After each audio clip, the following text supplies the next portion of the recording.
Every season starts at Dick's. It's too late. Lowe's, never stop improving. Offer valid November 28th through December 3rd. While supplies last, see store for details. The Mike Lupica Show on ESPN New York, 98.7 FM. Mike Lupica, Don LaGreca. We're probably, about 10 minutes away from singing Happy Birthday to Ryan? I hope less than that. Okay. Isn't it fun? And and really today is more about basketball fans in our city than about anything else. Obviously, the Knicks and Nets both had big wins last night. And believe me, we will talk a lot about football tomorrow on a Football Friday. But it doesn't take much to get people going, Donnie. And you look at our board, and it's like 50-50. Should Amari start? Should he come off the bench? Anthony in Manhattan, you're on ESPN New York with Lupica and LaGreca. Hey, guys, how you doing? Love your show. Thank you. All right, so my point is I think Amari has to start. Reason being, once we reach the playoffs, if this is our best team, they have to learn to play together. And if it's not going to work, we need to know that now. Miami's not bringing Dwayne Wade off the bench to play with the B team. These are the teams we're going to have to get past to go anywhere in the playoffs. So they got to learn to play together. And we have something that we didn't have last year that's going to help this cohesion, and that's point guard play. Being the fact that we have good point guards now, they're going to help facilitate the gelling of Amari. And all right, so Anthony, what you're saying is you think this is an interesting theory that Jason Kidd almost single-handedly might be able to fix the Carmelo Amari problem. Well, hopefully he won't have back spasms and watch it from the bench. But I like Felton too. I think Vic Felton's a very intelligent player. What happened to Anthony? Anthony, you still there, baby? Yeah, I'm still here. So you think good point guard play and ball sharing will solve all the problems between Amari and Carmelo? It's critical. It's critical. Because if you look at last year, Amari's getting the ball 12 feet, 15 feet from the basket. All right, listen, nobody has said that yet. Hey, Anthony, let me just ask you one more question. On a scale of 1 to 10, how hip do you think I am? You're about an 8. You're getting there. Getting there. 8's pretty good. The 8 is good. I'm telling you, he is more in line with an honest evaluation of where I am hip-wise than you guys. Jeff in Smithtown. Hush. Jeff in Smithtown here on ESPN New York with Lupica and LaGreca. You ever listen to the song Hip to Be Square, Mike? Stop it. Can you just, if you called to hurt my feelings, young man, go ahead. Oh, Huey Lewis in the news. Yeah. How hip are you? Wait a minute. How hip are you, Jeff from Smithtown? If you're throwing Huey and oh my God. Not as hip as you, Mike. All right. Yeah, but I love the show. Thank you both for taking my call. All right, start him or bring him off the bench, Jeff. You gotta put him on the bench right now. Let me first say I love how New York has the best fans in the world, but their dynamic is so interesting. It's amazing how Amari came to this city, put New York Knicks basketball back on the map after years of misery, and said, hey, you know what? I'm going to come to New York. I'm going to help get this franchise going in the right direction. I feel like people forget about that. But so money had nothing to do with it. Yeah, well, that too, but it was almost like a black hole that people didn't want to touch. No one wanted to be the guy to say, I'm going to come to the Knicks who've had a losing record, 5 of the last 6 years. And Jeff, you're right. People have developed amnesia about that pretty quickly. Absolutely. But here's the thing. Basketball is a team sport. All that good stuff aside, he has to play on the bench. Mike Woodson, he's the guy for the job. He is going to make this work. He's going to find a way to integrate him back into the offense. I think at least in the beginning, he's got to sit on the bench. He's got to, and coming off the Knicks bench right now is not really a bad thing. I mean, look at all the pieces that you have. It's not really like, I'm sitting, end of the bench. I mean, he's going to be the first guy off the bench. I think that he knows this too, and he's going to be okay with it. Jeff, thank you for the phone call. Pat in Westchester, you're on ESPN New York with Lupica and LaGreca. Hey, guys, how's it going? We're good. Okay, I just wanted to compound on what a caller said a few calls ago, Joe, when he was in this whole Amari and Melo thing, and you guys were saying maybe ease him into the lineup. Listen, you got two bona fide all-stars. The team is gifted with two top 10 scorers, maybe even top 6, 7 scorers. To make that work, you look at the Heat, the Thunder, they set the blueprint for it. You can have two guys that score 24, 25, and they can get theirs, and also play in a team ball. I think Woodson's the perfect coach for them because he's also strength and defense. And, you know, they haven't had that time to click, especially over last year. He lost his brother, and they didn't have practice time. It was like, oh, it's not going to work. And then the whole Jeremy Lin thing. You know, now they're winning. You know, now Amari's got to come into this and say, look, you know, we're, 11 and let's say, 12 and 5. And you say, we could do something. I think Amari is at this point of his age, he knows what's going on. You know something? They have a chance to be a very interesting. Donnie, they have a chance to be a very interesting team come playoff time if they are intact. And I honestly believe that the best thing for this team is for Amari Stoudemire to come off the bench, for a situation to be created where he gets some time to shine by himself. Don't you think so? I agree. Now, do you think Woodson agrees? Because he has not committed either way, nor should he, because it's so far down the road. No, there's nothing for him. Pat, thank you for the phone call. By the way, if you're looking for the best value on an Audi, go to PalisadesAudi.com. Let's see, Joe in Jersey. You're on ESPN New York with Mike Lupica, Don LaGreca. Hi guys, how are you? Good, Joe. How are you, baby? Doing pretty good, thank you. I think first you got to sit him, to be honest with you, because I agree with you guys completely on that. But I was just wondering what you guys think of, say, by the time Amari's ready to come back, say the age starts to catch up with them a little bit, and they're floating around 500. Do you think that changes your tune a little bit? Sure. Oh, yeah. I mean, hey, listen, we always joke here about how fluid sports is. So are seasons. And seasons are, I mean, this sounds trite, but it's true. Seasons are what they are, and they become what they become. So the season that we've got, and what's today? The 29th, what is it, Donnie? The 29th of November may not be the season we have going into 2013. So obviously, if the circumstances of the season change, then our thinking on what Amari might bring to this will change as well, don't you think? Yeah, but what you've seen, do you think this team is going to be hovering around 500 come January? No. I think this is a good, solid team. I think that here's what I think. Every time they hit a bump in the road or Carmelo misses the last shot, think about this. Think about how different the season looks, Don. And this is how fragile games and seasons are. Mm-hmm. What if he makes the last shot against Dallas? What if he makes the last shot against the Nets? What conversation are we having about the Knicks right now? That they're the best team in basketball. Right.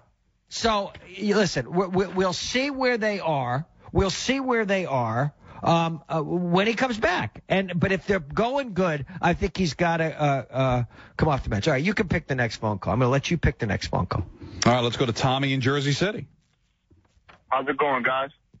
Tommy, you've got to reaffirm LaGreca's. He picked you. He could have picked anybody out of the chorus. Now Tommy.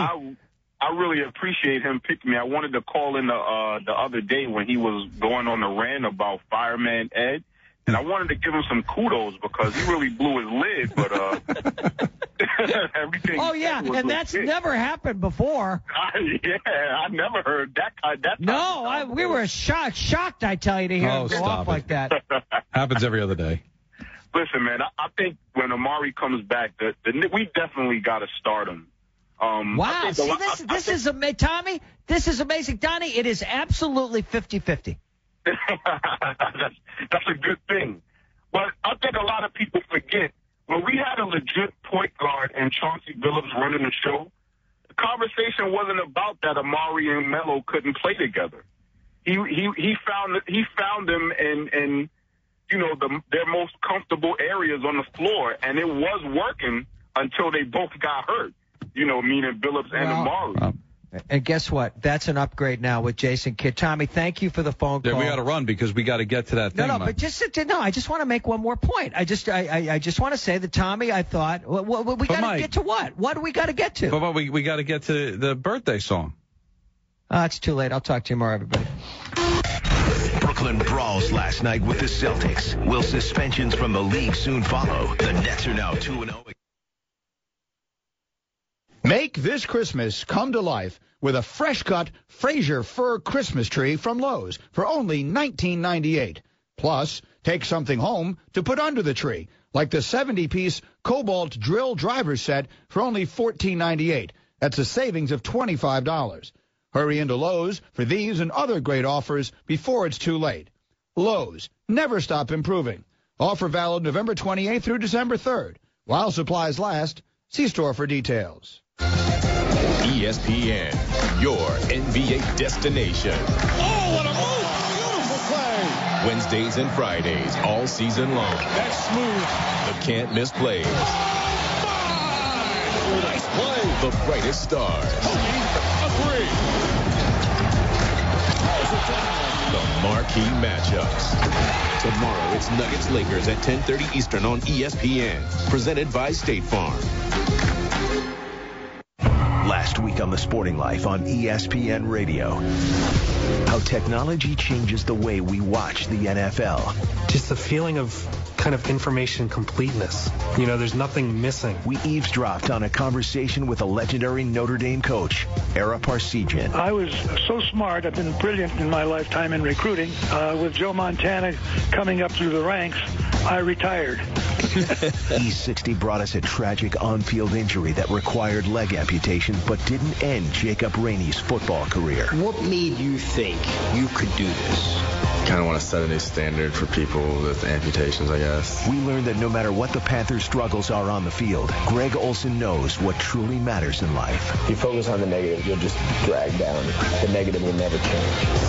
Download this and every edition of The Sporting Life on iTunes and on ESPNradio.com. It's Mike and Bears quarterback Jay Cutler. My wife is a crazy Bears fan, so I'm speaking for her. If you throw a pick this weekend, get out of the way. Don't be a ball player. Get out of the way. Just fall down is what you're Yes, saying. don't do it. Run to the sideline. Actually, you realize the sideline. You got my back in the backlash, or what happened? Yes, I promise you I will. I'll say it was the right thing to do. That's just what you want, Jay, is Greeny to have your back. By the way. Exactly. It's Mike in the morning on ESPN Radio and ESPNradio.com. Everybody, it's Carmelo Anthony, and this is your home for New York Knicks basketball. WEPN FM, WEPN HD1, New York. Stephen A. Smith, Ryan Rucco with you on ESPN New York 98.7 FM with this ESPN New York Sports Center. The Brooklyn Brawlers were on display in Boston last night amidst the Nets' 95-83 win over the Celtics. Boston's Rajon Rondo incited a scuffle that led to his ejection, as well as the ejections of the Nets' Gerald Wallace and Chris Humphries. Avery Johnson describes the scene. There was a lot of swings going on down there, and I think guys were going in to try to rescue their teammates, and that's what kind of team we have. And they're pretty tough guys. You know, we like I said all along, we got guys that if you're in the alley fight, you got a lot of guys on our team that you like to be in there with. Amari Stoudemire would accept the role as the Knicks' sixth man. That according to two sources with knowledge of Stoudemire's thinking, who spoke with our Ian Begley of ESPNNewYork.com. Rutgers takes on Louisville tonight. If Rutgers wins, they'll be the Big East champs. Also, we'll get an automatic BCS bowl bid.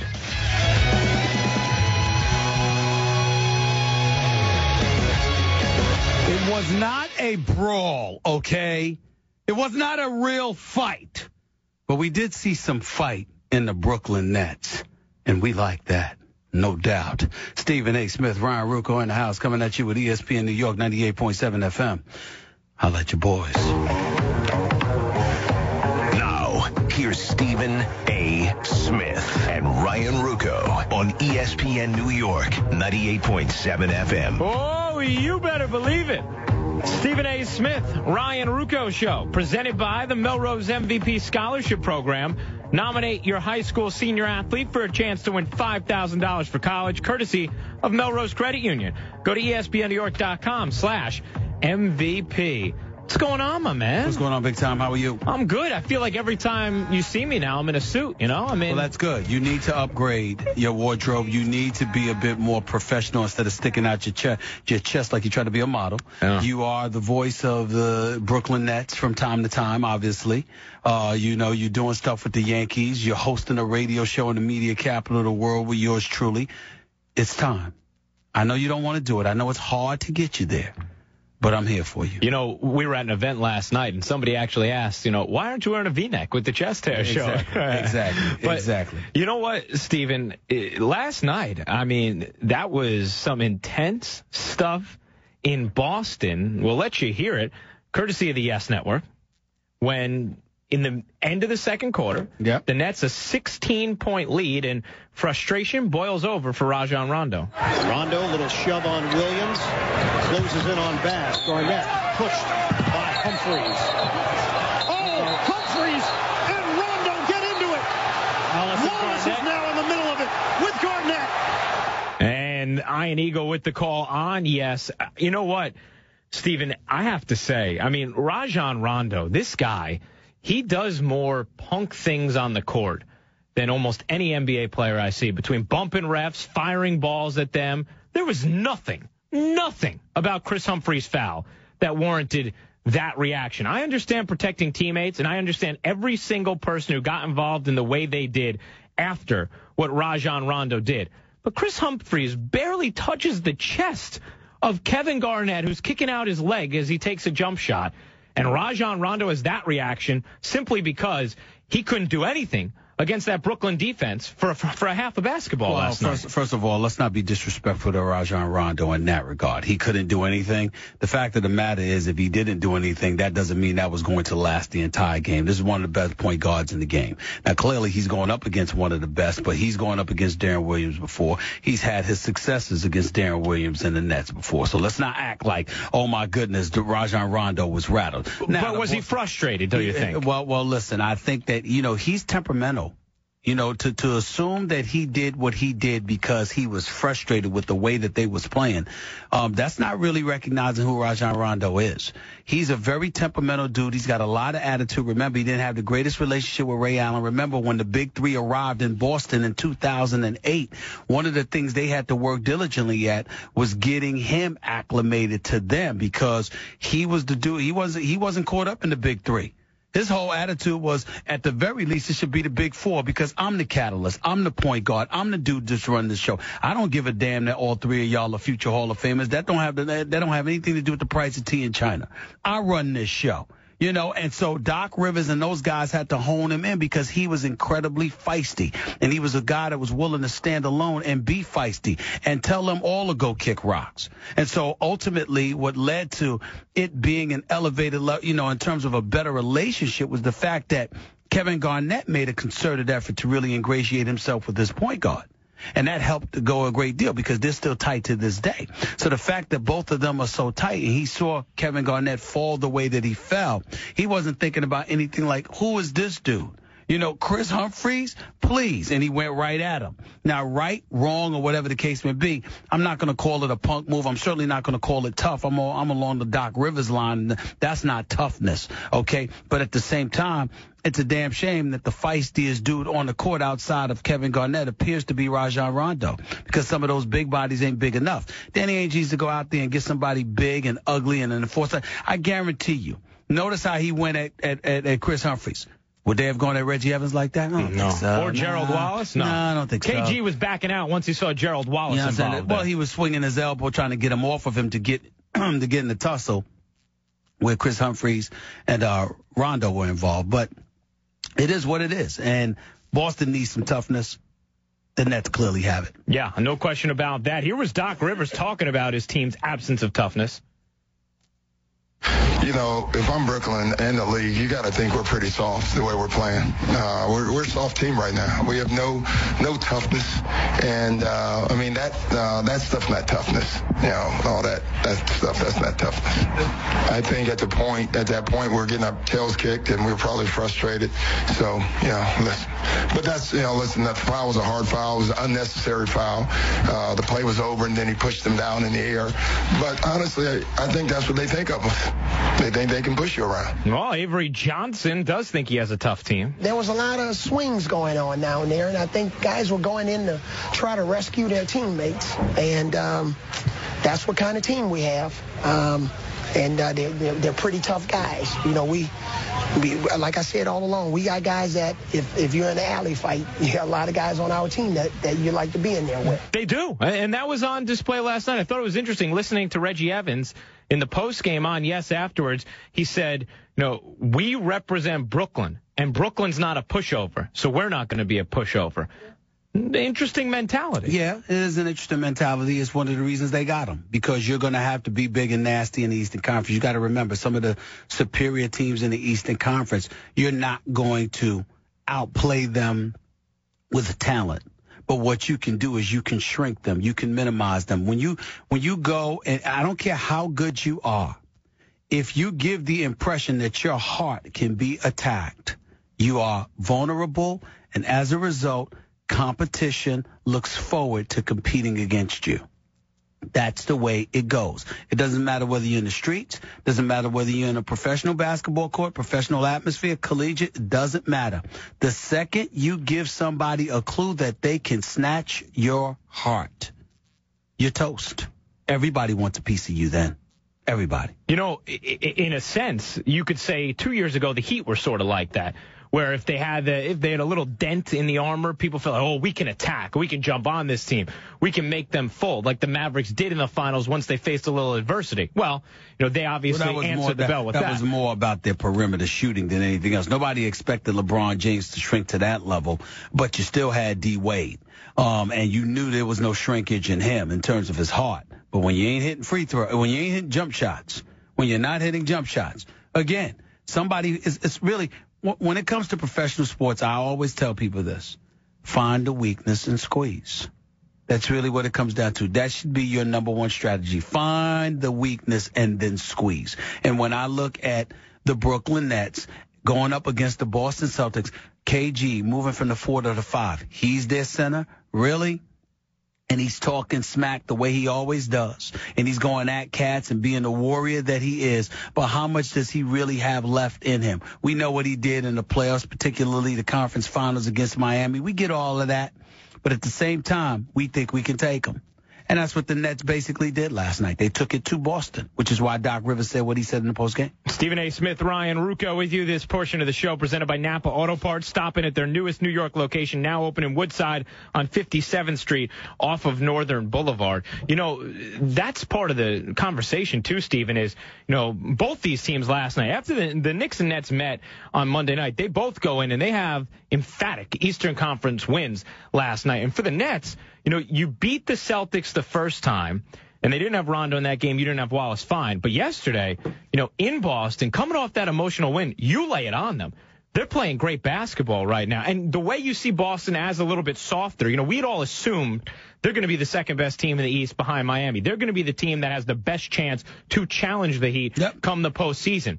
Maybe we'll still feel that way by the end of the season, but you are seeing toughness. I mean, there's some grinders on Brooklyn. You have some of that on the Knicks as well, something that we used to associate with the Celtics. Maybe our two teams here have a little bit more of that than the team in Boston actually does. But consider the intellect of a guy like Doc Rivers. First of all, he knows exactly what he's saying when he's saying them. He's not just calling out the plays. He's calling out Danny Ainge, saying, give me some help. That's number one.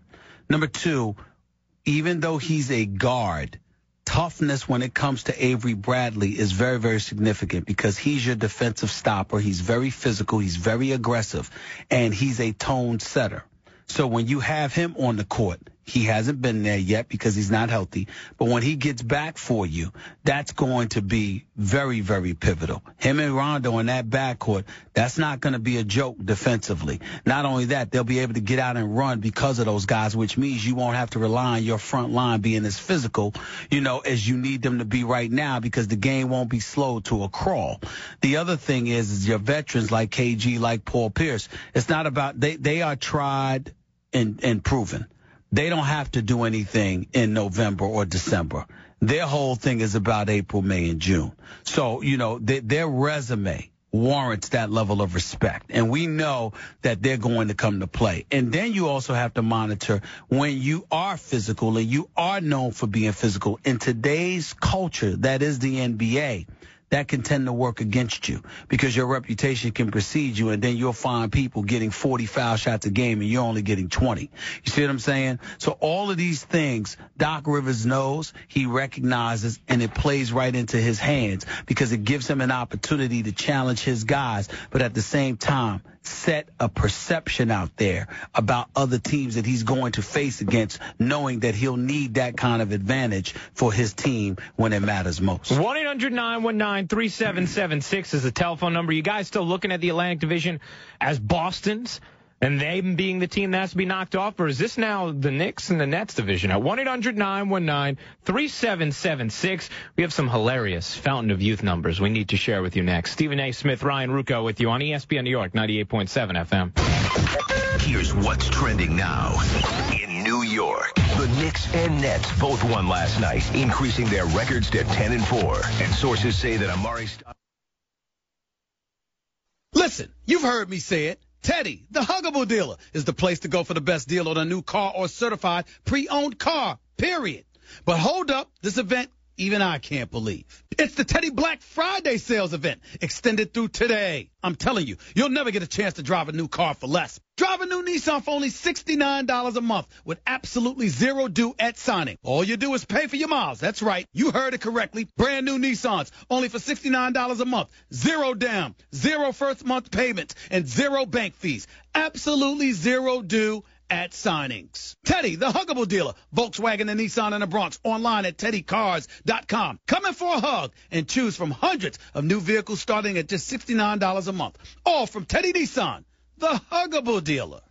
Looking for a safe, sound alternative to a bank? Look no further than Melrose Credit Union. At Melrose Credit Union, they don't play games with your money because Melrose Credit Union is a financial cooperative owned by you, the member. So their number one concern is your bottom line. And your deposit account is federally insured to at least $250,000 by the NCUA. Whether you're buying a home, need a business loan, or saving for a rainy day, let Melrose Credit Union help you get there. Please visit them at melrosecu.org. Melrose Credit Union. You can get there from here. Affirmative action employer. AT&T asks, are you that guy? That guy who not only paints his face to cheer on his team, but then paints his entire torso? Well, you don't have to be that guy to prove your fanhood. Switch to AT&T and follow your favorite team like never before. It's much better than perusing the hardware store for this season's color palette of belly paints. You have the speed to get scores, stats, and highlights fast with AT&T. Rethink possible. Visit att.com or store for details. I'm a good gift giver. No, a fantastic gift giver. What do I get in return? An unnecessary cheek pinch. I deserve more. So this year, I'm giving Buffalo Wild Wings gift cards. For every $25 I spend, I can get a blazing bonus worth up to $100. So the next time I hear, oh, that's so sweet, it better be referring to honey barbecue sauce. Buffalo Wild Wings. Wings, beer, sports. No purchase necessary. Must be 18 or older. Valid in restaurant at participating locations only and void in Florida, New York, Rhode Island, and where prohibited by law. Ends 11:59 p.m. Eastern Time on December 31st, 2012. See official rules at BuffaloWildWings.com for restrictions and details. You want to enjoy whiskey, but you don't want the whiskey burn. Well, what if whiskey wasn't hard to drink? What if it was easy? What if I told you it can be? Try the light, easy taste of Canadian Mist whiskey. Triple distilled and aged in oak on the shores of the Georgian Bay. So lighten up with Canadian Mist. This is going to be easy. Drink responsibly. Canadian Mist, blended Canadian whiskey, 40% alcohol by volume, Brown-Forman, Louisville, Kentucky. Clipping coupons. Standing in line at 4 a.m. Buying 5 to get 1 free. Maybe it's me, but I don't think it should be that hard to save money, which is why we made Geico.com so easy. Just a few clicks and you could be saving hundreds of dollars on your car insurance. And when you switch to Geico, you can do practically everything online. Report a claim, update your policy, even pay your bill. Click, bam, boom. Visit Geico.com today. Click, bam, boom. I'm rather fond of that one.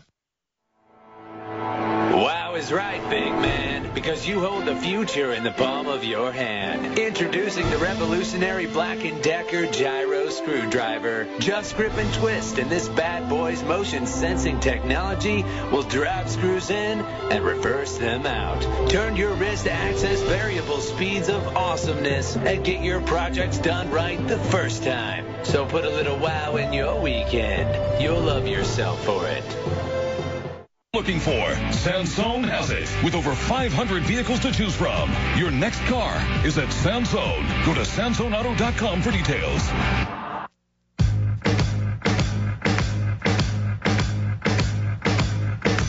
All right, Stephen A. Smith, Ryan Rucco with you on ESPN New York 98.7 FM. This portion of the show brought to you by Teddy Nissan, New York's most huggable dealer. We also have passes today to ESPN New York's Lunch with a Legend with Bob Knight for next Tuesday, December 4th at the New York Athletic Club. It's brought to you by Brooklyn Brewery, Maker's Mark, Insperity, and Sansone Auto Network. Yeah, we'll give those passes away to whoever tweets the nicest thing about Chris Humphries, at Stephen A. Smith, at Ryan Rucco. People are always so mean to him. Why? Why does Chris Humphries get treated in such a negative fashion? The man plays his heart out. He's a double-double every night. I totally agree, but you got to hold it down if Kim Kardashian is your honey at the time. You can't last 72 days. How long do you want to last? Huh? You want to last as long as you want to last. You don't want to give off the impression that she's like, I had enough of you. You understand? It needs to be that kind of impression where it's like, I miss him so much, and you don't want her. You understand? I do. Because when that happens like that, you give the impression that you didn't necessarily handle your business. Well, what's funny... And that's just not a good thing. Isn't it amazing, though, that he gets hate for that instead of love? I mean, most guys get respect. No. In all seriousness, I mean, I'm playing around, but in all seriousness, what really, really happened is that you don't, and I'm not speaking against her because I don't know her, and I don't want to, she has it hard enough, but some of it you bring on yourself because the attention that you bring, and then when you have a marriage and then it's annulled in 72 days or whatever, people don't play around with stuff like that, man. I mean, because you're minimizing it, and or you hoodwink folks. It's almost like, and then you go from one person to another, and, they end up on your show or what. It just seems orchestrated and calculated, and when something like that happens, man, I don't care, black, white, Hispanic, Asian, Native, it don't matter. People will turn against you when they feel like you doing things for show as opposed to being real, legitimate, or authentic with your stuff. And when it comes to something that serious, that's even worse. And the attitude is that he played a role in it. I got to tell you, just these Fountain of Youth numbers I was talking about. Jerry Stackhouse, 5 of 6 on threes last night, right? Yep. How about this? He is third in the league in a per game plus minus right now.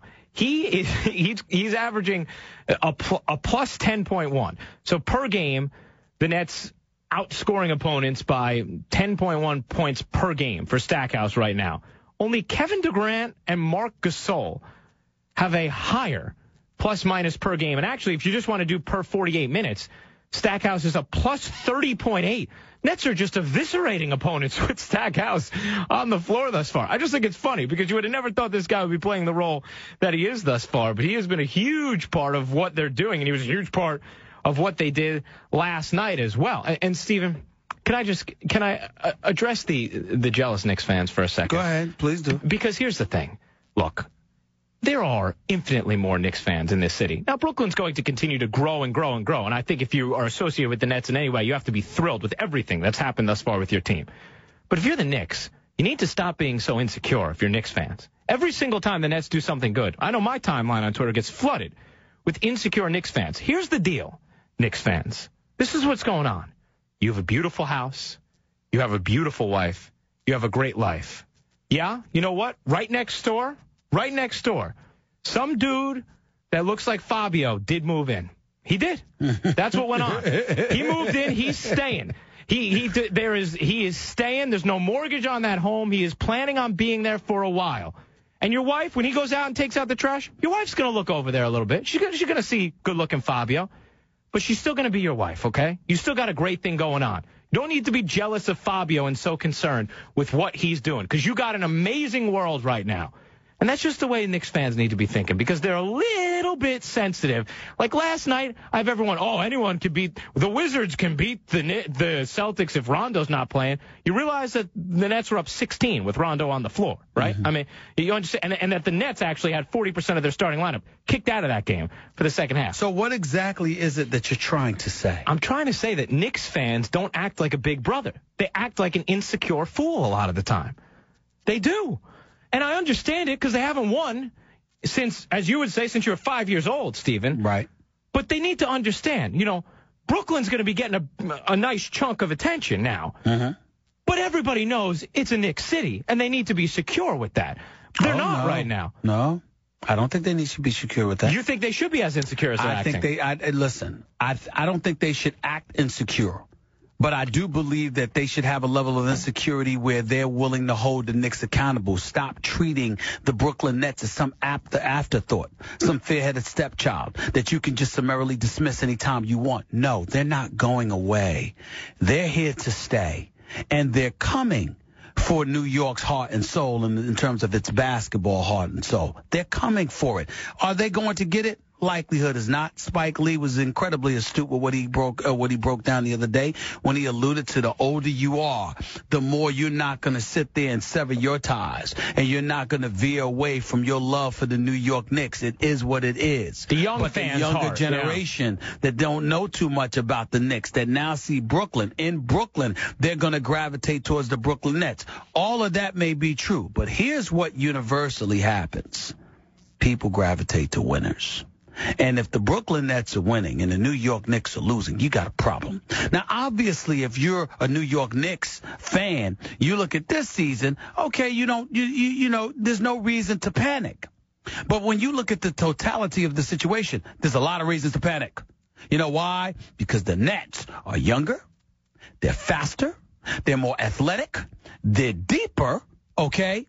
And, oh, by the way, again, I'm going to repeat, they're younger. So whatever the New York Knicks do, there's a window of opportunity there. There's a reason that Kurt Thomas at age 40 is on this squad, that Marcus Camby at age 38, 39 is on this squad, that Jason Kidd at age 39 is on this squad, that Rasheed Wallace at age 38 is on this squad, because the window is now. And over the next 2 years, you had better find a way to get some serious work done. And the Knicks are not only under the microscope, Ryan, in terms of winning basketball games and winning now, but they have to be their own best recruiters. I'm looking at Brooklyn. I see a spectacular arena. I see, a billionaire owner who, by the way, isn't necessarily perceived as getting in the way James Dolan is perceived as getting in the way. So you talk about arguably a better working environment. Clearly a new franchise, new arena. You got Jay-Z and Beyonce that sit next to your bench all the time. You don't know what kind of attraction will be generated from that, but you can't dismiss it. So if you're the New York Knicks, sure, you don't have anything to worry about if you're winning. But are you going to win? And by the way, even if you do win, how long are you going to win? Because, see, the Nets, legitimate argument could be made, next 3 or 4 years, they're only going to get better. They're going to be around for a little while. New York Knicks, they may be done by then. That's the difference. So to me, no, you don't panic.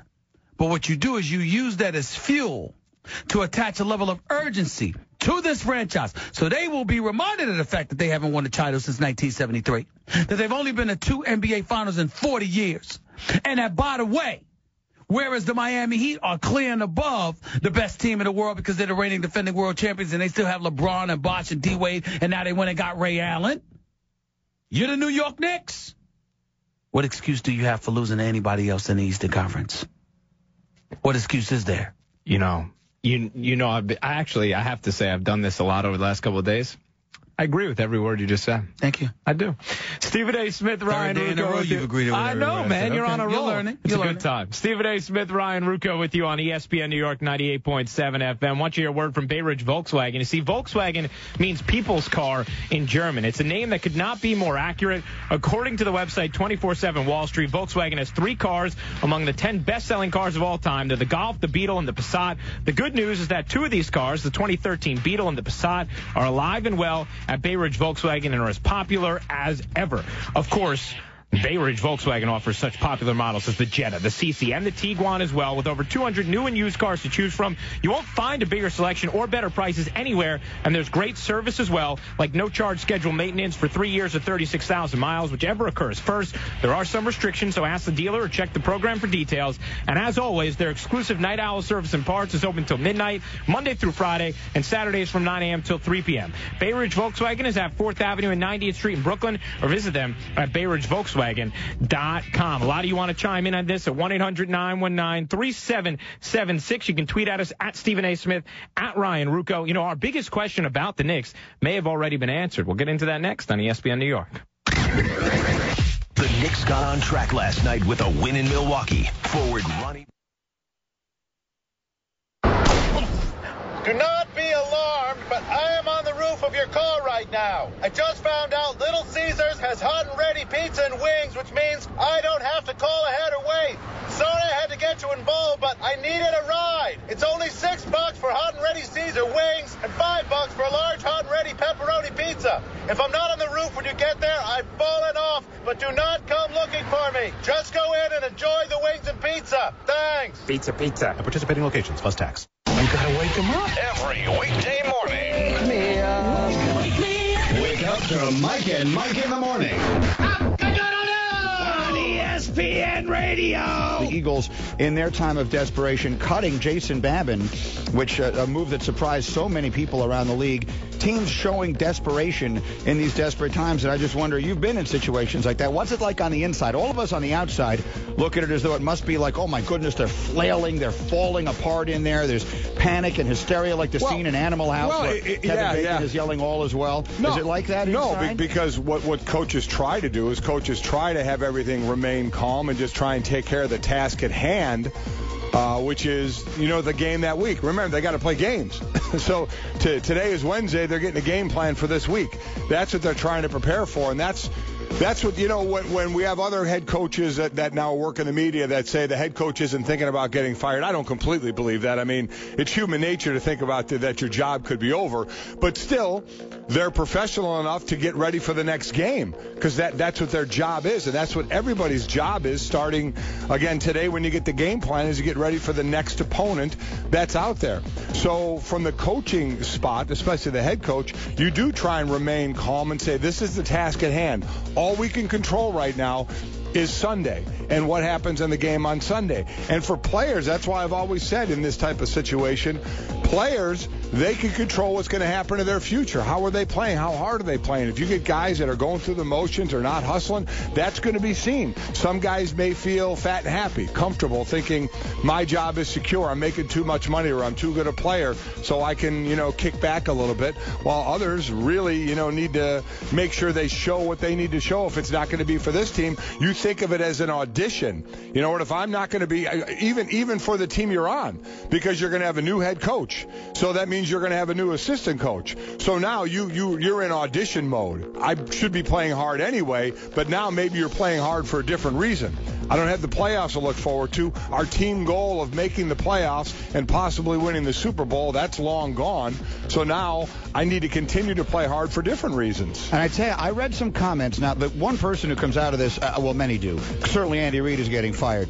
Yeah. But Todd Bowles comes out of this looking very bad. Bowles is the guy who came in with a very good reputation around the league as a defensive coach to replace Juan Castillo, who was controversially fired at the beginning of the bye week. And the irony at the time, what everyone pointed out was the defense had been playing pretty well. Have been playing, except they've been giving up leads in the fourth quarter. But from that moment till now, they've been atrocious. Yeah. I mean, their defense has taken huge steps backward. Right. It's Mike and Mike in the morning, weekdays on ESPN Radio and ESPNRadio.com. This is The Herd with Colin Cowherd. Halloween tonight, giving kids perky jerky. I think kids would like jerky. Gabby, you're on our radio show. How old are you, honey? I'm 10. Okay, Gabby, what do you think of jerky and protein shakes for Halloween? Why not? No. You have to hand out candy. Gabby, candy gives you rotten teeth. That's the point of brushing teeth. What, I get a smart aleck? I wanted a kid. Colin Cowherd. I'll deliver the funny lines, Gabby. Weekdays at 10 a.m. Eastern, 7 a.m. Pacific on ESPN Radio. 374 Sylvan Avenue, Englewood Cliffs, New Jersey. Call 855-302-2345 or visit us at englewoodcadillac.com. Stephen A. Smith, Ryan Rucco with this ESPN New York Sports Center, brought to you by Lugo Cafe on West 33rd Street between 7th and 8th. Open Monday through Friday from 8 p.m. till 10 p.m. and Saturday from 5 p.m. till 10 p.m. So the Brooklyn Nets became the Brooklyn Brawlers last night. A scuffle incited by Rajon Rondo of the Celtics amidst the Nets' 95-83 win. Rondo ejected. Gerald Wallace and Chris Humphries ejected for the Nets. Avery Johnson talking about his team. You know, we got some guys that's just not going to back down. It's just unfortunately 2 of our guys got tossed. It's in the hands of the league right now. They'll take a look at everything. I thought the referees did a good job of getting the game back under control. Amari Stoudemire would accept a role as the Knicks' 6th man. That, according to 2 sources with knowledge of Stoudemire's thinking, who spoke with our Ian Begley of ESPNNewYork.com. Big game for Rutgers tonight. Should they beat Louisville, they would be the Big East champs and have an automatic BCS bowl bid.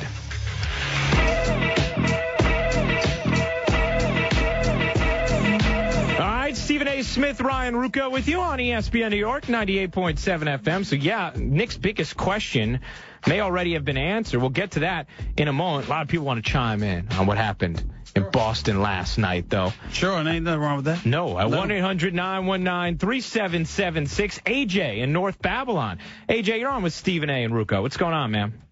Hey, how you guys doing? Ryan, Steven, you guys are gods among men. I don't know about that, but that's very kind of you. No, you guys are awesome. I love the show, and thank you for taking my call. But basically, I just want to say, Chris Humphries, I agree with you guys completely. That man comes out, he plays his ass off, he does a great job. But I think what Rajon Rondo did was very, very cowardly. I mean, I feel like what he could have did in the second half is much more powerful than he could have did in the first half. But I still think the Nets would have won that game. They just came with more fight that night. Yeah, well, here's my look, AJ. Rondo's a great player, but nobody can diminish that win for me. If you're talking about what kind of win that was for the Brooklyn Nets, they were coming off an incredibly emotional game on Monday against the Knicks. They go into Boston. They are destroying the Celtics, up by 16. Rondo gets tossed, but so does 40% of their starting lineup, and they still win the game. Yeah. And I got to tell you, Steven, I think Rondo will get suspended for... There's no question he'll get suspended. Yeah. Minimum 2 games. Yeah, right? Because he has priors, too. I have no doubt about that, but my only point in saying all of that is it is what it is. He was wrong, and but people they're overblowing things to a certain degree. Yeah, he's gonna get feisty. He's gonna make some mistakes. These things happen. It's not like somebody jumped into the stands. You understand? There's a little tussle amongst men on the court together, throwing elbows, throwing fists, whatever the case may be. All right, fine. You'll get suspended. You'll learn your lesson once you miss that paycheck. It's cool. But in the end, what you want to do is, I don't look at Boston right now. I don't, when people come up to me, they came up to me at the Brooklyn Knicks game. Who's going to win, Stevie? Who's going to do it? It's the regular season. Leave me alone. Exactly what I told them. So don't ask me to make a prediction in November. Come to me in April. Come to me when it matters. For all I know, the Knicks were out partying the night before. The Nets were. I don't know. You understand? I don't go by that. Because you got an 82-game schedule, and you never know what nights players are going to take off. But you know when stuff gets serious and when stuff matters.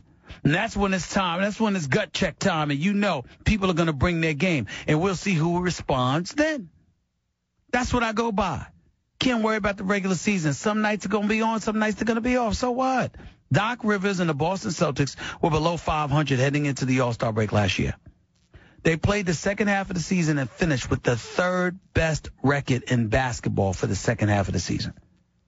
The 3rd best record in basketball. That means Miami, Okay, that means you just look at the teams that were in the playoffs. Thunder, Indiana, Chicago, San Antonio, Memphis, Oklahoma City, the Lakers, the Clippers. Every list goes on and on. The Boston Celtics had the third best record in basketball in the second half of the season. This is what they do.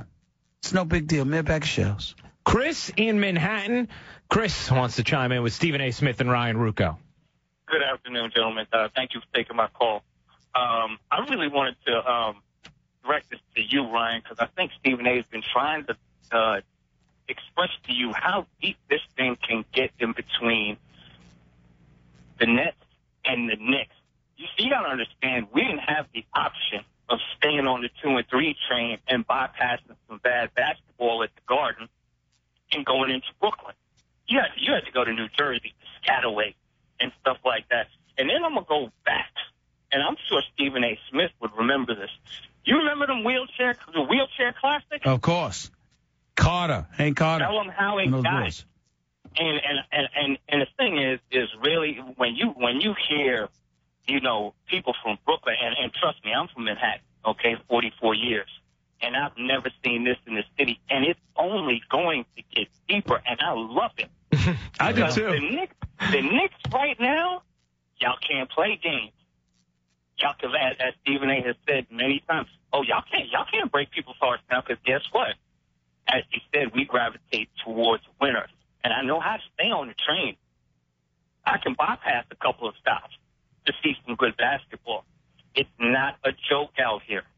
Yeah, really and by the way, as Chris is explaining it, let me also add to Chris's point and to let him see if he agrees with this point I'm about to make, Ryan. Mm-hmm.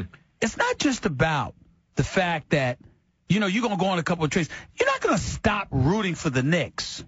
You'll just stop being affected by them. In other words, when they lose and you wear it on your sleeve, right? Now, if the Nets are winning, you'll go like this. All right, man, they stink. But Brooklyn doesn't. Let me roll over to Brooklyn. Am I lying, Chris? Ask them what it's going to. I don't know. You bet on the money.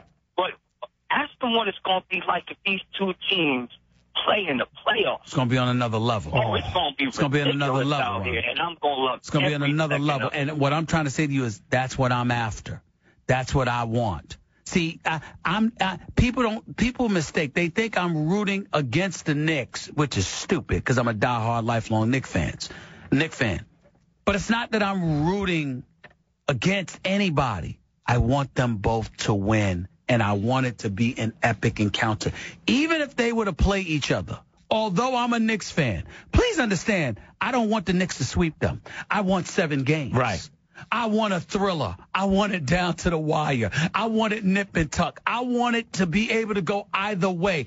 I want it to be mesmerizing. I want it to be an encounter for the ages. I don't want what L.A. has had for all of these years up until now.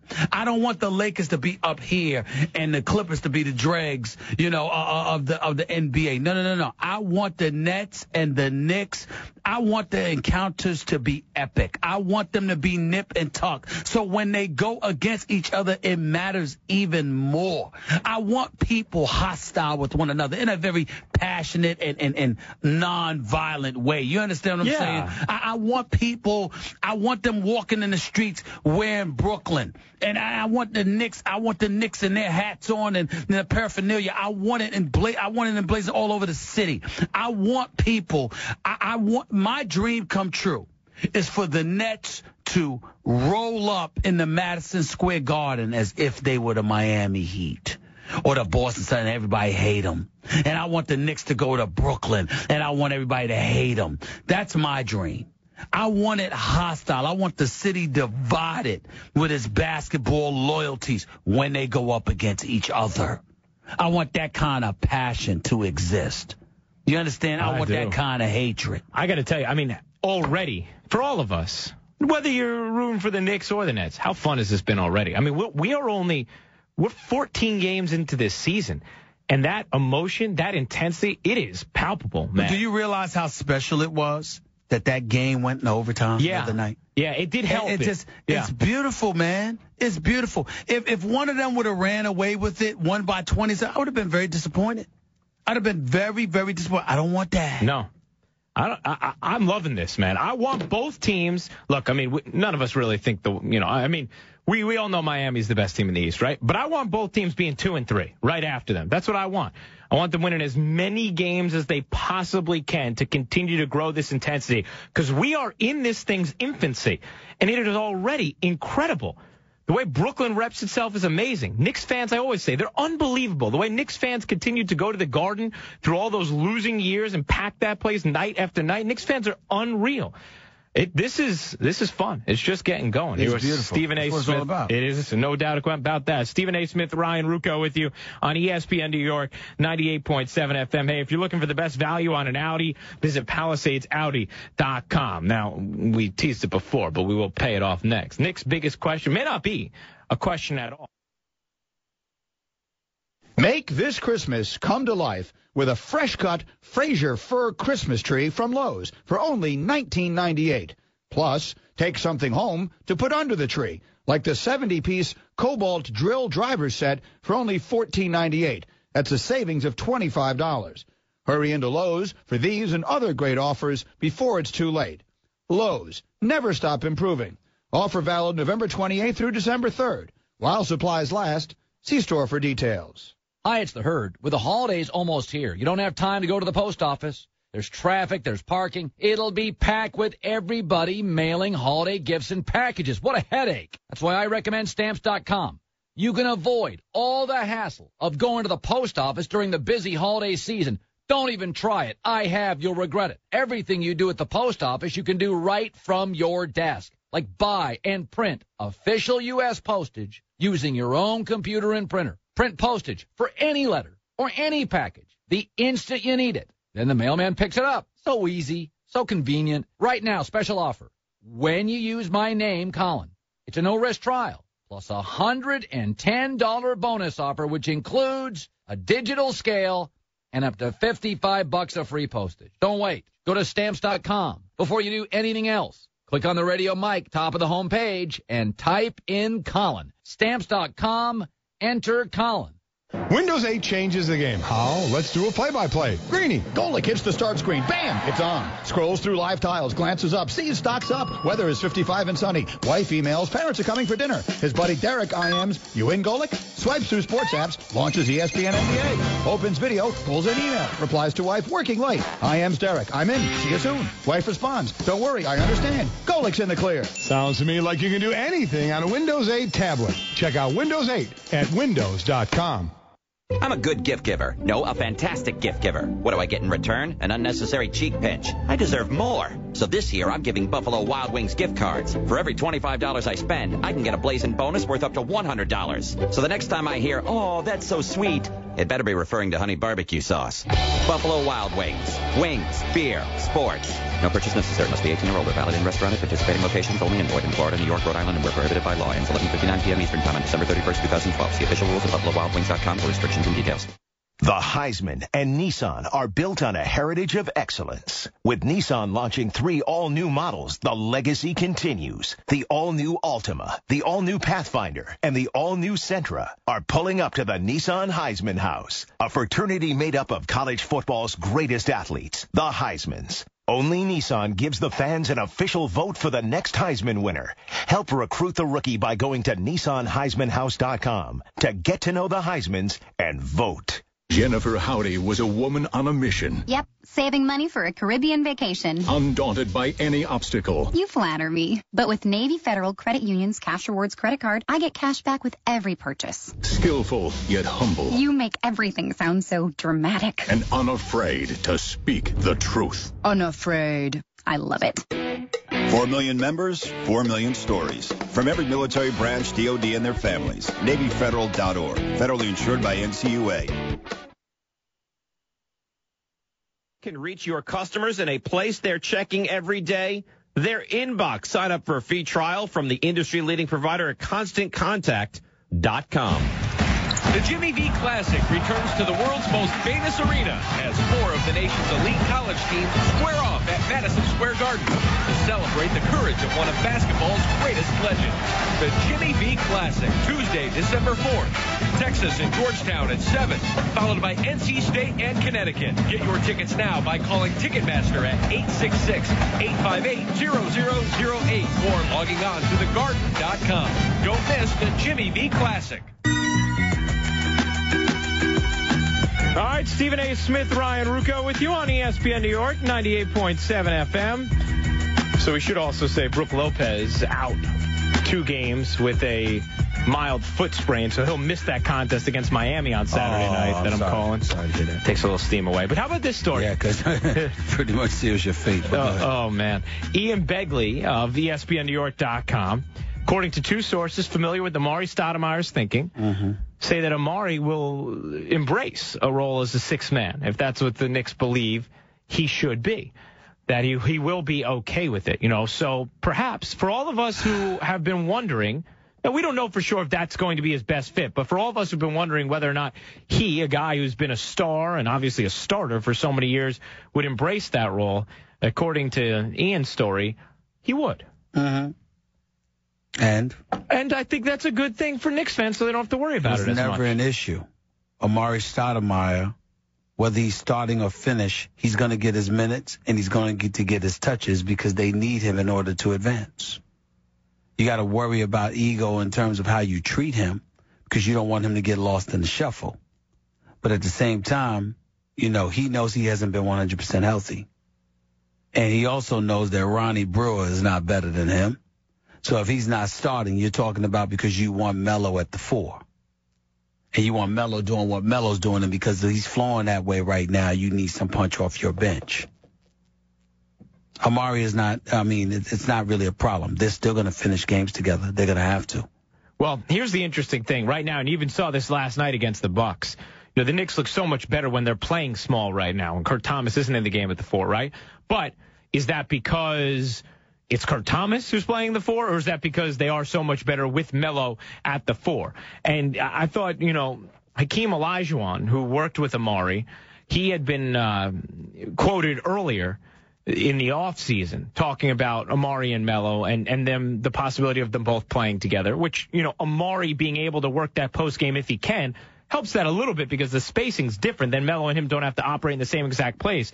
And Hakeem had said about it, they both have to realize the most important thing is not how great you are individually. You're remembered for how many games you win. So to get to play with another great offensive player should help you. It should make your job easier. You have to work well together. You can't be competitors with one another. It shouldn't be Amari just staying in the post because he can be a scorer in the paint and outside. It's the same thing for Carmelo. He can score in the post and outside. So if Melo's in the post, Amari at the foul line, and he can make that shot. If Amari's in the post, Melo can make the shot from the free throw line too. They shouldn't be competing against each other. They should be complementing each other. They need each other to win. And I think that at least mentally, if Amari is going to embrace the role off the bench, that shows that his mind is in the right place it needs to be in order to make this work, to make this mesh. Because if, let's say he is coming off the bench, well, he could be a force off the bench playing the 5. I mean, he could really be a force going up against, backup centers in that second unit, building leads for the Knicks or getting leads if they go down with their starters.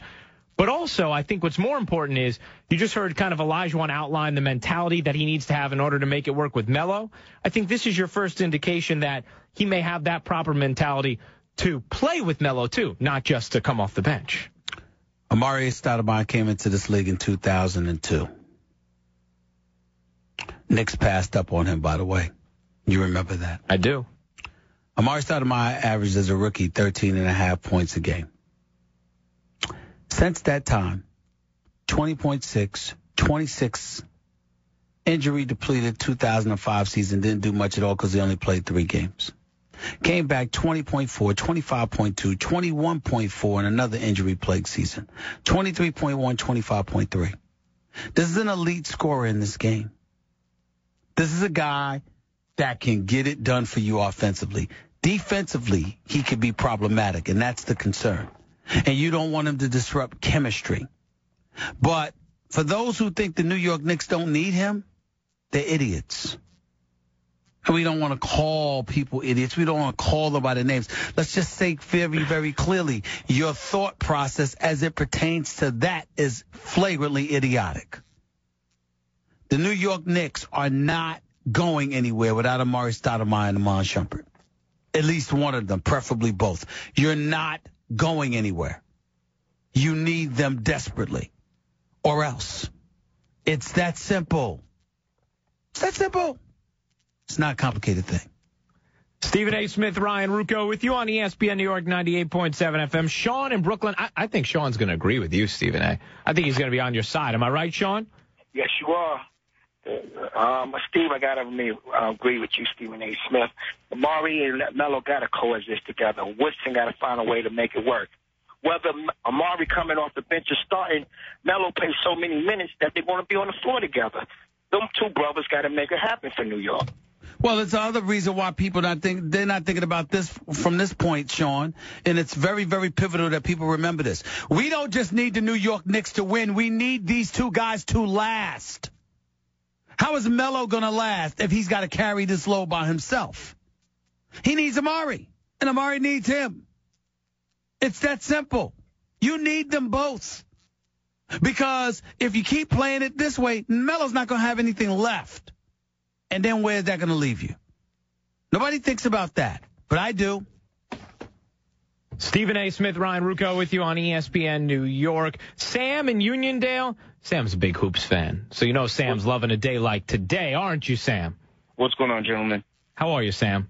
Good, good. Guys, I think if you watch yesterday's game, the New Jersey Net and Celtic game, I think both New Miami Jersey Net? Come on, give them Brooklyn, Sam. They're Brooklyn. They're not New Jersey anymore, Sam. I'm sorry. I'm sorry. You're right. The Brooklyn Nets, I think if you watch that game, I think both Miami as well as the Celtics should be put on notice. I think yesterday was you saw that goonsmanship is back in the NBA. You're watching, just Boston being abused inside.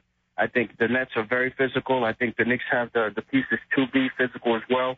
I think yesterday Doc Rivers did miss Kendrick Perkins. That's basically what he was saying in that press conference. And I think if you look at Miami, I think if you look at their 3 losses this year, they were beaten pretty badly by teams that had the interior play and also the guys who can get to the hole and expose the fact that there was no center. I mean, looking at it now, you can say the Celtics as well as Miami are going to be the representatives because they were there last year. But I don't think they can handle the physical play, especially if the league is going to let these guys play now. Well, Sam, here's my thing, and I understand your thought process, and there's some logic to the style of play, but here's the thing. With both of those teams, there's no way. First of all, Knicks and Nets need to make sure they've officially separated themselves from teams like, the Hawks and the Sixers and the Pacers and everybody else in the East before they even have their sights set, come the end of this season on the Celtics and the Heat and what they can do against them in the postseason. Secondly, as Stephen A. was talking about before, last year, we have to remember, Celtics were under 500 at the All-Star break. They tore it up the second half of the year. They ended up taking the Heat to 7 games. They're a team that knows how to turn on when they have to. Now, they don't have Ray Allen anymore. True, they have a couple other new pieces. Maybe that changes the identity as you start to whittle away from Perkins, from Allen, perhaps. But they get the benefit of the doubt. Doc Rivers' team has earned it. And the Miami Heat certainly get the benefit of the doubt. There is nothing that can happen in this regular season that will convince me that the Heat are not the favorites in the postseason. Until I see them lose, I will believe they are going to win. I'd say the only thing that could happen that would convince me is if Chris Bosh or LeBron James got injured. Nobody wants that. That's the only thing. Even if Dwayne Wade got hurt, I would still think the Heat are the favorites. If LeBron or Bosh went down and we knew they weren't playing, then all of a sudden they wouldn't be the favorites to me. Otherwise, I don't care what Miami does in the regular season. We go into that postseason, I'm going to expect them to win the championship. You should, because that's exactly what's going to happen. I know. I mean, there's only one team that's going to get in their way, potentially, and that's in the West? The Oklahoma City Thunder. There's nobody in the East that's going to get in their way. Now, I know everybody thinks that the New York Knicks can, and I will say this to you. LeBron wants no part to Melo. He don't want to stick Melo. He's going to get his no matter what, but he does not want to defend against Carmelo Anthony. That's exhausting. It's very exhausting. But if anybody can do it, it's LeBron. But I'm just telling you, with that being said, other guys have got to step up. Let me tell you something right now. I don't mind people who believe that the New York Knicks can beat the Miami Heat if Amari Stoudemire is healthy and Iman Shumpert. You know why? Because if Dwayne Wade isn't 100% healthy, I like I like Amon going up against him if he's not 100% healthy. I like that matchup. I like LeBron going up against Melo. And then that leads me to Chris Bosh. What answer do you have for him? You don't. But you just never know. So I just look at it because LeBron is so multifaceted. Miami would still have the edge. But I would tell you this much. If Miami at full strength was playing the New York Knicks at full strength, the New York Knicks lose that series in 7 games. 7. It would go 7. Because I think the New York Knicks would hold down the fort at Madison Square Garden. Hopefully we get to see that. Stephen A. Smith, Ryan Rucco with you on ESPN New York 98.7 FM. So Bart Scott with some critical comments about Jets fans today in the Daily News to Gary Myers saying, quote, at the end of the day, if you made it to be able to put on an NFL uniform, then you're one of the best athletes in the world. The person yelling at you was probably picked last in dodgeball all through high school. So do you care about the opinion of them? No. Went on to say, that's what we always get. We always get stuff like that all the time. Trust me, that's not out of the ordinary. You get that behind our bench while we're playing. Trust me, there's been worse stuff said behind there, talking about different things that fans have said. And Rex Ryan actually had a chance to address Bart Scott's critical comments today. I had a conversation with Bart, and, and when what I said, I'll stay behind, that our fans deserve better. And I was the first guy to say, would say that. And with us, it's just when I mentioned to Bart, I mean, you have to appreciate the fans. The thing that makes this game so great is the players and the fans. And that's the truth. And obviously there's frustrations in the fact that, we never accomplished what we wanted to do in that game. And the fans, let us have it, and they got every right to. There's no doubt. But you got to appreciate our fans, and, obviously in the good times it's much easier than in the bad times. Herm Edwards, he's going to have a strong opinion about this. He always tells us to... Make sure you put your name on. Well, he's going to join Stephen A. Smith and Ryan Rucco next on ESPN New York 98.7 FM. The Jets are in danger of having back-to-back non-winning seasons for the first time since Bill Parcells changed the culture of the franchise. Will the Jets avoid letting that happen? Coach Parcells... Listen, you've heard me say it. Teddy, the Huggable Dealer, is the place to go for the best deal on a new car or certified pre-owned car, period. But hold up, this event, even I can't believe. It's the Teddy Black Friday sales event, extended through today. I'm telling you, you'll never get a chance to drive a new car for less. Drive a new Nissan for only $69 a month with absolutely zero due at signing. All you do is pay for your miles. That's right. You heard it correctly. Brand new Nissans, only for $69 a month. Zero down, zero first month payments, and zero bank fees. Absolutely zero due at signings. Teddy, the Huggable Dealer, Volkswagen and Nissan in the Bronx, online at teddycars.com. Come in for a hug and choose from hundreds of new vehicles starting at just $69 a month. All from Teddy Nissan, the Huggable Dealer. Right now, the Home Depot has freshly cut Christmas trees starting at only $17.98. Picking out the perfect tree is a great tradition. Paying too much shouldn't be. Take one of these beauties home for the holidays, and you could save enough for a little extra garland, a few more lights on the tree, or maybe an extra gift or two beneath it. All thanks to our freshly cut Christmas trees arriving weekly and starting at only $17.98. More saving, more doing. That's the power of the Home Depot. U.S. only. AT&T asks, are you that guy? That guy who not only paints his face to cheer on his team, but then paints his entire torso? Well, you don't have to be that guy to prove your fanhood. Switch to AT&T and follow your favorite team like never before. It's much better than perusing the hardware store for this season's color palette of belly paints. You have the speed to get scores, stats, and highlights fast with AT&T. Rethink possible. Visit att.com or store for details. Hi, it's Colin Cowherd. Special occasions like birthdays, anniversary, and the holidays are so much more special when you send a beautiful bouquet from 1-800-Flowers.com. They're fresh and beautiful flowers from a company that cares about delivering smiles to the people you care about. And this week, the offer is incredible for my listeners. It's the Rose and Calla Lily Bouquet from 1-800-Flowers.com. Half off this best-selling bouquet. 1 dozen vibrant red roses paired with 6 white calla lilies and a clear glass vase for only $29.99. Regularly $59.99. This week only, it's 50% off. The Rose and Calla Lily Bouquet. It's absolutely beautiful. These in your home change the look of the room. Perfect time of the year. Don't wait. Order the Rose and Lily Bouquet at half price. Go to 1-800-Flowers.com from your desktop or mobile device. Click on the radio mic upper right side. Enter Colin. That's 1-800-Flowers.com. Enter Colin or call 1-800-Flowers and mention my name. Can even get 0.9% APR financing. Visit your Honda dealer today. To find a dealer near you, go to tryhonda.com. That's TRIHonda.com. See dealer for financing details. What's up, everybody? It's Carmelo Anthony, and this is your home for New York Knicks basketball. WEPN FM, WEPN HD1, New York. Hey, if you're looking for the best value of an Audi, visit PalisadeSAudi.com. Ryan Ruocco, Stephen A. Smith with you at this ESPN New York Sports Center. The Brooklyn Brawlers were on display in Boston last night amidst the Nets' win over the Celtics. Boston's Rajon Rondo incited a scuffle that led to his ejection, as well as the ejections of the Nets' Gerald Wallace and Chris Humphries. Avery Johnson describes the scene. There was a lot of swings going on down there, and I think guys were going in to try to rescue their teammates, and that's what kind of team we have. And they're pretty tough guys. You know, we like I said all along, we got guys that if you're in an alley fight, you got a lot of guys on our team that you like to be in there with. Some bad news for the Nets, though. They will not have Brook Lopez when they get the rematch with the Heat on Saturday night.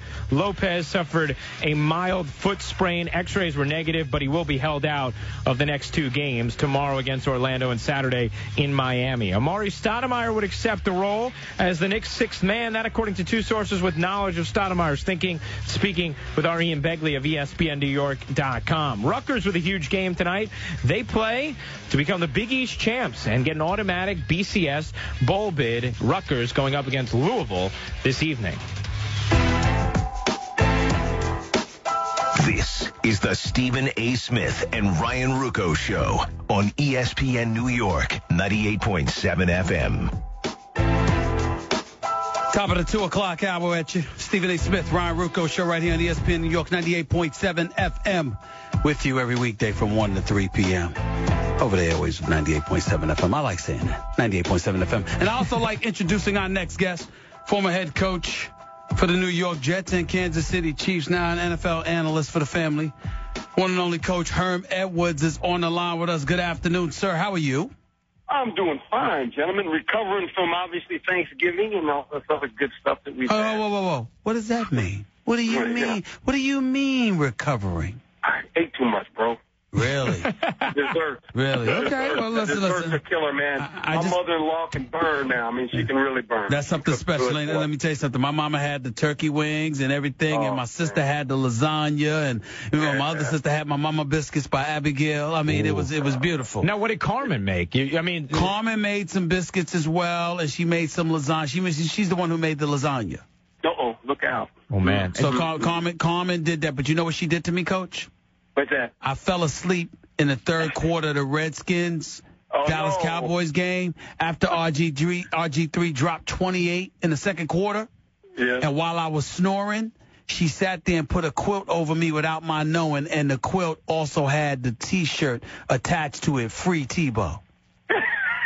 And then she emailed the producers at First Take and gave it to them to put on national TV. You see the kind of traitors I have in my family? I tell you what, and Skip Bayless is probably smiling. Man, he's still laughing. He's still laughing about it. Benedict Arnold all over the place. He's infiltrated my family, Coach. He's infiltrated my family. I love it. Coach, we were just talking about briefly Bart Scott and his comments about Jets fans, right. And I mean, I'm just wondering, as a coach, is there ever a preemptive discussion with players about, hey, understand this is how you're going to be treated in certain circumstances. Don't react. Don't do what Bart just did. Yeah, I think you got to be bigger than that. And remember, it's not all of the Jet fans. It's no different than when a player makes a mistake in the National Football League. We want to say all the players. There's 2,000 players. There's always going to be 3% knuckleheads that are going to always be get yourself into a jam. it paints a bad image for the league. No different with fans. There's always a couple fans that have an axe to grind. They go to the football games to really, get their anger at players or whoever it may be, coaches. That's part of it. You got to be bigger than that. Coach, the frustration that Bart Scott exhibited, the kind of frustration he's exhibited, is that a reflection about him and the kind of season he feels he's having? Or is it about the organization and his frustration with what he's seeing from other people? Well, I think players look at, they look at their own self before they look at the organization and how am I playing? And obviously, he's probably not having one of his better seasons. And that was part of last year. You remember last year, he wasn't playing all the downs. Maybe taking him out a little bit. So I think, the end of his career is probably coming sooner than later, but that happens, and he's been a heck of a football player. I'm not saying he won't continue to play, but he's probably a little, he's a little disappointed in the way they've played, and looking at their record right now at 4-7, but they can get well. I mean, they can win some games down the stretch here and feel good about themselves. Coach, I'm going to ask you a question. I don't know if anybody's asked this to you, but I'm going to put you on the spot here, Coach. Sure. Mm-hmm. Do you get the impression that the New York Jets left their defense to hang out and dry when you consider what they didn't do to buffer up and improve the offensive side of things on the offensive side of the ball? Well, I think they had a plan offensively. It didn't come to fruition. They wanted to run the football. We know Green is a good back, but I don't think he's the war daddy that you anticipate. The quarterback's not playing like he has in the past prior to his first two seasons. The receiving core has let them down some. They've got some young guys. They lose their best receiver. That becomes an issue. Defensively, they drafted some guys on the defensive line that basically, they can't get to the quarterback right now. I mean, you look at this football team, they got 17 sacks. That's not very good. When you think about it, you want to be a team to pressure the quarterback. They have to bring pressure now to the secondary, the linebacker group. I think some of those linebackers, Father Time catches us all. He never loses the fight, and is kind of caught up with some of those guys. So they lose their best secondary player. So all of these things are a factor. Talking with Herm Edwards as we do every Thursday at this time. Stephen A. Smith, Ryan Rucco with you on ESPN New York 98.7 FM. Coach, what did you make of not just the decision by Jim Harbaugh to start Colin Kaepernick, but the way he has handled this up until this point? Well, I think he's handled it like a wily cat, and that's who he is. Remember, we're making a big how do you do about the quarterback position. We're losing sight of how this team really functions. Guys, this team functions with the run game. Coach Harbaugh's a run coach. Think about it. He's a run coach. He ran the football when he had Andrew Luck at Stanford. They're number one in that football league running it. They're really what the Jets want to be. They run the ball, got a great offensive line, okay? Got the number 2 defense in the National Football League. Don't give up a lot of points. Got an outstanding punter and a kicker.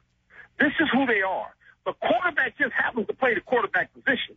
Now, it doesn't matter if it's Kaepernick or Alex Smith.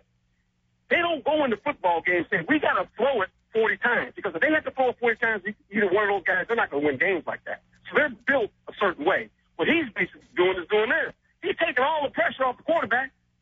He's putting it on him because it's his decision. So if it doesn't work out, guess what? It's on him. It's not on the quarterback. It's on him. But the team is built with the run game and defense. It's not built to the quarterback.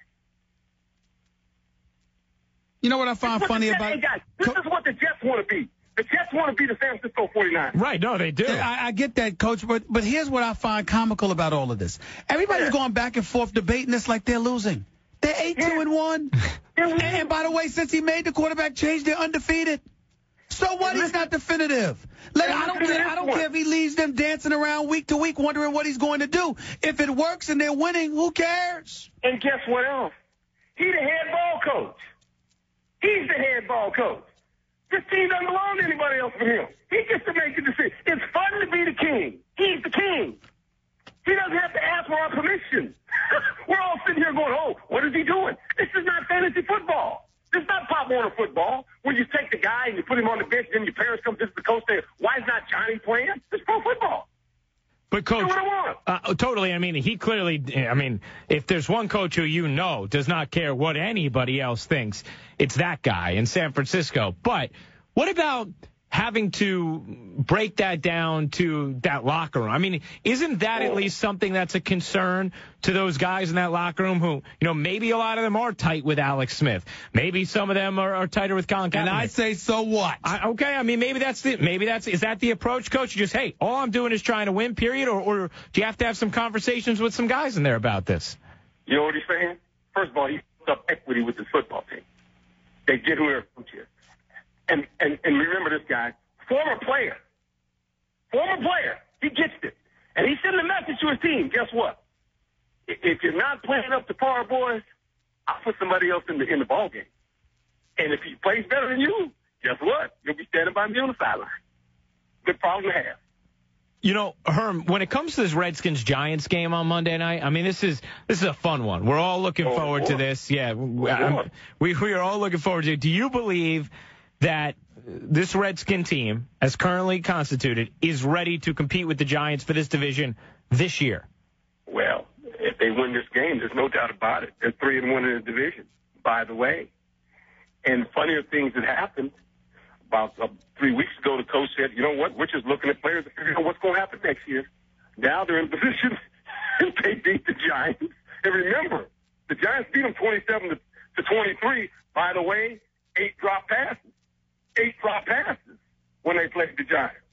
So this has to be a little bit of concern because if they win, they're 3-1 in the division. They got a better division record than the Giants. They might mess around not only getting the playoffs, mess around winning the division. With that being said, how did you feel about Victor Cruz's comments where he talked about they're a couple of pieces away, the Redskins? That's what he said about them. Some people said that was a very bold thing for him to say going into the nation's capital on Monday night to go up against them. I have no problem with it whatsoever. I think it'll raise the Giants' level of expectations as well, and I think they will respond in kind. What are your thoughts? Steve, now you know this. When we from the old school, if you're selling wolf tickets, as long as you're playing, you're good. And if I'm the coach, I used to tell players, hey, you want to sell wolf tickets? Make sure that when you play, you back it up. But you can't sell wolf tickets if you stand on the sideline when you're not playing. You don't talk. If you're one of them players that want to sell wolf tickets, you stand on the sideline, you put it on your teammates, that's one thing. But when you sell the wolf ticket, if you play, back it up. We'll have that chance on Monday night, Coach. This is Victor Cruz we're talking about here. It wasn't some bench warmer. This is Victor Cruz. That's what I'm talking about. Good for I have no problems with what he said. I don't either. Go ahead, Victor. Do some salsa on him if you want. Hey, man. Hopefully he has that chance. Coach, always love chatting with you. We'll do it again next week. Thank you, man. All right, that's Herm Edwards with Giants Focus, brought to you by All-American Ford. Everyone can afford an All-American Ford with locations in Old Bridge, Hackensack, Paramus, and Kingston. Visit them at allamericanford.net. I didn't think what Victor said was that big a deal. Yeah, I mean, he's giving an honest assessment about Neither that. did I, but some people sit there and say you keep your mouth shut when you're going into that kind of hostile confines and you get ready to have that kind of encounter. Me personally, it never bothers me as long as you can back it up, and he can back it up. And he already has against this team this year. He can back it up. No question about it. They win the game because of his 77-yard hookup with Manning. You understand? And I loved seeing Victor Cruz do the salsa. So I'm rooting for him. Me too. I'm rooting for him. You know, the salsa, that's a song that sounds like this. Yes! Absolutely. Hey, there you go. You know, Steven, we haven't heard in a while from you. When you hear a song like this. I'm not going to do that right now. No? All right. Not right now. All right. I'll save it for you. All right. Maybe on a Friday it'll be better. Okay, good. Maybe we'll get that tomorrow. 1-800-919-3776 is the telephone number. A question we have been wondering about for a very long time is finally going to get answered in Major League Baseball. We'll discuss that next on ESPN New York. Let's go! Let's go!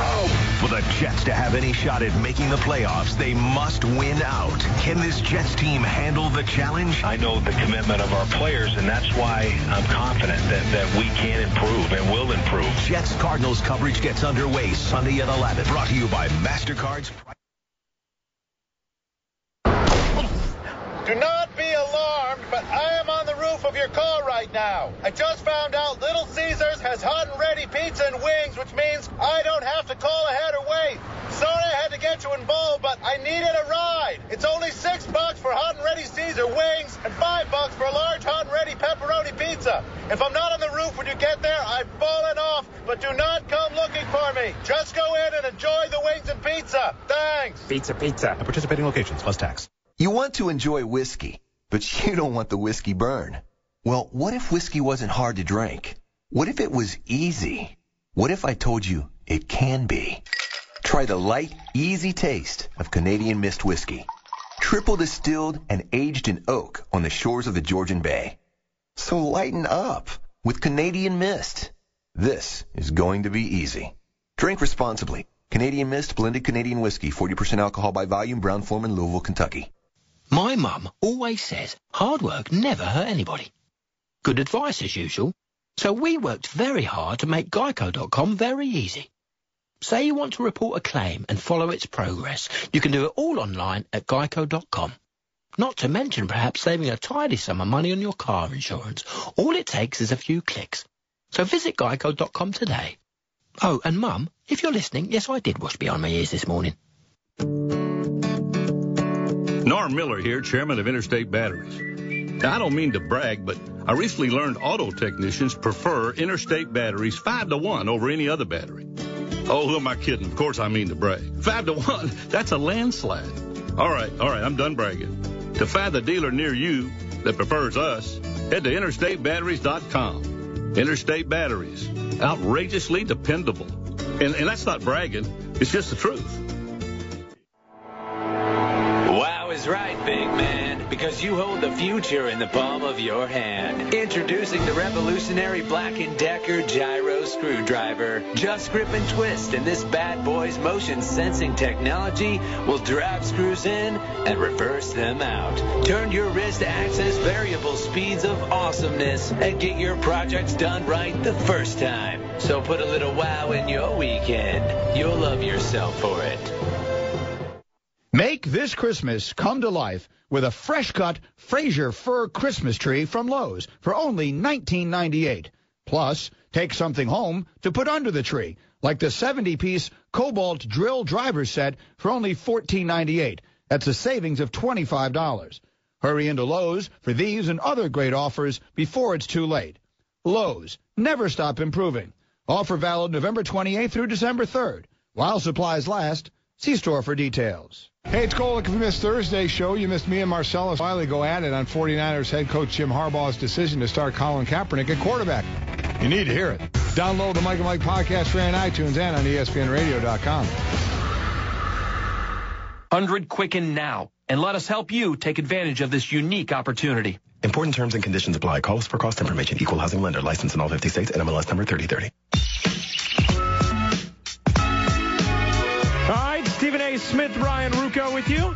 This portion of the show presented by the Melrose MVP Scholarship Program. Nominate your high school senior athlete for a chance to win $5,000 for college, courtesy of Melrose Credit Union. Go to ESPNNewYork.com/MVP. Continue to tweet at us at Stephen A. Smith, at Ryan Rucco. Just saying something nice about Chris Humphries. He gets hated on so much. Whoever says the nicest thing will win tickets to our Lunch with a Legend with Bobby Knight for next Tuesday. Why is it important for you that somebody says something nice about Chris Humphries? Well, it's not important to me. It's just it seems important. Well, it's not important. I mean, what's going on? I just think it's a fun way to give out the tickets. I was just double checking. No, that's it. I mean, it's That's it. You ain't one of the Kardashian members. You ain't got to look out for him. No. I don't think they're looking out for him now either. Hey, tell me about it.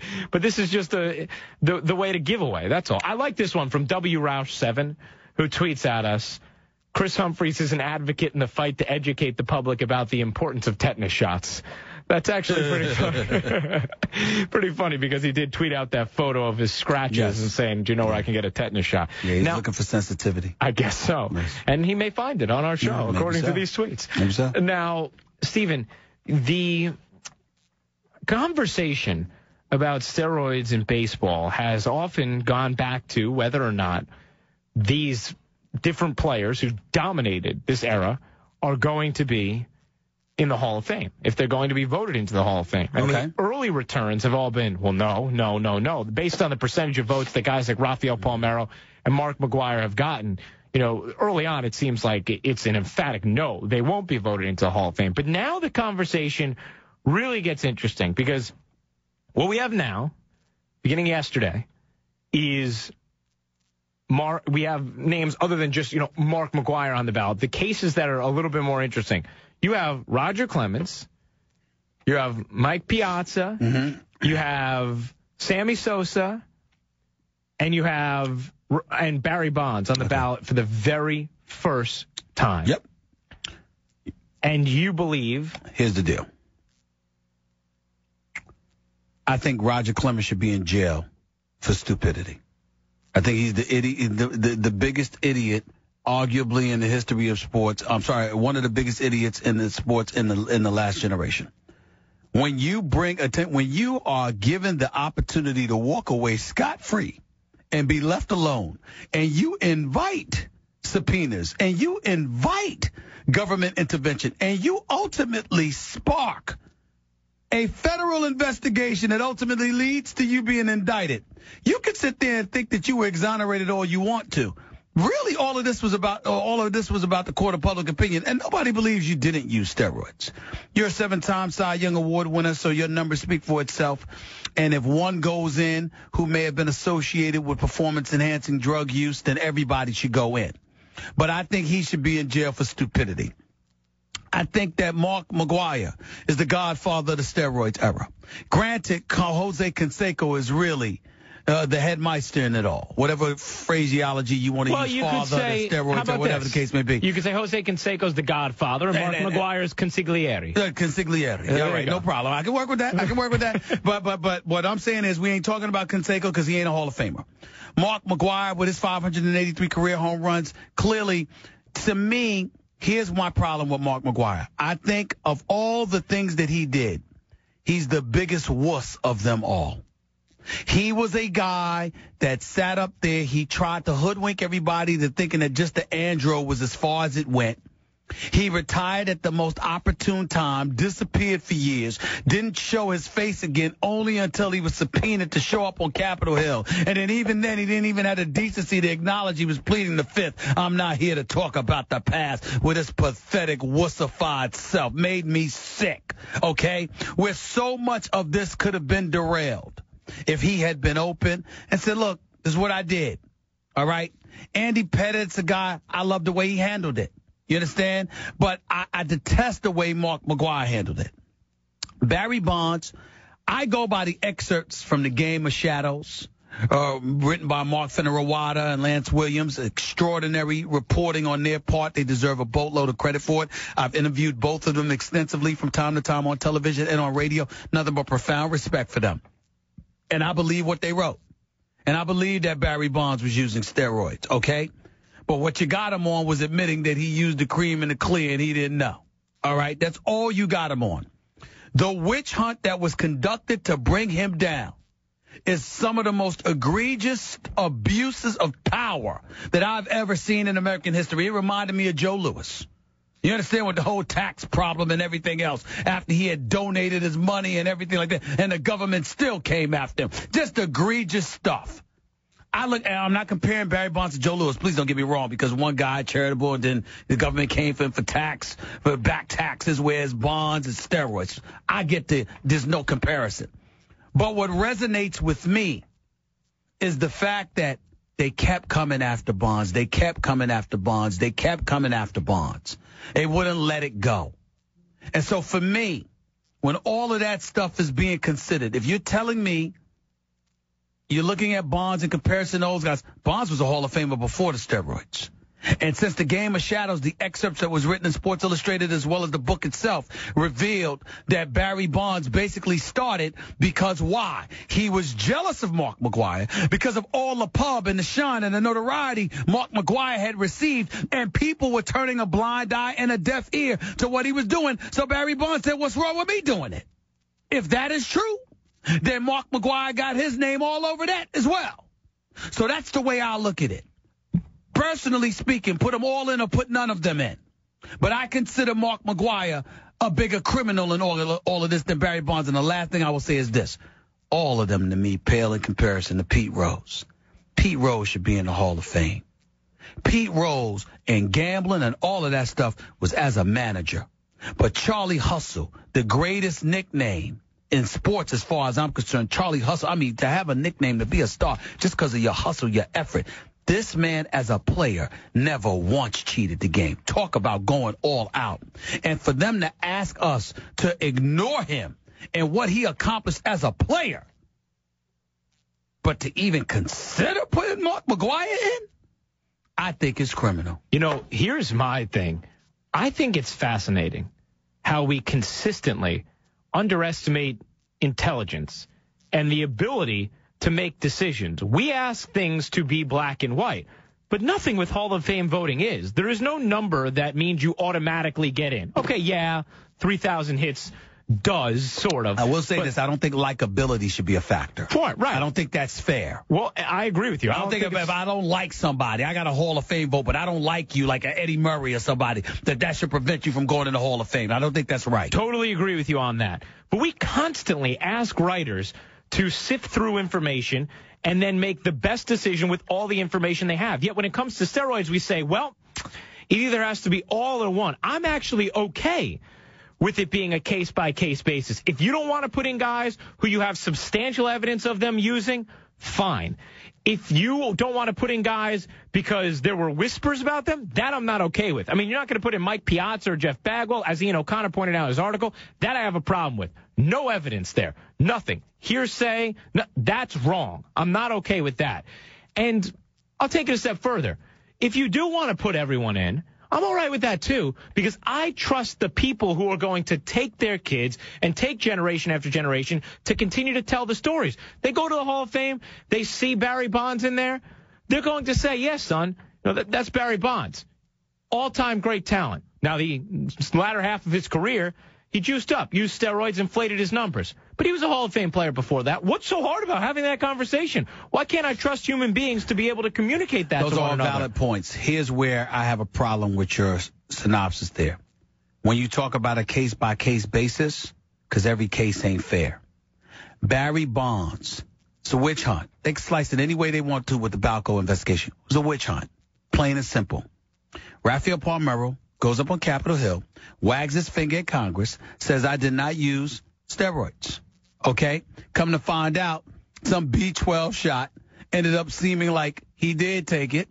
And as a result, he tried to blame it on his teammate, Tejada, okay, about some B12 shot. I don't know what it was. I don't have the story in front of me, so please forgive me if I'm not being too specific. The point is, from that point forward, he disappears from the game, and he's allowed to fly into the twilight. Barry Bonds, they kept coming. Mark McGwire, up until he was summoned to Capitol Hill, was allowed to live in retirement and never answer a damn question. So to me, the case-by-case basis I have a problem with, because some people are more notarized, are more hyped than others, more exposed than others. Now, if everybody was subjected to the same level of exposure, and you wanted to judge it on a case-by-case basis that way, I have no problem with your analogy, Ryan. But when you have one guy where a legitimate argument could be made that it was a witch hunt conducted against him, while another guy was allowed to just fade into the twilight, who may have been just as egregious, that's a problem, because the evidence that we're relying upon, one, you're going to have a bevy of it. The other, it's going to be minimal because nobody went after that person. I think that's the problem. That makes sense. That definitely makes sense. 1-800-919-3776 is the telephone number. You guys chime in. It's finally come to that time where these guys are up for the Hall. Should they be in? Should they be out? How should it be handled? At 1-800-919-3776. Put all of them in and Pete Rose. I agree. That's actually where I have gone now on this. This portion of the Stephen A. Smith and Ryan Rucco Show, presented by Napa Auto Parts, stopping at their newest New York location, now open in Woodside on 57th Street off of Northern Boulevard. We want to hear from you guys on this. Plus, we'll check in with Greg Anthony about that Brooklyn brawl from last night. Brooklyn. We'll do it next on ESPN Brooklyn. New York. The Yankees have re-signed Kuroda, Pettit, and are on the verge of bringing back Mariano. If those are the only moves Brian Cashman makes, do you believe? Right now, the Home Depot has freshly cut Christmas trees starting at only $29.98. Picking out the perfect tree is a great tradition. Paying too much shouldn't be. Take one of these beauties home for the holidays, and you could save enough for a little extra garland, a few more lights on the tree, or maybe an extra gift or two beneath it. All thanks to our freshly cut Christmas trees arriving weekly and starting at only $29.98. More saving, more doing. That's the power of the Home Depot. U.S. only. 42, 43, $2.43. My girls are trying to break into the lemonade biz. It's rough out there. I told them to use email marketing from Constant Contact. It was the right choice for growing my small business, Go Time Fitness. Email really works because you know people are checking their inbox every day. Here comes the competition. With email marketing from Constant Contact, you'll have the tools to easily create custom emails that will work for your business. Plans start as low as $15 per month at ConstantContact.com. I'm a good gift giver. No, a fantastic gift giver. What do I get in return? An unnecessary cheek pinch. I deserve more. So this year, I'm giving Buffalo Wild Wings gift cards. For every $25 I spend, I can get a blazing bonus worth up to $100. So the next time I hear, "Oh, that's so sweet," it better be referring to honey barbecue sauce. Buffalo Wild Wings. Wings, beer, sports. No purchase necessary. Must be 18 or older. Valid in restaurant at participating locations only. And void in Florida, New York, Rhode Island, and were prohibited by law. Ends 11:59 p.m. Eastern Time on December 31st, 2012. See official rules at BuffaloWildWings.com for restrictions and details. Coming up Friday on Mike and Mike in the morning, 7:30 Eastern, Washington Redskins head coach Mike Shanahan is going to tell us how Robert Griffin III has changed the way he coaches the team. Plus, Stone Cold Lead Pipe Blocks. All Friday, Mike and Mike, ESPN Radio, ESPNRadio.com. Colin Cowherd and the Herd. Spanning the globe to bring you the constant variety of sport. San Francisco. All right, Kaepernick named the starter. Andrew Brandt, ESPN NFL insider. Former front office guy around the NFL, including the Packers. By the way, how much of this is money? Does that mean nothing here? Or because you can't have dead money, and if Smith doesn't start, he's kind of dead money. Money play into this at all? I always think it does, and maybe I'm too much on that lens, Colin. But, yeah, Smith signed a one-year deal basically for $8 million. There is about $1 million guaranteed left next year, but to me, they're sort of risking the boat on that. They'll pay $1 million next year if they have to get rid of him. But, Peyton Manning, they did some flirtation there. Alex Smith went to Miami. They ended up signing him one-year deal. Not a lot of long-term commitment there. Major League Baseball. Well, it's the first steroid ballot, so it's kind of interesting. Bonds, Clemens, Sammy Sosa, Ian O'Connor, great writer, ESPNNewYork.com. All right, all these guys on the ballot. Do you have a vote, by the way, Ian? I do, Colin. Yes. Oh, all right. Guys like you always do. There's a reason you do and I don't. Okay. So what do you? How are you voting on these guys? Can I ask you that? Yeah, sure. I wrote about it today for ESPNNewYork.com. I'm voting for Clemens and Bonds, not for Sosa. I just think Clemens and Bonds. I'm a member of the Baseball Writers Association of America, and in that organization, those two players are the most decorated players in the history of that organization as far as awards are concerned. 7-time Cy Young, 7-time MVP. And my feelings on the steroid guys have evolved over time. I think if you are a generational great, if you will, if you're a transcendent figure and you cheated, I'm still willing to vote for you. I think Sosa, McGuire, Palmeiro, those guys fall a little short of that standard. If you just took steroids out, is Sosa a Hall of Fame player? He might be, just the volume of home runs there. But, the cork bat, too, that bothers me as well. So I think he's borderline, but over 600, I think probably I would favor putting him in. But with the steroid allegation, the reported failed test, and, the cork bat as well, certainly as a cheater, as a PED guy, I'm not going to put him in. Boston. Chris Humphreys and Rajon Rondo got in a fight. Jared Wallace got into a fight, too. Chris Forsberg, ESPNBoston.com. First of all, who won the fight? That's all I care about initially. When you go into the stands, everyone's a loser because now the league is going to come down harder on these guys. If that incident happened at center court, it's sort of a push, literally, because all they did was push each other. There really wasn't any good haymakers or anything that landed, at least. I think Rondo was sticking up for a teammate, but he did it in a bad situation. It wasn't that hard of a foul, but once that thing goes into the stands, that's a dangerous situation. It's your daily sports page, spanning the globe in the Herd. Weekdays at 10:25 Eastern on ESPN Radio and ESPNRadio.com. Non-Ford vehicles with proof of ownership. Take delivery by 12/3/12 or call 1-888-5564. Hurry into your Tri-State Ford dealer during the Ford year-end celebration. Stephen A. Smith, Ryan Rucco with this ESPN New York Sports Center, brought to you by Melrose Credit Union. Nominate your senior high school MVP athlete for a chance to win a $5,000 college scholarship courtesy of Melrose Credit Union. Go to ESPNNewYork.com. The Brooklyn Nets became the Brooklyn Brawlers in Boston last night amidst the Nets' 95-83 win over the Celtics. Rajon Rondo incited a scuffle that led to his ejection, as well as the ejections of the Nets' Gerald Wallace and Chris Humphreys. Avery Johnson chiming in. There was a lot of swings going on down there, and I think guys were going in to try to rescue their teammates, and that's what kind of team we have. And they're pretty tough guys. like I said all along, we got guys that if you're in an alley fight, you got a lot of guys on our team that you like to be in there with. Meanwhile, Brook Lopez suffers the next two contests. Amari Stoudemire would accept the role as the Knicks' sixth man. Two sources with knowledge of Stoudemire's thinking telling Ari and Begley of ESPNNewYork.com. Rutgers with a big tilt tonight on the college gridiron against Louisville. Should Rutgers win, they'll be the Big East champs. Also, an automatic BCS bowl bid.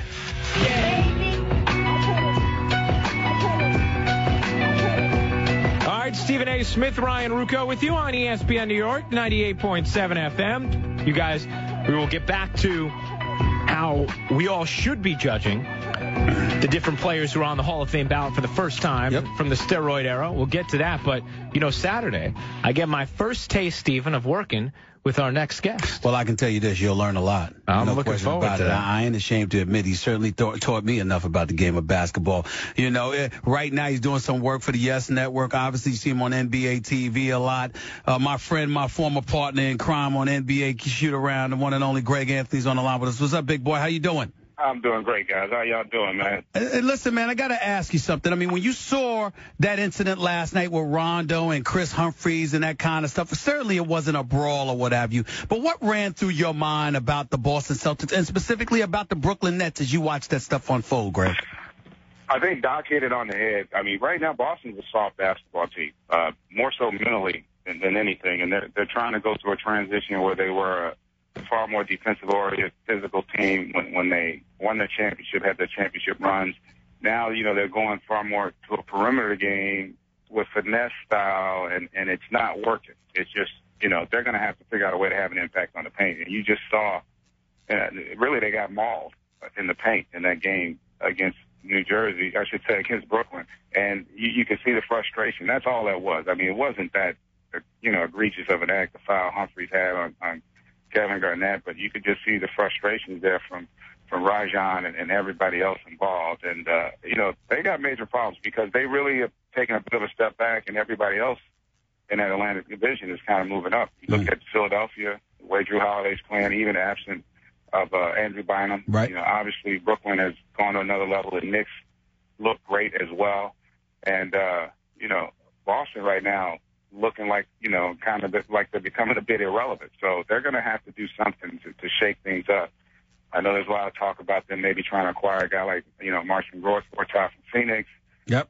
But they got to do something on their interior because I don't think KG at this stage of his career can man that, the entire season and still have enough in the tank to go to another level in the postseason. Greg, when it comes to the Knicks and the Nets, comparatively to the Celtics and their toughness, Boston definitely, obviously, they have that postseason pedigree and that experience that the other two teams just don't have right now. But when you look at guys like Reggie Evans, Gerald Wallace, what we saw from Brooklyn last night, and then you look at some of the guys on that Knicks roster, I mean, do you think it's reasonable to think that even as this season goes along, those two teams, they will be tougher than the Celtics? Oh, and it's also a bit of a misnomer to say that they don't have playoff experience. I mean, the Knicks roster is filled with championship guys who've had a lot of experience in the postseason. True. So they have that. Even with Brooklyn, they have guys, not to the extent that the Knicks have it, but they have guys who have some experience.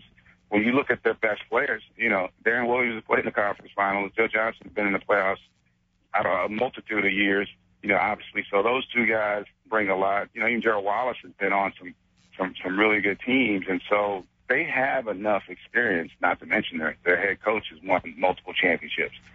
So those teams have it. And, sometimes I made this point, it's one of the concerns I've had with the Knicks, and you can start having that discussion with Boston. Sometimes you got too much experience. You start getting a little long in the tooth. Right. And you don't have a fear factor, if you will. You don't have an intimidation factor where a team's in awe. That works against you. So you're seeing it to a certain extent in L.A. with the Lakers. I mean, the game doesn't wait for you. You got to keep up with the game, and that's what those teams have been able to do. And right now, Boston has not. And so they're going to have to definitely make, I don't want to say monumental changes, but personnel-wise, they're going to have to do something on the interior. I don't think that the makeup of their roster is going to allow them to compete with the elites in that Eastern Conference. Greg Anthony right here with Stephen A. Smith, Ryan Rucco on ESPN New York 98.7 FM. Greg, let me get a bit nostalgic with you and bring you back to old times here. Let you correct me as you used to do so often, all right? Here's my breakdown of the Knicks and Nets here in this city. I look at the Nets as a more complete team. I look at them as deeper, younger, faster, to some degree a bit more athletic, and I think their parts fit better. They just don't have a Carmelo Anthony. That's how I look at them right now. So in a series, I'd still probably go with the Knicks, but it wouldn't surprise me if it was a pick-em. But that's how I look at it. I think it's that close. What are your thoughts about that? You make great point. I would say that this Knicks roster now, granted, you expect to get Shumpert and Amari back. That improves your athleticism. Right. But absent those guys, Brooklyn's not an overly athletic team. They're not a quick team, but the Knicks aren't either. If you look at them, we watched the game. You and I were at the game on Monday night, and so they don't overwhelm you from an athletic standpoint either. I do think I'm with you. I think it is a bit of a pick-em series, and you could say, well, Carmelo's the best player on the floor, but then the question is, okay, but who's got the next best three? Because you could make that argument potentially when you look at, Brook Lopez, Darren Williams, and I said this to a friend, I don't even, and I think Joe Johnson's still figuring out what his role is going to be on this group, but you can make the argument, think about it from this standpoint. Joe Johnson was considered the best player on the team that would go to the second round, which is a significant accomplishment in the postseason. I look at him as the fourth best player on this team in terms of the overall impact he has, because I think Gerald Wallace, because of, the fact he sets the tone for him defensively, he also finds a way to go out and get 12, 13, 14 points a night. He rebounds. He does so many of the intangibles. You can make the argument he's third best player on their team. So to take a guy who's the best player on a perennial playoff team and all of a sudden you instill him onto a roster where he's the fourth best, not to mention the bench, I think Brooklyn's bench is a lot better. In fact, I think that's the key to their team. And if you go back to the Monday night game, I was saying this to friends, and I love Woody as a coach. I think Mike Wilson's done a phenomenal job. So but I thought he lost that game in the third quarter because he didn't take Carmelo out. And Carmelo didn't have anything down the stretch to carry them offensively. And then by not taking him out, he never allowed J.R. Smith to get into a rhythm. Because when Carmelo goes out, J.R. becomes your first option offensively. Contrast that with what Avery was able to do. He was able to have Brook Lopez, Joe Johnson, and Darren Williams on the bench for a stretch that third quarter. Mm-hmm. And those guys were a lot fresher down the stretch. And then you end up in overtime that they were able to pull away. So let me get real quick, two-part question. Knicks with Amari and to me, without Amari and Shumpert, aren't getting out of the first round. And, when Amari comes back, should he start? Should he come off the bench? Those two quick questions. One, I think they still get out of the first round. Again, you got to look at who's in the East that you Miami, clearly the best team, right? Yep. After Miami, it's Brooklyn and the Knicks. So that means those teams are both going to have home court potentially in the first round. Okay. Chicago could make a run, obviously. So could Indiana. But I think those teams both potentially get out of the first round. I think that they're going to be a better team when Amari's on the floor. Remember, Amari hasn't played with Raymond Felton, who I think will help his game, and Jason Kidd, and they haven't had an opportunity to be in this system. So I think Amari will have more impact in this system than he did in Mike D'Antoni. Greg, I'm going to run in a sec, but we get the news today, Brook Lopez out a couple of games here, including the one you and I are going to be calling Saturday against Miami. I know you'll have the game in Orlando tomorrow night on Yes as well. How concerning do you think that should be for Brooklyn? Now, they say just a couple of games and X-ray is negative, but that is the same foot that he was dealing with last year. Oh, that's a major concern because he changes the entire makeup of their team. He is, to me, their bench has been great. Blatch and T.J. Watts and all these guys, Jerry Stackhouse, they're unbelievable. But he's the difference maker because he gives them balance. He's the guy that he gives them the opportunity to play inside out. And without him, they become too perimeter oriented, and I don't look at them then as an elite team. If it's a couple games, it's a non-issue. They'll be fine. But if it's an extended period, it could have a profound impact. Let's hope for him and for the Brooklyn Nets that that's not the case. Yeah, let's hope it's not the case indeed, Greg. Looking forward to seeing you on South Beach, my man. Yeah, we'll have a good time. Y'all ain't got to rub it in. You ain't got to rub it in. No, Hey, you know what? We'll be hitting you. We'll hit you on Twitter during the game. That's right. right. Like you don't get there enough anyway. I'll be there next week. There we go. Thank you, Greg. All right, thanks a lot, bro. Good. All right, man. That's Greg Anthony. You watch him on NBA TV and on Yes as well. Here was Stephen A. Smith, Ryan Rucco on ESPN New York 98.7 FM. He'll be calling games. He'll be calling games for for other networks some days soon. You mark my words. Hey man, he will do it. He will be doing it. I will gladly be enjoying his services on Friday then, or on Saturday in Miami. Now, a lot of you want to chime in on the Hall of Fame discussion we were having. It was 1-800-919-3776.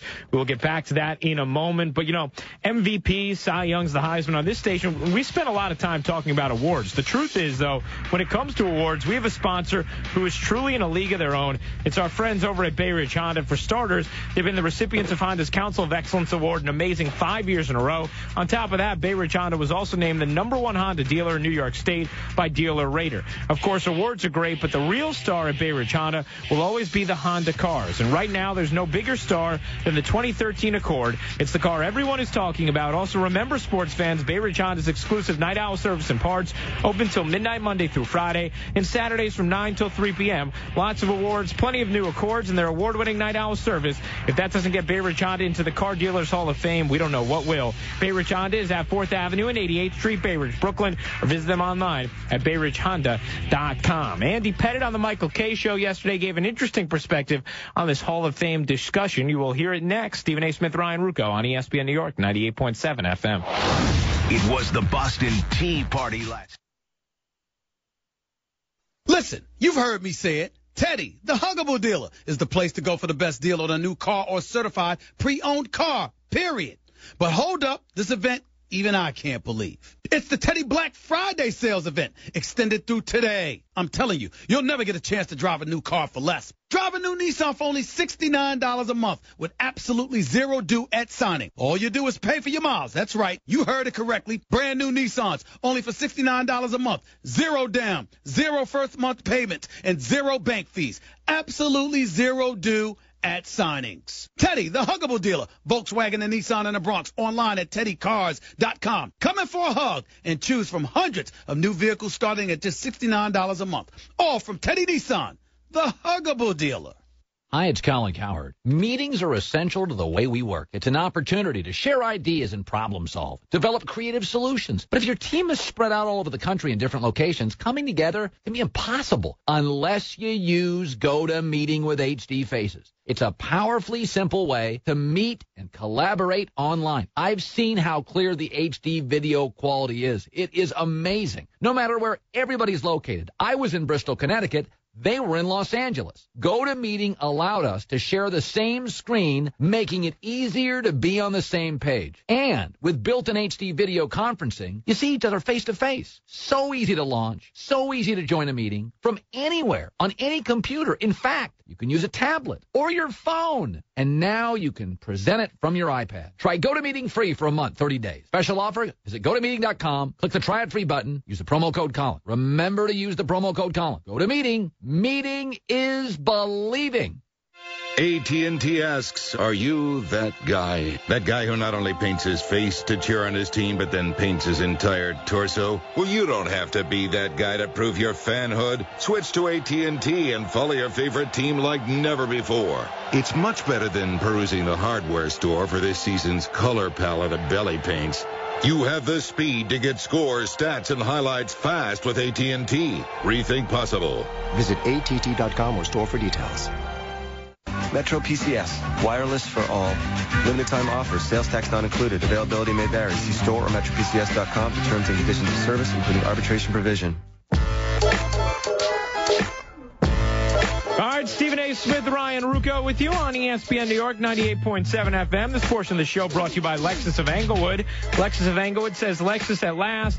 Every certified pre-owned available at 0.9% APR financing. For details and to browse offer, visit LexusofEnglewood.com. So you'll hear in a moment Andy Pettit and his thoughts on whether or not users should be in the Hall of Fame. Interesting perspective from him yesterday on the Michael Kay Show. But a lot of people want to chime in on the discussion we were just having, Stephen, in regard to what you do now that these guys like Barry Bonds, like Roger Clemens are actually on the Hall of Fame ballot. Frank in Staten Island. All right, Frank, where do you fall when it comes to this? I agree with Stephen on the Pete Rose thing on Charlie Hustle. If you let the steroid guys in, he should be in before anybody. But then if you open up the Pete Rose can of worms, I got a better nickname for you. What about Shoeless Joe? Shouldn't he go in? I mean, you're right. That's why a lot of people want to take hardline stances against anybody who, cheated in any way. But there is a difference between Pete Rose and Shoeless Joe. Shoeless Joe also batted over 400 in the World Series. Right, but his betting was not exclusive to when he was a manager like Pete Rose. His was when he was playing in the World Series. I mean, me personally, I think the Hall of Fame is a joke for the simple fact that Phil Rizzuto's in it. But, I mean, I don't think you should let the steroid guys in. Phil, Frank, you got to take shots at Phil Rizzuto? That's the purpose? I mean, come on, Frank. You got to calm down with that a little bit. No reason for that. Bobby in Middletown. Bobby, where do you fall in this debate? I think they should all get in. And on Stephen A's comment about Barry Bonds getting in, or he getting a lot of the getting sought after for all this, I think they went after him and not Mark McGwire because he was chasing the greatest record in baseball history, the home run record. So I think they were going after him more to prevent that from happening. Okay, I got you, but let me ask you a question. Does that make it right? No, it doesn't at all. But I think that's what they were doing. I hear where you're coming from. And it's totally believable. You know what I find the irony in all of that to be? What's that? When Hank Aaron was getting ready to eclipse Babe Ruth for the all-time record, how was he treated? Like the same way. Exactly. They were finding ways to get him out of there. And his only crime was that he was black. Now, here you got a guy in the steroids era that suddenly you want to protect Hank Aaron and make sure he remains the home run king, even though you did everything to prevent him from becoming the home run king. Well, different time. I understand that, but that's my point. Yeah. That's my point. And I certainly ain't blaming the people of today because I think we're far better today than we ever were. You see what I'm saying? Yeah. So I don't look at people the same as my ancestors looked at folks back in the day. I just don't. Well, here's my thing with the Bond stuff, and here's where now I think that the timing for Barry Bonds is really what got him. None of this stuff was completely unearthed when Mark McGwire was chasing Roger Maris. Yeah, but that's not an accident either. Well, okay. I mean, they could have unearthed stuff when he was doing it, but something. Again, the delays were on them. I agree with you on that, but I don't think that was solely to protect Mark McGwire. I think they saw a flourishing sport and didn't want to touch it. I wasn't accusing them of trying to protect Mark McGwire. It just happens to be that Barry Bonds started doing his thing after Jose Canseco's book came out, and so he was the one who was still left that was accessible. To Steven's point about where it's unfair to go case by case, and I saw a couple other people like Frankie C tweeting at me, he brought up the A-Rod example. A-Rod's name happens to be released from a list that had 103 names on it. What if there are some other guys who those names don't get released? And Ray Dinahan was making this point to me before the show as well, and their names happen to not get released. So there is nothing that happens to scar their name. They get into the Hall, even though they did use and they tested positive the same way that Alex did. And that is where, you make the point about, well, Barry Bonds had more attention on him. And so he ends up having more evidence gathered than somebody else who people just didn't see worthwhile to chase after. And that's where the Hall becomes a little bit more murky and why you do have an argument for all or nothing one way or another. For me, the argument, the Hall of Fame argument will always be murky until Pete Rose gets in. Pete Rose, to me, epitomizes, and I want him in the Hall of Fame more than I want Barry Bonds there. Pete Rose deserves to be in the Hall of Fame because of what he did as a player. Period. There's no way that, and we talk about America being a land of second chances. I mean, how long has this guy been condemned? How long? Well, listen, we have murderers that have been let out of jail. And Pete Rose is, figuratively speaking, in the court of public opinion, just won't let it go. Just won't let it go. That man, as a player, his nickname was Charlie Hustle. He wasn't some home run king. Remember when they used to what was Dave Kingman? Yes. Yeah, absolutely. I mean, King Kong and all of this other stuff. I mean, the stuff that he was called in these nicknames. Can there be a better nickname than Charlie Hustle? I don't think so. That means your greatness is entirely predicated on your effort, which is what we teach folks. How do you not have him in the Hall of Fame? I think it's disgraceful. Andy Pettit was asked about this on the Michael Kay show yesterday. You know, as somebody who admitted HGH use back in the day, how would he vote? You know, for a admitted PED user when it comes to the Hall of Fame. That's such a difficult, question for me to answer, because if you're going to ask me that, there's guys that are on that ballot that has had stuff come up, and I think they're great players. I think they're probably Hall of Fame players, Mm-hmm. I've been asked this before about me. I mean, do I consider myself a Hall of Fame player? For me to sit here and I almost feel like it'd be arrogant for me to sit here and say I feel like I'm a Hall of Fame player. I just, but then people will talk to me and they'll put me in, the numbers are there. With numbers that are there, exactly.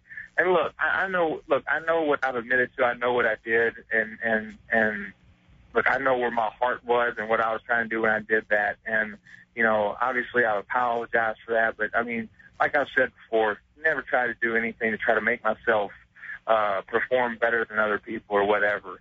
But everyone's going to have their own opinion of that. I thought our producer John Winthrop had a really interesting point about this whole issue, Stephen. He was talking before the show and said he thinks it would do more damage to baseball to have a Hall of Fame with an era filled with fringe stars than the players who actually dominated the sport. And that's his main motivation for why you put everyone in. It's an interesting point. I don't know what to make of that. I really, really don't. You watch the game, you see what you see. Me personally, I loved watching the long ball. I was mesmerized watching Sosa and Mark McGwire go at it for the home run, to break Roger Maris's single-season home run record. I loved it. I loved the fact that the sport of baseball was revitalized. Absolutely loved it. And a part of me feels it's an absolute disgrace because so many of these guys who cover the sport and people who governed the sport benefited from exactly what they were covering and governing and now want to condemn it. And so I don't know what to make of it. All I'm saying is that, listen, put them all in or put none of them in. And it's officially a conversation for the first time. W. Roush 7 is our ESPN New York Lunch with a Legend winner. Congratulations to him. Fun stuff today. We'll do it again in 22 hours. Yes, we will. The Michael Kay Show is up next. The Jets are in danger of having back-to-back non-winning seasons for the first time since Bill Parcells changed the culture of the franchise. Will the Jets avoid letting that happen? Coach Parcells. Make this Christmas come to life with a fresh-cut Fraser fir Christmas tree from Lowe's for only $19.98. Plus, take something home to put under the tree, like the 70-piece Cobalt Drill Driver Set for only $14.98. That's a savings of $25. Hurry into Lowe's for these and other great offers before it's too late. Lowe's, never stop improving.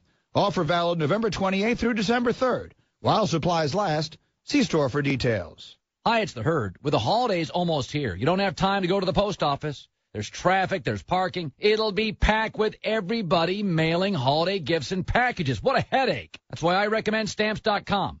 You can avoid all the hassle of going to the post office during the busy holiday season. Don't even try it. I have. You'll regret it. Everything you do at the post office, you can do right from your desk. Like buy and print official U.S. postage using your own computer and printer. Print postage for any letter or any package the instant you need it. Then the mailman picks it up. So easy, so convenient. Right now, special offer. When you use my name, Colin, it's a no-risk trial. Plus a $110 bonus offer, which includes a digital scale and up to $55 of free postage. Don't wait. Go to Stamps.com before you do anything else. Click on the radio mic, top of the home page, and type in Colin. Stamps.com, enter Colin. Windows 8 changes the game. How? Let's do a play-by-play. Greeny, Golick hits the start screen. Bam! It's on. Scrolls through live tiles, glances up, sees stocks up. Weather is 55 and sunny. Wife emails, parents are coming for dinner. His buddy Derek IMs, you in, Golick? Swipes through sports apps, launches ESPN NBA, opens video, pulls an email, replies to wife, working late. Hi, I'm Derek. I'm in. See you soon. Wife responds, don't worry, I understand. Golik's in the clear. Sounds to me like you can do anything on a Windows 8 tablet. Check out Windows 8 at windows.com. 365.com. Enter promo code DITKA and get 25% off. SportsFreak365.com. Get your freaking gear.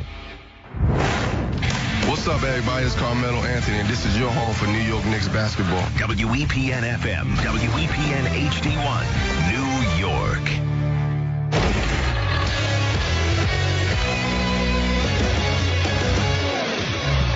Well, the New York Knicks won against the Milwaukee Bucks yesterday, but the biggest victory might be a story in ESPNNewYork.com, where sources said that Amari Stoudemire has told people that he would indeed be willing to come off the bench. Boy, if that happened, that would take a lot of stress away from Mike Woodson and might even help the team, especially the second unit, which would feature Stoudemire and J.R. Smith. On the Nets side, in a brawl-marred game, they beat the Boston Celtics yesterday in Boston, but now we find out that Brook Lopez has hurt his foot. X-rays are negative, but it's the same foot that kept him out all of last year. He's supposed to miss 2 games, but that sends up a huge warning flare for the the Brooklyn Nets. History can be made for Rutgers football tonight. They play host to Louisville. If this victory goes Rutgers' way, they would win their first Big East title and go to their first BCS Bowl in school history. That game will kick off at 7:30 at Rutgers. Again, if Louisville wins the game, they still could be a tie for the Big East, but Rutgers would win it outright with a victory later on tonight. You're listening to ESPN New York, 98.7 FM.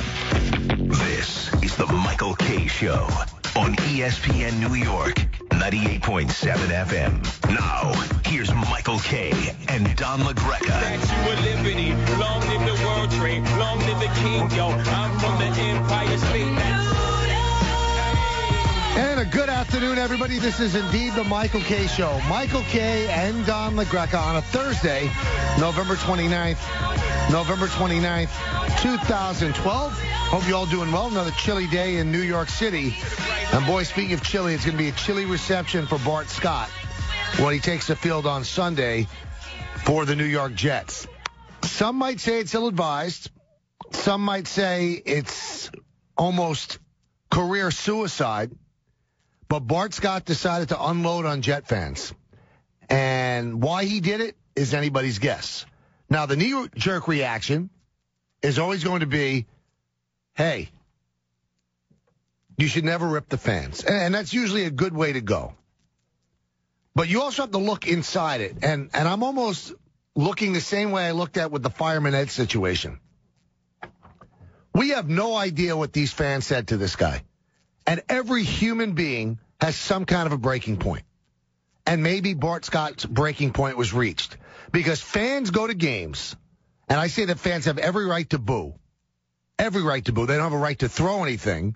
And I guess they have the right to say whatever they want.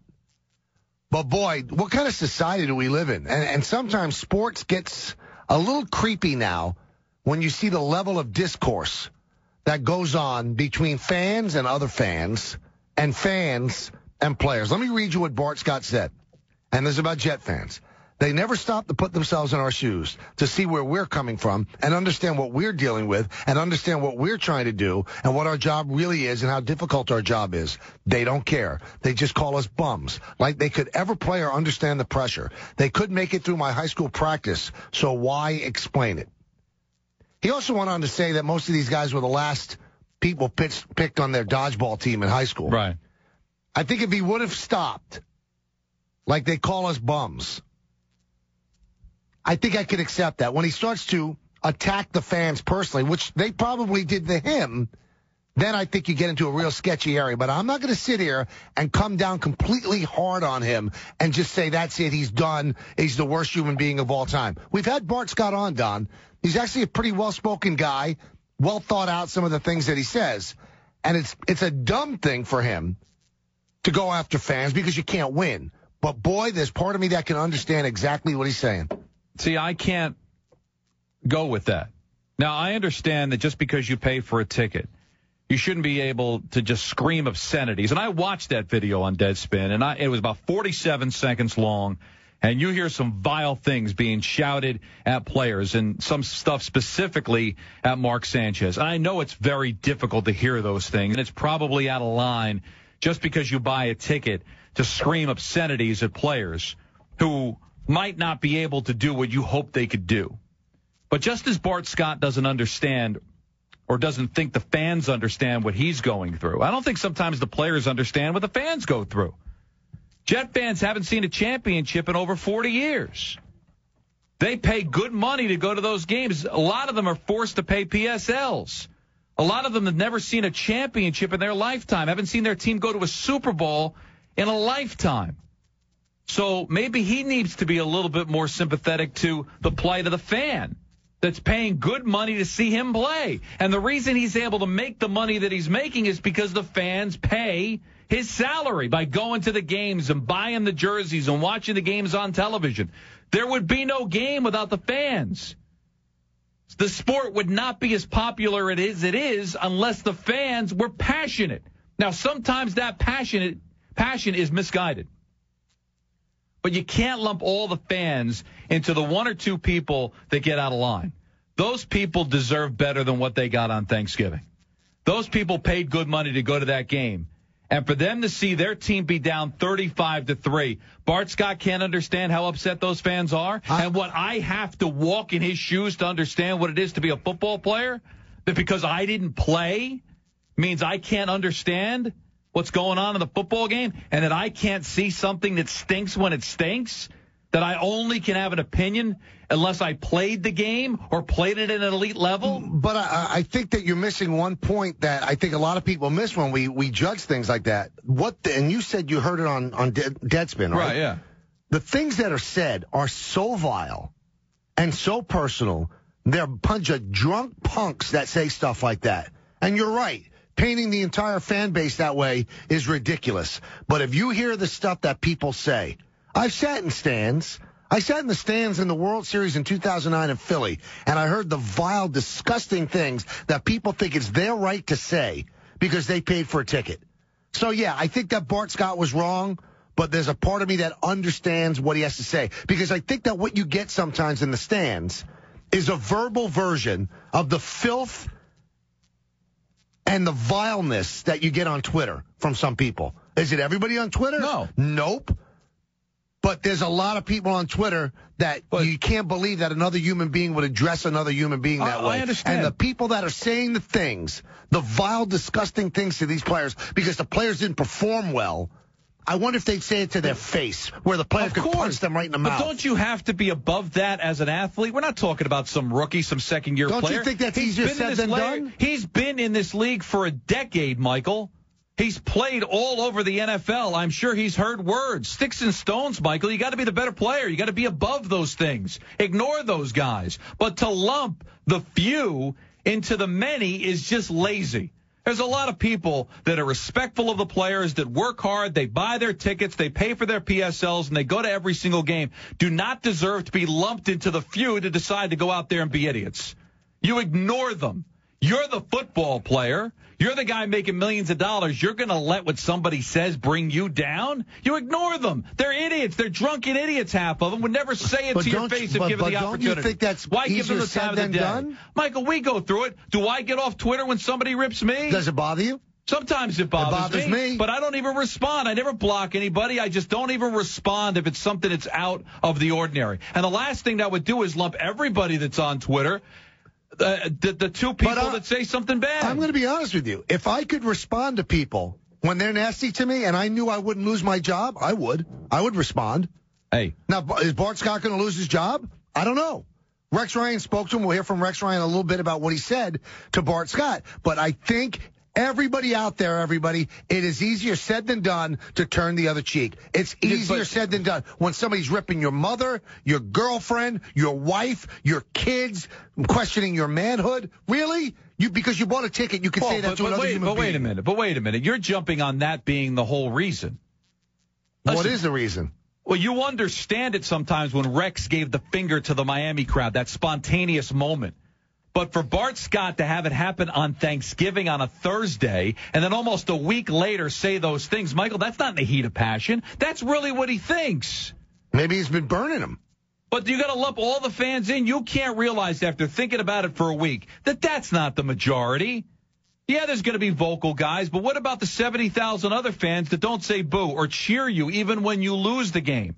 Now they all get lumped in as a bunch of losers, the guy that pay your salary? Come on, you're a professional athlete. You're a grown man. You got to let that stuff roll off your back, man. You can't let yourself be affected by it. You can't let yourself be affected by it in the moment, and you certainly shouldn't let yourself be affected by it almost a week after the fact. He's a veteran, man. He should know better than that.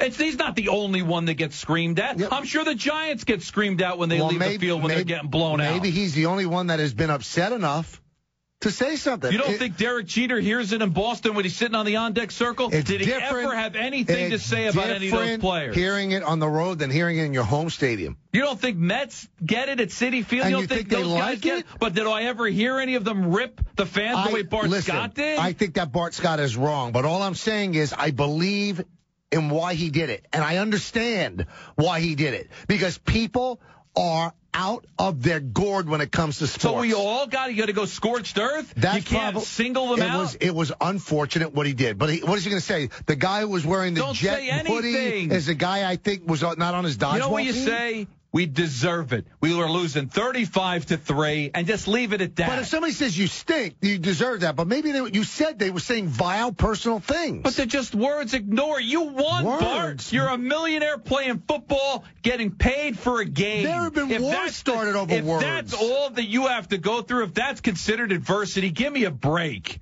They're just words. If somebody jumped on the field to attack you, that's a different situation. But you're wearing a helmet, you're in shoulder pads walking off the field. If some yo-yo that's half of the bag decides to talk about your mother, you're going to let that affect you? You should be above all that. But no, why should he? I've always said this in joking when we're hanging out together. The high road is the road least traveled. I mean, why can't? So he went the low road route.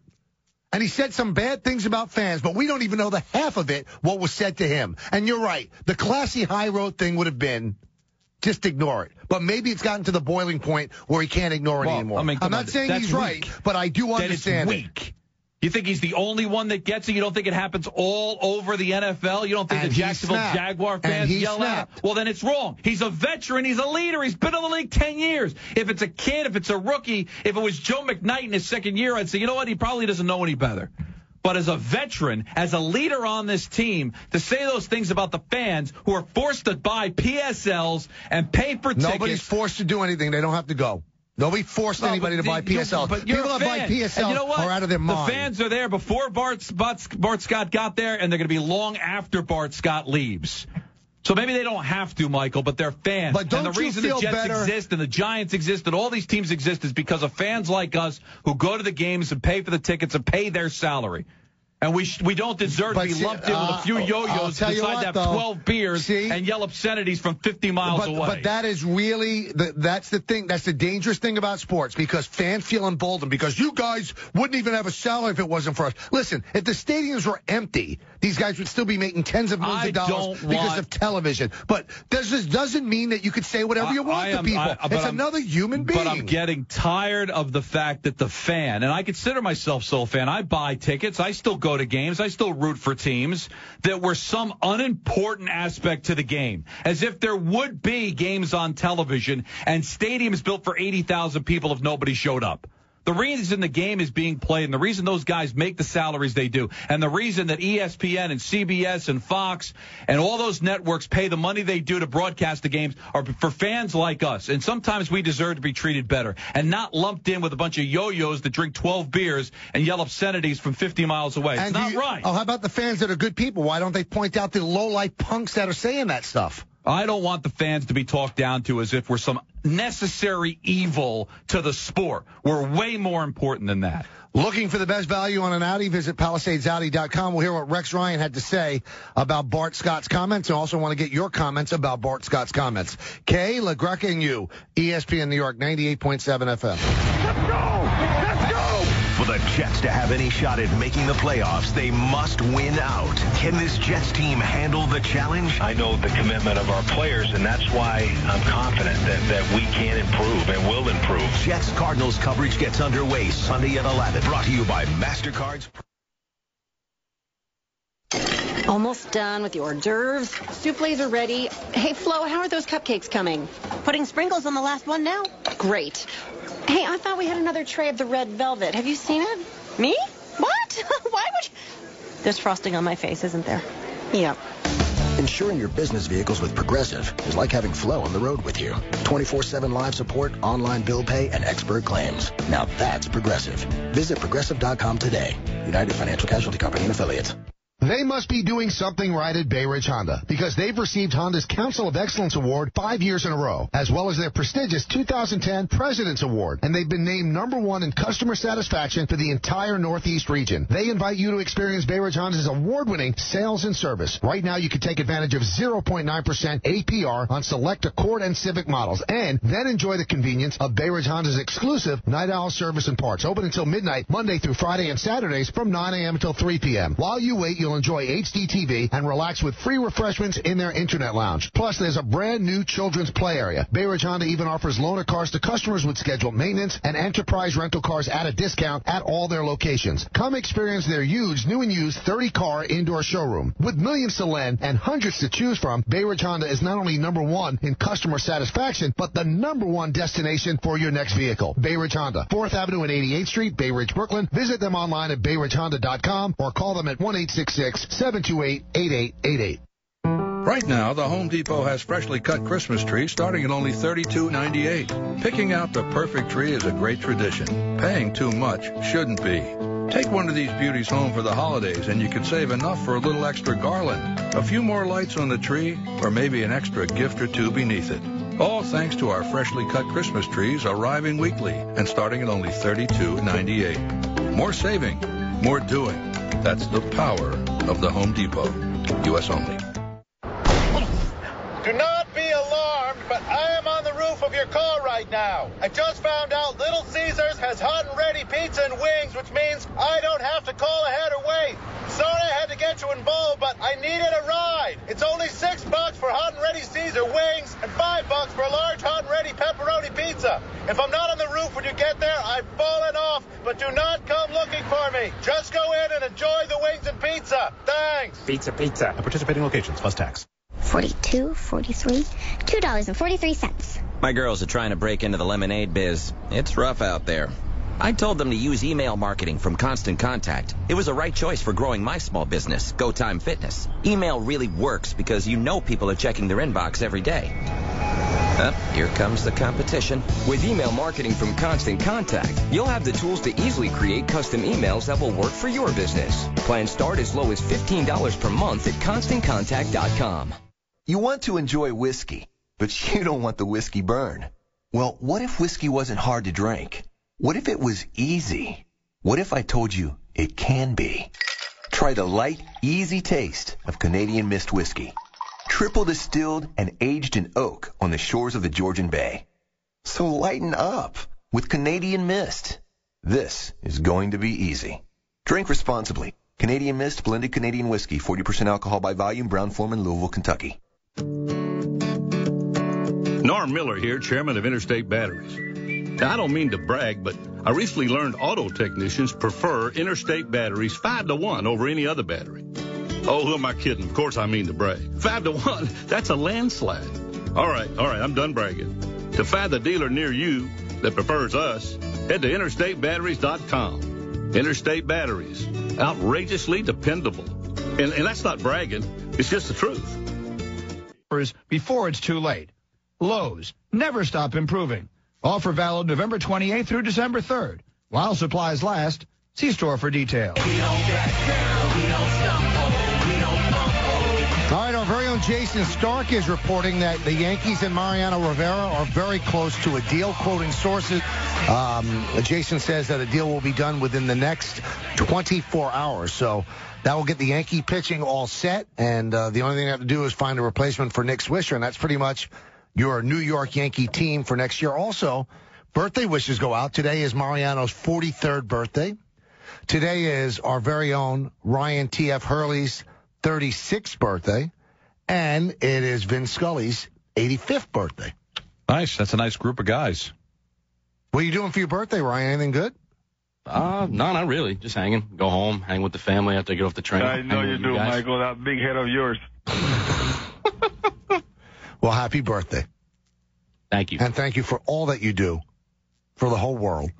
God bless you. Yeah, God bless you. All right, so what did Rex Ryan think about the words of Bart Scott? And here's what Rex said. I had a conversation with Bart, and, and when what I said, I'll stay behind, that our fans deserve better. And I was the first guy to say, would say that. And with us, it's just, when I mentioned to Bart, I mean, you have to appreciate the fans. The thing that makes this game so great is the players and the fans. And that's the truth. And obviously there's frustrations in the fact that, we never accomplished what we wanted to do in that game. And the fans, let us have it, and they got every right to. There's no doubt. But you got to appreciate our fans. And, obviously in the good times, it's much easier than in the bad times. Let me tell you what's going on, though. He has to say that. You have to appreciate our fans. He's one of the leaders of the organization. But I'm telling you, Don, being around athletes for a long time, behind closed doors, they can't stand fans that are nasty. And I'm not expecting them to stand it. I'm not expecting them to be happy about it. But you just described Rex Ryan as a leader on the team, the face of the franchise. Bart Scott's pretty close, isn't he? He's been in this league 10 years. He's been a major part of this Jets defense. He might not be what he once was, but he is a guy that's a leader in that team. He was trying to lead a revolt in the room of getting everybody to stop talking to the media. But he's supposed to be a leader. Now, I can't defend the guy that's going after your mom or wanting you dead and all that stuff, but Gary Myers in the New York Daily News, he gave some kind of running commentary of some of the things that were said in that video. You are pathetic, every one of you. Is that out of line from a fan? No. Who paid $5,000 for a PSL? But would you actually say that to somebody's face? That they're pathetic? So what if I did or I didn't? I'm a fan. I can't scream when my team's down 35-3. You're pathetic. You stink. You're unbelievable. I'm cleaning some of this up with the language, and I can't condone, the language part of it. You guys are a disgrace. You are bums. You're terrible. Tebow, we want you in the second half. You should be ashamed of yourselves. Tebow, save us. Well, right away, these people are out of their mind. Right. Tebow, save us. You blank, Sanchez. Don't even come out after the half. Garbage, garbage, garbage. Right, it's nice and to say watched the video. Face. Oh, but so you're telling me a guy that spent $10,000 for a PSL, another $100-something for a ticket, $25 to park, night on Thanksgiving, sitting there watching his team get outscored by 32 points in the first half, doesn't have a right to scream garbage, garbage, garbage? You stink? You're pathetic? Why can't you? I love sports, Don. I really do. But I think that the discourse between fans and athletes now is so nasty. They think that they're entitled to say whatever they want because they bought a ticket. I'm sorry. Sit at a Knick game. And you see these big, loud human beings that want to be part of the game by sitting in the stands because they paid for a ticket and screaming at every call and screaming at every play. Enough. Just sit back and enjoy the game. When I was a kid and I wasn't in the business, I never screamed at games. No, I sat there to enjoy it. And I didn't either, all right? And I'm not one to boo. But I'm sorry, Michael, some of the things that he's complaining about are not that terrible. But all I'm asking you, let's say we leave this studio tonight at 7 o'clock. And there's a crowd outside. You're garbage. You think it's nice to call somebody garbage? It's out of the ordinary for that to happen to us. But as a professional athlete, especially one that has been in this league for over 10 years. They should be used to be called garbage? That's something they should be used to? When they play that poorly. Michael. But they don't want to act like, they don't want to play like that. You're a professional athlete. You're making millions of dollars. You're a guy that's been in the league for 10 years. All I'm saying, these big, brave guys behind the stands and knowing that the players can't touch you because they'll get sued, calling somebody garbage to their face, that's okay. You know what it's going to become? It's going to become like Europe one day when they have moats around the field. Because fans can't be near players because they think they're entitled because they bought. And again, Bart Scott's wrong for lumping everybody else in. But come on. I don't think it's right to use foul language. I don't think it's right to throw things on the field. I certainly don't think it's right to jump onto the field. But if you're paying all that money, Michael, and you sat there and watched what they watched for 30 minutes, and I want to scream garbage or you're pathetic, I don't have the right to do that? You have the right, but then you have the right to the player going, and you're a punk. Because that's essentially what Bart Scott's saying. You're a punk. Well, the players should know better. So he's been in this league for 10 years. I'm sure it's not the first time he's heard it, and I'm sure it's not going to be the last time that he's heard it. I'm sorry. I don't think it's too much to ask for the player to be above the fray a little bit and ignore it. All right, this is a fan issue. Let's hear from the fans. Chris in Manhattan, you're first today with Kay and LaGreca. Good afternoon, gentlemen. How you doing? I'm good. How's everything? Good. You know what? As I was holding, I started to change my mind a little bit because, honestly, when I first called in, as a fan, I just can't do that. And I liken it to going to the zoo and poking a bear with a stick, okay, as opposed to going bear hunting with a switch.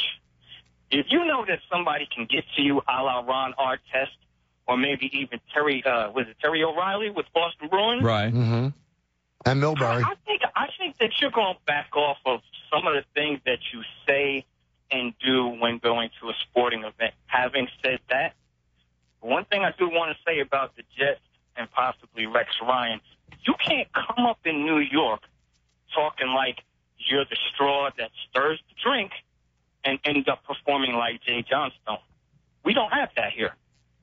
We really don't. Well, so you know what? He did not perform like Jay Johnstone. He delivered the first 2 years. He's had a bad last year, and this year's even worse. So now he's terrible. Let's go to Mick in Rockland County. You're next on ESPN New York. Hey, Mike and Don. Good afternoon, guys. Good afternoon to you, Mick. All right, so I'm a Giant fan, but in this case, I'm gonna take Bart Scott's side on this. There's only so much verbal abuse that these players can take before they lash back. And you mentioned the Twitter stuff before. People attacking people's families and making all these type of threats over the internet and verbal threats. I mean, we hold these athletes to this higher standard, but should we really be holding them to this sort of a personal higher standard where they become almost like higher beings, like they're not regular human beings? Mick, if my life is being threatened, then I call security. But if a guy is calling me pathetic when my team is trailing 35-3, you don't think as a professional athlete that's been in the league for 10 years, he can't just ignore that? Well, okay. I mean, he could ignore it, but I think that there was a little bit more than just being pathetic. I think there was some choice language being used. I'm sure there was a couple, expletives in there. Again, it's just words. I don't think anybody should feel like their life is being threatened. Oh, but really, but Don, why are you saying that? I mean, we're going back to playground time, sticks and stones. Words hurt. Words hurt. You can just call anybody anything you want. Do people go to Broadway shows and say to the star of a Broadway show, you're garbage? What a terrible performance. You stink. Why? Just because they're athletes and they can't get to them? I mean, it's called beer muscles. Some of these people are punks. They're absolute punks. They should be taken accounted for. They shouldn't be allowed to say whatever they want. Just because you buy a ticket doesn't mean you can be an animal. Just because a player gets paid a high salary doesn't mean that you can call him anything that you want. You keep saying it's just words. Words hurt. Words hurt a lot. Now, there are some fans that are on Don's side, and they're against Bart Scott. We'll get to them in just a moment. Kayla Greca and you, ESPN New York, 98.7 FM. Mike Greenberg on his beloved Jets. This era of Jets football was mildly successful, vastly overhyped, completely unclassy, much too noisy, and never nearly as good as it thought it was. And it ended Thursday. It needs to be completely broken down and started all over again from the very top. Listen, you've heard me say it. Teddy, the Huggable Dealer, is the place to go for the best deal on a new car or certified pre-owned car, period. But hold up, this event, even I can't believe. It's the Teddy Black Friday sales event, extended through today. I'm telling you, you'll never get a chance to drive a new car for less. Drive a new Nissan for only $69 a month with absolutely zero due at signing. All you do is pay for your miles. That's right. You heard it correctly. Brand new Nissans, only for $69 a month. Zero down, zero first month payments, and zero bank fees. Absolutely zero due at signings. Teddy, the Huggable Dealer, Volkswagen and Nissan in the Bronx, online at teddycars.com. Come in for a hug and choose from hundreds of new vehicles starting at just $69 a month. All from Teddy Nissan, the Huggable Dealer. AT&T asks, are you that guy? That guy who not only paints his face to cheer on his team, but then paints his entire torso? Well, you don't have to be that guy to prove your fanhood. Switch to AT&T and follow your favorite team like never before. It's much better than perusing the hardware store for this season's color palette of belly paints. You have the speed to get scores, stats, and highlights fast with AT&T. Rethink possible. Visit att.com or store for details. Clipping coupons. Standing in line at 4 a.m. Buying 5 to get 1 free. Maybe it's me, but I don't think it should be that hard to save money, which is why we made Geico.com so easy. Just a few clicks and you could be saving hundreds of dollars on your car insurance. And when you switch to Geico, you can do practically everything online. Report a claim, update your policy, even pay your bill. Click, bam, boom. Visit Geico.com today. Click, bam, boom. I'm rather fond of that one. I'm a good gift giver. No, a fantastic gift giver. What do I get in return? An unnecessary cheek pinch. I deserve more. So this year, I'm giving Buffalo Wild Wings gift cards. For every $25 I spend, I can get a blazing bonus worth up to $100. So the next time I hear, oh, that's so sweet, it better be referring to honey barbecue sauce. Buffalo Wild Wings. Wings, beer, sports. No purchase necessary. Must be 18 or older. Valid in restaurant at participating locations only. Employed in Florida, New York, Rhode Island, and where prohibited by law. Ends 11:59 p.m. Eastern Time on December 31st, 2012. See official rules at BuffaloWildWings.com for restrictions and details. Hi, it's Colin Cowherd. Meetings are essential to the way we work. It's an opportunity to share ideas and problem solve, develop creative solutions. But if your team is spread out all over the country in different locations, coming together can be impossible unless you use GoToMeeting with HD Faces. It's a powerfully simple way to meet and collaborate online. I've seen how clear the HD video quality is. It is amazing. No matter where everybody's located. I was in Bristol, Connecticut. They were in Los Angeles. GoToMeeting allowed us to share the same screen, making it easier to be on the same page. And with built-in HD video conferencing, you see each other face-to-face. So easy to launch, so easy to join a meeting from anywhere, on any computer. In fact, you can use a tablet or your phone. And now you can present it from your iPad. Try GoToMeeting free for a month, 30 days. Special offer, visit GoToMeeting.com, click the Try It Free button, use the promo code Colin. Remember to use the promo code Colin. GoToMeeting. Meeting is believing.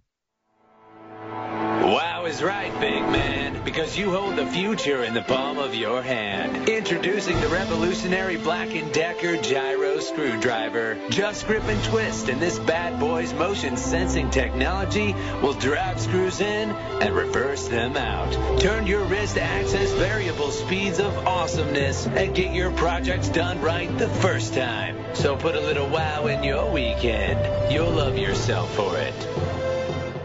We greet you on a Thursday, Mike Tirico, with today's edition of the ESPN Radio Sports Beat. Terrific sports day coming up. Let's start with the Falcons and the Saints. The Atlanta Falcons are 10-1, tied with Houston, best record in the NFL. You know that. You go back to last year, where their season ended 8-4, the loss to the Giants in the playoffs, a loss to Houston in the regular season. Well, if you put the 8-4 and the 10-1 together, you get 18-5. Those 5 losses: Texans, Giants, and 3 to the New Orleans Saints. Saints swept them last year, handed Atlanta its only loss of this year, and now this rivalry, Southern Fried, renewed in the Georgia Dome. This is a real rivalry. The players, the fans. Did you hear about the Atlanta airport arrival for the New Orleans Saints? Eggs thrown at their bus? What is this, high school? In any case, the Saints lost to San Francisco on Sunday, so the margin for error is done for Drew Brees and company. When Brees won a Monday night game for the Saints at home against Philadelphia, he walked off the field, told our Lisa Salters, I don't think the story of the 2012 Saints has been completely written just yet. He's right. We were ready to write them off. They're not just yet. But if they don't win tonight, they've got to win out against a tough slate to go 9-7. Must win on the road for the Saints. Physical game, not a finesse game against the Falcons. We look forward to this one. Another game with championship implications on the line. After this. Trending now on ESPN Radio. Les Miles is offered a 5-year, $27 million deal from Arkansas. And then LSU counters with a new 7-year deal reportedly for $4.3 million a year. Miles is staying with LSU. Plus, Rajon Rondo's assist streak ends at 37 games after he's ejected for a scuffle with the Nets' Chris Humphries. It's What's Trending Now on ESPN Radio and ESPNRadio.com.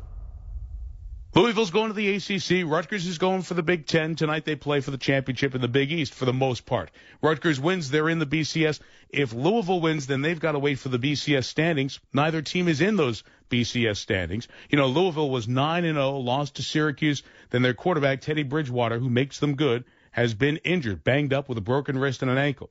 If Bridgewater can get through the pain and handle Rutgers and a good crowd on the road in New Jersey and a tough defense, Louisville can win, but we like Rutgers to represent the league with a win tonight. Kentucky, Notre Dame, look for a lot of Notre Dame zone in this terrific college hoop game that will be played in South Bend tonight. That's the ESPN Radio Sports Beat. This is Mike Tirico. Stock. Subject to proof of weather damage claim for vehicle and credit approval. Offer good through January 2nd, 2013. Call 1-888-858-8319 for details or see InsideNissan.com or dealer for details.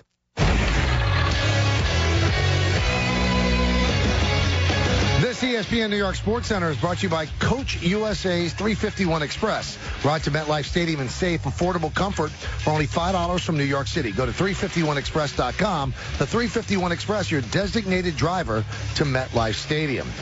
Well, our very own Jason Stark is reporting that the Yankees are within 24 hours of signing Mariano Rivera to a one-year contract. And by the way, it is Mariano Rivera's 43rd birthday today. Sources tell Jason Stark that they have been asked the parameters by the Yankees and by Pettit's representatives, so they know that it's going to come down in about 24 hours. So the Yankees will have signed Kuroda, Pettit, and Rivera. That'll settle their pitching staff. Next up, how do they replace Nick Swisher? Some basketball news.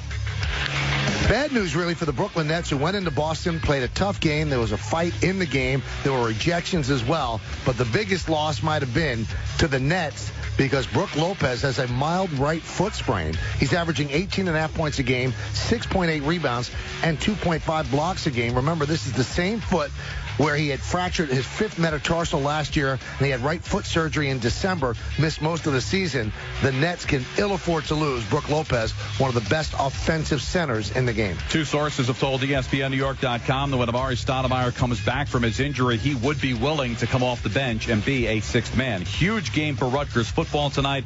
If they could beat Louisville, they would win the Big East title for the first time in the university's history and also advance to a BCS Bowl for the first time. Rutgers and Louisville's kickoff is set for 7:30. College basketball tonight. St. John's plays host to South Carolina. Seton Hall at LSU. Fordham home for Manhattan. St. Francis of New York at Norfolk State. You're listening to ESPN New York, 98.7 FM.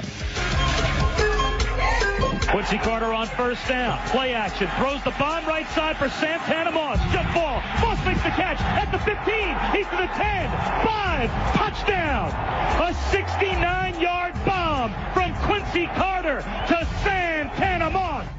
Well, we really had to dig into the archives for that. Quincy Carter connecting with Santana Moss. Well, now Santana Moss connects with RG3 with the Washington Redskins, and they will play the Giants this week. We'll get back to everybody's calls on the Bart Scott situation. Right now, Santana joins us here on the show. Santana, Michael, Kay, and Don LaGreca. How you doing? I'm fine, man. How you guys doing? We're doing great. We are doing great, and the Redskins are doing a lot better than they were earlier. First off, let me ask you, how good is RG3, and how good can he become? I'm tired of asking this question, but at the end of the day, man, the guy's, he's a talent, man. I mean, he's one of those guys that you don't get tired of watching. I mean, every week is going to be something new that he finds to really, wow us with. And, I mean, he has a lot of room for improvement, especially, just doing what he does. I think he's a bright guy. So when it comes down to anything that he feel like he's not at his best at, he makes sure he gets on top of it real quick. And the next time out, you can see immediately change. He don't waste no time with making progress on something that he feel like that need to be made. Now, as a veteran, Santana, you come into this season and they're giving the job to a rookie. So are you thinking, boy, this is going to be a long year, or did you see enough in camp to think, hey, we could be competitive with this guy?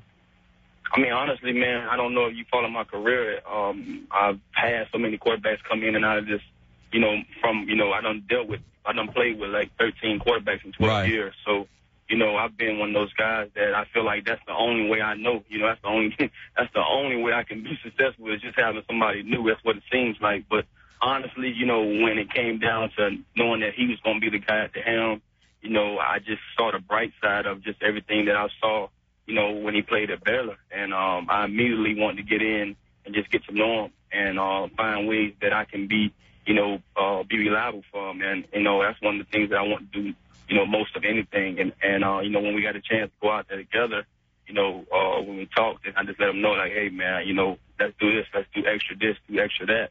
I want to put myself in that situation because I know at the end of the day, this is who we're going to ride with, and this is who we're going to put all our marbles on. And at the end of the day, he's been showing us, why we picked him, where we picked him. Santana, 13 quarterbacks, 12 years. That's not right. Why are they doing that to you? That's not right. Hey, it's life, man. Everybody don't have it as easy as others. You know what I'm saying? So I take it how it comes. You feel me? All right, tell me about this game with the Giants. A couple of weeks ago, your coach kind of intimated that maybe the season was over. He's going to give a look to other players who's going to contribute in the future, but you guys have started to play very good football. Do you think you can catch the Giants? I mean, honestly, man, when Coach said that, a lot of us didn't hear that, and I don't know if it was worded wrong or worded right, but at the end of the day, coaches have ways of motivating players, and I don't feel like, he had to say anything to motivate us. He knew what kind of team we had, and regardless of where we was at that point of time, I feel like we was a pretty good team that just had some tough breaks.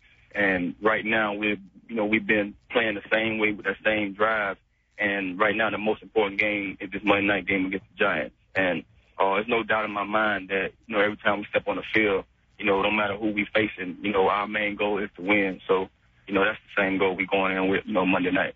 When you go into this game, you had a great game the last time you guys played on October 21st. 3 catches, 2 of them for touchdowns. You ended up with 67 yards. The Giants, though, came off maybe one of their best defensive performances against Green Bay. When you look at this defense now, is it the same kind of a defense you can attack that you faced a couple of months ago? Every week is going to be something different.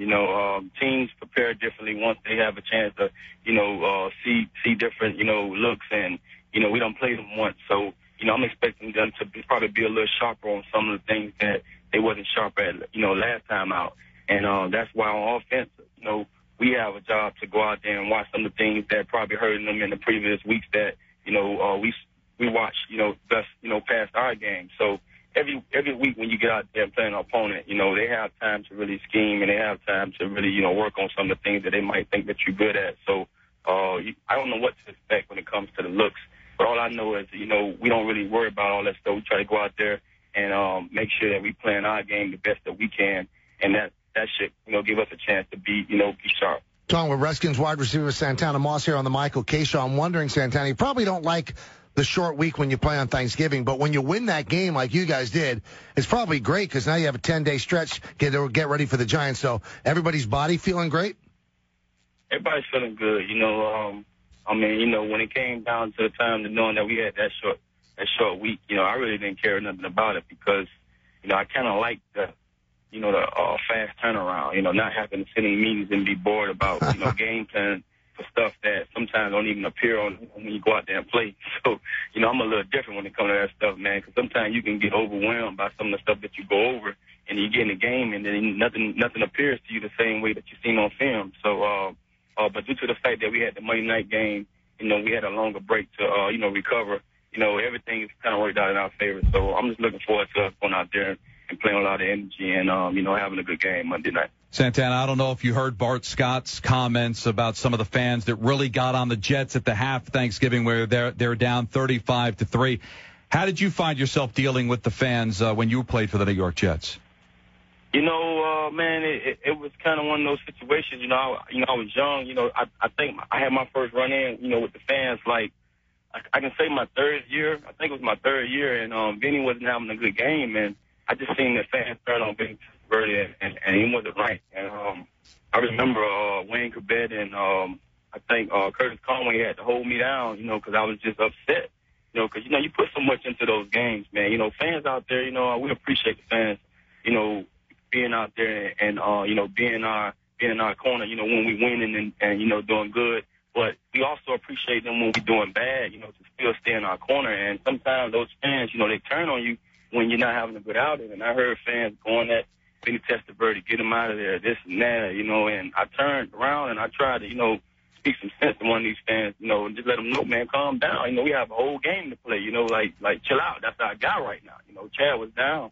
And at the time, that's all we had. So, they can be rough, and unfortunately I had to deal with that while I was up there those 4 years. But at the end of the day, man, I feel like, those New York fans are some of the best fans that I was ever around. So, you have your ups and you have your downs with them. Now, you said you almost went after them when you were in your second or third year. Is that something that you would do now, or through maturity would you learn to ignore that? You know what? I was ignoring it, but it got to the point that they just kept bothering this guy, bothering Vinny. I'm pretty sure Vinny didn't care nothing about it, but when you're trying to get ready for a game, trying to go out there with, get your head right, you keep getting guys calling you out. You're going to turn around and look eventually. And, due to the fact that I've done it, and I've been a part of it, yes, I learned from it. So, yeah, I probably won't, handle it the same way, but I had to say something to this guy like, calm down, bro, chill out, you on our side or what, So it was at that time that, it was nothing being said, and I had to say something. And I'm not sure if that fan cared or not about me saying anything, but I just feel like if I got my quarterbacks back, I got this team back, I'm out here busting my behind, man. I need him to calm the heck down so we can go out here and do what we do. But Santana, do they ever get so personal and nasty that pushes you over a line, that they say things that they shouldn't say? I mean, honestly, man, fans going to say what they want to say.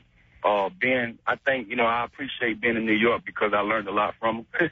I learned how to control myself and not worry about that.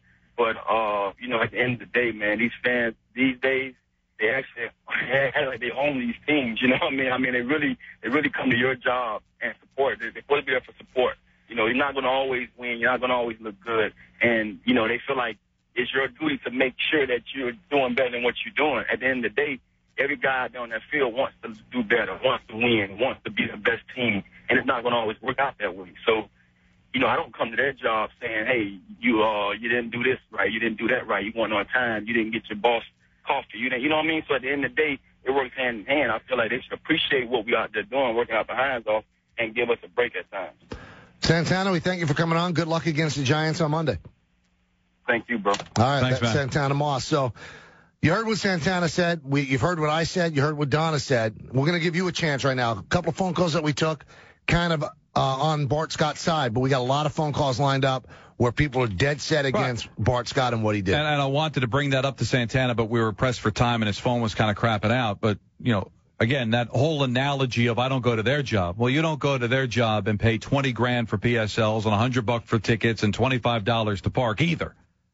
So you got to factor that in. All I'm saying is you got to factor in the frustration of the fans. I get that, but then we come into the same thing. Just because you pay a lot of money doesn't mean that you have the right to call somebody a name. And, I'm getting people on Twitter, you're just sticking up for Bart Scott because you don't like being criticized. Yeah, you're right. I'm an idiot. I should love being criticized. I should love it. I should embrace it. I should kiss you on the lips when you say something bad about me. I don't think being called pathetic when you're down 35-3 is out of order. How about bleeping pathetic? Bleeping garbage. Is that all right? I think as a professional athlete, for the amount of money that you're being paid, so you've got to take the high road. You're equating the thickness of somebody's skin with the thickness of their wallet. Well, how much they make? No, because they're a professional, and they wouldn't make that kind of money unless they were elite at what they do. I don't think I'm asking too much for them to ignore it when they consider what they are. You're a public figure. You don't think it's right to ask the fans to be civil? Just be civil. You can say you're terrible, boo, but to be civil, that's asking too much because they had a $20,000 PSL. I don't get it. That doesn't give you carte blanche to be a jerk and a punk. It just doesn't. The Jets are in danger of having back-to-back non-winning seasons for the first time since Bill Parcells changed the culture of the franchise. Will the Jets avoid letting that happen? Coach Parcells. Make this Christmas come to life with a fresh-cut Fraser fir Christmas tree from Lowe's for only $19.98. Plus, take something home to put under the tree, like the 70-piece Cobalt drill driver set for only $14.98. That's a savings of $25. Hurry into Lowe's for these and other great offers before it's too late. Lowe's, never stop improving. Offer valid November 28th through December 3rd. While supplies last, see store for details. Hi, it's the Herd. Everybody in business has to deal with either emailing a file that's too big to attach, or sending a confidential file without a secure way to do it, or needing to access a document while on the go. How about an answer for all three? ShareFile by Citrix, the all-in-one business solution for sending, sharing, and receiving files of almost any size. ShareFile was designed for businesses and can be customized to meet your company's specific needs. Every file stays under your control, so you know it's secure. You can manage who has access and for how long, see when files are opened, and by whom. Plus, ShareFile allows you to access files from any computer or, even better, any mobile device. Try ShareFile today. Sign up for my special offer. 30-day full free trial. Go to ShareFile.com, click on the radio mic, enter my name, Colin. ShareFile.com, type in my name, Colin. C-O-L-I-N. Coming up Friday on Mike and Mike in the morning, 7:30 Eastern, Washington Redskins head coach Mike Shanahan is going to tell us how Robert Griffin III has changed the way he coaches the team. Plus, Stone Cold Lead Pipe Locks. All Friday, Mike and Mike, ESPN Radio, ESPNRadio.com. I'm a good gift giver. No, a fantastic gift giver. What do I get in return? An unnecessary cheek pinch. I deserve more. So this year, I'm giving Buffalo Wild Wings gift cards. For every $25 I spend, I can get a blazing bonus worth up to $100. So the next time I hear, "Oh, that's so sweet," it better be referring to honey barbecue sauce.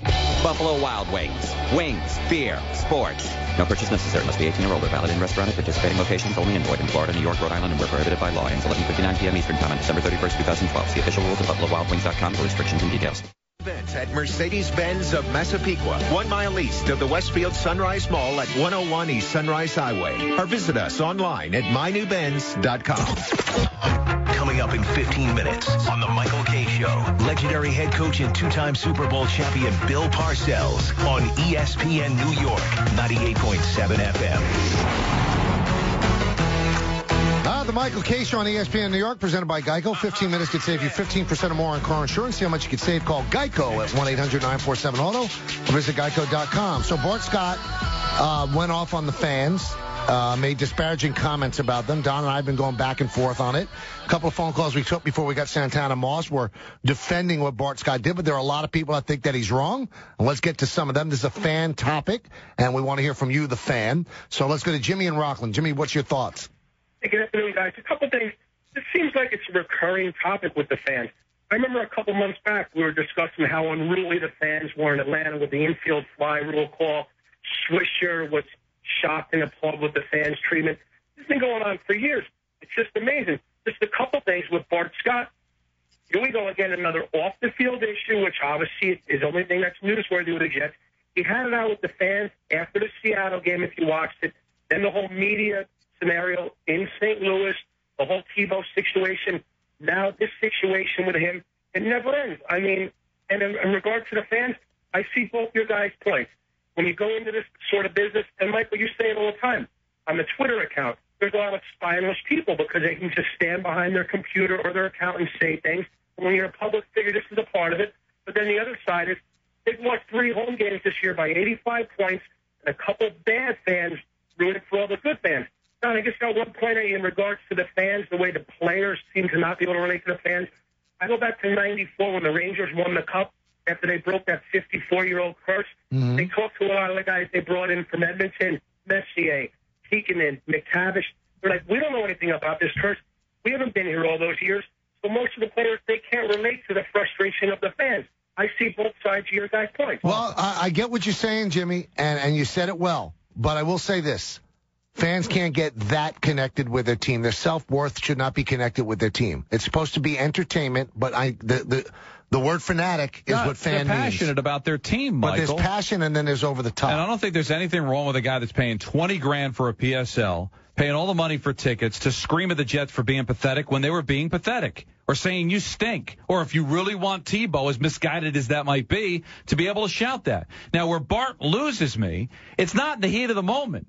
It's 6 or 7 days later he's being asked about it. So obviously he's trying to shoot a message at those fans. Does that make sense to do? When you have not played well as a team, as the caller outlined, they've gotten crushed 3 separate times in their own building. Wouldn't it have been better for a veteran guy of more than 10 years of NFL service to just say, hey, fans are entitled to think what they want. We stink. He's a hothead. Well, that's not good. But you know what? He's a hothead just like the fans that were screaming at him are. I'm not defending those fans that went over the line. But, Michael, you can't say Bart Scott got mad at the heat of the moment. It was days later. It was eating at him. Obviously, he likes tweaking those people. Well, you know what? Those people pay a lot of money to sit there, and they are your fans. And when you play that poorly, you have to expect to get it. And what are you accomplishing? Because what do you think is going to happen now after all this is out? And they're down against Arizona. It's going to get even worse. Absolutely. So he didn't make his situation any better either. But I have no problem. How many people you think were there Thanksgiving? 70,000? Yeah. Okay. They should have all booed. But when you get personal, that's when you lose me. I'm sorry. When you're screaming at somebody's bleeping garbage in their face. I don't understand why you can't just ignore it. You won. You're a football player. This guy's paying to see you. You've won. You're the bigger person. You're better at what you do. You're making more money. You're wearing a helmet. You're a famous person. You're playing in the National Football League, and you're going to get emotionally crippled by some drunk screaming at you? Come on. Be bigger than that. How hard is it to look away, Michael? How hard is it to look away? It's pretty hard. Even when Moss was saying, what does Vinny Testaverde do? Because Vinny was a pro, and Vinny was able to ignore it because he was a professional at what he did. He's not going to let some yo-yo fan screaming obscenities drag him down. Why can't Bart Scott be above it? Because some people can't. Some people. Then that's weakness. You know what? Then I it explains why this team's playing the way they're playing. I have that same weakness, okay? Because I don't like people saying bad things about me either, especially when I'm trying my hardest. You think that Bart Scott wasn't trying? Was it his fault that he couldn't catch Vereen, or was it somebody's fault that they weren't there and he was the one who was What are you taking it personal for? It's about because you. It's about the team. It's about you. They're screaming at the team. That you're bleeping garbage. How could you not take it personal? They're mad at the team. You can't see that?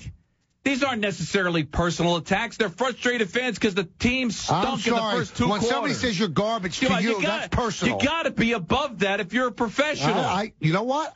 He didn't hit anybody. He said something with words. He didn't hit anybody. See how that works out. So what did you try to accomplish by calling out the fans? You think now they're going to be quiet if you're losing at the half? He knows he's in his last couple of games with the Jets anyway, so he went out firing. So these punks that were shouting him like that, maybe they go, I got the good of them. But maybe it also gives them a little pause to think, you know what, I'm a drunken slob. How can I yell at another human being? So a guy that screams at a pathetic team that's down 35-3 pathetic, that makes them a slob? The guys that were cursing are drunken punks. That's what they are. Well, that's what I'm talking about lumping in. I'd like to see somebody who was sober call somebody a bleeping piece of garbage. A sober person saying that to another human being. That's normal? That's a normal thing. That in this society, somebody could call somebody a bleeping piece of garbage when they're sober. That's ridiculous to me. What kind of society do we live in? Bunch of animals is what we are then. We're one level above animals if we could do that. So if you're not going to say they're drunken punks, then we're a bunch of lowlifes as a society. If you could do that to another person's face. My God. Bill in Eatontown, you're next. Calm down, Michael, please. I guess I'm a different kind of fan. I mean, I can't go Sunday because I had shoulder surgery on Tuesday, and I feel bad about that because I don't want the Jets to think I'm giving up on them. I would never give up on my team. I love the Jets. I love the green and white. I will always be a fan. And there's different kinds of fans. I have never booed my team. I've never called them names. I heard the video, and I'm sure there was alcohol involved in a lot of what those people were saying, the ones that were cursing. And both of you are right in some of the regards that you were saying. Well, you know what? There's both sides to both of this, Bill. We thank you for the phone call. Bart Scott, as Don said, probably should be above it. And I said at the beginning, I don't think he should have said it. But I stand by the fact that I understand why he did. Because sometimes it gets to be too much. Just because you're on stage doesn't mean you get to have rotten tomatoes thrown at you. And people say you're garbage. That's very, very harsh. Just because you make a lot of money doesn't mean that you're Teflon. It just doesn't. Maybe Bill Parcells has a take on this. We'll have the coach on with us in just a moment on his weekly segment here on the Michael K. Show. Hey, Volkswagen means people's car in German. It's a name that could not be more accurate. According to the website 24/7 Wall Street, Volkswagen has 3 cars among the 10 best-selling cars of all time. They're the Golf, the Beetle, and the Passat. The good news is that 2 of these cars, the 2013 Beetle and the Passat, are alive and well at Bay Ridge Volkswagen and are as popular as ever. Of course, Bay Ridge Volkswagen offers such popular models as the Jetta, the CC, and the Tiguan as well. With over 200 new and used cars to choose from, you will find a bigger selection of better prices anywhere, and there's great service as well. like no-charge scheduled maintenance for 3 years at 36,000 miles, whichever occurs first. There are some restrictions, so ask the dealer or check the program for details. And as always, their exclusive Night Owl service and parts open until midnight, Monday through Friday and Saturdays from 9 a.m. until 3 p.m. Bay Ridge Volkswagen is at 4th Avenue and 90th Street in Brooklyn, or visit them at BayRidgeVolkswagen.com. The Jimmy V Classic returns to the world's most famous arena as 4 of the nation's elite college teams square off at Madison Square Garden to celebrate the courage of one of basketball's greatest legends. The Jimmy V Classic, Tuesday, December 4th. Texas and Georgetown at 7, followed by NC State and Connecticut. Get your tickets now. Right now, the Home Depot has freshly cut Christmas trees starting at only $32.98. Picking out the perfect tree is a great tradition. Paying too much shouldn't be. Take one of these beauties home for the holidays, and you could save enough for a little extra garland, a few more lights on the tree, or maybe an extra gift or two beneath it. All thanks to our freshly cut Christmas trees arriving weekly and starting at only $32.98. More saving, more doing. That's the power of the Home Depot. U.S. only. Well, I'll tell you about the game of football. It has its ups and downs and highs and lows. And you know what I'm talking about. Wins and losses, injuries, and great performances. Teams have no guarantees on whether or not they will make it to the playoffs. So that big bonus at the end of the season, it may not come. Now, I've got a little tip for all my professional player friends who may not end up with that big payday. You might want to think about switching to Geico. Geico has been saving millions of other people money, or like me money, on their car insurance for the last 75 years. I've been with Geico 33 years since I got my license. In fact, Geico is the #1 car insurer in the tri-state area for the last 2 years running. The truth is, Geico finds every way possible to save drivers money, from low rates to good driver and multi-driver discounts. In fact, you can save hundreds on your car insurance just by switching to Geico. I know I did. So give Geico a call. And I never switched. I started with Geico. So give Geico a call or go to geico.com. It only takes 15 minutes, and you could save 15% or more on car insurance. Just something to think about, my friends. Hi, it's Colin Cowherd. Special occasions like birthdays, anniversary, and the holidays are so much more special when you send a beautiful bouquet from 1-800-Flowers.com. They're fresh and beautiful flowers from a company that cares about delivering smiles to the people you care about. And this week, the offer is incredible for my listeners. It's the Rose and Calla Lily Bouquet from 1-800-Flowers.com. Half off this best-selling bouquet. 1 dozen vibrant red roses paired with 6 white calla lilies and a clear glass vase for only $29.99. Regularly $59.99. This week only, it's 50% off. The Rose and Calla Lily Bouquet. It's absolutely beautiful. These in your home change the look of the room. Perfect time of the year. Don't wait. Order the Rose and Lily Bouquet at half price. Go to 1-800-Flowers.com from your desktop or mobile device. Click on the radio mic upper right side. Enter Colin. That's 1-800-Flowers.com. Enter Colin or call 1-800-Flowers and mention my name. Before it's too late. Lowe's. Never stop improving. Offer valid November 28th through December 3rd. While supplies last, see store for details. What's up, everybody? It's Carmelo Anthony, and this is your home for New York Knicks basketball. WEPN FM, WEPN HD1, New York. Time for the ESPN New York Sports Center. We lead with this. Jason Stark, our very own, is reporting that Mariano Rivera and the Yankees are about 24 hours away from inking a deal. Rivera would get anywhere from $10 to $12 million a year with some incentives, and that deal could be done, again, within 24 hours. It's also the 43rd birthday of arguably the greatest closer of all time, Mariano Rivera. Be a nice birthday gift one day later if he signs his deal for what could be and might probably be his final season in pinstripes.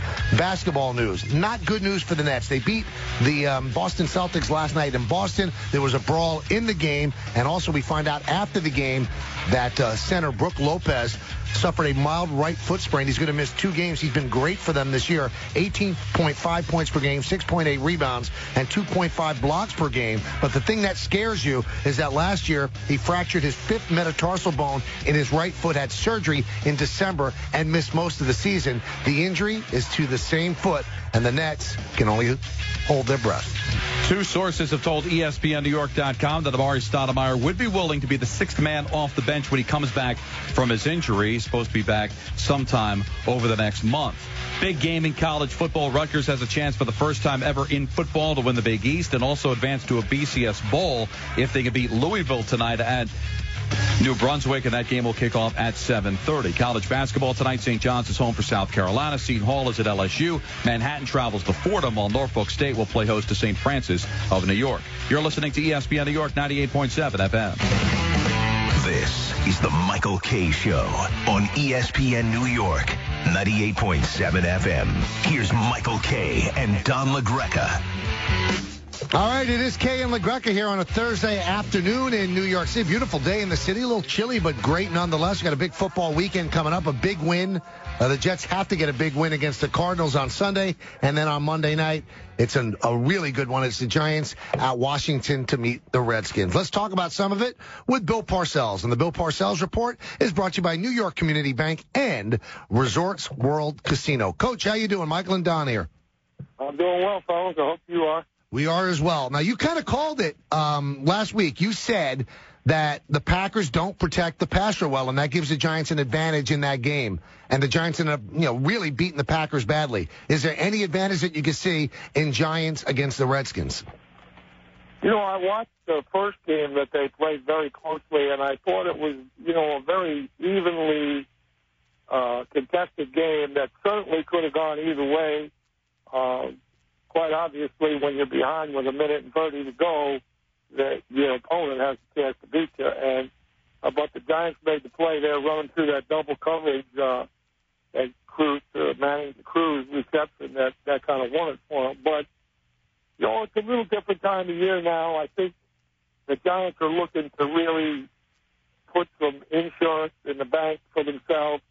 A win this week would certainly do that and make it very difficult for anyone to even, approach being a contender against them. Now, if Washington beats them, don't forget the Giants are looking at Atlanta, New Orleans, Baltimore, their next three.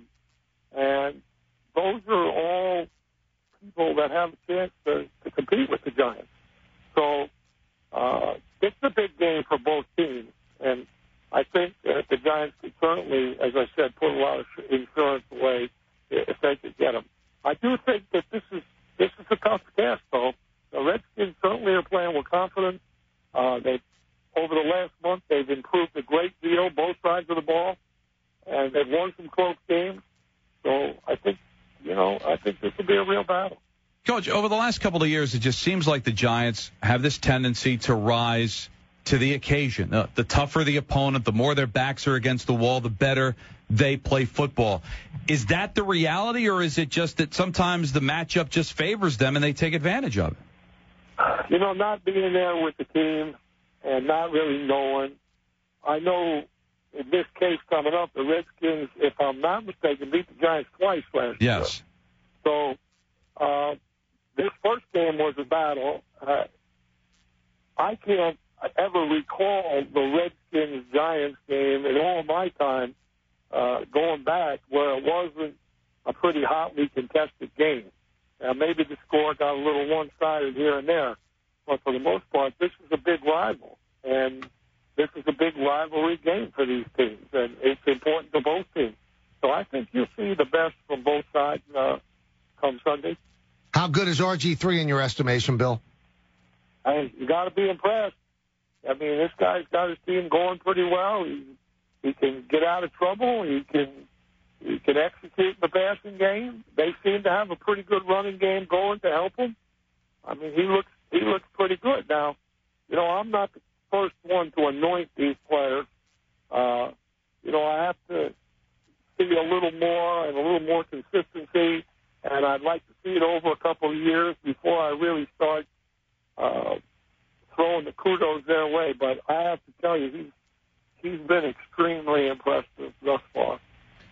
Bill, let's talk about the Jets. We talked on Friday. They're still alive. Their schedule's fairly easy the rest of the way. They might be even the favorites in all 5 games they have left. But how do you keep a team focused on the task at hand and not think about we need to run the table in order to make the playoffs? I don't think players are looking at that big picture very often. I think, they come to work Monday, they look at the film, they get ready. Tuesday is usually the day off. They come in Wednesday, and that's usually the idea, getting ready for who we're going to play, and the specifics of that and the concentration necessary to do that. I mean, I think that precludes looking ahead too far or looking at this big picture. So I think they're just trying to win a game and, maybe string a couple together here to get themselves started, to make a little run at the end of the year. And to tell you the truth, this AFC, you can't tell what's going to happen. I mean, they're certainly division winners here that look like they may be in place. And that's the case. I understand that. But these wild card spots, I'm not sure what's going to happen there. You look at the way the Jets play, and we talked on Friday. If you look at the way the Jets played on Thanksgiving, you can look at their last 5 games they were all against easy teams, but then those teams could say, well, we're playing the Jets, and they're terrible. So are the Jets a bad team, or are the Patriots just so much better than the Jets, and then the Jets can compete against the other teams in the league? Well, it was just less than a month ago that the Jets almost beat the Patriots in New England. Had a player or two gone either way. But sometimes the way the games unfold, which what happened to the Jets in that little time period right before the half, that gets the game to where the game gets out of control. It's like getting a 7 or 8 run inning. That's exactly what it's like. So now the game gets out of control, and it's out of control the rest of the way, and then all the things that go with that start to take effect. Well, we're just so much more. Well, they're not that much different than the Patriots. They showed you that just a month ago. So these games are, you don't know what's going to happen on Sunday. That's what makes it interesting. And, the saying on any given Sunday, and it can happen. I've been there for both sides. Bill, Rex still believes that this defense is capable of being a top 5 defense. You watch them a lot. Is that the bravado of Rex, or do you see greatness in this defense? No, I don't see greatness. They've lost a couple key guys there. I mean, it's an easy problem to solve if you have a question where they are. You just add up the teams that have given up less points than the Jets. And whatever number that is, that's where they rank. So I think if you did that, you'd find out they were pretty close to the bottom 25% in points allowed. So, that means 75% of teams are allowing less than you are. I don't know. I don't know. That kind of explains itself, doesn't it? Yeah, it's kind of weird math if you get to the top 5 that way. Let me ask you this, because you know everybody in the game, and we buy the fact, okay, Rex is supposedly a great defensive coordinator. He's great with defenses. You watch differently than we do. Is he a great defensive mind? I think he gives people a lot of problems with what they do. I think, given a good set of players, I think he has a chance to do very well. You've seen him do that before. And he had a terrific defense down there in Baltimore and took advantage of what they had there. And they played very good defense when he first came to New York. But you have to remember, this is a complementary game. You play good defense. You could also run the ball like they did his first couple of years with Thomas Jones and LaDainian and those kind of guys. It kind of helps the defense play better. But when you're having to try to shut them out every week, you don't where your next points are coming from. That makes it a little bit harder. And then when you give up touchdowns on turnovers and things like what happened to them last week, or special teams touchdowns, it just compounds the problem. So I don't think you can judge coaches just 1 week or 2 games or 5 games. You got to take a look at the track record. His track record has been pretty good defensively. Talking to Bill Parcells, his weekly spot here on the Michael Kay Show. Bill, I'm sure you heard Bart Scott's comments about the fans that kind of went after him and the Jets when they left the field at halftime against the New England Patriots. When you coached, what was your policy to the players in handling personal attacks, not just from the opposition's fans, but sometimes your own? Well, I don't know that I had a policy. I mean, I can't recall ever saying anything to the players other than don't let these people get under your skin, that kind of thing, or something like, hey, you want to shut them up? Play better, and those kinds of things. But that being said, I've been the recipient of many of these things myself, and I tried to ignore them as much as I could. I don't think I ever responded verbally to people that were saying these things. But the fans, too, they're out of line with some of the things that they come. This is not just a little swear word here and there. This would be a litany of sentences talking about things they shouldn't be talking about, and about your personal things, and about your family members, and those kinds of things. And when it gets that stage, I think the fans are out of place, too.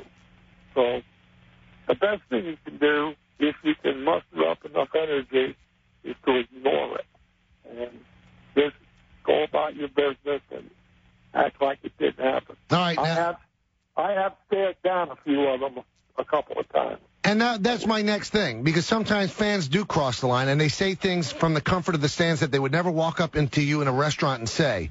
How's a tough kid from New Jersey, how tough is it for you to say, I'm not going to say something back? Like I said, my best judgment usually intervenes, and I would just stare at them if I wanted to make a point. And that would usually produce a greater effort on their part to get me to say something. So that wasn't really worthwhile either. And I think the problem I have with Bart Scott's comments, they came 6 or 7 days after the fact, so it wasn't from emotion.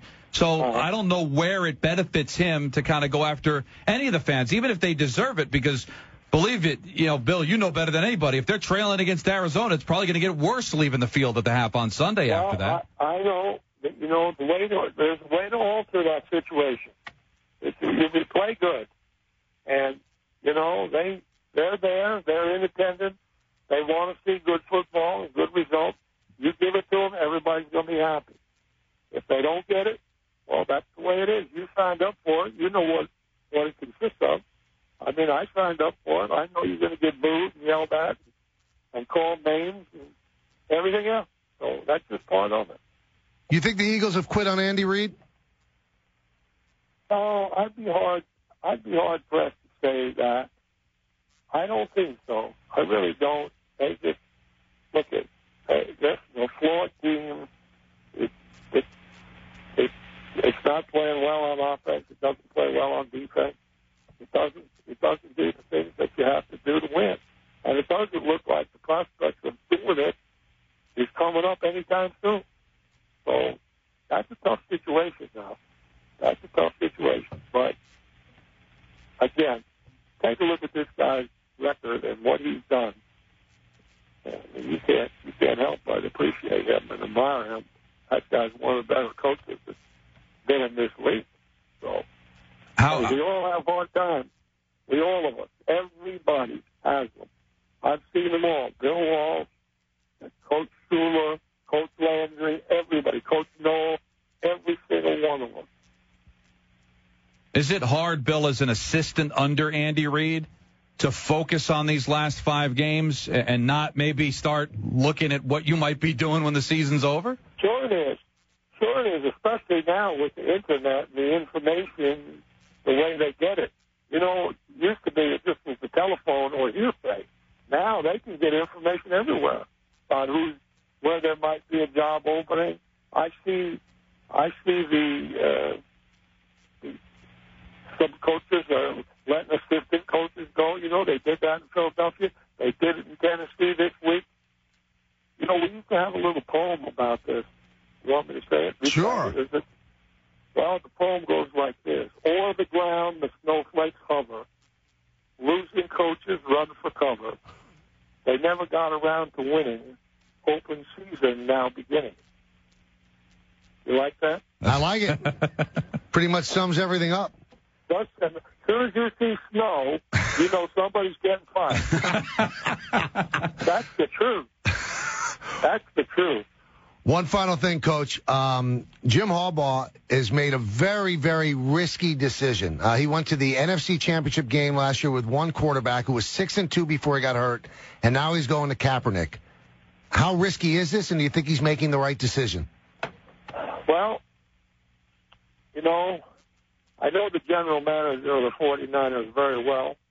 He was with us when we were at the Jets. And I think they calculate things that in a manner that's been very effective for them. So what I would tell you is this. Coaches are the most selfish people on earth. They usually play the players that they think give them the best chance. And that's what he's probably doing. Now, he's got a good situation now. He has a quarterback that's proven he can win too. But he doesn't know what the upside really or the downside is to this guy. So is it risky? I don't know. You might say it is. But quite obviously he thinks he's doing the right thing for his team. But sometimes he could be thinking he's doing the right thing. I mean, you thought you were doing the right thing picking Scott Bruner over Phil Simms, and it turned out to not be right. Hey, they don't sell insurance. If they did, sign me up for some. If they do, so sure, we all do things, but he's deciding it based on the information he has. Just like I decided based on the information I had at the time. Now, was I correct in evaluating that information? No, I wasn't. Does the great Phil Simms ever let you forget that? The great Phil Simms, we had a battle over that one. But you know what? I think it served us well in the end. It didn't serve him well temporarily, or me either. But at the end, he knew he was my guy, and I was his guy. And that served us well for a very, very long period of time. It sure did. Thanks a lot, Coach. Have a great weekend. Guys.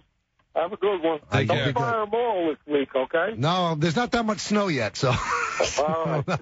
All right. Take care. Bye-bye. All right, the Bill Parcells Report brought to you by New York Community Bank and the NYCB family of banks, where you always get more. Visit them at nycbfamily.com. And Resorts World Casino in New York City, minutes, not hours away. All right, we've got some comment from Bart Scott. Okay. After he was spoken to by Rex. He's seen the fallout. Maybe he's listening to some talk radio as well. And we'll see exactly what he has to say now, giving some time to think about it. Yeah, but he had time to think about it originally. So yeah, because I haven't heard what he said yet, okay? And I'm going to tell you this. Bet he backs off. I bet you he's politically correct, and I can't take anything as this is what he really means, because he was called on the carpet and probably scolded by his coach. Yeah, because Rex disagreed, said he was going to have a talking to him, so I'm sure that talk has already happened. So this is after the fact, and I'm not sure he's really going to believe what he says without even hearing what he said. All right, we'll hear what he said, all of us together in just a moment. Kay, LeGrec, and you. The Michael Kay Show on ESPN New York is presented by Geico. 15 minutes could save you 15% or more on car insurance. To see how much you could save, call Geico at 1-800-947-AUTO or visit geico.com. Can't wait to hear what Bart Scott has to say, ESPN New York. Mike Greenberg on his beloved Jets. This era of Jets football was mildly successful, vastly overhyped, completely unclassy, much too noisy, and never nearly as good as it thought it was. And it ended Thursday. It needs to be completely broken down and started all over again from the very top. Make this Christmas come to life with a fresh-cut Fraser fir Christmas tree from Lowe's for only $19.98. Plus, take something home to put under the tree, like the 70-piece Cobalt Drill Driver Set for only $14.98. That's a savings of $25. Hurry into Lowe's for these and other great offers before it's too late. Lowe's, never stop improving. Offer valid November 28th through December 3rd. While supplies last, see store for details. Listen, you've heard me say it. Teddy, the huggable dealer, is the place to go for the best deal on a new car or certified pre-owned car, period. But hold up, this event even I can't believe. It's the Teddy Black Friday sales event, extended through today. I'm telling you, you'll never get a chance to drive a new car for less. Drive a new Nissan for only $69 a month with absolutely zero due at signing. All you do is pay for your miles. That's right. You heard it correctly. Brand new Nissans, only for $69 a month. Zero down, zero first month payments, and zero bank fees. Absolutely zero due at signings. Teddy, the huggable dealer. Volkswagen and Nissan in the Bronx. Online at teddycars.com. Come in for a hug and choose from hundreds of new vehicles starting at just $69 a month. All from Teddy Nissan, the huggable dealer. Hi, it's Colin Cowherd. Meetings are essential to the way we work. It's an opportunity to share ideas and problem solve, develop creative solutions. But if your team is spread out all over the country in different locations, coming together can be impossible unless you use GoToMeeting with HD Faces. It's a powerfully simple way to meet and collaborate online. I've seen how clear the HD video quality is. It is amazing. No matter where everybody's located. I was in Bristol, Connecticut. They were in Los Angeles. GoToMeeting allowed us to share the same screen, making it easier to be on the same page. And with built-in HD video conferencing, you see each other face-to-face. So easy to launch, so easy to join a meeting from anywhere, on any computer. In fact, you can use a tablet or your phone. And now you can present it from your iPad. Try GoToMeeting free for a month, 30 days. Special offer, visit GoToMeeting.com, click the Try It Free button, use the promo code Colin. Remember to use the promo code Colin. GoToMeeting. Meeting is believing. I'm Dan Kelly, owner of Go Time Fitness. I'm always trying to stay top of mind with my customers, and Constant Contact has the tools to help me do that. They make it so easy. So when my daughters started a business of their own, Constant Contact was the best advice I could give them. Dad, we're 9. It's a lemonade stand. Never too early to start. From deals to events, social to email, Constant Contact can help you grow your business. Find the solution that's right for you at ConstantContact.com. AT&T asks, are you that guy? That guy who not only paints his face to cheer on his team, but then paints his entire torso? Well, you don't have to be that guy to prove your fanhood. Switch to AT&T and follow your favorite team like never before. It's much better than perusing the hardware store for this season's color palette of belly paints. You have the speed to get scores, stats, and highlights fast with AT&T. Rethink possible. Visit att.com or store for details. Windows 8 changes the game. How? Let's do a play-by-play. Greeny. Golick hits the start screen. Bam! It's on. Scrolls through live tiles, glances up, sees stocks up. Weather is 55 and sunny. Wife emails, parents are coming for dinner. His buddy Derek IMs, you in, Golick? Swipes through sports apps, launches ESPN NBA. Opens video, pulls in email. Replies to wife, working late. IMs Derek, I'm in. See you soon. Wife responds, don't worry, I understand. Golick's in the clear. Sounds to me like you can do anything on a Windows 8 tablet. Check out Windows 8 at windows.com. Clipping coupons. Standing in line at 4 a.m. Buying 5 to get 1 free. Maybe it's me, but I don't think it should be that hard to save money, which is why we made Geico.com so easy. Just a few clicks and you could be saving hundreds of dollars on your car insurance. And when you switch to Geico, you can do practically everything online. Report a claim, update your policy, even pay your bill. Click, bam, boom. Visit Geico.com today. Click, bam, boom. I'm rather fond of that one. The Heisman and Nissan are built on a heritage of excellence. With Nissan launching 3 all-new models, the legacy continues. The all-new Altima, the all-new Pathfinder, and the all-new Sentra are pulling up to the Nissan Heisman House, a fraternity made up of college football's greatest athletes, the Heismans. Only Nissan gives the fans an official vote for the next Heisman winner. Help recruit the rookie by going to NissanHeismanHouse.com to get to know the Heismans and vote. I'm a good gift giver. No, a fantastic gift giver. What do I get in return? An unnecessary cheek pinch. I deserve more. So this year, I'm giving Buffalo Wild Wings gift cards. For every $25 I spend, I can get a blazing bonus worth up to $100. So the next time I hear, oh, that's so sweet, it better be referring to honey barbecue sauce. Buffalo Wild Wings. Wings, beer, sports. No purchase necessary. Must be 18 or older. Valid in restaurant at participating locations only. And void in Florida, New York, Rhode Island, and where prohibited by law. Ends 11:59 p.m. Eastern Time on December 31st, 2012. See official rules at BuffaloWildWings.com for restrictions and details. Norm Miller here, chairman of Interstate Batteries. Now, I don't mean to brag, but I recently learned auto technicians prefer Interstate Batteries 5-to-1 over any other battery. Oh, who am I kidding? Of course I mean to brag. 5-to-1, that's a landslide. All right, I'm done bragging. To find the dealer near you that prefers us, head to interstatebatteries.com. Interstate Batteries, outrageously dependable. And that's not bragging, it's just the truth. Right now, the Home Depot has freshly cut Christmas trees starting at only $32.98. Picking out the perfect tree is a great tradition. Paying too much shouldn't be. Take one of these beauties home for the holidays, and you can save enough for a little extra garland, a few more lights on the tree, or maybe an extra gift or two beneath it. All thanks to our freshly cut Christmas trees arriving weekly and starting at only $32.98. More saving, more doing.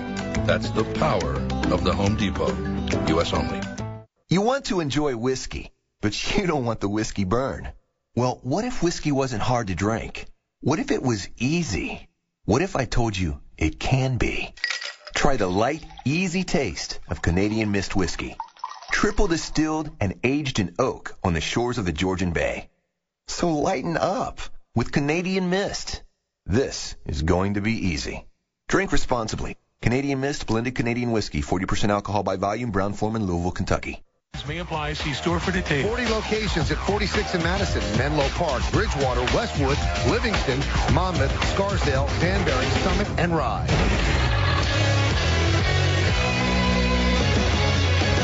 This ESPN New York Sports Center is brought to you by the New Jersey Lottery. If you want to win the Jersey Cash 5 raffle, you better hurry because it ends December 2nd. Somebody's going to win $500,000. Why not you?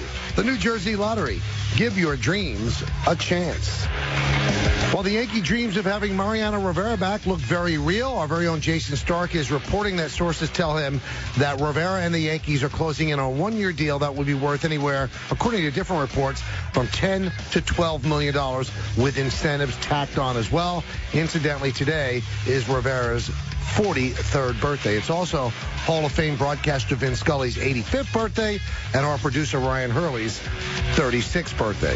Some bad news in basketball for the Nets. They won a thrilling game, really fight-marred game against the Celtics in Boston yesterday, but Brook Lopez re-injured his foot. He has a mild right foot sprain. X-rays were negative, but Lopez has been great, averaging close to 19 points per game. But remember, he fractured his fifth metatarsal right bone in his right foot last year, and he had surgery in December, missed most of the season. So the Nets and their fans have to hold their breath that Lopez is not out for a long period of time. They say it's just going to be for 2 days. Two sources have told ESPNNewYork.com that Amari Stoudemire would be willing to come off the bench when he comes back from his injury. Huge game for Rutgers tonight in football. They can win the Big East for the first time and advance to a BCS Bowl for the first time if they can knock off Louisville. That game will kick off at Piscataway at 7:30. College basketball tonight. St. John's home for South Carolina. Seton Hall will be at LSU. Fordham plays host to Manhattan. And St. Francis of New York is at Norfolk State. You're listening to ESPN New York, 98.7 FM. Looking for the best value on an Audi? Visit PalisadesAudi.com. All right, so Don and I have had a spirited discussion since the start of the show about Bart Scott's comments.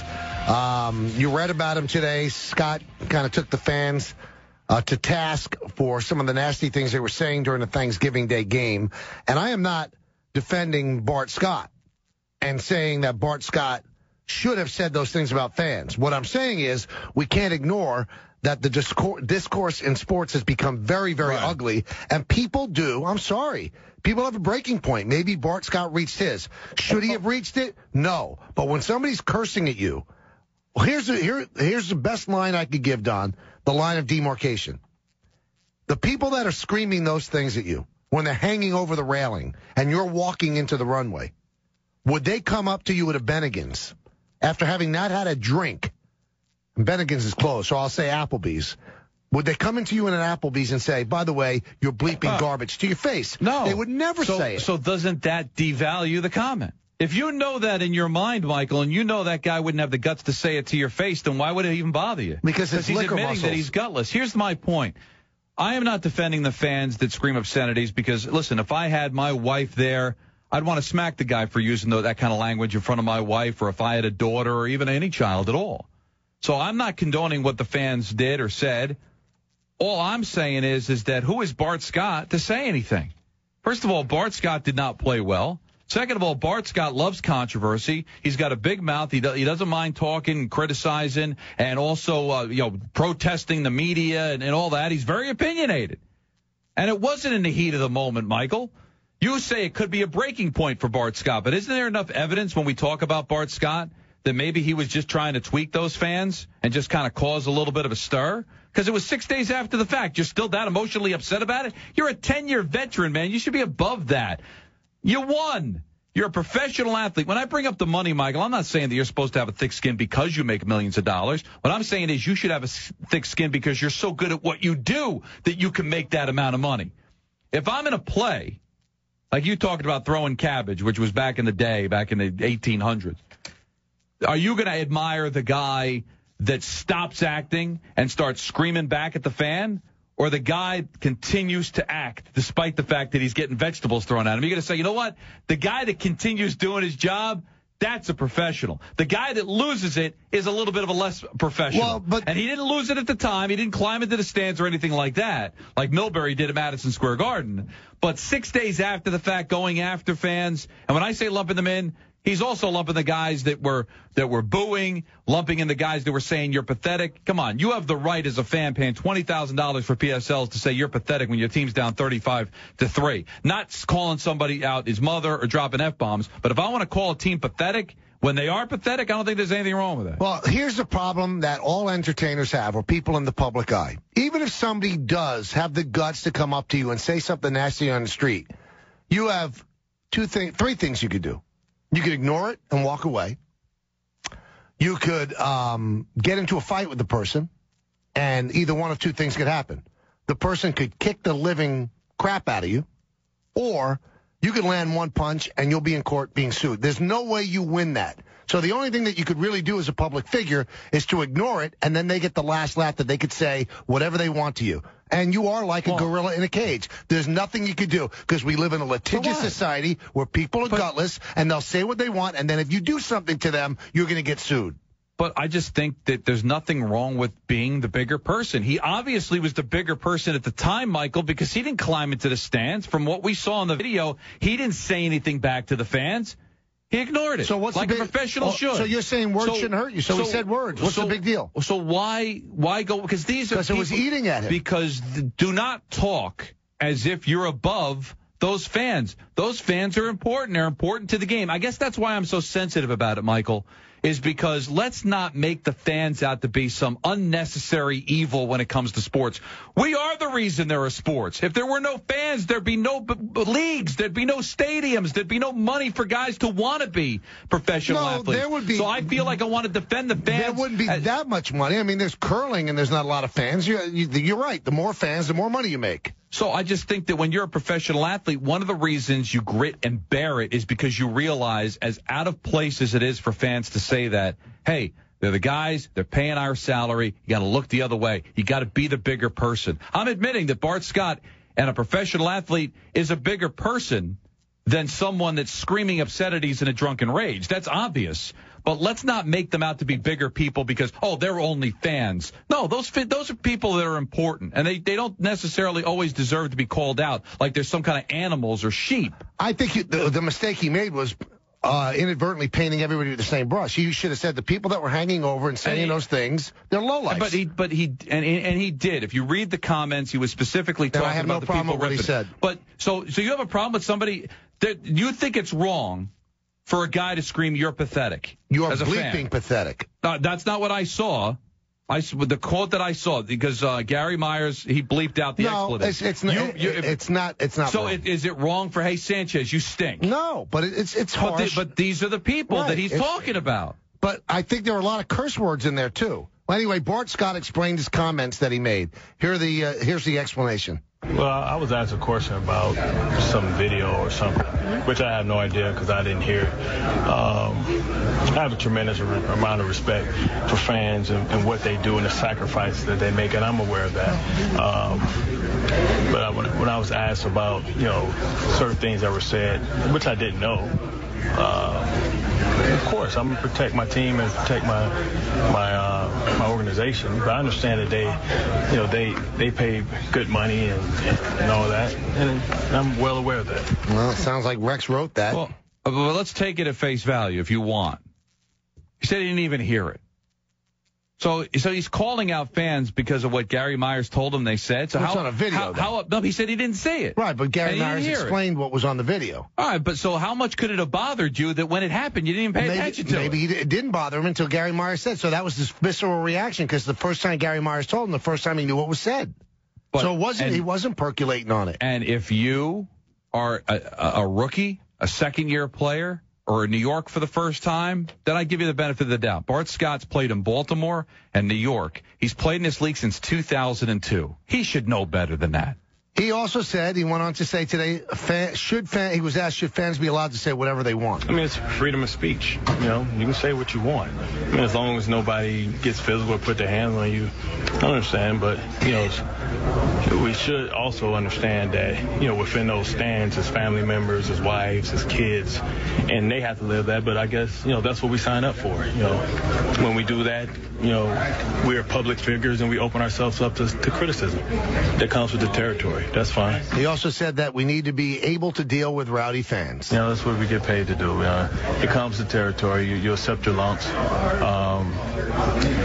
You can't control it. You know, I can remember back in the day when Tommy Maddox had a bad game and the fans dumped trash and littered his house. Is that wrong? I don't know. Of course you know it's wrong. That's wrong, and nobody's going to defend that. Now, if these were his first comments, this is all what he should have said originally. But now is he saying it because he feels it or because Rex told him behind closed doors, hey, this is what you're going to have to say? All right, what was that conversation with Rex like? Went great. What did he say to you? Conversation. I'm my coach. What did you say to him? We just had a conversation. We just talked. Did it change your mind? Did it make you think about anything? Did it make you consider anything anew? What do you guys consider my mind is? I guess that's a better question. Just from the story that appeared yesterday in the Daily News, I think you got a little bit of blowback. Well, honestly, I didn't read the story. You informed me and I'll elaborate.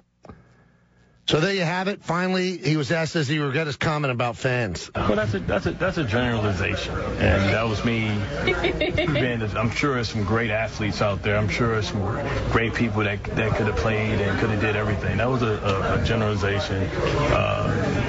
Me being defensive about, you know, protecting my teammates and, you know, the things that they have to deal with. I can care less. I've played long enough. I've heard it all. You know, I was just, you know, feel bad for my teammates. Well, there you have it. Does it change your mind at all?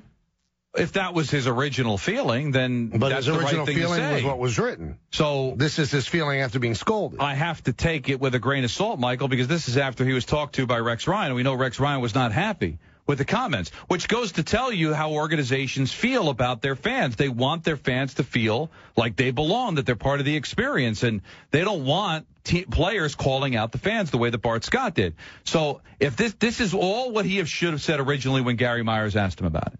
Now he's saying it because he was scolded by Rex Ryan. So I can't take that as truth from Bart. I think the original comments was really how he felt. Mm-hmm. Can you imagine the vitriol that Alex Rodriguez gets every day at home and on the road? He never says a word. Right, and I'm sure Derek Jeter gets it on the road. Not much at home, but right on the road though. Well, Reggie Jackson said when you get booted on the road, it's like being cheered. You don't think that the guys that did that at the Jets game Thanksgiving don't go to Citi Field and do that, or sure. don't go to an Islander game and do that, or a Ranger? I mean, come on, they're probably fans of multiple teams and act that way all the time too. Here's the point I was trying to make. I don't want people to misinterpret what I'm saying. I'm saying that you can understand why a player or a coach could reach a boiling point, because I don't believe that a ticket to a game gives you the right to be vile, profane, and personal. I'm sorry. That ticket does not give you that right. You can boo, as Don said. You could say, you're terrible, you're garbage. But to be vile and profane, other people are sitting around, I don't feel it gives you the right. And I think that the discourse in sports now is becoming so nasty and so personal that only bad things are going to happen in the future. That's just my take, Don. And I agree with you. But do you also agree with me that Bart could have handled it better? And that Bart and any professional athlete with his experience and his credibility in the league has to understand that you cannot react the way that he did. I agree. He has to be the bigger person. And when I started the show, I said he should not have said what he said, but I can understand why he did. But it's either one or the other. It's either right or wrong to say. He's wrong to say it, but I can understand what would drive somebody to say it. And I can understand it too, but at the same time, when you decide to go into public life, whether it's to become an actor or an actress or what we do for a living or become a sports figure, you've got to take the good with the bad. And there's a lot more good than bad. And if there's a little bit of adversity like that, you have to be the bigger person, as hard as that is. And to me, I can judge the quality of person based on their reaction. The stronger person's going to ignore it. The weaker person's going to react to it. Well, you know what? When I dreamed of becoming a Yankee announcer when I was 9 years old, I didn't dream about reading on Twitter somebody saying you should get cancer. I didn't dream of that. I didn't think that was part of the package. I'm sorry. I don't think that's part of the package. But you can't let one yo-yo. But there's a lot of people that are like that. You get nasty stuff on Twitter. Because a person that's going to wish you cancer on Twitter is not someone that deserves to get any thought process from you. That you should be able to give him the time of day because he's such a lower form of human being. You should be able to walk past him without even knowing he exists. But he exists. When you acknowledge the person, just bringing it up on the air is giving that person value. When you ignore it, they're not going to scream into the wind forever, Michael. When you give them credence, you pay attention, that gives them power. Ignore them. They're lower forms of life. That somebody would say that kind of thing to you, like I hope you get cancer, is somebody that isn't worth even acknowledging. But those are people that are out there, and all people in the public eye get that sort of hate. So when somebody finally snaps and says something bad, I say I can understand it. I don't say it's right, but I can understand it. Go to Deadspin, look at that video, and you tell me that what you heard is something you can't ignore. Well, he did ignore it when it happened. Right. So, but why did he bring it up? We got Ray Lucas coming on. He's going to broadcast the big game tonight between Louisville and Rutgers. He'll do that on the radio. I'm sure he has a take on this as well. He's usually not shy about saying anything. Ray Lucas coming up with Kay and LaGreca, ESPN New York, 98.7 FM. Let's go! Let's go! For the Jets to have any shot at making the playoffs, they must win out. Can this Jets team handle the challenge? I know the commitment of our players, and that's why I'm confident that we can improve and will improve. Jets-Cardinals coverage gets underway Sunday at 11. Brought to you by MasterCard's. Hey, Mike and Mike here, and listen, if you're still relying on going to the post office for all your postal needs, you need to know there's a much better way. That's Stamps.com. Take it from us. Stamps.com will change the way you do your mailing and your shipping. With Stamps.com, you won't waste any more time making trips to the post office. You can access all the services of the post office 24/7 without ever leaving your desk. Buy and print official U.S. postage using your own computer and printer. Print postage for any letter or package. Then you just hand it to the mailman. You'll never have to go to the post office again or lease an expensive postage meter. So you'll save yourself a bunch of time. And then if you just remember our name is Mike, you're going to save yourself a bunch of money as well. Here's how. Use the name Mike for a no-risk trial. It's a $110 bonus offer that includes a digital scale and up to $55 in free postage. But don't waste time. Do it now. Go to Stamps.com. Before you do anything else, click on the radio microphone at the top of the homepage and enter our name, Mike. That's Stamps.com and enter Mike. Save time, save money. With Stamps.com, why wouldn't you try it? Do not be alarmed, but I am on the roof of your car right now. I just found out Little Caesars has hot and ready pizza and wings, which means I don't have to call ahead or wait. Sorry I had to get you involved, but I needed a ride. It's only $6 for hot and ready Caesar wings and $5 for a large hot and ready pepperoni pizza. If I'm not on the roof when you get there, I've fallen off, but do not come looking for me. Just go in and enjoy the wings and pizza. Thanks. Pizza. At participating locations plus tax. Wow is right, big man, because you hold the future in the palm of your hand. Introducing the revolutionary Black & Decker Gyro Screwdriver. Just grip and twist, and this bad boy's motion sensing technology will drive screws in and reverse them out. Turn your wrist to access variable speeds of awesomeness and get your projects done right the first time. So put a little wow in your weekend. You'll love yourself for it. Right now, the Home Depot has freshly cut Christmas trees starting at only $16.98. Picking out the perfect tree is a great tradition. Paying too much shouldn't be. Take one of these beauties home for the holidays, and you could save enough for a little extra garland, a few more lights on the tree, or maybe an extra gift or two beneath it. All thanks to our freshly cut Christmas trees arriving weekly and starting at only $16.98. More saving, more doing, That's the power of the Home Depot. U.S. only.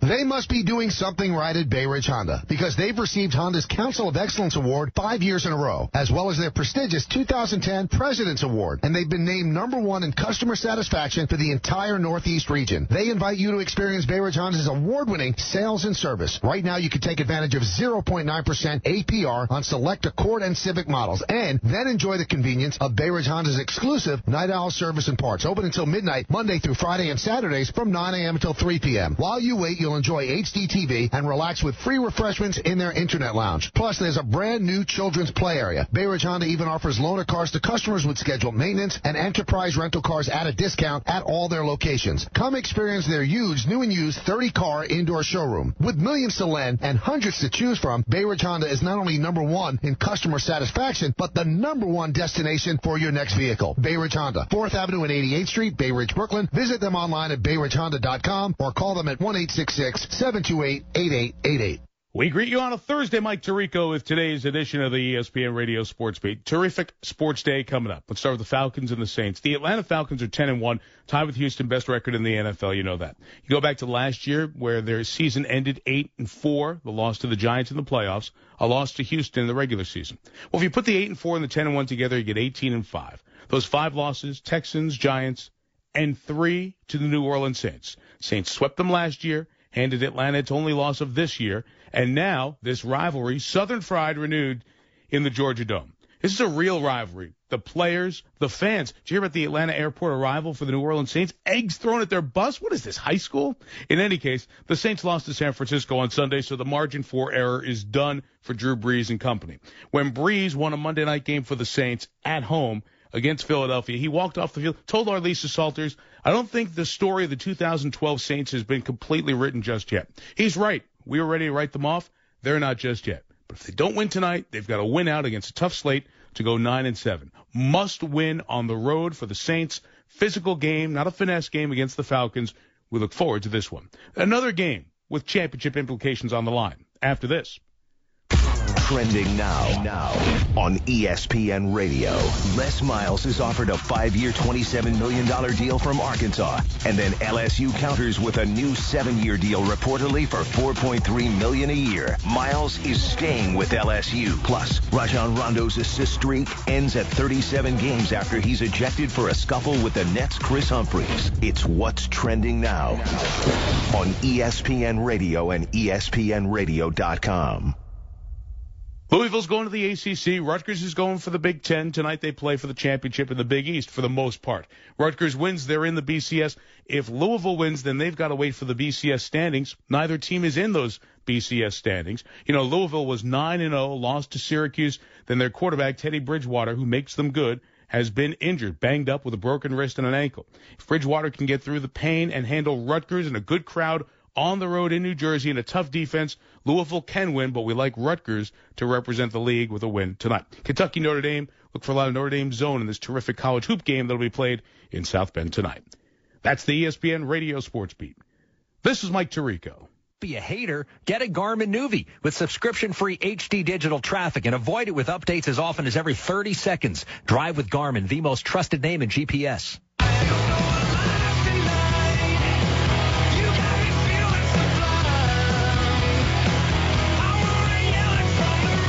Looking for the best value on an Audi? Visit PalisadesAudi.com. Bart Scott did want to make this very clear, Don. This is what he said. He said, I'm not a bad guy. I put a lot of time and effort in every community I ever played in. So I think people judge me on that. The fans that came out to the Saks Fifth Avenue for the dress charity on I believe, Monday, understand that I wasn't there because I wanted a free suit. I was there because I was trying to raise money for a good cause. When I was out giving turkeys out last week for the Sandy survivors, I did it for that. Simultaneously doing work in Baltimore, feeding the Helping Out mission out of money out of my own pocket, and the hundreds of thousands of dollars that I've put within the community out of my pocket speaks about the type of person I am. Can't judge somebody by the 3 hours that you see in shoulder pads and a helmet. You know, so people can think of me what I am, but my charity work and my work within all the communities in which I've been a part of speaks for itself. Dangerous, slippery slope when you start telling people what you did charity-wise to prove you're a good guy. But I don't think fans are thinking about it. They're not insulting the quality of human being. They're football fans, and they're aggravated their team is down 35-3. All right? They're not judging him as a human being. They're judging him as a football player. And you know what? His performance, along with everybody else's, was pathetic. All right, let's bring in our good friend. You know him. You love him. He's Ray Lucas, and you can hear him on our station as well as SNY. And he's doing the game tonight with our good buddy Chris Carlin, Rutgers against Louisville. How you doing there, Ray? I'm doing good. How you guys doing? We're doing all right. Before we get to the Rutgers game, which is going to be for a BCS bowl bid, we've been talking about Bart Scott, and I guess what we're saying is there a line for players that fans can't cross when they're being booed? No, I don't think so. I mean, I remember being on the Jets, and one of the guys, when we had Neil O'Donnell there, and one of the guys said, "I hope your mother gets hit by a truck." And I was like, what in God's name does that have to do with him playing? So, I mean, I think I've heard just about everything, and not for nothing, but, you know, the way the Jets played on Thanksgiving, it was warranted. Yeah, that's my only point. I can't condone somebody using filthy language. I can't condone somebody wishing death on another person. Right, but when I hear but I've heard it all. Right, but you felt as a responsibility as a professional athlete, as much as it might have been difficult, you got to be above that. You got to ignore it, right? Oh, absolutely. I mean, that has no effect on the game, and you know they pay good money to speak their mind. And like you said, I've heard it from the top, and all the way to the bottom. But after halftime of that game on Thanksgiving night, I mean, what did you expect the fans to say? Yeah, but you don't expect them to be profane, Ray. At least I don't. I mean, you could say you stink, but you can't bleep and stink, and your mother can't stink. I hear you. I mean, but when emotions, I mean, that's second quarter. Come on. I mean, I haven't seen anything like that in all my years of football, and even broadcasting, where you just a total fold on all three phases of the team. Let's talk about tonight's game, Louisville against Rutgers. How does Rutgers bounce back? They had it right in their hands last week and lose that game. So how do they match up with this Louisville team? Well, I think they match up really well. I mean, Louisville's offense with Bridgewater, they throw the ball quite a bit. I mean, he has 68% completion percentage, and he just does not throw it to one receiver. He's got about 5 or 6 people that he throws the ball to. So I think for the defense, it's definitely going to come down to if they can hit Bridgewater. If you saw, last week in his game against Connecticut, when he got hit, he wasn't throwing the ball with that thing anymore, and he was making some bad decisions. So definitely for the Scarlet Knight defense, they're going to need to get to Bridgewater and get to him early. What is the problem with this offense? When I watch the games, there are times it looks pretty efficient, but then there are times it's nowhere. Even in some of the wins, Ray, it just seems like it's a struggle to put points on the board. When Juwan Jamison went down, a big part of that, offense, it's hard because, when you got a guy that, can run, and the production he was getting on first down, Rutgers was always in a 3rd and 4, a 3rd and 3. That opens up the passing game. When they have to bring that safety and put him in the box to stop Juwan Jamison, Gary Nova's throwing on, soft corners. When he went down, I think teams were like, okay, well, that's enough of this running game stuff. And, you don't want to go away from the run, too fast. But at the same token, you're right. There was a lack of big plays. And, today Juwan's healthy. And we're going to see how much he can go. And I'm sure today that there's going to be no holding back. I mean, they have to open the playbook and just let it all hang out. Rutgers, Louisville tonight, 7:30 kickoff on ESPN television. Biggest game Rutgers has played, Ray, since the 2006 season. How does this team compare to that one? Well, I think this defense is a lot better than the 2006 team. And I actually would say this game is 10 times bigger than the game in 2006. I mean, this has a lot riding on it. This is the first time in Rutgers football history that we have a chance to go to the BCS game. And, I just think that the defense is, the strongest part of, the Scarlet Knight football team because they make big plays. They force turnovers all over the place. And I think that's going to be the recipe for success tonight. I would be lying to you if I said that, the Rutgers special teams always comes up big in big games. And we're definitely going to need something special from the special teams unit. I would think that this game has to have a little bit of a weird vibe, Ray, because Rutgers is going to the Big Ten, and Louisville, we find out yesterday, is going to the ACC, and they're playing for the Big East Championship. It's kind of weird. Well, you know what? Stranger things have happened, and you're right. A lot of teams are leaving the Big East. In the foreseeable future, I don't know if they're going to be able to even sustain this conference. The move for Rutgers was, I think, amazing. I think, the possibilities that this is going to bring to this university is going to be, we haven't seen anything like this. Never mind, the playing against some big schools and, coming into the Rutgers, the Jersey. I mean, I think the fans are going to love it. I think the football team is going to love it. And I'm sure, the administrative staff, I think Timperney did a fantastic job. Right, think about it. No more international bowl. This is going to be big time to play in a BCS bowl for this university, going to a major conference in a couple of years. You're right, Ray. This might be the biggest game this university has ever played. Yeah, definitely, without a doubt. I mean, these guys worked so hard to get to this point right now. And, let's face it, when you have your head coach leave to go to the NFL, and me being, part of this Rutgers football family, I was worried about if we were going to be able to keep the recruits. But, when you talk about Kyle Flood, what he brings to the table is, something totally different than what Greg did. He actually lets his coaches coach, and not knocking Greg at all in any way, shape, or form. But it's really good for the kids to hear more than one voice. Now, don't get me wrong.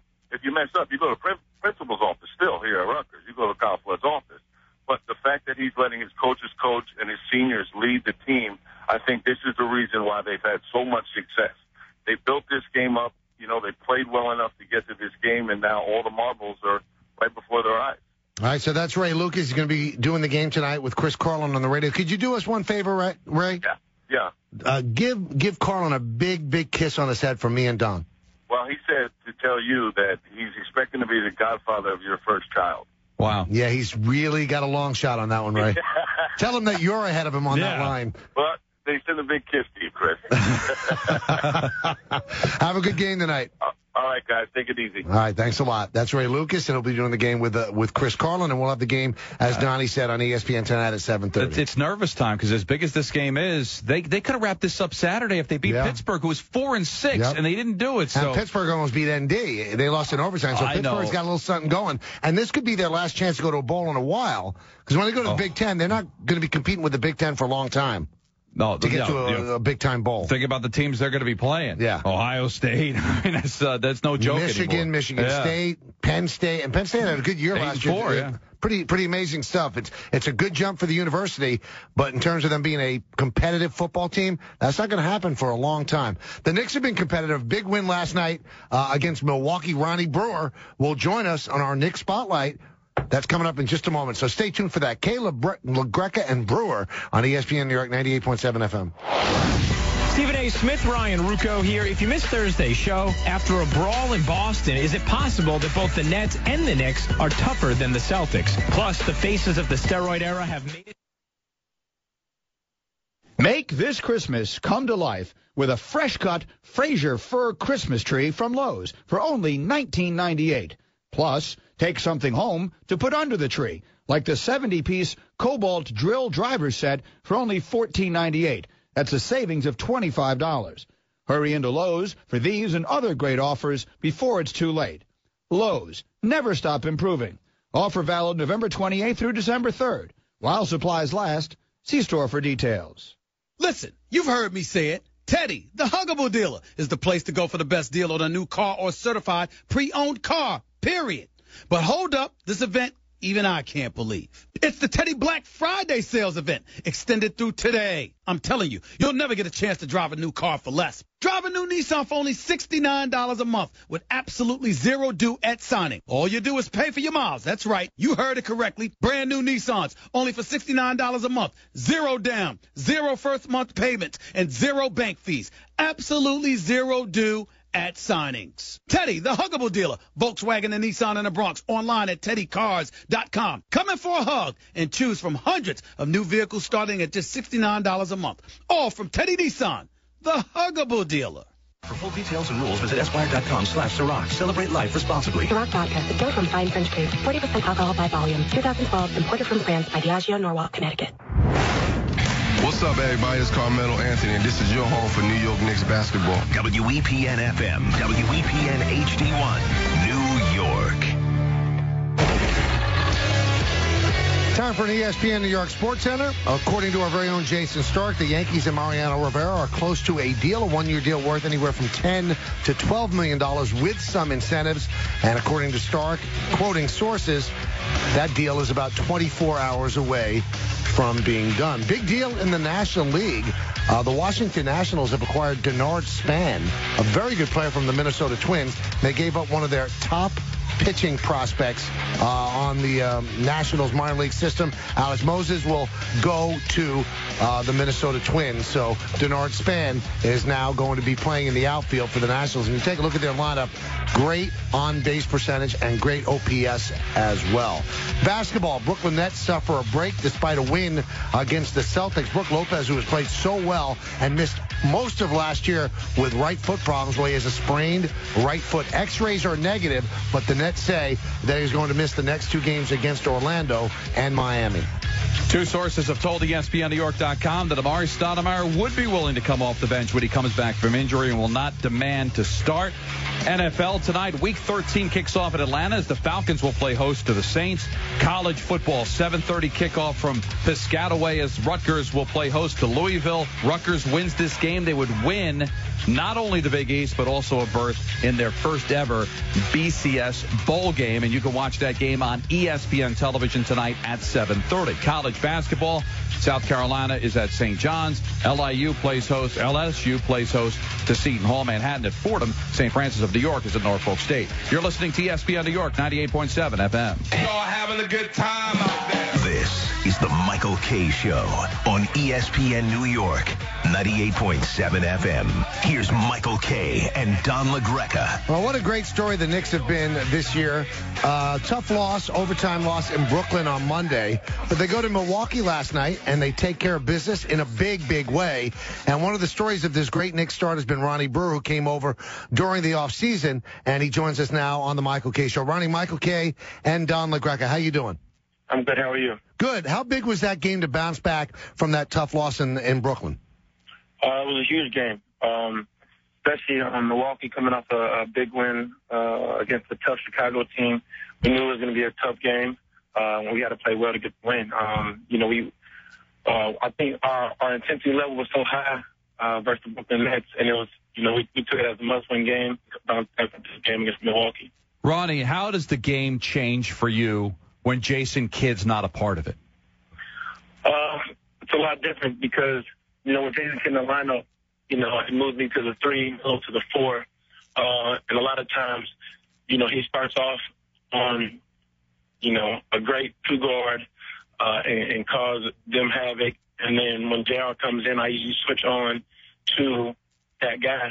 Now, I'm starting off at the 2, usually against the opposing team's best scorer.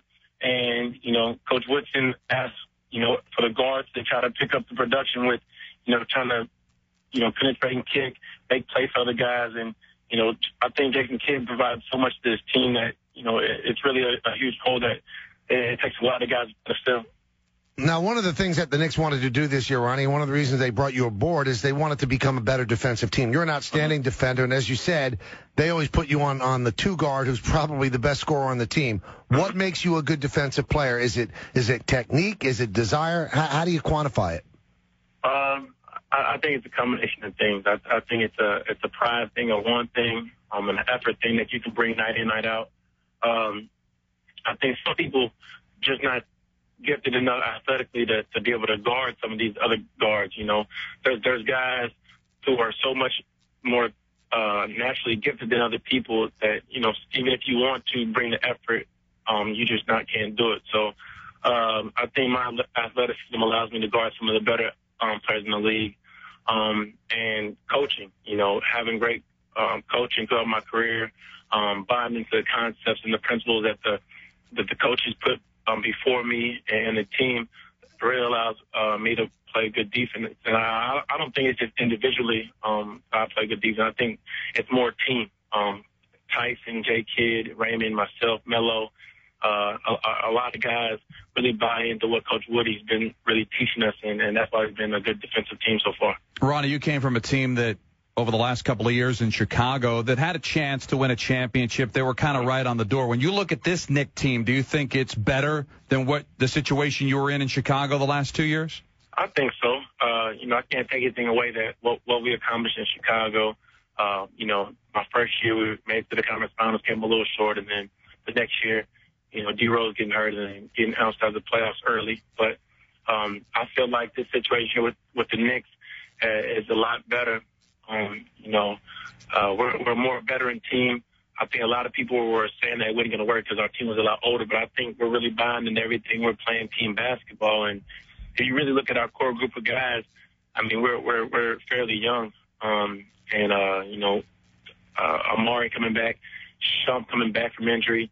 I think that's only going to add more depth to our team, and I like where we sit at right now, and I like our chances, in April, May, and June. We're talking with Ronnie Brewer, the Knicks guard. He was with the Knicks City Dancers and the Garden of Dreams Foundation at the Maria Ferrari Children's Hospital in Westchester Medical Center today, bringing some holiday cheer. And that must put a lot of things into perspective as well, Ronnie. Well, it was an opportunity. We had to lift weights today, get some shots up. So, after we took care of that, the Rook Copeland came out with me. We went to the Children's Hospital, and, we just had to do our part, represent the Knicks, the Garden of Dreams Foundation, and, put a smile on the kids' faces, the families. We gave them some, gift bags, and, it felt special to me because, one of the units that we visited was the premature kids, and, a lot of people who know my story know that I was born very premature. But it was close to my heart, and I really enjoyed it, and, it's the least that we can do to represent, the Knicks in this city. Well, good work by you, Ronnie, on that. Now, I want to return quickly to yesterday's game, and this is a really serious part of the game. I mean, what was up with Novak not dunking? I mean, that's disgraceful. I mean, even on Twitter today, he said his Twitter feed has been besieged by people jumping him. What's the deal? Why didn't he dunk? Can he actually dunk? No, Steve can dunk the basketball. I think we were giving him a hard time, and I actually asked him, why he didn't. I think that, he was going to dunk and he was going to slow down to gather himself. And then when he glanced back again, he saw a guy, I think it might have been maybe Larry Sanders. I'm not exactly sure who was running them down the court. But I felt like he thought he was going to try to come there and block a shot. And I think he'd rather just have the 2 points than, get a shot blocked. So, I think we'd rather have him knocking down threes and worry about him, finishing dunks on the ground. Ronnie, how much different is New York compared to the other places you played? To me, a lot different. I think the fan backing is better than none. When you're losing, it's not really fair weather fans.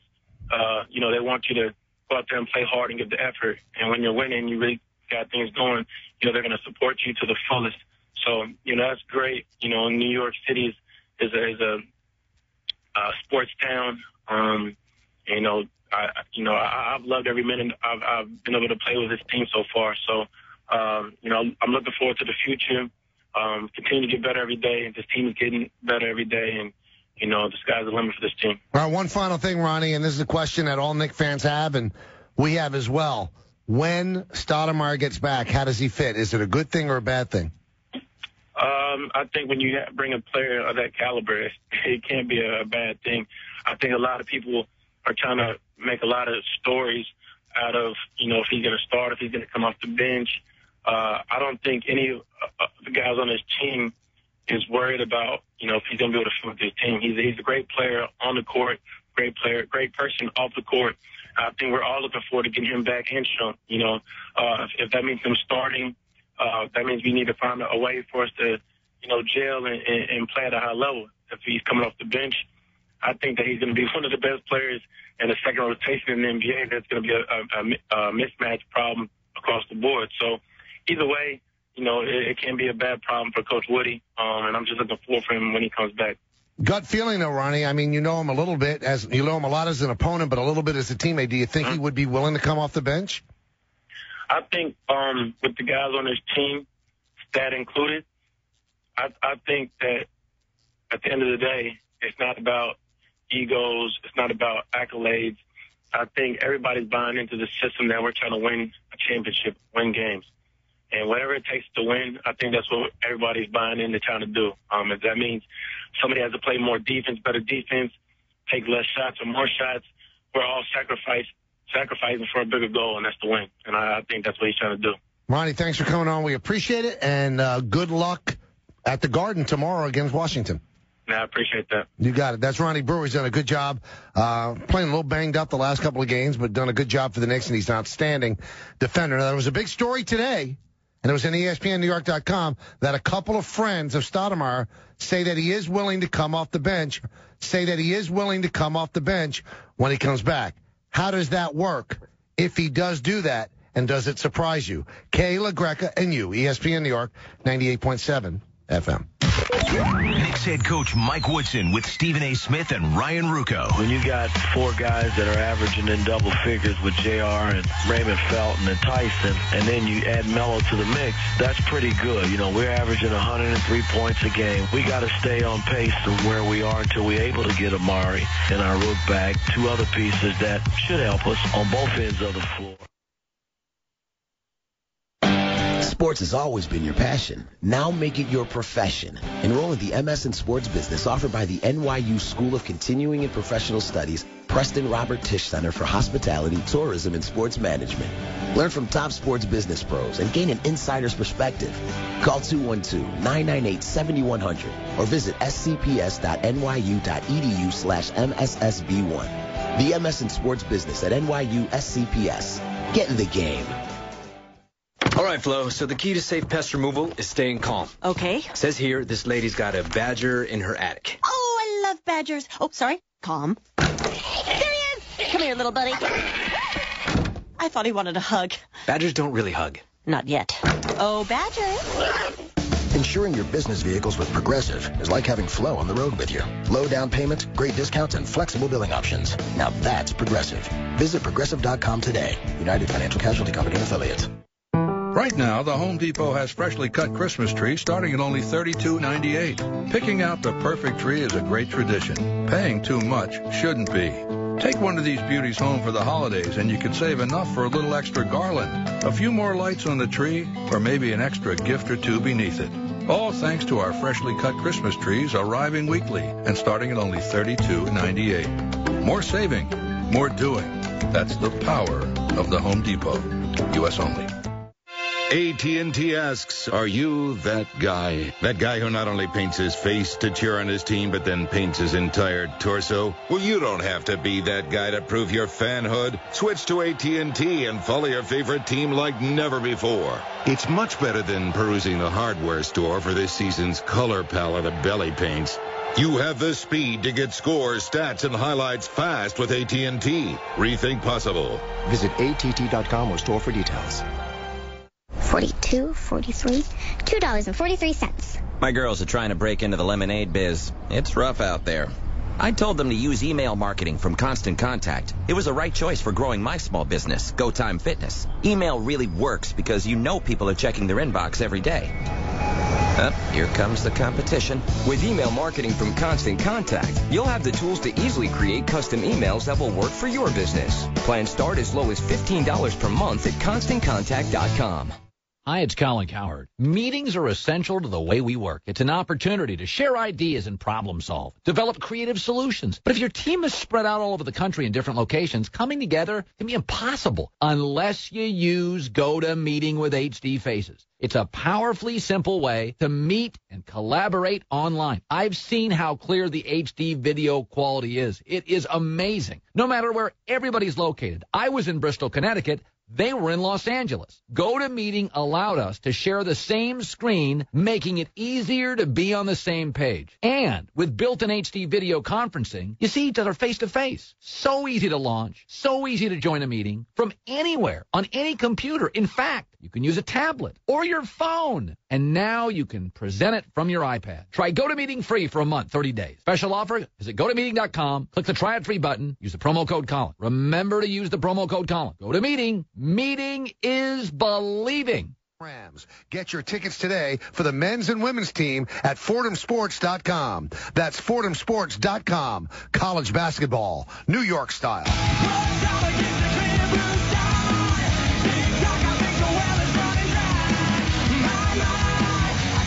Just got the information Rajon Rondo was suspended for 2 games for his involvement in the fight yesterday. Makes sense. Before we talk about the Knicks, Mike and Mike have a real strong take on the Celtics and the Nets tussle yesterday, which Rondo was right in the middle of, Rondo and Chris Humphries. So here's our morning crew, Mike and Mike, in the morning.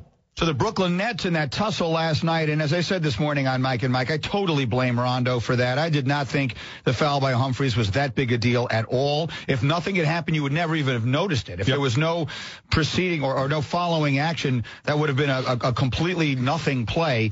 Rondo turned it into something. I thought that was a punk move on his part. I think you will see suspensions because the thing goes into the stands, and the league cannot tolerate that. I really think the Nets wind up very unlucky in that because I did not think it was such a big agree, deal. and two of their guys get kicked out of the game, so you wonder, is it going to go any farther? Are either one of them going to get suspended as well? Humphries did end up in the stands, and Wallace was going that way as well. So that's what you look forward to, because clearly at this point the Nets are the better team, and you don't want all of a sudden start having players not be able to be on the floor. But I agree with you. I wouldn't even imagine anything would happen after that foul by Humphries, and Rondo clearly was the instigator after that. All right, an interesting basketball season underway. We'll have a Football Friday coming your way tomorrow, getting you set for the Jets, the Giants, and a whole lot more. That's with us here, Mike and Mike, on ESPN New York, 98.7 FM. Now, I thought it was interesting what Doc Rivers said after the game, that the Nets didn't respect the Celtics. And I thought it was interesting what Avery Johnson said as well, Don. You don't want to mess with our team. If you're walking down an alley, you want our team behind you. Nets are a tough-minded bunch. They've got a bunch of tough players. I'm not saying they should fight, but they do stick up for each other. They do play physical. I think they built a pretty good team in Brooklyn. Hey, listen, Rondo started it, and the Nets finished it. And the way they finished it was by winning the game. Now, that contest was a dud for the first half. And then that fight took place, and then the crowd got into it, and I fully expected the Celtics to make a run. They never did. And there were times where in the second half, late, Nets were up by 17 points. There was never a contest. And I know they had to play the second half without Rondo, and that's a major reason why they were getting blown out. But the Celtics never got any motivation from the fight whatsoever. So the Nets really came out looking good. Problem with the Nets, after they play Orlando tomorrow, the next day, second of back-to-back in Miami against the Heat, and then they come back Tuesday to Barclays Center to take on the Oklahoma City Thunder. So there might be a couple of losses on the horizon, but this team should be 11-4 going into Saturday's game against Miami. And who would have thought that, with Joe Johnson not really playing to the best of his ability, all those games without Wallace? Now they got to go into the next two games without Brook Lopez. Could be a little tough. Well, here's the thing that really scares me. The Lopez injury really scares me.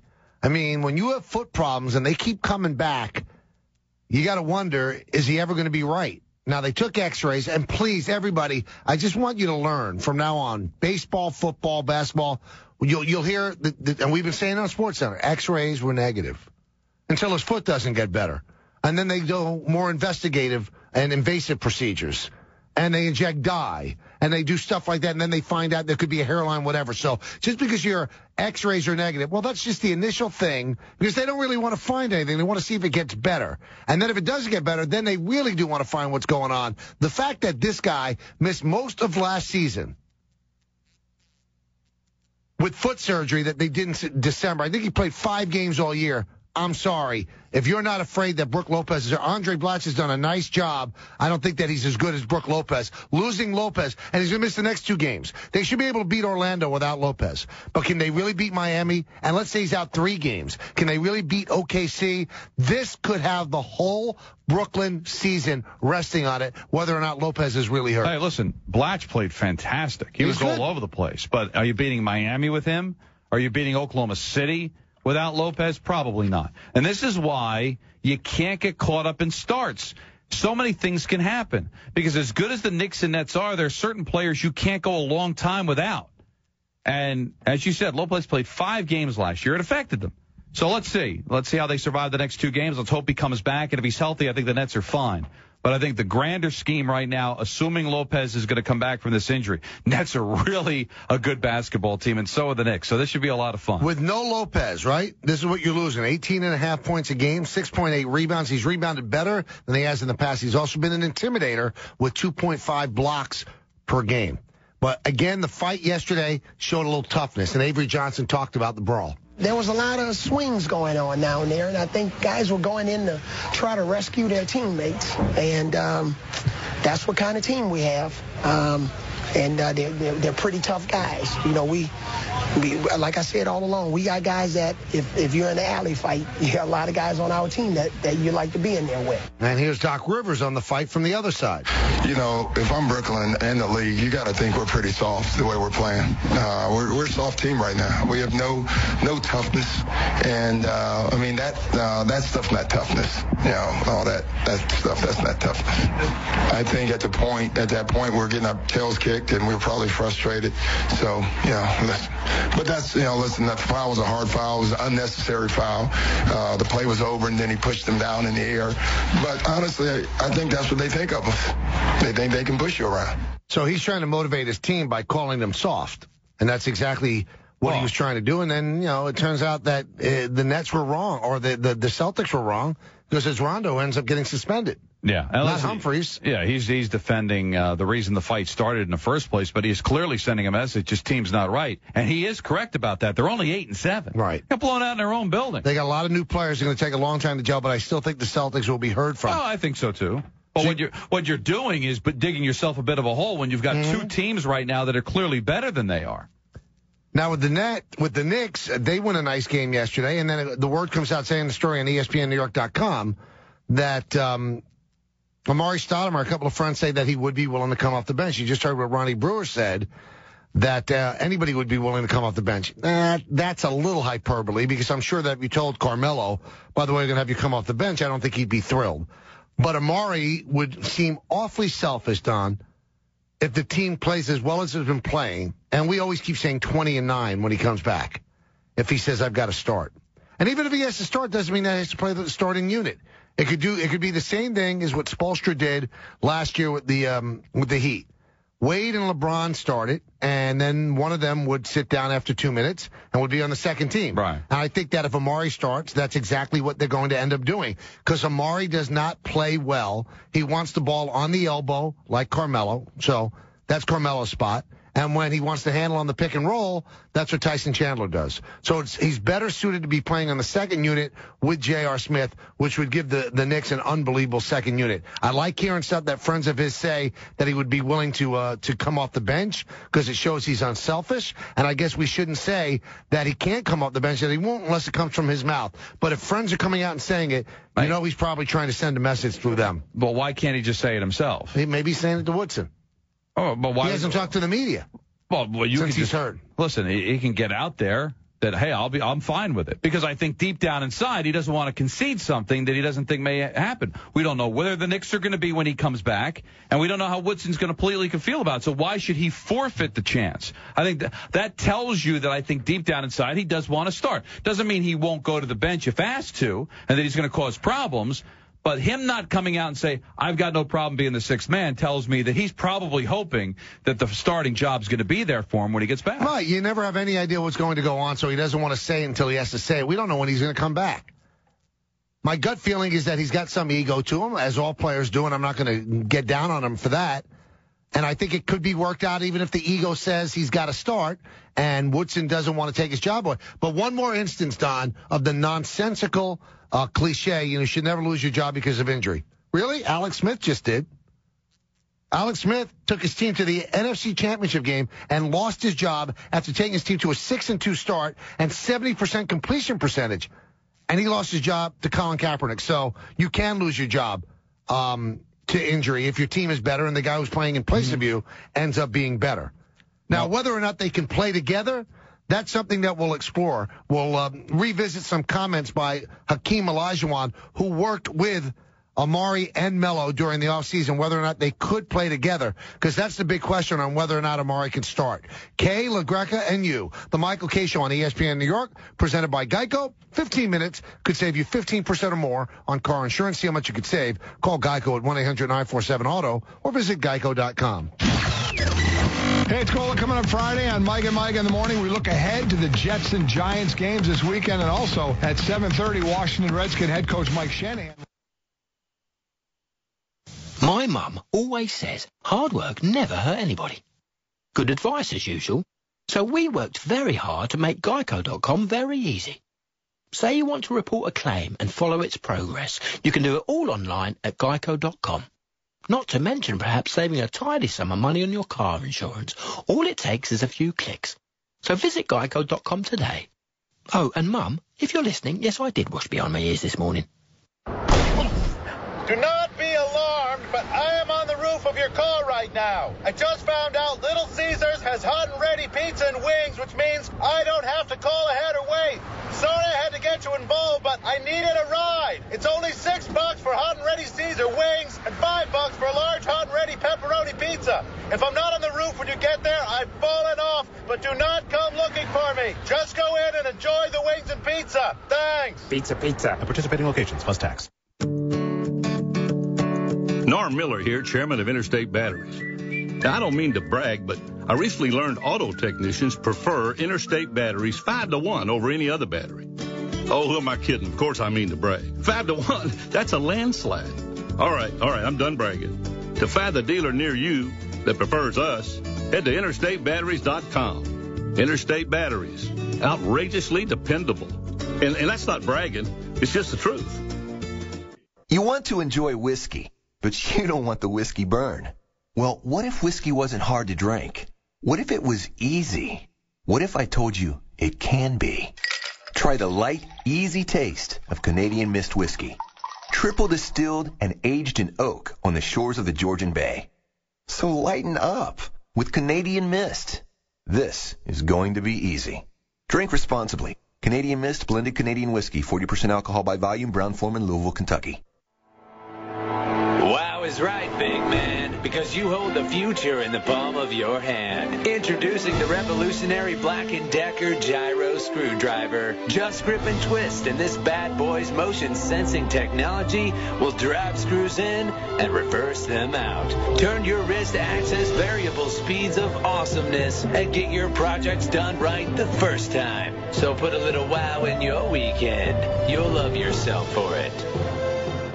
Hey, it's Golick. If you missed Thursday's show, you missed me and Marcellus Wiley go at it on 49ers head coach Jim Harbaugh's decision to start Colin Kaepernick at quarterback.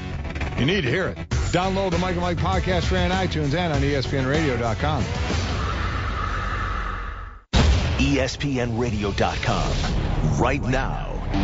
Hi, I'm Bob Picozzi. On Thursday's edition of Mike and Mike, Mike Greenberg and Mike Golick discussed Jim Harbaugh's decision to name Colin Kaepernick, the 49ers starting quarterback, for Sunday's game with the Rams. Tonight's Saints-Falcons game, whether users of performance-enhancing drugs should be voted into baseball's Hall of Fame, and a skirmish between the Nets and the Celtics. They visited with Marcellus Wiley, Brian Billick, John Lynch, and Frank Caliendo. It's all yours on the Mike and Mike page at ESPNRadio.com. Meanwhile, over at the Pod Center page... Hey, it's Ross Tucker from the ESPN Football Today podcast. Today, we're talking Jason Babin getting claimed by the Jags, Colin Kaepernick's the starter at San Francisco, and Saints-Falcons on Thursday Night Football. Hey, it's Nate Roberts of the Fantasy Focus Football podcast. On today's show, Matthew Berry and I talk about his Week 13 rankings. You can hear this and much more on the Pod Center page at ESPNRadio.com. Log on to the ESPNRadio.com stream, the most listened to stream in the world. Colin Cowherd and the Herd. Spanning the globe to bring you the constant variety of sports. San Francisco. All right, Kaepernick named the starter. Andrew Brandt, ESPN NFL insider, former front office guy around the NFL, including the Packers. By the way, how much of this is money? Does that mean nothing here? Or because you can't have dead money, and if Smith doesn't start, he's kind of dead money. Money play into this at all? I always think it does, and maybe I'm too much on that lens, Colin. But, yeah, Smith signed a one-year deal basically for $8 million. There is about $1 million guaranteed left next year, but to me, they're sort of risking the boat on that. They'll pay $1 million next year if they have to get rid of him. But, Peyton Manning, they did some flirtation there. Alex Smith went to Miami. They ended up signing him, one-year deal, not a lot of long-term commitment there. Major League Baseball. Well, it's the first steroid ballot, so it's kind of interesting. Bonds, Clemens, Sammy Sosa, Ian O'Connor, great writer, ESPNNewYork.com. All right, all these guys on the ballot. Do you have a vote, by the way, Ian? I do, Colin. Yes. Oh, all right. Guys like you always do. There's a reason you do and I don't. Okay. So what do you? How are you voting on these guys? Can I ask you that? Yeah, sure. I wrote about it today for ESPNNewYork.com. I'm voting for Clemens and Bonds, not for Sosa. I just think Clemens and Bonds. I'm a member of the Baseball Writers Association of America, and in that organization, those two players are the most decorated players in the history of that organization as far as awards are concerned. 7-time Cy Young, 7-time MVP. And my feelings on the steroid guys have evolved over time. I think if you are a generational great, if you will, if you're a transcendent figure and you cheated, I'm still willing to vote for you. I think Sosa, McGuire, Palmeiro, those guys fall a little short of that standard. If you just took steroids out, is Sosa a Hall of Fame player? He might be, just the volume of home runs there. But, the cork bat, too, that bothers me as well. So I think he's borderline, but over 600, I think probably I would favor putting him in. But with the steroid allegation, the reported failed test, and, the cork bat as well, certainly as a cheater, as a PED guy, I'm not going to put him in. Boston. Chris Humphreys and Rajon Rondo got in a fight. Jared Wallace got into a fight, too. Chris Forsberg, ESPNBoston.com. First of all, who won the fight? That's all I care about initially. When you go into the stands, everyone's a loser because now the league is going to come down hotter on these guys. If that incident happened at center court, it's sort of a push, literally, because all they did was push each other. There really wasn't any good haymakers or anything that landed, at least. I think Rondo was sticking up for a teammate, but he did it in a bad situation. It wasn't that hard of a foul, but once that thing goes into the stands, that's a dangerous situation. It's your daily sports page, spanning the globe in the herd. Weekdays at 10:25 Eastern on ESPN Radio and ESPNRadio.com. Events at Mercedes-Benz of Massapequa, 1 mile east of the Westfield Sunrise Mall at 101 East Sunrise Highway. Or visit us online at mynewbenz.com. This ESPN New York Sports Center brought to you by Coach USA's 351 Express. Ride to MetLife Stadium in safe, affordable comfort for only $5 from New York City. Go to 351express.com. The 351 Express, your designated driver to MetLife Stadium. Good news for the Yankees as they get another of their core three back. According to our very own Jason Stark, the Yankees and Mariano Rivera are about 24 hours away from finalizing a one-year deal. Several stories estimate the contract's worth at between $10 and $12 million for the year, plus incentives. So now the Yankees' last thing they have to do is find a replacement for Nick Swisher. Big trade in the National League as the Nationals pick up Denard Span, the center fielder for the Twins, and the Nationals trade one of their top minor league pitchers to the Minnesota Twins, Alex Meyer. So Denard Span for Alex Meyer. Bad news for the Brooklyn Nets. Yesterday they beat the Celtics. There was a brawl in the game. Rajon Rondo was suspended for 2 games for his involvement, but hurting his foot in the game was Brook Lopez, their center. He has a mild right foot sprain. He's going to miss at least the next 2 games. X-rays were negative. Remember, this is the same foot that he had surgery on last year. He missed all but 5 games. So the Nets have to hold their breath that Brook Lopez will only miss 2 games. 2 sources have told ESPNNewYork.com that Amari Stoudemire would be willing to come off the bench once he comes back from his injury. NFL Week 13 will kick off tonight in Atlanta as the Falcons play host to the Saints. College football, Rutgers home for Louisville, a Scarlet Knight victory. They not only clinched their first Big East title, but would advance to their first BCS bowl game. College basketball, St. John's home for South Carolina, Seton Hall at LSU. Fordham plays host to Manhattan, while St. Francis of New York will be at Norfolk State. And the NHL and the Players Association met in Island, New Jersey with a mediator for the second consecutive day. Those meetings are over. According to reports, no progress was made and no further meetings are scheduled with the mediator. You're listening to ESPN New York, 98.7 FM.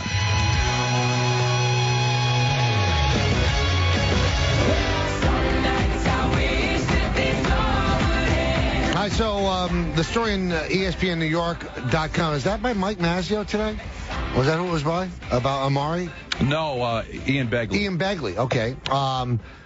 Quoting 2 friends of Stoudemire, saying that Stoudemire would, in fact, be willing to come off the bench. I think that's something that will solve itself, and it will probably be done behind the scenes and out of the public eye and out of the newspapers and off the radio, and that, I appreciate that. That's fine. But it still comes down to that Amari, Chandler, and Melo are going to be on the court at the same time enough, even if Amari doesn't start. During the winter, Hakeem Olajuwon worked with Amari and also Melo as well. And this is what Olajuwon said about the 2 of them. They both have to realize that the most important thing is not how great you are individually. You're remembered for how many games you win. So to get to play with another great offensive player should help you. It should make your job easier. You have to work well together. You can't be competitors with one another. It shouldn't be Amari just staying in the post because he can be a scorer in the paint and outside. It's the same thing for Carmelo. He can score in the post and outside. So if Carmelo is in the post, Amari can be at the foul line and he can make that shot. If Amari's in the post, Carmelo can make the shot from the free throw line too. They shouldn't be competing against each other. They should be complementing each other. They need each other to win. Fine words from a two-time champion, sure. But can these guys accept it? Well, because somebody is going to have to take a shot that maybe the other one might want to take. It sounds great in theory, but will it be something that both of them can execute? Now, what keeps getting brought up is when they played together for 9 games under Woodson, they were 8-1. So I think people want to see where this team is and what they're going to need. They're going to need Amari Stoudemire. The question is, are they going to need him to start? And I think you answered it perfectly, Michael. It's semantics. He might be the part of the starting lineup, play for a couple of minutes, and then there's a rotation the rest of the way where neither of them are on the court a lot at the same time. But we'll see how it all works out. 1-800-919-3776. Eric in Queens, what do you think? Hey, Mike. Hey, Don. How you guys doing? Good, thank you. How you doing? Doing good. I think Mike Woodson is very comparable in his ways to Tom Thibodeau, because they're both defensive-minded. And I want to know, maybe when Amari comes back, and I agree with Stephen A. I think the Knicks cannot go anywhere without Amari.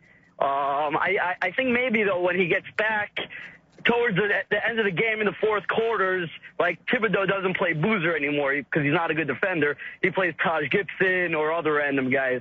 Do you think maybe Mike Woodson will do the same thing with, like, Camby or Rashid or better defenders? Well, you know what? Those are the tough decisions, Eric, because there's something to be said for being introduced with all the fanfare at the beginning of the game. But there's a lot to be said ego-wise, who's on the court at the end. Remember when we had Jason Kidd on when he just signed with the Knicks? He said, I know that Raymond Felton's a starting point guard. This is before he knew he was going to be playing the 2 because of the injury to Amari. He thought he was going to be coming out the bench. He said, as long as I'm on the court for the last 6 minutes. That's how players really evaluate what the coach thinks of them. And that could get a nose out of joint when you're not on the court at the end of the game. Amari has never been a great defender. He can rebound the ball, but he has not been a great defender on a team that's insisting on good defense now. So it's not a question of the minutes. It's a question of the quality of those minutes. And the game will dictate that. Greg in the car. What do you think, Greg? Hey, I was calling about Stoudemire and him coming off the bench and everything. And I think if he's okay with doing it, number one, I think the fans are going to love him just as much as when he first came here. And the other thing, I mean, I don't think there's that many teams that can bring that kind of a player off the bench. And the third part would be, I mean, I think it'll be great for him health-wise, with the knees, which basically don't get better during the season. They usually get worse. Well, you know what? You bring up great points. And he could end up being a hero to Knicks fans if he handles this the right way. If he just takes his ego and puts it on the shelf. That could be such a big thing for him. And also health-wise, I don't think this guy is a 39-minute-a-game player. He's just not. It would be ridiculous. His knees are an old man's knees. He's had microfracture surgery. He didn't even really do anything to him during the offseason, and he had the cyst explode behind the knee. That's why he's out right now. The more minutes he plays, the more likely you're not going to see him for the whole 2.5 years that are left on the contract. His knees are uninsurable. That tells you all you need to know. So he could really, really hit a home run with the fans and with his teammates if he says, listen, I'll back off for the good of the team because I think me being healthy over 25 minutes a game is better than me pushing it to 38 minutes a game and not lasting the whole season. Yeah, because you don't want this thing to work and then all of a sudden he gets hurt again. I think the ship sailed on him being effective for the length of the contract, but you just want him to be still standing come April. Sometimes you hear stories about football coaches, Don, that don't let their assistant coaches talk. And when what's happening right now at Jet Camp or the Jet facility happens, you realize why that happens.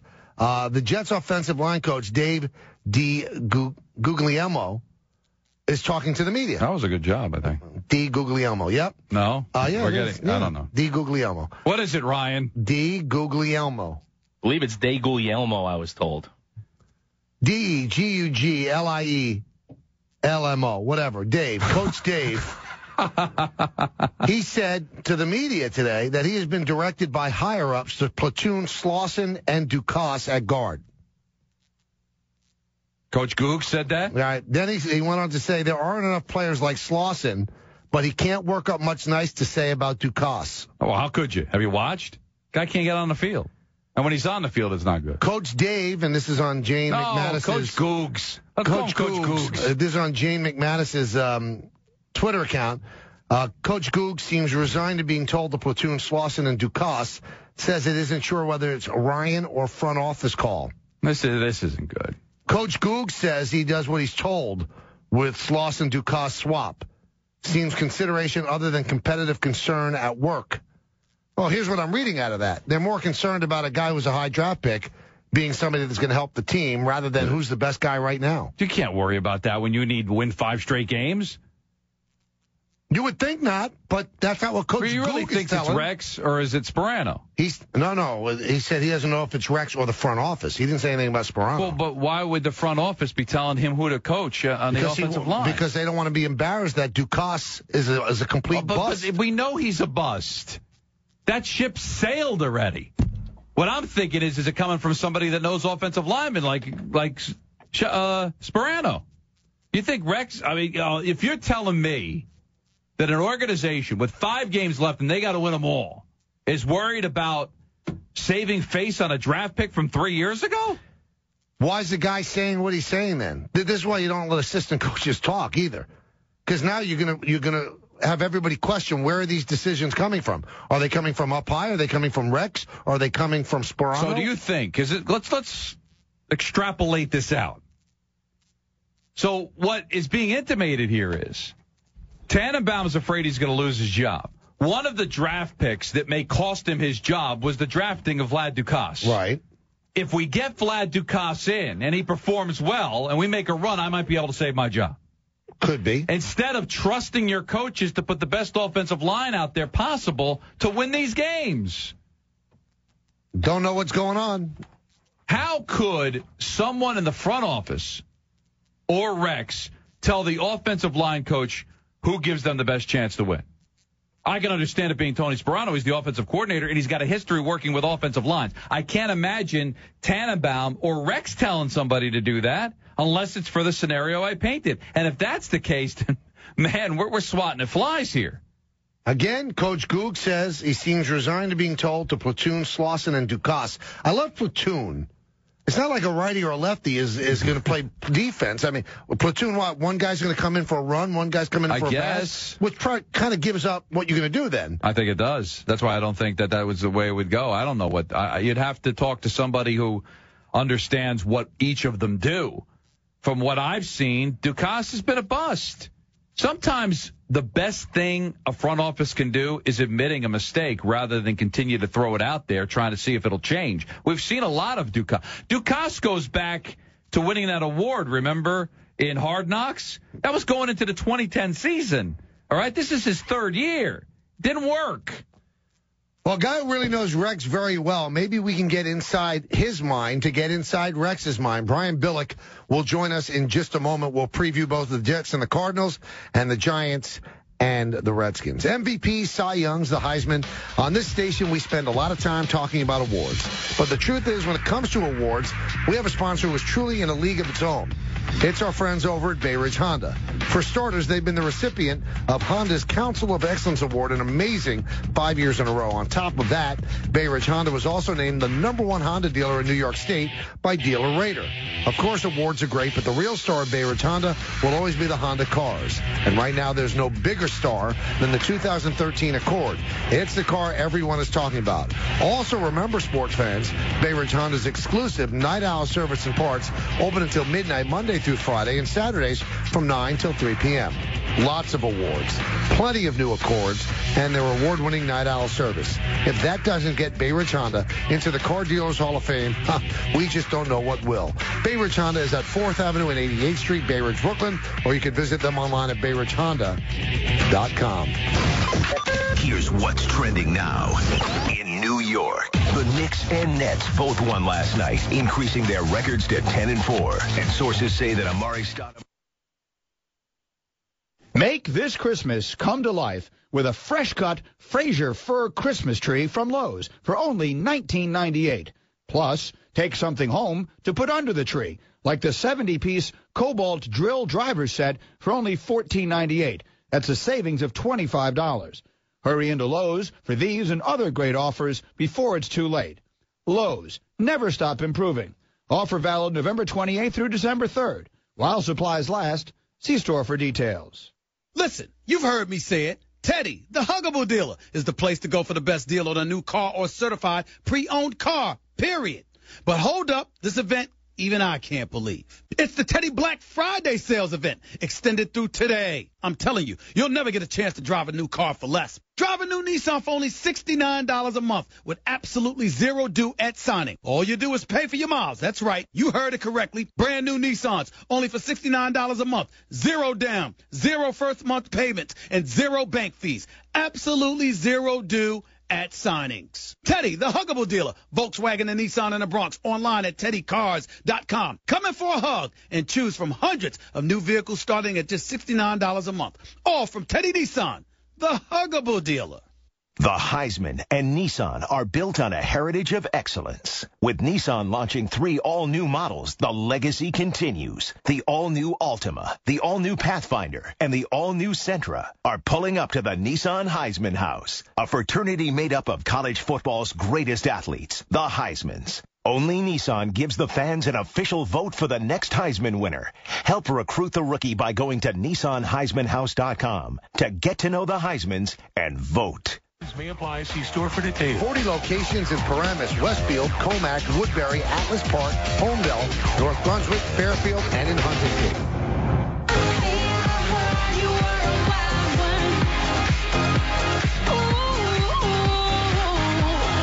All right, so Brian Billick is going to be the Fox Sports booth on Sunday calling the Jets and the Cardinals game.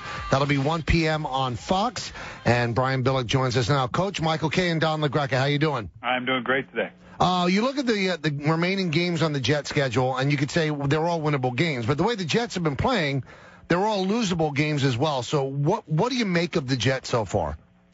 Well, I've always gone with the adage, you're not in the playoffs until you're in, and you're not out until you're out. And certainly the Jets can look at it that way. I mean, does 9-7 get you into the AFC playoff picture? I don't know, maybe. I tend to think more 10-6, but 9-7 could, particularly when you look at the principles involved. And as long as that's a possibility, but you're exactly right.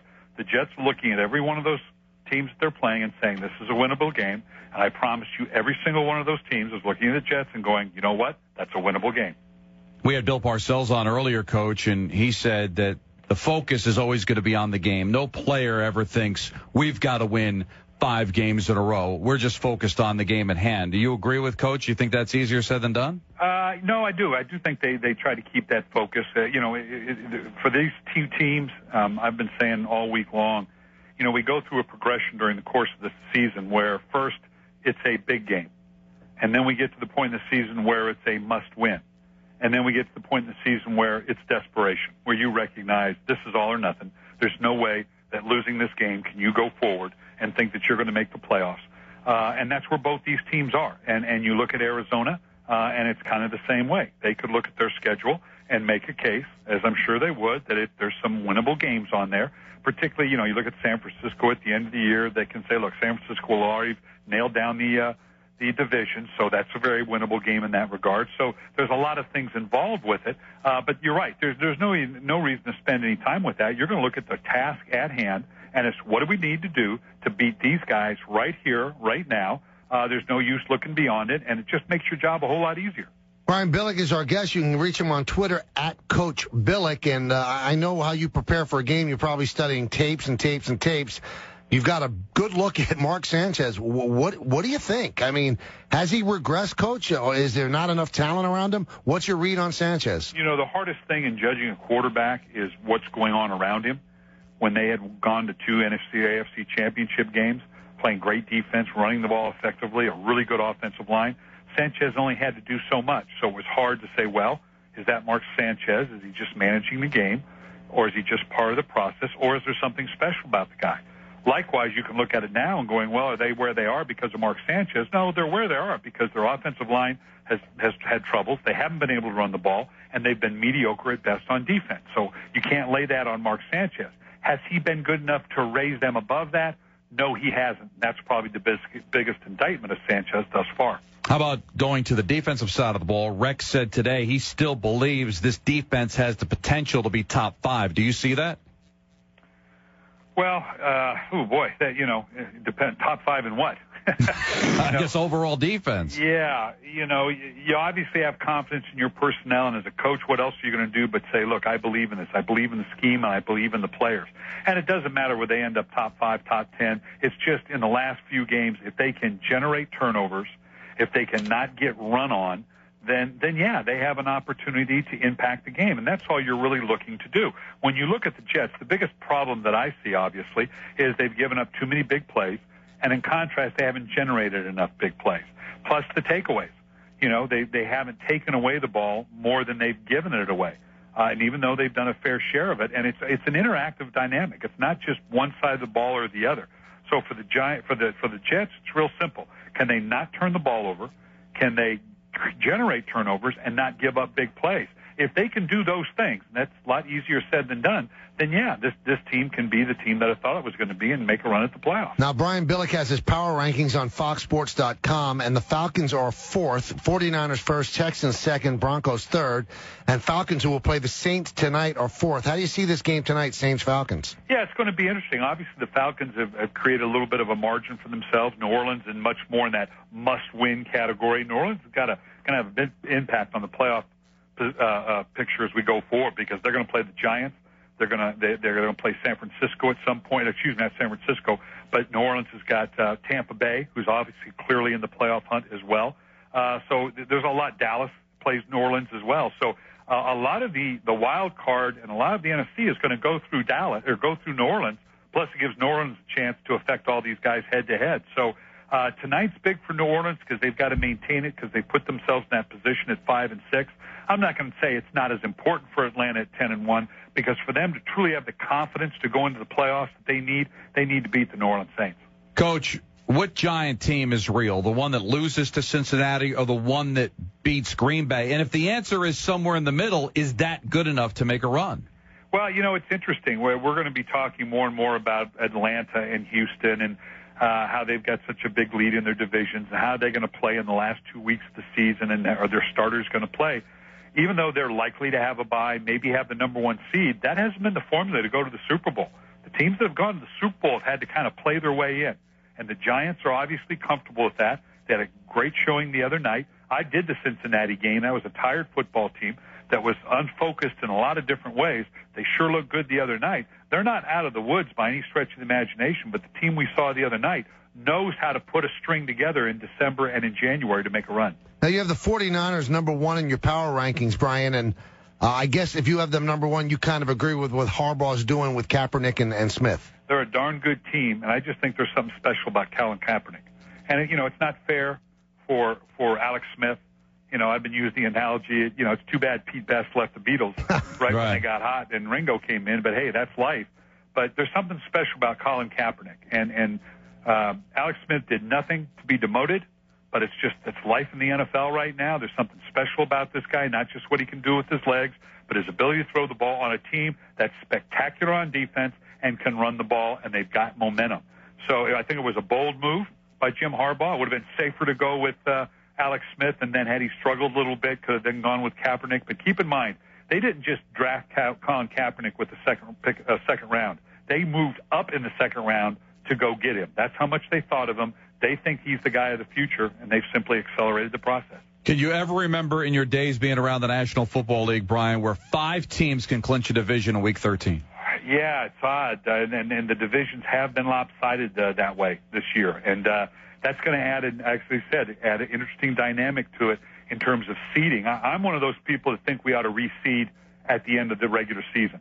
And that includes wild card teams with teams that win the division. That'll keep teams that nail a division early continuing to play beyond week 14, 15, 16, all the way to the end for fear that they could lose that seeding.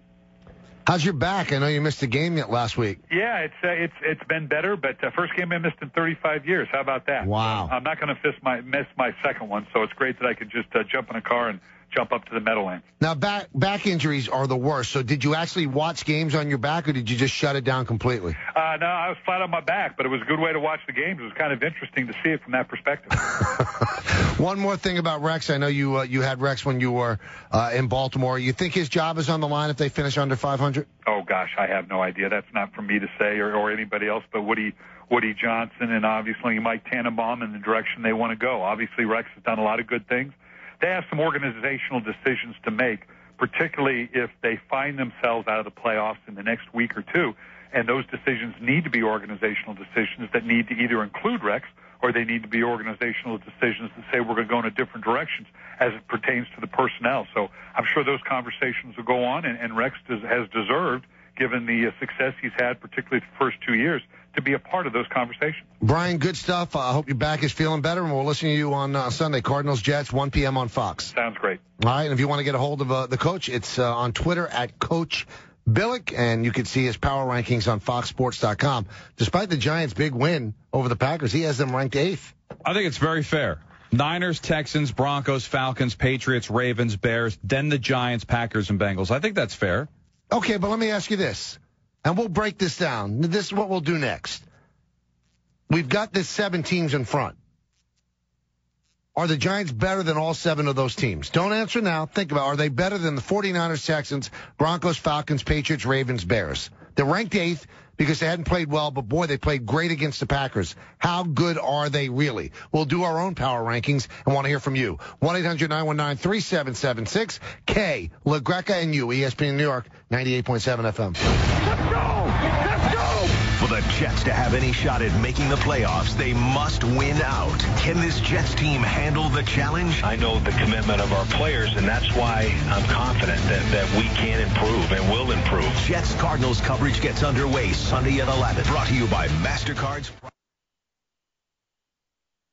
AT&T asks, are you that guy? That guy who not only paints his face to cheer on his team, but then paints his entire torso? Well, you don't have to be that guy to prove your fanhood. Switch to AT&T and follow your favorite team like never before. It's much better than perusing the hardware store for this season's color palette of belly paints. You have the speed to get scores, stats, and highlights fast with AT&T. Rethink possible. Visit att.com or store for details. Right now, the Home Depot has freshly cut Christmas trees starting at only $32.98. Picking out the perfect tree is a great tradition. Paying too much shouldn't be. Take one of these beauties home for the holidays, and you can save enough for a little extra garland, a few more lights on the tree, or maybe an extra gift or two beneath it. All thanks to our freshly cut Christmas trees arriving weekly and starting at only $32.98. More saving, more doing. That's the power of the Home Depot. U.S. only. Hi, it's Colin Cowherd. Special occasions like birthdays, anniversary, and the holidays are so much more special when you send a beautiful bouquet from 1-800-Flowers.com. They're fresh and beautiful flowers from a company that cares about delivering smiles to the people you care about. And this week, the offer is incredible for my listeners. It's the Rose and Calla Lily Bouquet from 1-800-Flowers.com. Half off this best-selling bouquet. 1 dozen vibrant red roses paired with 6 white calla lilies and a clear glass vase for only $29.99. Regularly $59.99. This week, only it's 50% off. The Rose and Calla Lily Bouquet. It's absolutely beautiful. These in your home change the look of the room. Perfect time of the year. Don't wait. Order the Rose and Lily Bouquet at half price. Go to 1-800-Flowers.com from your desktop or mobile device. Click on the radio mic upper right side. Enter Colin. That's 1-800-Flowers.com. Enter Colin or call 1-800-Flowers and mention my name. Areas 4G speeds not available everywhere. Offer ends December 31st while promotional supplies last. New 2-year agreement with qualifying monthly voice and data plans or mobile share required for each device. Other charges and restrictions apply. What's up, everybody? It's Carmelo Anthony, and this is your home for New York Knicks basketball. WEPN FM, WEPN HD1, New York. Time for an ESPN New York Sports Center. The Brooklyn Nets have to hold their breath. Why? Well, Brook Lopez is out for the next 2 games with a sprained right foot. Mild, and the x-rays are negative. But remember, this is the same foot that caused him to miss all but 5 games last year, and he had to have it surgically repaired. Again, they say it is not related to last year's injury. The same foot, injury, same sort. You have to get a little nervous because Brook Lopez has been great. Nets beat Boston yesterday. They've been playing very good basketball of late. Lopez is averaging 18.5 points per game, 6.8 rebounds, and 2.5 blocks per game. Baseball news, the Yankees are close to signing a deal with Mariano Rivera, according to our very own Jason Stark. Jason says that within 24 hours they should ink the deal, which is going to be worth, according to several different reports, anywhere from $10 to $12 million a year with incentives. Big trade in the National League involving an American League team. The Washington Nationals have acquired Denard Span, the speedy center fielder, for the top minor league pitching prospect, Alex Meyer, going to the Minnesota Twins. In basketball, Amari Stoudemire had 2 sources say about Amari Stoudemire to ESPNNewYork.com that he would be willing to come off the bench to play this upcoming season. Rutgers has a huge game against Louisville at 7:30 tonight in Rutgers. A win for the Scarlet Knights, and they win their first Big East title, and they also advance to a BCS bowl game. Kickoff is set for 7:30. You can see the game on ESPN television. The NFL Week 13 will kick off tonight as the Falcons will play host to the Saints. College basketball, St. John's home for South Carolina. Seton Hall at LSU. Fordham plays host to Manhattan. St. Francis of New York at Norfolk State. You're listening to ESPN New York, 98.7 FM. This is the Michael K. Show on ESPN New York, 98.7 FM. Here's Michael K. and Don LaGreca. All right, we were just talking with Brian Billick, and he puts power rankings out each week, kind of like the BCS standings, but you've got standings actually in football. But this is the way that Coach Billick sees it. He has the 49ers first. It's fair. Now the Giants destroyed them. Okay. All right. Texans second, Broncos third, Falcons fourth, Patriots fifth, Ravens sixth, Bears seventh, and then the Giants. Okay, yeah. I'll give you my take. Okay. Giants are ranked 8th here. Right. And this, by the way, is the Big Blue Report brought to you by Mercedes-Benz of Massapequa. Giants are better than the Bears, I believe. I think that they would torture Cutler with the pressure they would put on him. They have a very good defense, but I think Eli could solve it. I think the Giants are better than the Ravens. They just are.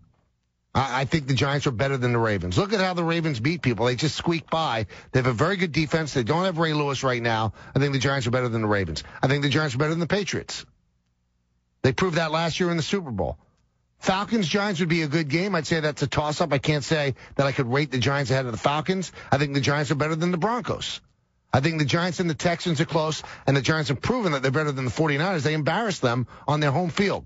So I have the Giants a lot better than 8th in my top 10. It's tough to say because it's only opinion, and it's obviously Brian Billick, so it's a very educated opinion. I mean, the 49ers did get beat by the Giants. But then you put Cincinnati ahead of the Giants because Cincinnati killed the Giants. So I think you have to take the individual performances with a grain of salt. You have to look at the consistency. The 49ers have been very consistent. They just beat a red-hot Saints team in New Orleans. They're a team that, despite this self-created quarterback controversy, have still accomplished a lot as far as how they're playing defensively and offensively. I've got no problem with the 49ers being number one. The Texans, dynamic offensive team, but I got to be honest with you, got to be a little concerned at the fact that they've given up, 68 points in the last 2 games. But they're still 10-1, tied for the best record in football. Got no problem with the Texans at 2. Denver's interesting, Michael, because they had such a difficult schedule to open up the season. But sitting at 8-3, I'm not sure you can have much of a problem with the Broncos either. Falcons, I think, have holes, but again, 10-1. Just tell me the eye test. Do you think the Giants are better than the Broncos? I don't know what Giant Smell team test. it is, but here's the thing, Michael. The team that beat the Packers. Then you know what? Then they should be number one. Because the Packers were coming in as the hottest team in football with one of the best offenses in football. They were held to 10 points, and the Giants demolished them. But I don't think that's necessarily exactly what the Giants are. And I don't think what happened in Cincinnati before the bye is as bad as the Giants are. Somewhere in the middle lies the truth.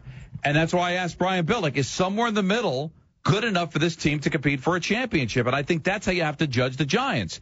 Because it is Jekyll and Hyde. Because that same team that crushed the Green Bay Packers lost to Cincinnati, blew a 23-point lead to the Dallas Cowboys, had to pull a rabbit out of their hat against Washington, had to pull a rabbit out of their hat against Tampa, had to come back from 14 points down against Cleveland, got beat by the Dallas Cowboys on opening day, got beat by Philadelphia. So what are the Giants? And I think because we're not sure, it's going to devalue where they are in the top 10. It just has to be, and this is coming from a Giant fan. All right, let's go to Anthony in Long Island. Where do you rank them? Hey, how you doing, guys? Good, Just how want to you say doing? big fan. Thank you. I think the Giants should be ranked definitely higher than 8th. But exactly like you guys were saying, they beat the 49ers. I know that was when they had Colin Kaepernick. I mean, they had Alex Smith in there, not Colin Kaepernick. But still, the Giants looked really great against them. And if you think about it, week by week, the NFL is a league that is week by week. And right now, the Giants came in and they beat the hot Packers. So you have to take that into a big consideration. It could be a whole different story next week when they play the Redskins. But if they go out and beat the Redskins by a good amount of points, then you have to think the Giants are for real.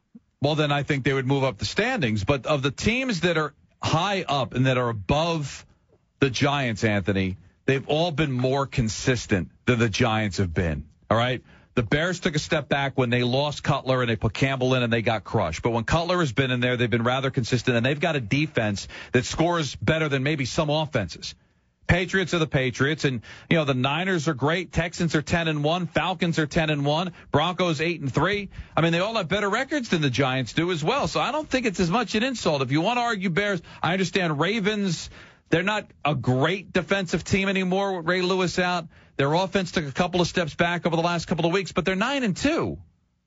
So I think they are where they should be. Don't you think Anthony just brought up a good point? I mean, the league is so week to week. Well, coming off that win against the Packers, I mean, how do you rank the Giants 8th? Because I don't think you're just going by the 1 week, Michael. You're going by what they have been all season. And every single one. But look at some of the biggest games they've played. They've embarrassed their opponent. They embarrassed the 49ers. They embarrassed the 49ers. They embarrassed the Packers. And they lost to Cincinnati. Right. So, I mean, are you taking an overview or week to week? Because if it's week to week, you're coming off a Packer game where they were unbelievable. But if you go week to week, you're going to have a team 1 and then drop down to 24. You can't be that affected by a week. Now, you got to do it consistently. Every single team that's ahead of the Giants on this list, according to Brian Billick, Bears, Ravens, Patriots, Falcons, Broncos, Texans, 49ers, all have a better record than the Giants do. All have a better record. Mm-hmm.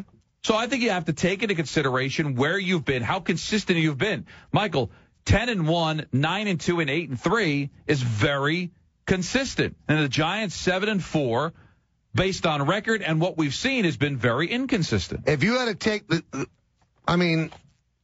at the top 10 teams and look at the teams going into the playoffs. All those 10 teams that he has right there, right? Right. He has the Bengals 10th, by the way. Packers 9th, and the Giants 8th, and we mentioned the other 7. You had to pick one. Your life depended on it to win the Super Bowl. Of those 10, who are you picking? Probably the Patriots. Over the Giants? I just think they've been more consistent, Michael. I don't want to sit here and disrespect the Giants. But you're not. I mean, it's a discussion. But we talked yesterday about who would we want, Eli or Peyton. Right. Well, I mean, when the Giants are making the playoffs, right? Who would you want if the team's making the playoffs? Would you want the Patriots or the Giants? Giants have proven they can beat the Patriots. Giants play the Patriots, but I've also seen this Giant team, struggle against Philadelphia. Now, they're not going to worry about it this postseason. We build the Giants into being that what they did last year, they do every year. 10-6 wasn't good enough for them to be able to make the playoffs in 2010. They finished 8-8 in 2009. In 2008, they lost their first playoff game. So I just look at it as, you know what, this has been a bit of an up-and-down team. It's been a bit of an up-and-down year. Now, what the caller said, if you beat the Washington Redskins, now that's 2 games in a row. Now you've won 2 games in late November, something you normally don't do. And now you got a chance to maybe go out there and get something going. But if they lose to the Washington Redskins, what's the conversation going to be Tuesday? Here we go again with the Giants. They can't handle prosperity. They got a chance to lay the final nail in the Redskins' coffin, and they couldn't do it. All right, so you have the Falcons 4th, and the Falcons almost lost to Tampa Bay. They've been beaten by 1 point. You want to go again? I feel like I'm killing the Giants, but you could have said the same thing about the Giants' victory over Tampa, their victory over Cleveland, their victory over Washington. Good teams find ways to win games, but and they give the beat Falcons good teams. credit. I don't like the Falcons. I think they're set up for another fall because I don't think they're as complete a team as they are in the regular season. But give them credit. They're still a 10-1 football team. That's the Big Blue Report brought to you by Mercedes-Benz of Massapequa. Visit Mercedes-Benz of Massapequa for a huge selection of new Mercedes-Benz 1 mile east of the Westfield Sunrise Mall or mynewbenz.com. Mercedes-Benz of Massapequa, where they make it happen. Let me put that question to you. Which team is winning the Super Bowl? How many games are in right now? We're still a ways away from the playoffs. Which team's winning the Super Bowl? And do you think the Giants are the 8th team that has the 8th best chance to win the Super Bowl? That's my question. Of the odds, do they have the 8th worst odds? 1-800-919-3776. Kayla Greca and you, ESPN New York, 98.7 FM. This is the Mike Lupica Show. The Giants' best game, their best, is better than Atlanta's best, Houston's best, San Francisco's, New England's, anybody you care to mention. The question is, are the Giants fully engaged now, and are they going to stay engaged? I'm Dan Kelly, owner of Go Time Fitness. I'm always trying to stay top of mind with my customers, and Constant Contact has the tools to help me do that. They make it so easy. So when my daughters started a business of their own, Constant Contact was the best advice I could give them. Dad, we're 9. It's a lemonade stand. Never too early to start. From deals to events, social to email, Constant Contact can help you grow your business. Find the solution that's right for you at ConstantContact.com. Hi, it's Colin Cowherd. Meetings are essential to the way we work. It's an opportunity to share ideas and problem solve, develop creative solutions. But if your team is spread out all over the country in different locations, coming together can be impossible unless you use GoToMeeting with HD Faces. It's a powerfully simple way to meet and collaborate online. I've seen how clear the HD video quality is. It is amazing. No matter where everybody's located. I was in Bristol, Connecticut. They were in Los Angeles. GoToMeeting allowed us to share the same screen, making it easier to be on the same page. And with built-in HD video conferencing, you see each other face-to-face. So easy to launch, so easy to join a meeting from anywhere, on any computer. In fact, you can use a tablet or your phone. And now you can present it from your iPad. Try GoToMeeting free for a month, 30 days. Special offer is at GoToMeeting. Remember to use the promo code Colin. GoToMeeting. Meeting is believing. I'm a good gift giver. No, a fantastic gift giver. What do I get in return? An unnecessary cheek pinch. I deserve more. So this year, I'm giving Buffalo Wild Wings gift cards. For every $25 I spend, I can get a blazing bonus worth up to $100. So the next time I hear, oh, that's so sweet, it better be referring to honey barbecue sauce. Buffalo Wild Wings. Wings, beer, sports. No purchase necessary. Must be 18 or older. Valid in restaurant at participating locations only and void in Florida, New York, Rhode Island, and where prohibited by law. Ends 11:59 p.m. Eastern Time on December 31st, 2012. See official rules at BuffaloWildWings.com for restrictions and details. Wow is right, big man, because you hold the future in the palm of your hand. Introducing the revolutionary Black & Decker Gyro Screwdriver. Just grip and twist, and this bad boy's motion sensing technology will drive screws in and reverse them out. Turn your wrist to access variable speeds of awesomeness and get your projects done right the first time. So put a little wow in your weekend. You'll love yourself for it. Ba, black sheep. Have you any wool? No, sir. No, sir. Some nincompoop with pantyhose pulled over his face stole all my wool sweaters and gaming system. Luckily, the Geico Insurance Agency recently helped me with renter's insurance. Everything stolen was replaced, and the little boy who lives down the lane was caught trying to sell it online. Call Geico and see how easy it is to switch and save on renter's insurance. Norm Miller here, chairman of Interstate Batteries. Now, I don't mean to brag, but I recently learned auto technicians prefer Interstate Batteries 5-to-1 over any other battery. Oh, who am I kidding? Of course I mean to brag. 5-to-1, that's a landslide. All right, I'm done bragging. To find the dealer near you that prefers us, head to interstatebatteries.com. Interstate Batteries, outrageously dependable. And that's not bragging, it's just the truth. You want to enjoy whiskey, but you don't want the whiskey burn. Well, what if whiskey wasn't hard to drink? What if it was easy? What if I told you it can be? Try the light, easy taste of Canadian Mist whiskey. Triple distilled and aged in oak on the shores of the Georgian Bay. So lighten up with Canadian Mist. This is going to be easy. Drink responsibly. Canadian Mist, blended Canadian whiskey, 40% alcohol by volume, Brown-Forman, Louisville, Kentucky. Full details and rules, visit Esquire.com/Ciroc. Celebrate life responsibly. Ciroc vodka, distilled from fine French grapes, 40% alcohol by volume. 2012, imported from France by Diageo, Norwalk, Connecticut. It's always a good time. All right, so we have a little discussion going on with the Giants and where they rank in the top 10. Brian Billick has them at 8th. But before we continue with this, a lot of people want to get in on it. Don, there's a big game tonight. We talked a little bit about it with Billick, but that's a big... Usually the NFL Network gets stinkers, let's be honest. Well, this is a good one. This is a really, really big game. You got the Saints against the Falcons, and I would say that the Saints have to win this game in order to contend for a playoff spot. They're 5-6. Now, the Falcons don't need it. The Falcons are going to cruise to division here, but boy, the Saints hit a major speed bump on Sunday because they could have won that game against the 49ers, but Drew Brees on consecutive passes threw pick sixes, and they end up losing that game. Now they dip under 500 again. I don't think they can afford to lose. And so I think if they win, they become a major challenger for a wild card. But if they lose this game, it could be it for the Saints. So Falcons don't need it, but if I'm the Falcons, I'd like to put the Saints away if I could. You want to get that away. You want to drive a stake through their heart because they could be very dangerous. You don't want to have to face that team in the playoffs, especially even though the Falcons would be home, getting the Saints in a dome where they can have a fast track with Breeze and Colston and all those great weapons that they have in New Orleans. I want to put the Saints to sleep if I'm the Falcons. Chad in Brookhaven, talk to me about the Giants. Hey, guys. First off, great show. Thanks for taking my call. Appreciate it. Thank you for listening, Chad.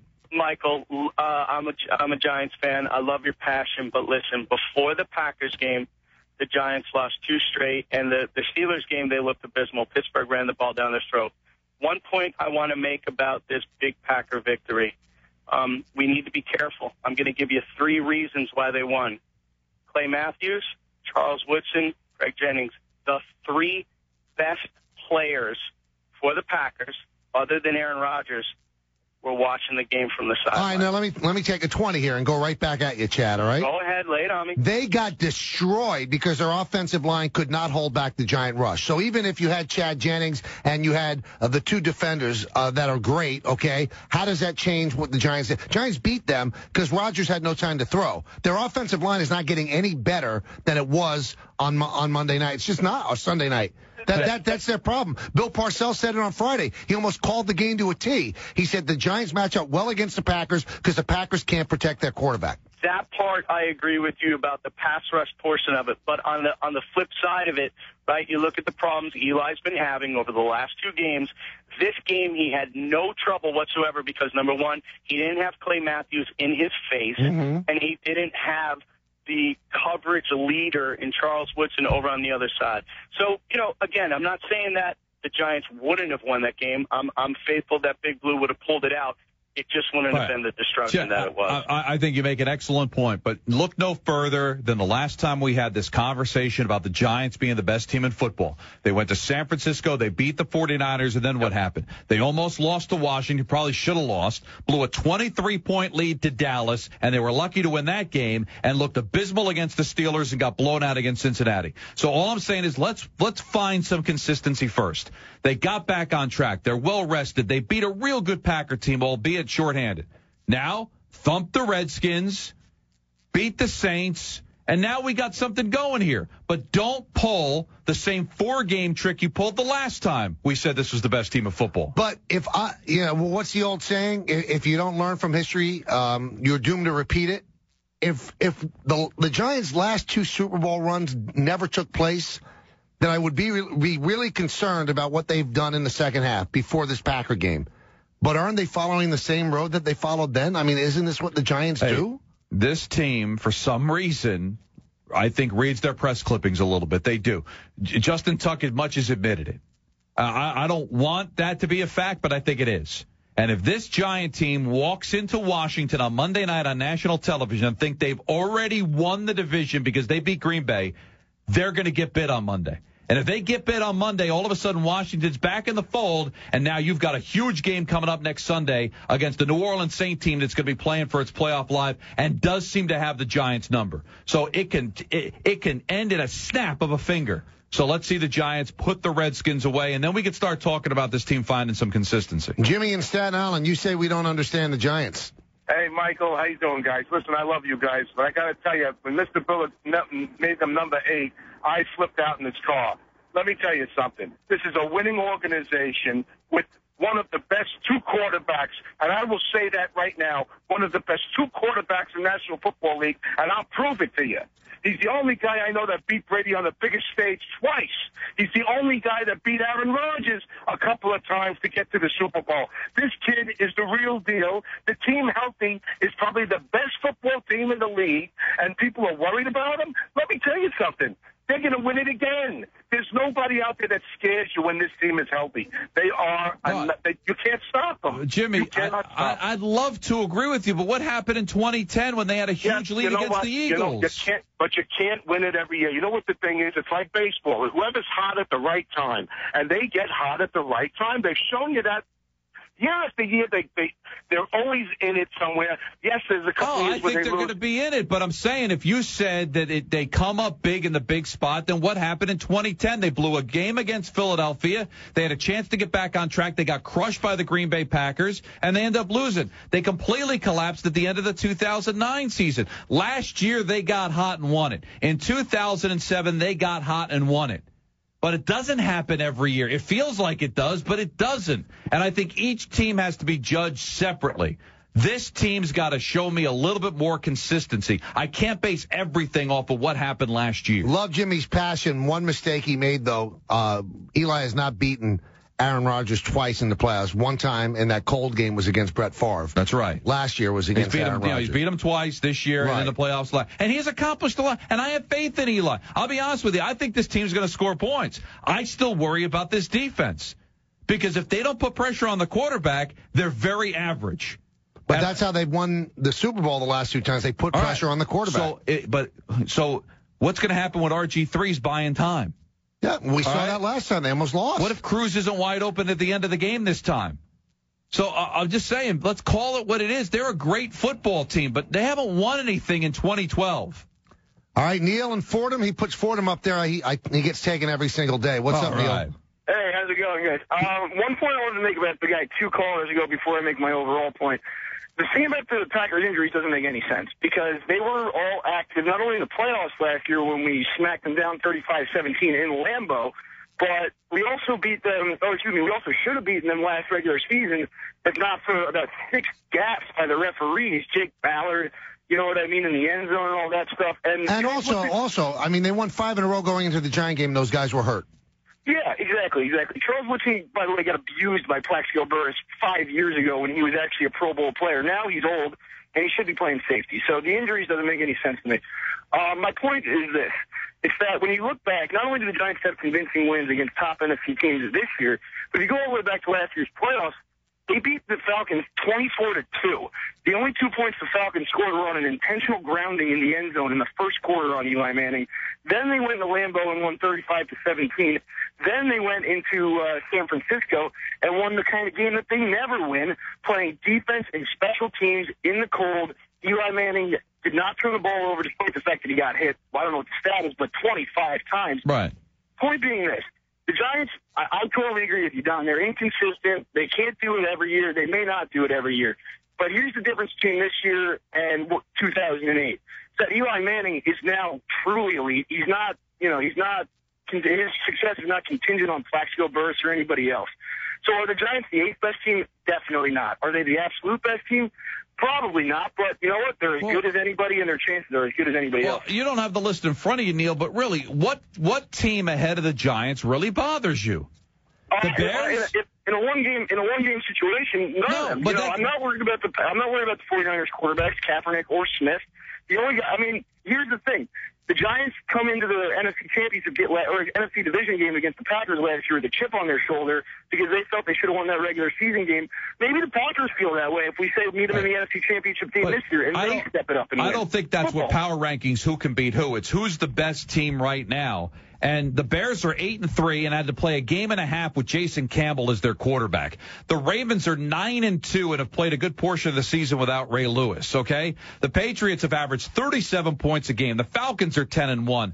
The Texans are 10-1. The Niners are a great team. The Broncos are a real good team. I really don't think any of the 7 teams ahead of the Giants are or any of those things are a disrespect to Big Blue. I just don't. But the Bears have been inconsistent without Cutler. The Bears are 8-3. I know, but a game and a half they played with Campbell as their quarterback. The guy stinks. Then they still have a better record than the Giants. The Ravens? You think the Ravens are a great team? They're 9-2. But they're not even the defense that they used to be, which used to make them great. I mean, they're a division with the Pittsburgh Steelers and the Cincinnati Bengals. I mean, they're 9-2. Okay, the 49ers got crushed by the Giants at home. So then why is Cincinnati behind the Giants? They crushed the Giants. But Cincinnati's been very inconsistent. That's probably why Cincinnati is 10th, because what they did to the Giants. And the Giants have been inconsistent. Do you think Cincinnati's the 10th best team in the NFL? The way they're playing right now over the last few weeks, take a look at them, Michael. They're no joke. They're beating up people. They beat up Oakland. They beat up the New York Giants. They might have dug themselves too big of a hole to win the division. That's a dangerous football team. You know, Andrew Gunling, baby boy Gunling. Right. Which is a great story we should tell one day. I think we have told on there, we'll tell it again, has come up with, he's going to shoot down all Giant fans who said that the Giants finish strong all the time. He has dug up evidence that they are dead wrong. We'll find out what baby boy Gunling means. ESPN New York, 98.7 FM. Stephen A. Smith, Ryan Rucco here. If you missed Thursday's show, after a brawl in Boston, is it possible that both the Nets and the Knicks are tougher than the Celtics? Plus, the faces of the steroid era have made it to... Make this Christmas come to life with a fresh-cut Fraser fir Christmas tree from Lowe's for only $19.98. Plus, take something home to put under the tree, like the 70-piece Cobalt Drill Driver Set for only $14.98. That's a savings of $25. Hurry in.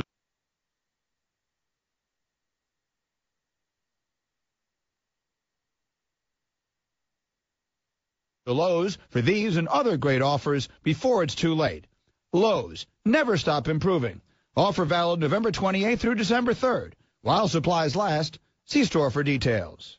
Listen, you've heard me say it. Teddy, the huggable dealer, is the place to go for the best deal on a new car or certified pre-owned car, period. But hold up, this event, even I can't believe. It's the Teddy Black Friday sales event, extended through today. I'm telling you, you'll never get a chance to drive a new car for less. Drive a new Nissan for only $69 a month with absolutely zero due at signing. All you do is pay for your miles. That's right. You heard it correctly. Brand new Nissans, only for $69 a month. Zero down, zero first month payments, and zero bank fees. Absolutely zero due at signings. Teddy, the huggable dealer. Volkswagen and Nissan in the Bronx. Online at teddycars.com. Come in for a hug and choose from hundreds of new vehicles starting at just $69 a month. All from Teddy Nissan, the huggable dealer. Progressive Insurance presents Flo's newest song. We compare rates to give you confidence. We compare rates to find you a great deal so you can be even more confident. Not that you need more confidence. I'm sure you're a great person with great posture. And you probably look really good in corduroy pants, which isn't easy. Comparing rates to help you save. Visit Progressive.com today. Progressive Casualty Insurance Company and Affiliates. Comparison rates not available in all states or situations. Do not be alarmed, but I am on the roof of your car right now. I just found out Little Caesars has hot and ready pizza and wings, which means I don't have to call ahead or wait. Sorry I had to get you involved, but I needed a ride. It's only $6 for hot and ready Caesar wings and $5 for a large hot and ready pepperoni pizza. If I'm not on the roof when you get there, I've fallen off, but do not come looking for me. Just go in and enjoy the wings and pizza. Thanks. Pizza. At participating locations, plus tax. Hey, it's Cole. If you missed Thursday's show, you missed me and Marcellus Wiley go at it on 49ers head coach Jim Harbaugh's decision to start Colin Kaepernick at quarterback. You need to hear it. Download the Mike and Mike podcast free on iTunes and on ESPNRadio.com.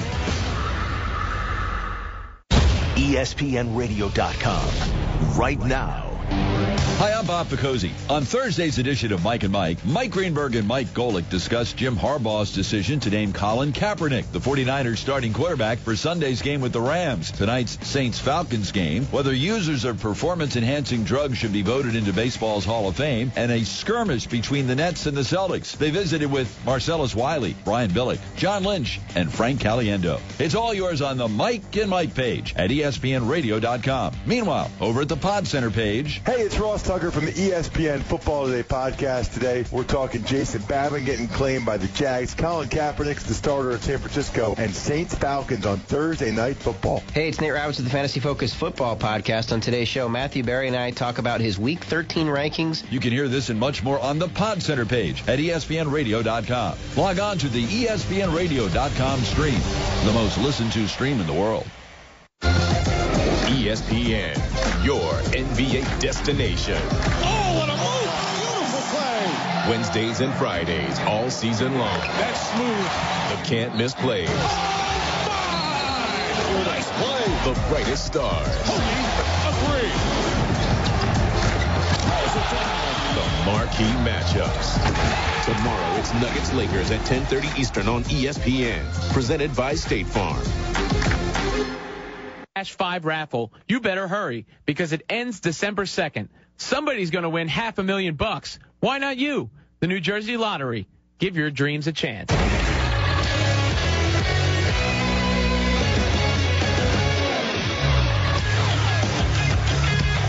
This ESPN New York Sports Center is brought to you by AT&T. The speed of AT&T 4G LTE has you covered.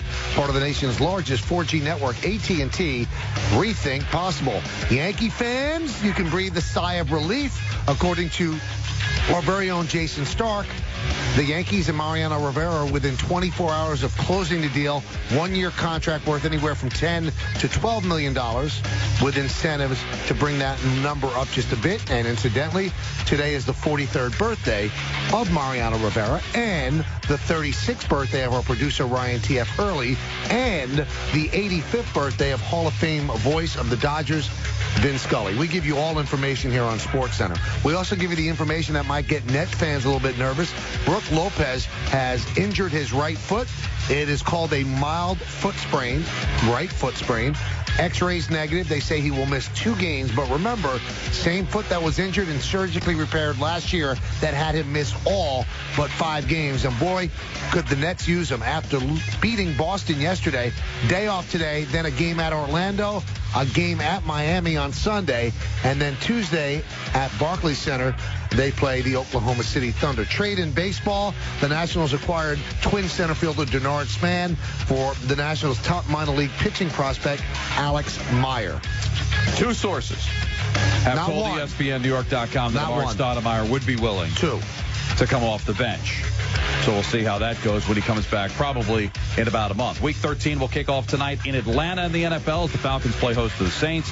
Big game for Rutgers. They play host to Louisville in college football. A Rutgers victory, they win the Big East title and advance to a BCS game for the first time in the university's history. You can see that game on ESPN television with coverage beginning at 7:30. Also at 7:30, St. John's is home for South Carolina in college basketball. At 9:30, Seton Hall is at LSU.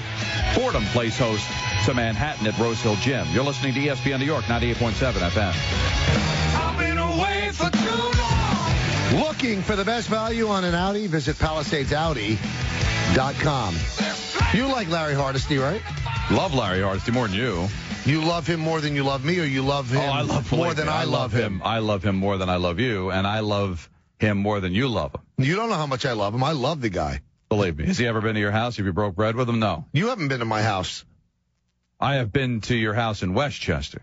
Well, I really didn't know Larry that well then, but if I had a party now, he would be invited.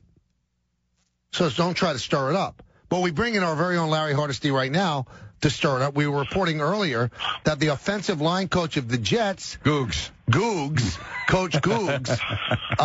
kind of like threw the front office or Rex under the bus, that they are forcing him to platoon on the offensive line with Slauson and Dukas. And Larry joins us now. Larry, you know I like you, right?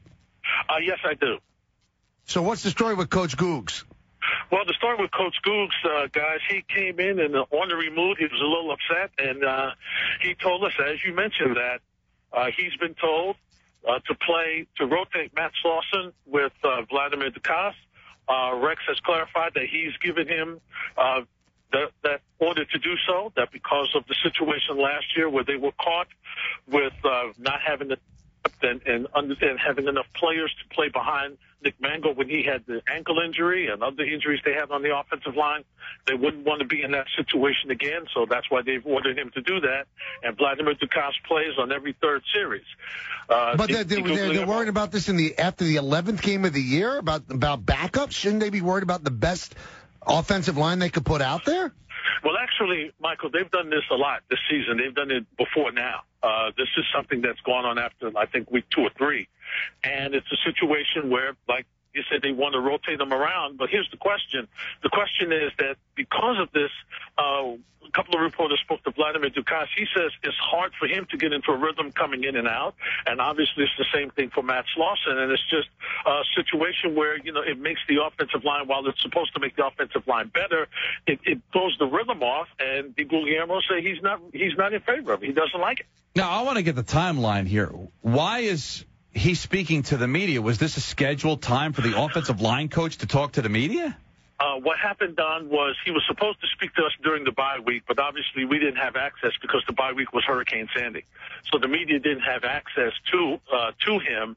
We've been trying to get access to him since then. There's been some problems in scheduling, and one of the writers sent a letter to the league, to the NFL, about the fact that he had not been made available. So when he came down today, he was a little perturbed. Well, let's put it this way. All due respect to Coach Googs and what he means, an offensive line coach opens his mouth like that, isn't he pretty much getting himself fired? Well, based on that, Michael, it's an interesting point. I mean, he says that his bosses and his bosses above them are happy with the job that he's doing. They're happy with the play of the offensive line. They wish, obviously, the record and everything would be better, but they're happy with what he has control of. But that's a tough situation when you speak out of turn that way, because Rex doesn't clarify that. Your mind could run endless as to who is telling him to rotate these players. Wait, somebody wrote a letter to the league, you said, Larry? Yes. Why? Complaining that he was not made available. The offensive line coach? Yeah, because of the new rules, when they made all the line folks, all the assistant coaches and coordinators available, he was supposed to be. What? He was supposed to talk to us directly after the bye week and directly after things got back from Hurricane Sandy. And somebody wrote a letter to the league? Yes. It wasn't you. No, yeah. Did you write it longhand or did you send it on a computer, Larry?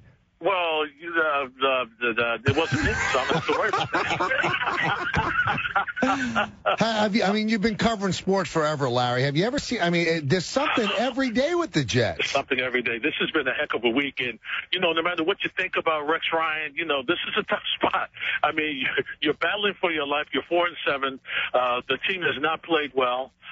You've got injuries to your backup quarterback / punt protector / running back. You've got Bart Scott with situations the comments he made about fans that he cleared up today. Then you have your offensive line coach making statements, and you got to try to keep this team together and win a game this Sunday. So it's not been an easy weekend. There's never a dull moment here at Florham Park. It's like covering the old Yankees. It's amazing. Yeah, except you subtract the winning. Yeah, that's true. That's true. You're right. It does have that feel to it. Larry, thanks a lot, man. My pleasure, guys. You got it. Somebody wrote a letter to the league. I personally think it was Larry. I'm just saying. Some coaches for the longest time would make no assistants available. Well, there are coaches that don't make assistants available. But I guess they were promised Coach Googs. All right, and when you want some Googs, you got to get some Googs. Is somebody writing a book on the history of offensive line coaches that you desperately need to speak to him, that you wrote a letter to the league because he was made unavailable? Tough stuff. I guess it worked out because he had all this interesting stuff to say. I guess he knows he's out the door. Baseball writers do that. Like when a clubhouse is closed for too long, they call up the league. Well, that I get because you got a job to do. Who desperately needs to talk to Coach Googs? Maybe somebody wanted to talk to Coach Googs. Well, thank God, because we got some really good stuff from him. I guess what we got is he thinks he's going to be replaced. Now, we also got from Baby Boy Gunling. And by the way, we call him Baby Boy Gunling because he was in the hospital for 4 days before they came up with Andrew. They didn't which care is a very abstract name to come up with. But before it was Andrew Gunling, it was Baby Boy Gunling on the crib. They didn't care enough to name him. I don't think he was a surprise. Maybe, but I don't know if he was unwanted or whatever, but they just said, oh, now we got to name him. In 4 days it takes? Yeah, 4 days of Baby Boy Gunling, BBG. Anyway, Baby Boy Gunling came up when everybody says Giants always finish strong. He went back to 2004. That doesn't count. Well, let's because they stunk in 04. But go, throw it out there. All right, they were 5-2 in 04. Right. They started 5-2. They finished 1-8. Right. In 2005, they ended the year 4-1. They were shut out in the playoffs by Carolina. 2006, they ended the year 2-6. Somehow they still made the playoffs, but they lost in the wild card round to Philly. Right.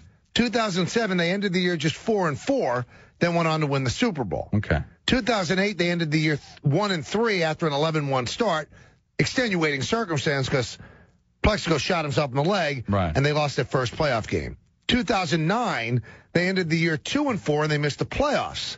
2010, they ended the year 4-4, including that loss versus Philly that Don talked about, and they missed the playoffs. And then last year, we think that they finished strong. Well, they finished 3-5, but they did just enough to make the postseason, and the rest, according to Baby Boy, is history. Yeah, but I think most Giant fans will think, hey, they closed out the season 2-0 and went on a 6-game winning streak after, go the 4 in the postseason, 2 in the regular season. So it's all how you look at it. It's my point exactly is that each year is different. This year, I want to see this team play with a little bit more consistency, and I don't think it's that much of an insult to say that they're the 8th best team in the NFL. The great news is they've got 5 games to prove that they can move up. And you know what? 8th is still good enough. They're going to go to the playoffs. They're going to win their division, and then we'll see them go on a run. I think they're better than the Bears. I think they're better than the Ravens. I think they're better than the Patriots, the Broncos, and the 49ers. And I'm not sure about the Falcons and the Texans. That's what I think. So I would have them 3rd. Now, they could beat those teams. Right. But how do you say they're better than a team that's sitting at 9-2? Or better than a team that is sitting at 8-3 and had to play a game and a half without their starting quarterback? Doing the smell test. I watched it. No, but if we had this Chicago has a phenomenal defense. They don't have a phenomenal offense. But here's my point. If we had this conversation a week ago, you wouldn't say what you said. Yeah. So you're basing it all on one game? Week to week. That's how we're judging everything, right? That's how you do it in the end. Be careful, because we had the same conversation after the San Francisco game. And that's all I'm cautioning every Giant fan. But I'm cautioning you. Before they finished 2-0 last year, would you have thought that was a team that could win the Super Bowl? But I think that's why you judge it based on what you've accomplished so far. You just don't take it by one game. Because they can go to Washington, and I got news for you. They could very easily get beat. So what do they drop to 16? So, I mean, no, you look at it as a total. You can't just rule out what happened against Cincinnati because they played so well against Green Bay. Now, you would never, ever think about anything going on at a golf course where, the hoi polloi of the world actually live their life. You'd never think something going on at a golf course would take guts and unbelievable onions. But it happened at a golf course in Miami, and it happened yesterday, and it's a shocker. You got to stick around to find out what I'm talking about. Kay LaGreca and a shocker coming up. ESPN New York, 98.7 FM. Let's go! Let's go! For the Jets to have any shot at making the playoffs, they must win out. Can this Jets team handle the challenge? I know the commitment of our players, and that's why I'm confident that we can improve and will improve. Jets-Cardinals coverage gets underway Sunday at 11. Brought to you by MasterCard's As everyone knows, the holidays are a season for giving. And this holiday season, you won't find an automobile dealer giving more than the folks at Nissan of Manhattan. And we're happy to tell you, this generosity will be openly displayed during the Nissan Season to Save event, where you can get incredible deals like an all-new 2013 Nissan Altima for just $189 a month for 36 months, or a 2012 Rogue S all-wheel drive for $169 a month for 39 months. In fact, every new Nissan model in stock is priced for immediate delivery. And of course, at Nissan of Manhattan, our generosity isn't confined to new vehicles. If you're looking for a pre-owned vehicle, simply visit our inventory page at NissanofManhattan.com and see our varied selection of certified Nissan and other pre-owned vehicles priced for the holiday season. The Season to Save is all part of Nissan of Manhattan's ongoing mission to provide our customers with the best product and the best automotive value possible. So this holiday, when making your list and checking it twice, make sure the name of Nissan of Manhattan and Season to Save are there in big, bold letters. Nissan of Manhattan, 48th Street and 11th Avenue, or NissanofManhattan.com. Altima, 1784, Rogue 3763, due at signing plus tax, tags, and registration. AT&T asks, are you that guy? That guy who not only paints his face to cheer on his team, but then paints his entire torso? Well, you don't have to be that guy to prove your fanhood. Switch to AT&T and follow your favorite team like never before. It's much better than perusing the hardware store for this season's color palette of belly paints. You have the speed to get scores, stats, and highlights fast with AT&T. Rethink possible. Visit att.com or store for details. Right now, the Home Depot has freshly cut Christmas trees starting at only $32.98. Picking out the perfect tree is a great tradition. Paying too much shouldn't be. Take one of these beauties home for the holidays, and you could save enough for a little extra garland, a few more lights on the tree, or maybe an extra gift or two beneath it. All thanks to our freshly cut Christmas trees arriving weekly and starting at only $32.98. More saving, more doing. That's the power of the Home Depot. U.S. only.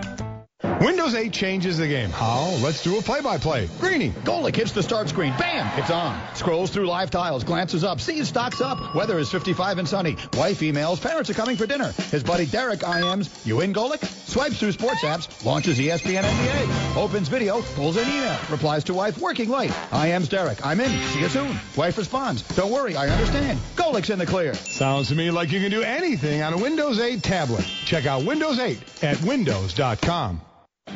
Sports has always been your passion. Now make it your profession. Enroll in the MS in Sports Business offered by the NYU School of Continuing and Professional Studies, Preston Robert Tisch Center for Hospitality, Tourism, and Sports Management. Learn from top sports business pros and gain an insider's perspective. Call 212-998-7100 or visit scps.nyu.edu/MSSB1. The MS in Sports Business at NYU SCPS. Get in the game. I'm a good gift giver. No, a fantastic gift giver. What do I get in return? An unnecessary cheek pinch. I deserve more. So this year, I'm giving Buffalo Wild Wings gift cards. For every $25 I spend, I can get a blazing bonus worth up to $100. So the next time I hear, oh, that's so sweet, it better be referring to honey barbecue sauce. Buffalo Wild Wings. Wings, beer, sports. No purchase necessary. Must be 18 or older. Valid in restaurant at participating locations only. And void in Florida, New York, Rhode Island, and were prohibited by law. Ends 11:59 p.m. Eastern Time on December 31st, 2012. See official rules at BuffaloWildWings.com for restrictions and details. Coming up Friday on Mike and Mike in the morning, 7:30 Eastern, Washington Redskins head coach Mike Shanahan is going to tell us how Robert Griffin III has changed the way he coaches the team. Plus, Stone Cold Lead Pipe Blocks. All Friday, Mike and Mike, ESPN Radio, ESPNRadio.com. Hi, it's Colin Cowherd. Meetings are essential to the way we work. It's an opportunity to share ideas and problem solve, develop creative solutions. But if your team is spread out all over the country in different locations, coming together can be impossible unless you use GoToMeeting with HD Faces. It's a powerfully simple way to meet and collaborate online. I've seen how clear the HD video quality is. It is amazing. No matter where everybody's located. I was in Bristol, Connecticut. They were in Los Angeles. GoToMeeting allowed us to share the same screen, making it easier to be on the same page. And with built-in HD video conferencing, you see each other face-to-face. So easy to launch, so easy to join a meeting from anywhere, on any computer. In fact, you can use a tablet or your phone. And now you can present it from your iPad. Try GoToMeeting free for a month, 30 days. Special offer, visit GoToMeeting.com, click the Try It Free button, use the promo code Colin. Remember to use the promo code Colin. GoToMeeting. Meeting is believing. 291 West Sunrise Highway in Freeport. Or visit us online at HassleBMW.com. Select models with approved credit plus tax tag and title. Offer ends 12/2/2012.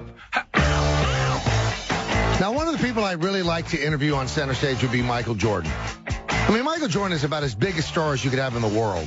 I think he's recognized everywhere. Yes. So he's playing golf at, I want to get the name right, the Lagorce Country Club in Miami. He's wearing cargo shorts. Okay. And somebody came up to him on the 11th hole and said, you can't play with cargo shorts. And they said he was going to have to leave, and he wouldn't leave. He finished the round. He told the guy, the round is almost over. You want me to buy shorts now? Yeah, right.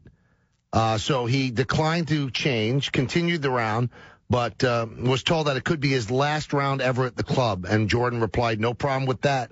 But imagine the onions on the guy who decided to challenge Michael Jordan on the way he was dressed. I'm not a golf guy, and one of the reasons I'm not a golf guy is it just seems so hoity-toity. It seems as if, I don't know, sense of entitlement. It's not my thing. More power to people who like it, but it's not my thing. The required attire, Don, right? Collared shirt and golf shorts or pants. No cargo or denim, and if there are pockets on the outside, it's not allowed. Get over yourself. Listen, I get that, Michael, but you have rules. And just because he's Michael Jordan, he doesn't have to follow the rules. No, he does. If there are rules, there's anarchy. And this guy said, well, Michael Jordan's going to wear cargo pants, and so am I. And now everybody gets it, and their poor rules are ruined. And then, you know what you have when you have anarchy? You have people screaming from the stands, filthy, profanity-laced criticism of a team. Do you think there was a crowd following him, watching him golf? No, I'm just saying that when society breaks down, it breaks down. How about this for a wake? I mean, did you guys see this? Did you see this story? I don't know. Tell me the story. Macho Camacho was, the second day of viewing his wake. Who? Macho Camacho, Hector Camacho. Oh, okay. When you said it, I thought you said Rocco Camacho. No, I said Macho. There's no such thing as Rocco Camacho. Anyway, he's laid out, and there's a scratching match between his alleged girlfriend, another woman who says she's his longtime girlfriend, and his sisters, according to local media reports in Puerto Rico. Cynthia Castillo, who claimed to be Camacho's girlfriend at the time of his death, told ESPN Deportes, "I am the actual girlfriend of Macho, and those who don't like it better not bring it. They shouldn't be going after me. They should be thanking me for being with him at all times." Now, she lifted the veil that she had over her face and put a kiss on the dead fighter's lips. We've talked about this before. My mom's a toucher, too. It's uncomfortable. And then she went to get something to eat in a private area that was set for VIPs, and his actual girlfriend of 25 years was there, as well as Camacho's sisters Esther and Estrella. And the scratching started. That is a big-time way to go out. Fighting over your body. Fighting literally over your body. Now, because Jody and I are having a child, a lot of people have asked where you're registered. Citibank. No, that got me enough grief last time. So Jody actually registered at a baby store, which I'm not going to give the name out. They don't need to get any publicity, nor do we want any gifts, but people kept asking. Now, little did we find out that if you pluralize the baby store's name, it's a porn site. So people are being told what the site is and being told verbally, and then they just think, oh, let's pluralize it, and they put pluralize.com, and there's all these, sex toys. So you might get a sex toy. I'm hoping not. I mean, people might be appalled by it, and other people will be like, great, I'll get two. one for Michael's child and one for me. Sick. Absolutely sick. I think it's a scam because some of the most popular sites. Right. I've found, not recently, but like when, a couple of years ago. But I think they kind of figured it out. Like if you get a real popular site. Right.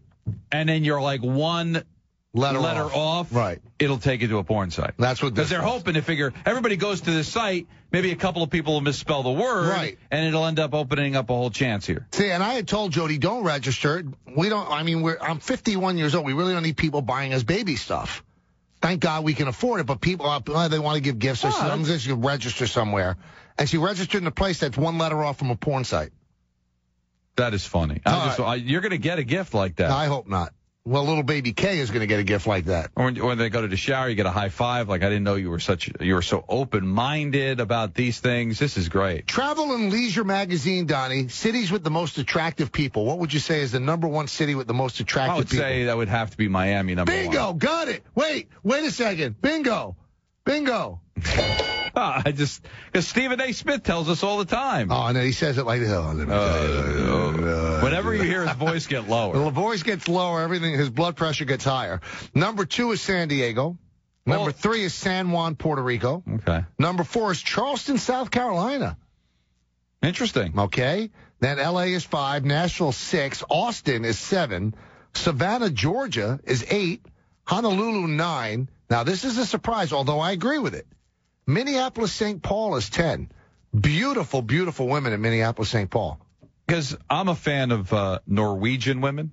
That's all. That's what you get in That's Minnesota. what you get there. Right. San Francisco's 11, Santa Fe 12, Providence 13, Denver 14, and good old New York City is 15. That's not bad. Not at all. Cities out there. 35 gets Anchorage. Anchorage is 35. That's a little bit of a shocker. That's pretty high. All right. Top 40. Also from Travel and Leisure, number 1 single scene in the country. What city? Number 1 single scene? Don't repeat it to give yourself time. Miami? New Orleans. Oh, that makes sense. We're going to be there for the Best Super Bowl. cocktail lounges. New York? Vegas. Oh. New York is number 1 theater and performance art. Makes sense. Friendliest people, Nashville. Safest places, Portland, Maine. Family vacation, home of Disney World, Orlando. Yeah. How about that? Very nice. Dave Rothenface. Dave, what happened here? Oh, boy. You pulled your headset out. I got excited when Dave walked in, and I pulled my headset out. You all right there? I think I'm all right. Okay. What do you got on your show? Lots coming up tonight. Very busy. Really? Busy show, lots to do. Lots to do. 2 hours. Well, we got on for 5 hours. We better have a lot to do. 2 hours, Vinny Serrato. Oh, I thought you were just giving yourself a 2-hour show, so we got Serrato here. Oh, yeah. Oh, Serrato will be on from 7 till 9. Okay. That's right. You like working with Serrato, right? Very much so, yeah. You like him as a person? No, I don't like him as a person. Okay, but you like him on the air. Exactly. Only as a That's kind of how I am with Don. Yeah. I understand how it works. Mel Kiper will join us at 7:30. Mel Kiper Jr., so his father's not on. No, his dad actually is joining us tonight. We had no interest in Mel Kiper Jr. We wanted his dad to find out what Mel was like as a youngster. Nice. Yes. That's a good way to go. I thought so. Larry Michael, voice of the Redskins at 8:30. Okay. Manish to talk about this Bart Scott story, which is very interesting, I think. And Kurt Rambis in the 10 o'clock hour. Kurt Rambis. That's right. All right, so give us your take on Bart Scott, because I really almost broke a blood vessel in my head talking about it. It's mind-boggling. I mean, the last thing as a player you can afford to do is alienate the fans. And this guy goes out and alienates the fans. I don't know what more there is to say about it. Well, he has to be cut this year. Here's my well, he's probably getting cut anyway. Right. Here's my take. He shouldn't have done it, but I understand why he did. Why? Because the discourse in society right now is so uncivil, and people think they could say anything to you if you're a celebrity. I understand. And they probably say things that push people to the point where they could snap. Here's the thing. Unless someone comes at you physically, I think if you're in that kind of position, you need to take the high road. And Bart Scott can't do it. Easier said than done. I understand. He should not do it. I agree. But I understand why he did. The thing that Don got me on, though, 6 days ago. So he didn't do anything when it happened, but when it was brought to his attention, I believe by Gary Myers of the News, he went off and said these people wouldn't last pick in dodgeball games. He has a lot to say for a guy that's produced very little this year. Yeah. And whatever he said today doesn't mean anything to me, because that was after Rex got to him and told him you can't be that way. So anything he said today, you got to take with a grain of salt. I think these are the final 5 games for Bart Scott here. You think at your funeral, Serrato would show up? I thought you were going to ask if women are going to be battling over who's Well, we know that. It's not something Well, I mean, he's like 15 years older than me. Why would I pass before he does? Fiery death. I'm not saying fiery death.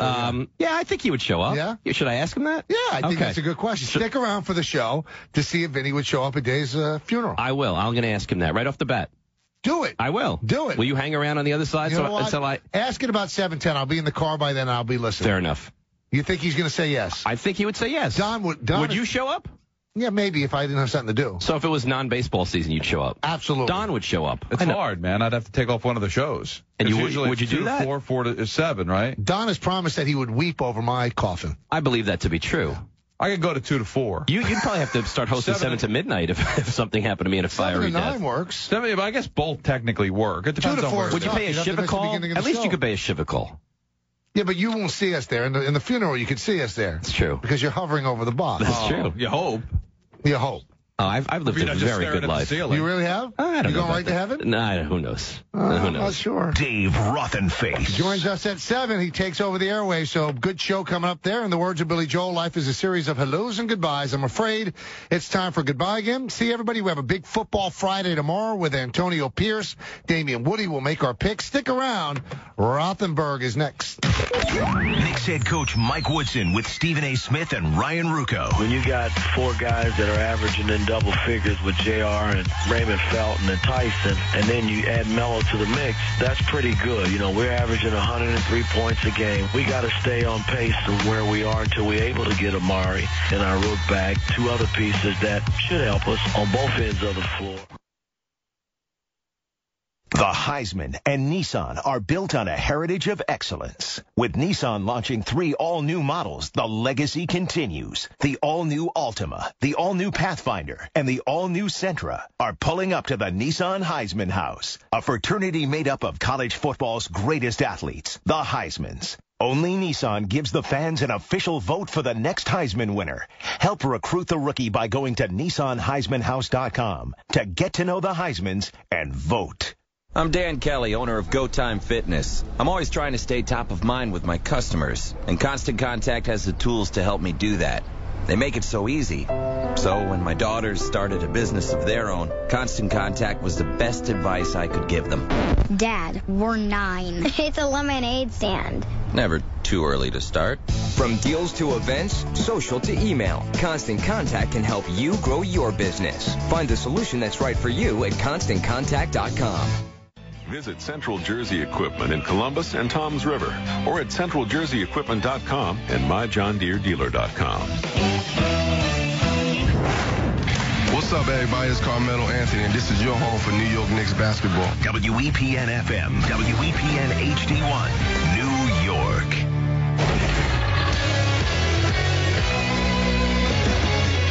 I'm Dave Rothenberg with your ESPN New York Sports Center. Sources telling our very own Jason Stark that the Yanks and Mariano Rivera are expected to finalize a deal by tomorrow. The two sides have reportedly agreed on the parameters of a one-year deal. Spent all day today trying to finish off final details of Rivera's salary and incentives. Rivera will be the second Yankee to re-sign this week, joining left-handed starting pitcher Andy Pettitte. NFL news after linebacker Bart Scott's critical comments of Jets fans that appeared in the New York Daily News earlier today. Rex Ryan told the media that he addressed the situation with his veteran linebacker. I had a conversation with Bart, and, and when I said, I'll stay behind, that our fans deserve better. And I was the first guy to say, would say that. And with us, it's just, when I mentioned to Bart, you have to appreciate the fans. The thing that makes this game so great is the players and the fans.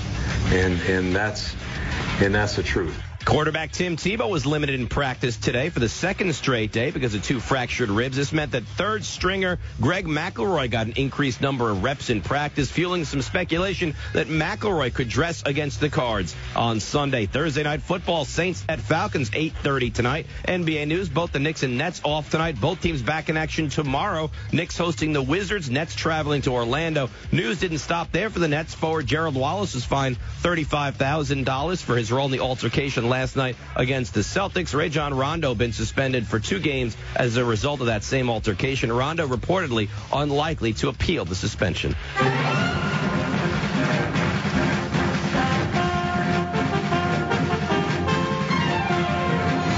Rothenberg Show on ESPN New York, 98.7 FM. And a jam-packed show coming up tonight. Vinny Serrato, ESPN New York NFL GM and insider for 2 hours.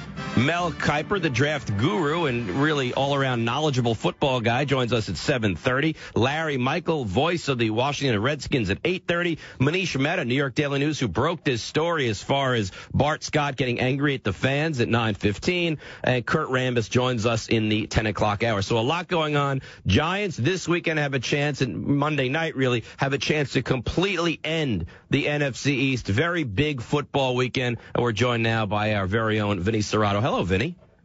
Hello, Dave. How are you? I am doing wonderful. And let me just say this. Yes. I heard a little bit of the show earlier. Uh-huh.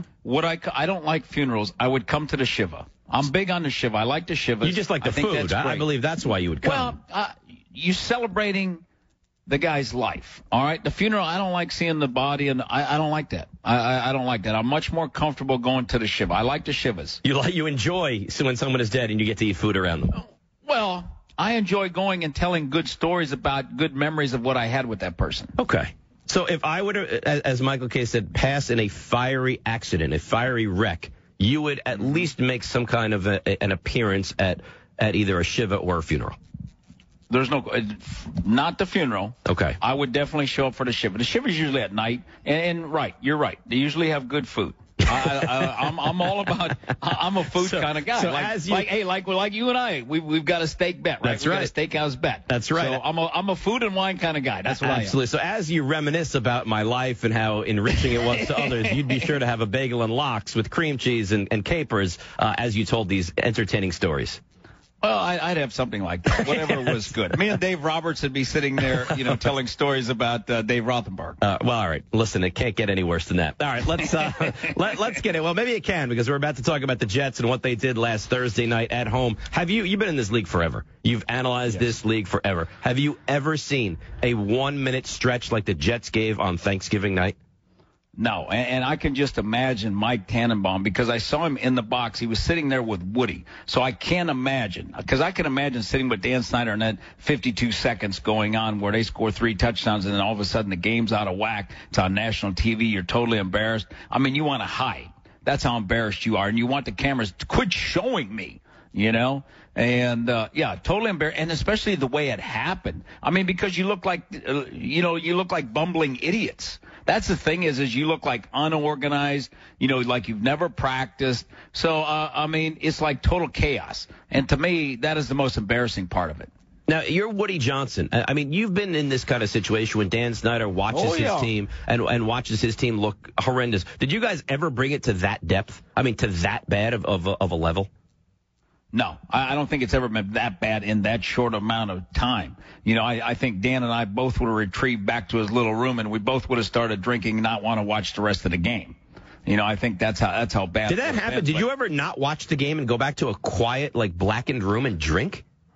No, it was never. We would go back to a room with a TV and watch the game on TV. And there would be, if we were kicking a game-winning field goal, I would not be watching. Trust me, I would not be. I'd be standing back in the lobby. If we won, I'd be ready to run out the door, get on the locker room. Yay, we did it! And on the way down, Dan, how did he make it?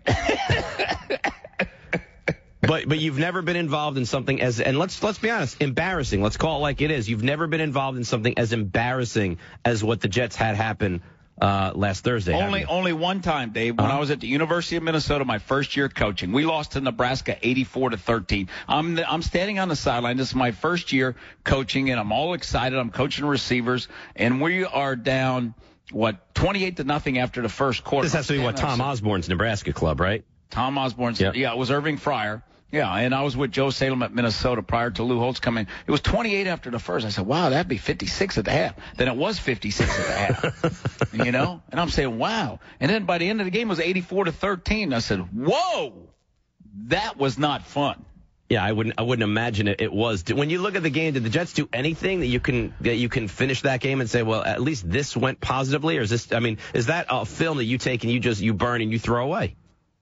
Yeah, the first quarter they played good because it was scoreless. And they had a chance. Yeah, they take it down there. They're moving the ball. They're running the ball. They're having success running in the first quarter, Dave. And then they get down there, and then Sanchez throws the pick. That killed them because you know what? Then the defense says, well, here we go again. He's up to his same old things. Because that's the only problem with Mark is he turns the ball over so much.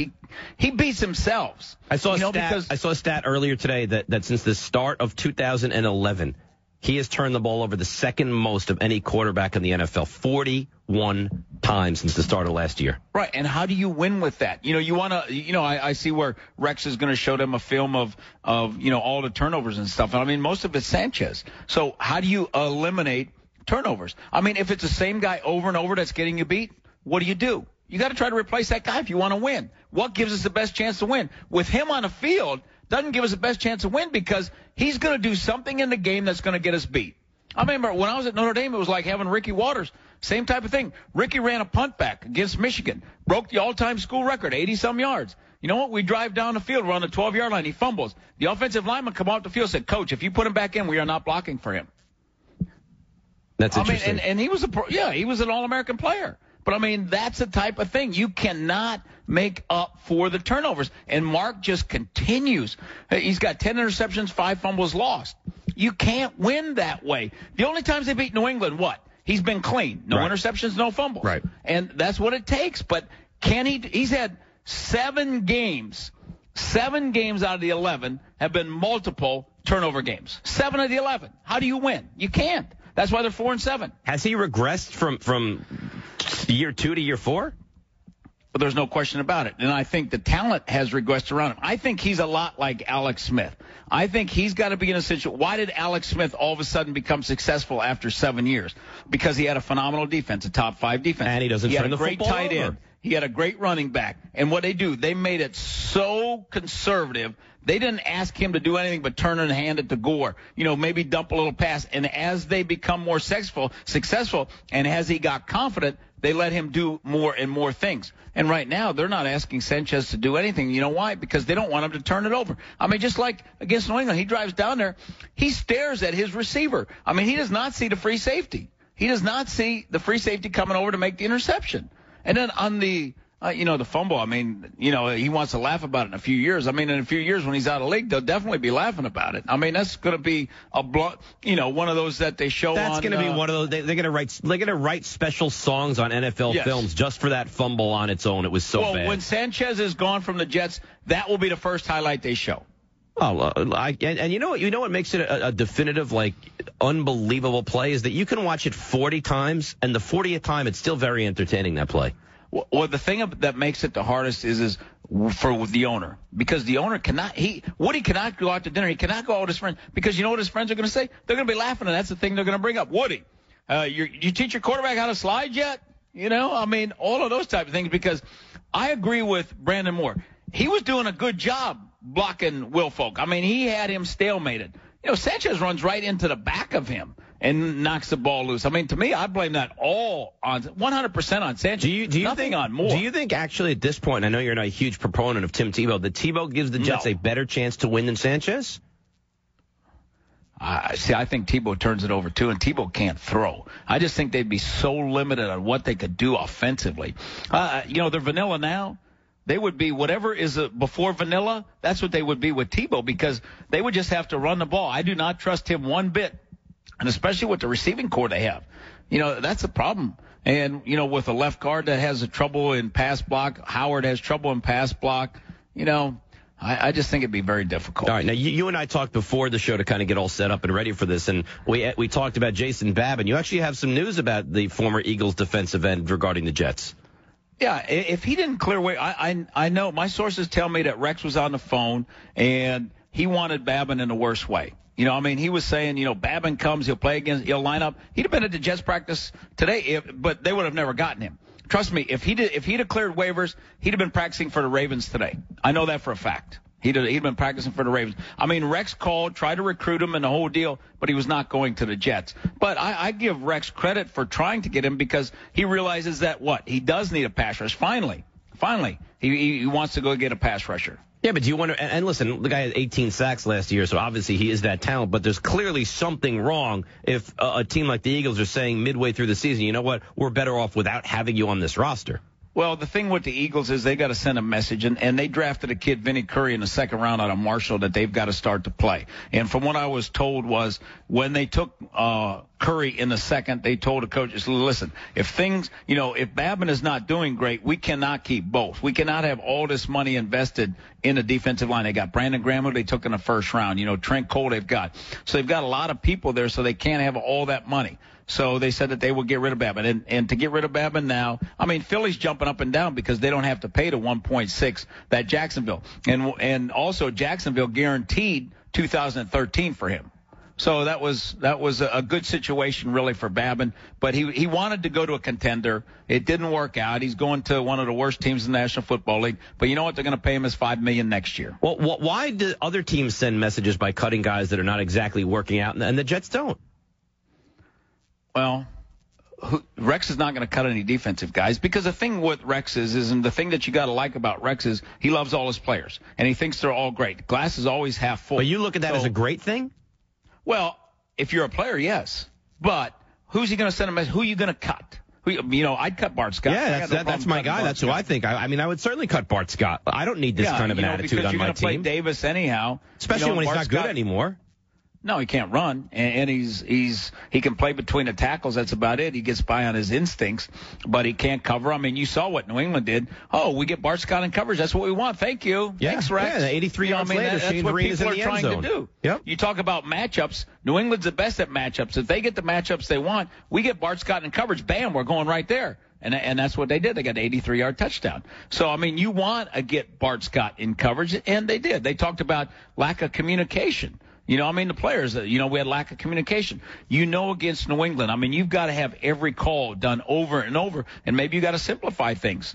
But you can't afford, because they go so fast, you can't afford to have mistakes, because when you have mistakes, you give up touchdowns. And that's what the Jets did, and you cannot afford that. And Rex says that's on him. Yeah, it's definitely on him. He's the defensive coordinator. So you've got to simplify things. If you're having a lot of mental bust, you're asking them to do things that they can't do. Yeah, and the Patriots put up 49. The Jets turned it over 5 times. The game after that first quarter was never competitive. The biggest reason for the Jets drop-off after 2 AFC Championship game appearances? We'll let you know that next. Dave Rothenberg and Vinny Serrato with you on ESPN New York 98.7 FM. Jets head coach Rex Ryan, weekly on the Michael K. Show. Do you believe that these last 5 games are going to be a referendum on you, and do you feel these last 5 games you're coaching for your job? If I focus on my situation, that really isn't the priority here. The priority is the players and getting these guys to where we're playing good football and better football and keep improving. I think that's where the priority has to be. Make this Christmas come to life with a fresh-cut Fraser fir Christmas tree from Lowe's for only $19.98. Plus, take something home to put under the tree, like the 70-piece Cobalt Drill Driver Set for only $14.98. That's a savings of $25. Hurry into Lowe's for these and other great offers before it's too late. Lowe's, never stop improving. Offer valid November 28th through December 3rd. While supplies last, see store for details. Listen, you've heard me say it. Teddy, the huggable dealer, is the place to go for the best deal on a new car or certified pre-owned car, period. But hold up, this event, even I can't believe. It's the Teddy Black Friday sales event, extended through today. I'm telling you, you'll never get a chance to drive a new car for less. Drive a new Nissan for only $69 a month with absolutely zero due at signing. All you do is pay for your miles. That's right. You heard it correctly. Brand new Nissans, only for $69 a month. Zero down, zero first month payments, and zero bank fees. Absolutely zero due at signings. Teddy, the huggable dealer. Volkswagen and Nissan in the Bronx. Online at teddycars.com. Come in for a hug and choose from hundreds of new vehicles starting at just $69 a month. All from Teddy Nissan, the huggable dealer. I'm a good gift giver. No, a fantastic gift giver. What do I get in return? An unnecessary cheek pinch. I deserve more. So this year, I'm giving Buffalo Wild Wings gift cards. For every $25 I spend, I can get a blazing bonus worth up to $100. So the next time I hear, "Oh, that's so sweet," it better be referring to honey barbecue sauce. Buffalo Wild Wings. Wings, beer, sports. No purchase necessary. Must be 18 or older. Valid in restaurant at participating locations only. And void in Florida, New York, Rhode Island, and where prohibited by law. Ends 11:59 p.m. Eastern Time on December 31st, 2012. See official rules at BuffaloWildWings.com for restrictions and details. Hi, it's the Herd. With the holidays almost here, you don't have time to go to the post office. There's traffic, there's parking. It'll be packed with everybody mailing holiday gifts and packages. What a headache. That's why I recommend Stamps.com. You can avoid all the hassle of going to the post office during the busy holiday season. Don't even try it. I have. You'll regret it. Everything you do at the post office, you can do right from your desk. Like buy and print official U.S. postage using your own computer and printer. Print postage for any letter or any package the instant you need it. Then the mailman picks it up. So easy. So convenient. Right now, special offer. Convenient. Right now, special offer. When you use my name, Colin, it's a no-risk trial, plus a $110 bonus offer, which includes a digital scale and up to $55 of free postage. Don't wait. Go to Stamps.com before you do anything else. Click on the radio mic, top of the home page, and type in Colin. Stamps.com, enter Colin. One thing I've learned on my journey to help save people money on car insurance is that folks across the country like convenience. And what could be more convenient than visiting Geico.com? We can manage your policy, pay your bill online, just about anything you need. And it's open 24/7. It's kind of like popping into the ultimate convenience store. Except we save people money. And we don't have beef jerky. For a free rate quote, visit Geico.com to see how much you could save. Geico, 15 minutes could save you 15% or more on car insurance. Norm Miller here, chairman of Interstate Batteries. Now, I don't mean to brag, but I recently learned auto technicians prefer Interstate Batteries 5-to-1 over any other battery. Oh, who am I kidding? Of course I mean to brag. 5-to-1, that's a landslide.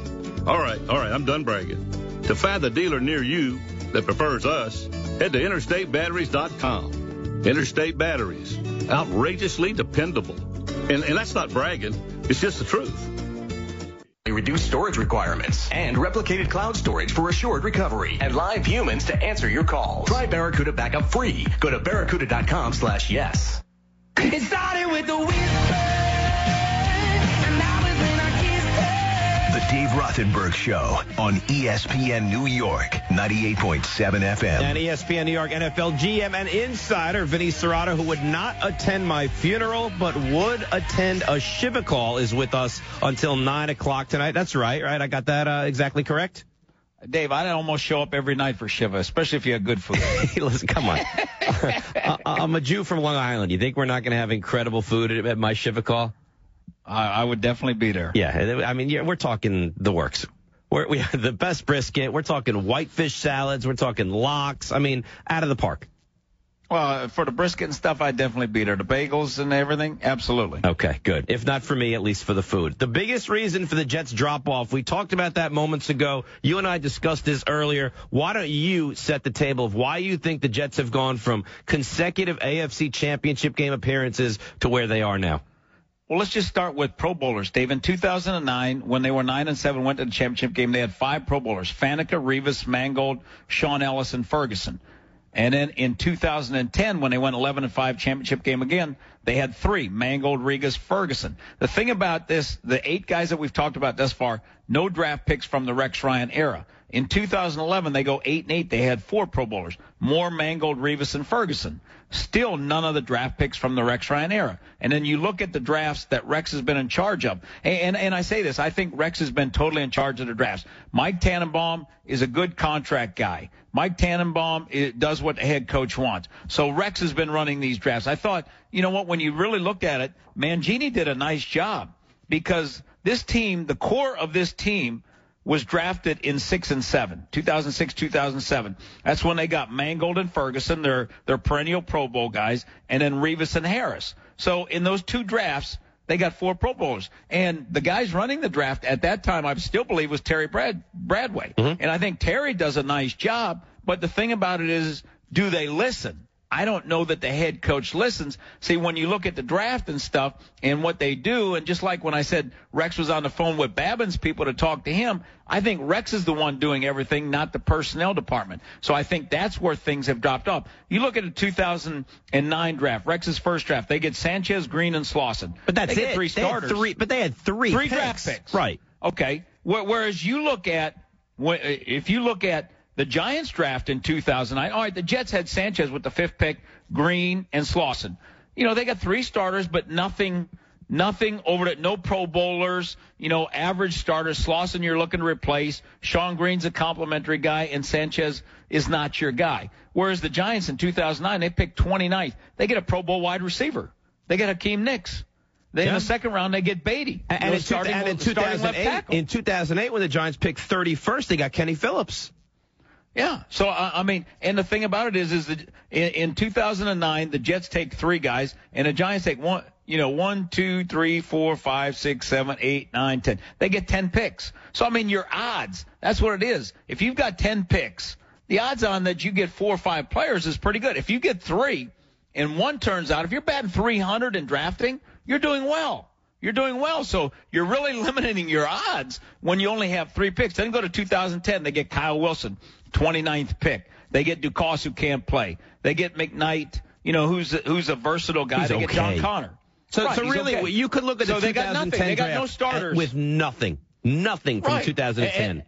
Right. All right. And Kyle Wilson's a 29th pick because they go to a championship game. And then you go over and look at the Giants in 2010. Well, they got the 15th pick. They take JPP. They get a Pro Bowl player. They get one of the elite pass rushers in the game today. Then they get Linval Joseph, a dominant defensive lineman. I mean, very underrated. 4 sacks. Uh-huh. Right. So they have, and there they have 8 picks in theirs, and the Jets have 4 picks.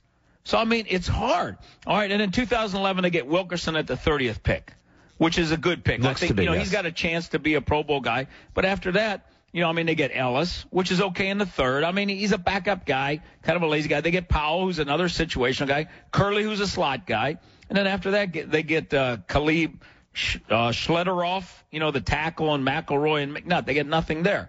So, I mean, and the Giants get 7 guys again. You could make the argument that in 2009, 10, and 11 with the Jets, they've had a whole bunch of average, and the best guy they've drafted has been Muhammad Wilkerson.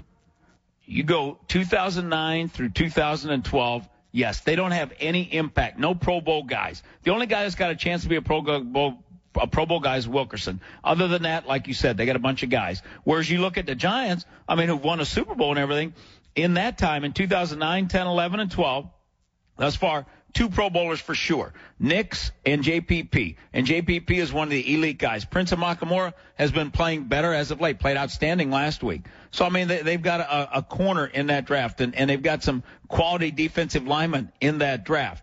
And then we'll see. I think Reuben Randall's got a chance. Hosley's got a chance. David Wilson's got a chance. We'll see this week.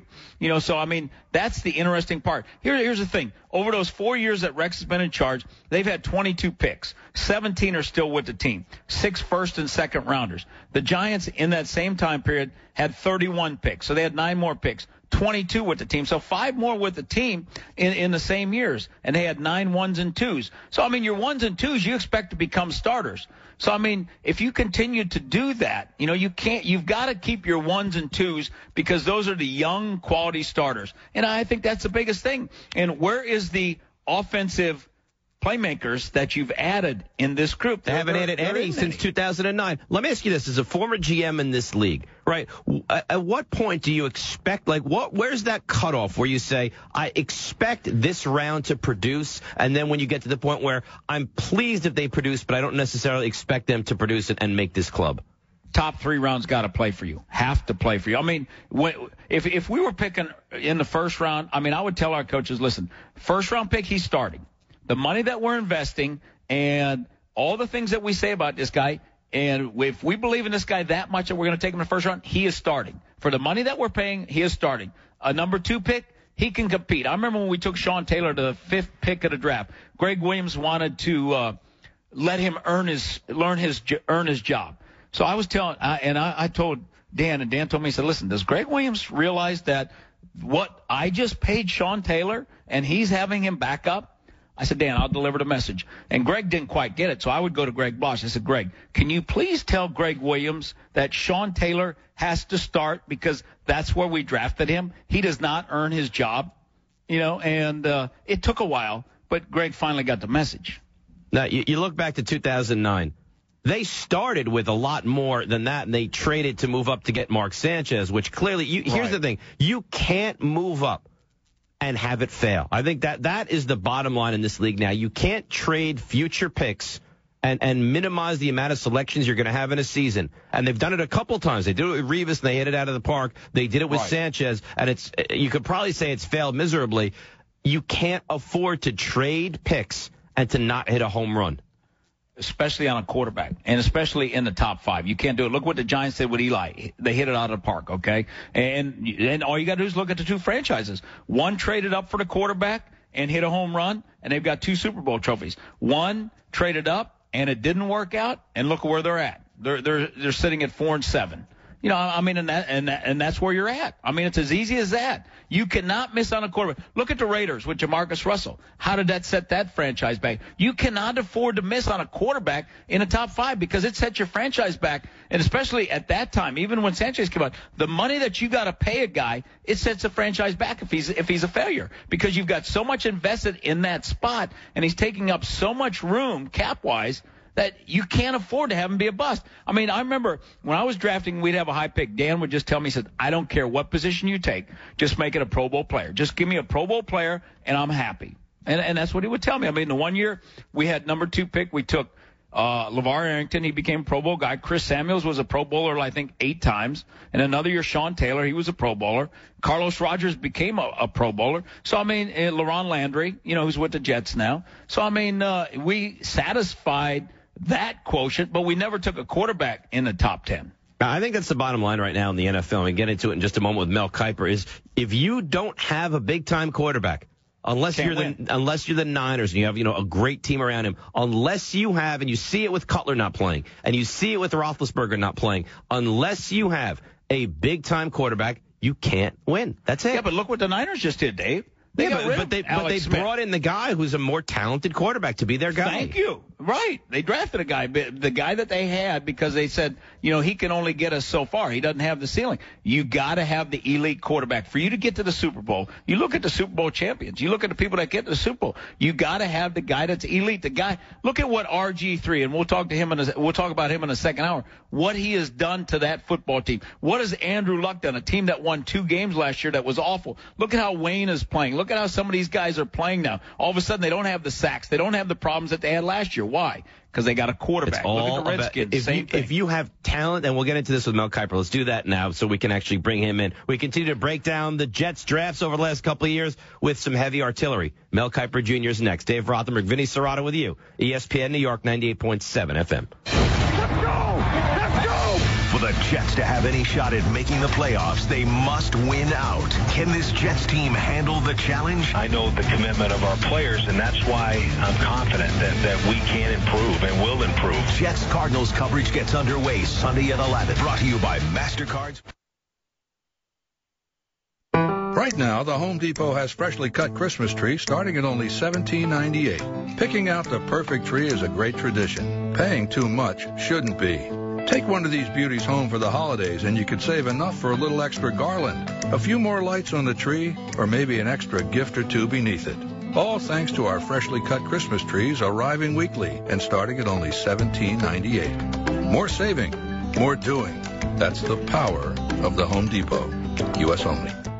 As everyone knows, the holidays are a season for giving. And this holiday season, you won't find an automobile dealer giving more than the folks at Nissan of Manhattan. And we're happy to tell you, this generosity will be openly displayed during the Nissan Season to Save event, where you can get incredible deals like an all-new 2013 Nissan Altima for just $189 a month for 36 months, or a 2012 Rogue S all-wheel drive for $169 a month for 39 months. In fact, every new Nissan model in stock is priced for immediate delivery. And of course, at Nissan of Manhattan, our generosity isn't confined to new vehicles. If you're looking for a pre-owned vehicle, simply visit our inventory page at nissanofmanhattan.com and see our varied selection of certified Nissan and other pre-owned vehicles priced for the holiday season. The Season to Save is all part of Nissan of Manhattan's ongoing mission to provide our customers with the best product and the best automotive value possible. So this holiday, when making your list and checking it twice, make sure the name of Nissan of Manhattan and Season to Save are there in big, bold letters. Nissan of Manhattan, 48th Street and 11th Avenue, or nissanofmanhattan.com. Altima, 1784, Rogue 3763, due at signing plus tags and registration. Do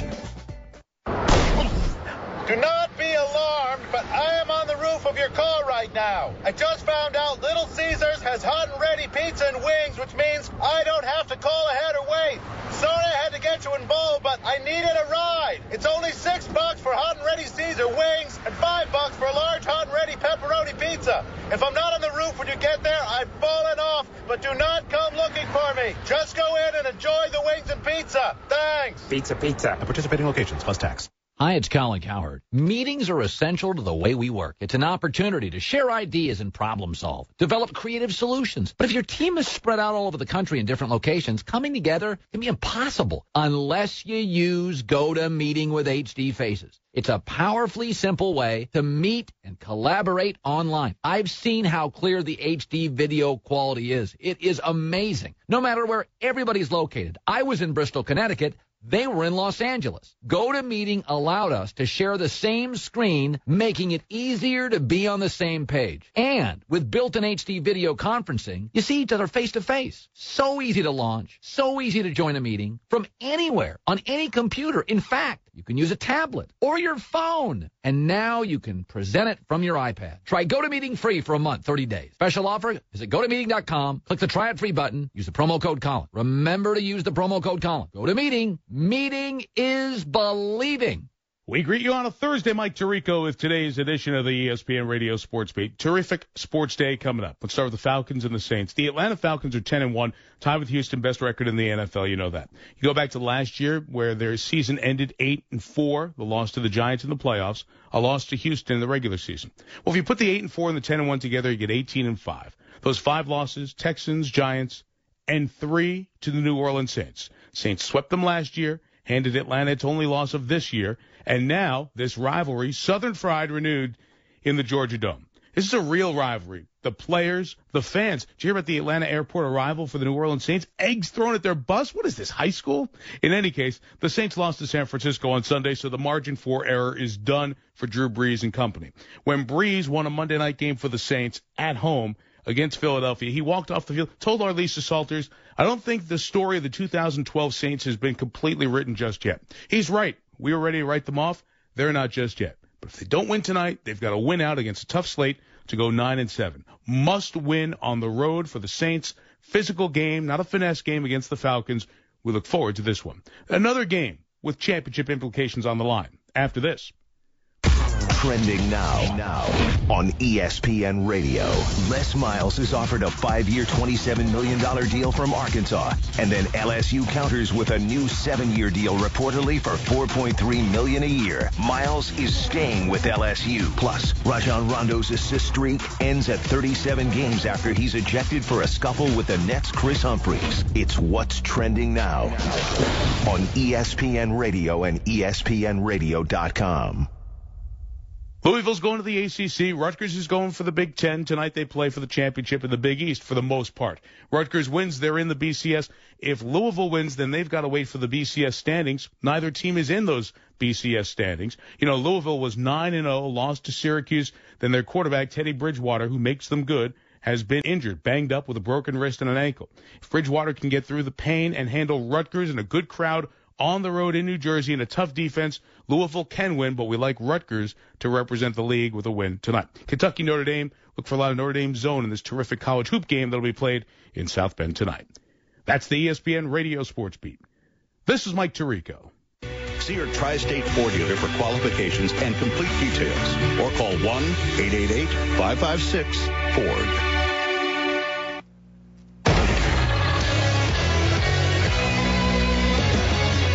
I'm Dave Rothenberg with your ESPN New York Sports Center. Sources telling our very own Jason Stark to the Yankees and Mariano Rivera expected to finalize a deal by Friday. To the NFL, quarterback Tim Tebow limited in practice for the second straight day because of 2 fractured ribs, means that third stringer Greg McElroy may be the backup on Sunday against the Cardinals. Thursday night football, Week 13 starts tonight. Saints at Falcons kickoff 8:30. College football, Rutgers with a chance to win the Big East outright with a win over Louisville just underway. You can watch it on ESPN HD. NBA news, Nets announced today that center Brook Lopez will miss the next 2 games with a mild foot sprain. Also forward Gerald Wallace fined $35,000 for his role in the altercation against the Celtics last night.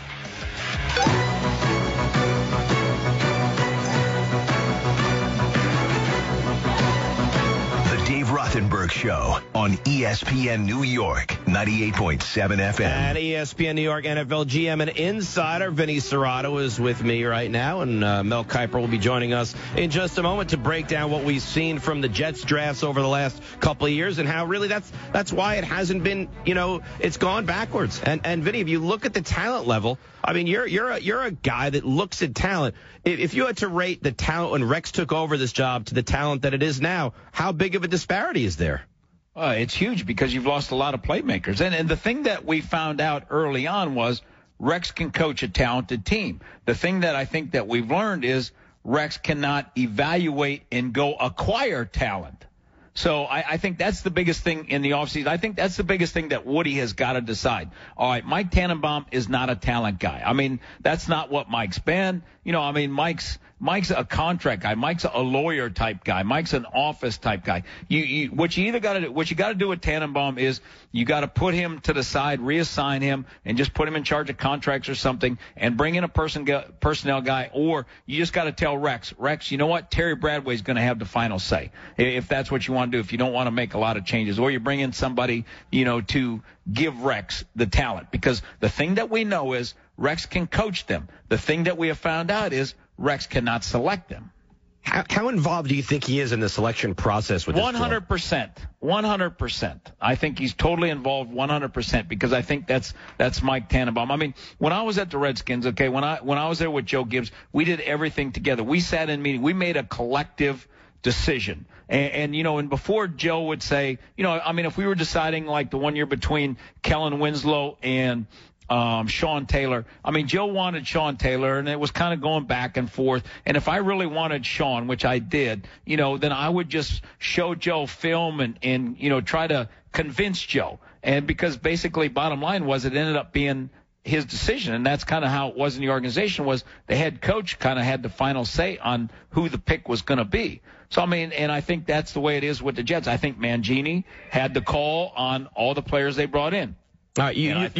I think Rex has the same thing. I think he has that kind of power where why was he on the phone with Babin's people? talking to him saying, I'll do this. Why isn't the personnel people, why isn't Rex, worrying about coaching the team? No, because I think Rex is involved in all of that thing. All right, now you look at 2012, what the Jets just did now. Quentin Coples with their first pick, 16, and there was a lot of discussion about that. Did they go in the right direction? Did they take the right guy? I mean, so far, you pretty much make the argument he hasn't panned out. Now, I'm truly of the belief that you have to give a guy more than 1 year to believe is he going to be the right guy or not, but I think so far through the first 3 quarters of this season, Coples has not panned out. Stephen Hill, I mean, look at what the Giants got 20 picks later in Ruben Randle. Is he better than Stephen Hill? I think most people would say probably so. I think the DeMario Davis pick right now has turned out very well, and he will be a legitimate player for this club for a long time. But even with this draft in 2012, I don't look at the Jets having hit home runs with these picks. No, the thing about it is the thing that I didn't like about Coples watching film is, you're taking a guy in Coples that didn't love the practice and doesn't love the game.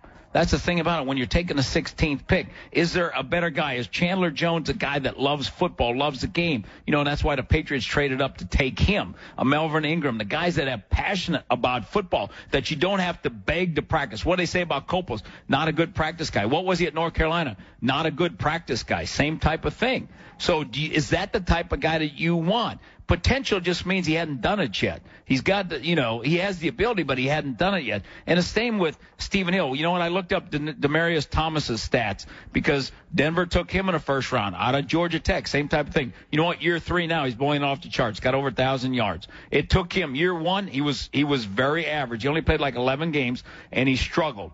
And the same with Hill. Hill's got the ability to be a good player, but he needs time. He was not ready yet. They put him in way before he's ready, and we're seeing that. He's got drop balls. He's struggling running routes, and that's why this draft right now, when you look at these guys right here, there's nothing that's really helping them. I agree with you. Let's bring in our draft expert. Mel Kiper joins us to break down what the Jets have done, and we can look at the Giants as well. Mel, if I asked you to give us a letter grade for what the Jets have done draft-wise since Rex Ryan has become the head coach, what would you give him? Well, I know what I gave him this year. I gave him a C, right after the draft had taken place. That was the grade. I just happened to look at that. I gave him a C grade. I think you look at average, I would say, at best, obviously. It's a team that, when you look at the personnel of what New England's done, New England stockpiled a lot of draft picks. And this past year, adding Chandler Jones and Dante Hightower, even Wilson has played in that secondary, even though I wasn't high on him coming out of Illinois, certainly not as high as they were.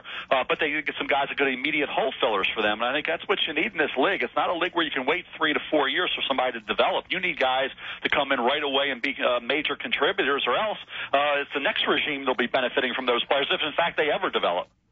Mel, the thing about it, look at this year's draft, Mel. You gave him a C, which I agree with. You look at Coples was a guy that was a total underachiever. And you have question marks, does he really like football? And then Stephen Hill, you need playmakers right away, and that guy is not ready to play for a couple years. Yeah, I think what they did there with Coples, obviously, is somebody that they liked all along. But, with Chandler Jones and Ingram still on the board at that particular point and in need of a player at that position who can be a difference maker. And, of course, obviously, you keep Chandler Jones away from New England if you take him, which is a benefit to the Jets and also hurts New England since that's a guy they targeted, they got, and they've done a good job, obviously, with him and developed him quickly. So it is what it is. You can't go back and change anything. What they have to do now is ensure that moving forward, they're able to fill a variety of holes. And you and I talked about it. This team is a team not with 1 or 2 need areas, but more like 4 or 5, and that's being generous here. All right, when you talk about one of those need areas, and I got to ask you this, Mark Sanchez, obviously it's been a maelstrom around him. Is he the guy? Is he not the guy? If he's not the guy, and if the Jets actually decide that they want to go in a different direction quarterback-wise next year, is there anybody out there, Mel? Because I've heard that this is a very weak quarterback class. Well, it's become weak, and it wasn't expected to be because players at a variety of positions this year did not live up to the promise. It's not just quarterbacks. You can go through all the various positions. This draft did not evolve into the draft you thought it would be. Certainly Matt Barkley with the injury, with obviously not having Matt Khalil at left tackle, not putting up the numbers he did last year. Logan Thomas, we talked about the system there. It's in place, the lack of great personnel around him. Bottom line is Logan Thomas didn't play well. Then you think about Geno Smith, great start, then struggled down the stretch. Quarterback out of West Virginia. Mike Glennon has emerged at North Carolina State because he didn't have great players around him, yet he was pretty good in some key games. So I think when you you look at it right now, it's kind of a mixed bag. But you basically, who do you like? If you like a guy, maybe the next 2 or 3 teams don't. It's going to be a lot of mixed opinion on these quarterbacks. And the bottom line is, you probably won't see a quarterback unless somebody overdrafts and forces it before maybe the 15th, 20th pick in the first round. Hey, Mel, let's go back to 2009. What was your evaluation of Sanchez? Liked him then, didn't know if he was franchise. I mean, you want a franchise quarterback and a guy that's going to be great. Mark Sanchez didn't have that kind of potential, but could he be a good quarterback? Sure he could. And I still think Mark Sanchez, obviously confidence is shot. You think about the personnel around the quarterback. Are you kidding me? I go back to the Seattle game. They don't even guys unblock him in. He just dropped to the ground. They don't even block the guy coming off the edge. The right tackle goes inside. The fullback ignores him, and the guy comes in, and Sanchez says, okay, I'm not going to take this hit. I'm going down. So, I mean, it's just, I don't know about the principles up front. Certainly, you think about the wide receiver position. You think about the running backs. I mean, in this league, you're going to put all the onus on a quarterback when you don't have the weapons around him to be successful. So I think Mark Sanchez has taken a lot of unfair criticism. Is he elite? No. Can he be a good quarterback in this league? Hey, I remember early in his career they called him Sanchez, and not because you're terrible, okay? It's because you're showing something. So I don't know how a young quarterback at a USC coming out early goes from being pretty doggone good to horrible. I don't think that's all his fault, guys. Mel Kiper Jr. joining us here on ESPN New York 98.7 FM. Dave Rothenberg and Vinny Serrato. What is your normal time frame, Mel, where you'll say, I need to give a quarterback X amount of years before I can really say if he's the guy or not? I'm too old for that. I've been around 35 years doing this, and back in the day it was 5 years. Now it's about 6 months. I mean, it's basically what, in 1 year you're calling guys busts. I mean, that's what it is. A rookie struggles, second-year quarterback gets kicked to the curb. We've had second-year quarterbacks, done, finished. You can't play. It's unbelievable what's going on with quarterbacks, but everything's accelerated in the National Football League these days, and certainly the quarterbacks, what used to be 3 to 5 years, is now 1 to 2. Hey, Mel, what do you think about the head coach having all the say-so on personnel, making all the personnel decisions? More time than not, we see the GM getting the head coach fired because it's the same guy. I just like a joint effort, Vin. If you get a bunch of, to me, somebody's got to make the final call. And that, to me, should be the director of football operations, GM, whoever that is, should make the final call. But I don't know many GMs that want to go against what the head coach believes in. If the head coach, I would hope the head coach is enthusiastic about the player you're bringing in. I've had personnel people say, hey, I didn't necessarily love this guy, but the coaches wanted him. I didn't hate him, so I figured, okay, let's just go ahead and do it. Sometimes you do things for the coaches. You might get a guy here, but here you're going to make a little bit of okay, we'll give you that a little bit. We'll give in here because you want the coaches believing in their player. And to me, it's got to be a joint effort. I mean, you can't put all your heads together. Everybody knows football. Everybody feels like they have a better idea about personnel than the other guy anyway. That's the nature of this business. Everybody knows more than the other guy does. Everybody's a personnel guru now, and that's just the way it is. So I think get everybody together, come to a consensus, build a consensus if you can. 9 times out of 10, you should be able to. And 1 or 2 times you can't, I guess you got to almost go with what the coaching staff believes in, unless you just hate that guy, and then you have to go a different direction. But it's not that hard. We act like this is something where everybody's going to go against each other on everybody. I don't buy that, and I think it should be a lot easier than that. Mel, let's look at the top of the Jets and their GM and Mike Tenenbaum, at least involved in a lot of these decisions. When you analyze Tenenbaum as a decision maker and a talent evaluator, where do you rank him? Where do you think he comes in? Well, that's what you just said, a talent evaluator. Do you evolve into that, or are you that? And I think that's what Mike was. I remember meeting Mike at the Zone back in the day when Chad Pennington was drafted. Came in with Tony Agnew, the agent, and was obviously working out a deal and doing things with Chad. And certainly now all of a sudden you're a general manager. That's what's happened in this league. The general managers aren't guys who were brought up as personnel gurus and personnel evaluators, and then they elevate themselves to being the GM. It's a lot of the guys who are doing contracts and handling the capologists and all the numbers crunchers and all that.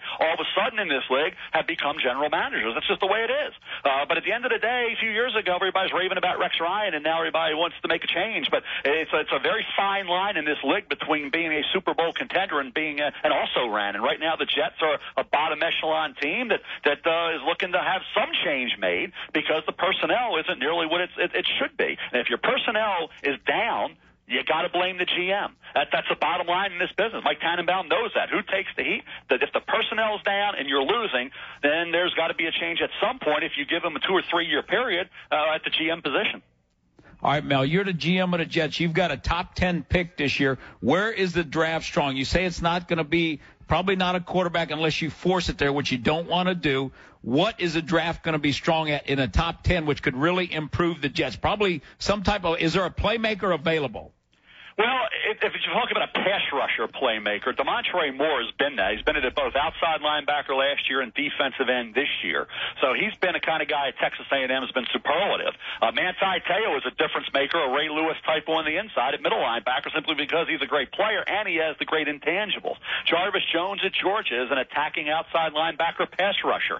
No question. Luke Jokel is a left tackle who can protect that blind side very effectively in this pass-happy league. The kind of the guy that you can't figure out is Barkevious Mingo. He should be putting up DeMontre Moore numbers or somewhere at least close to it. He's not close to it. He's not even in the ballpark where Moore is, and that shouldn't happen. So now you're expecting a Barkevious Mingo on athletic ability and potential to be a great player in the NFL when he hadn't been this year at LSU. But somebody's still going to take him in the top 10. And there's a couple of other guys that are under the radar right now, people haven't heard a lot about. I mean, Anthony Barr is a one-year starter at UCLA. He's done a better job this year than anybody could have expected from Moore out there. He's been a key guy. He's a one-year wonder, though. But if he comes out, he's got to go top 15. And Eric Fisher's a left tackle at Central Michigan. I think he's as good as Jokel. They were close enough to it that he's going to keep elevating up that board. I keep seeing more and more and liking everything you see back when you go back and review what happened this year. I have him at 21 with the arrow pointing up. I think he closes that gap with Jokel, and he becomes a mid-first round pick that can play a heck of a lot better than people think. Mel, we appreciate the time. Next time you join us, bring the energy a little bit, okay? I'll try. All right, thank you. Appreciate Thanks, it. Mike.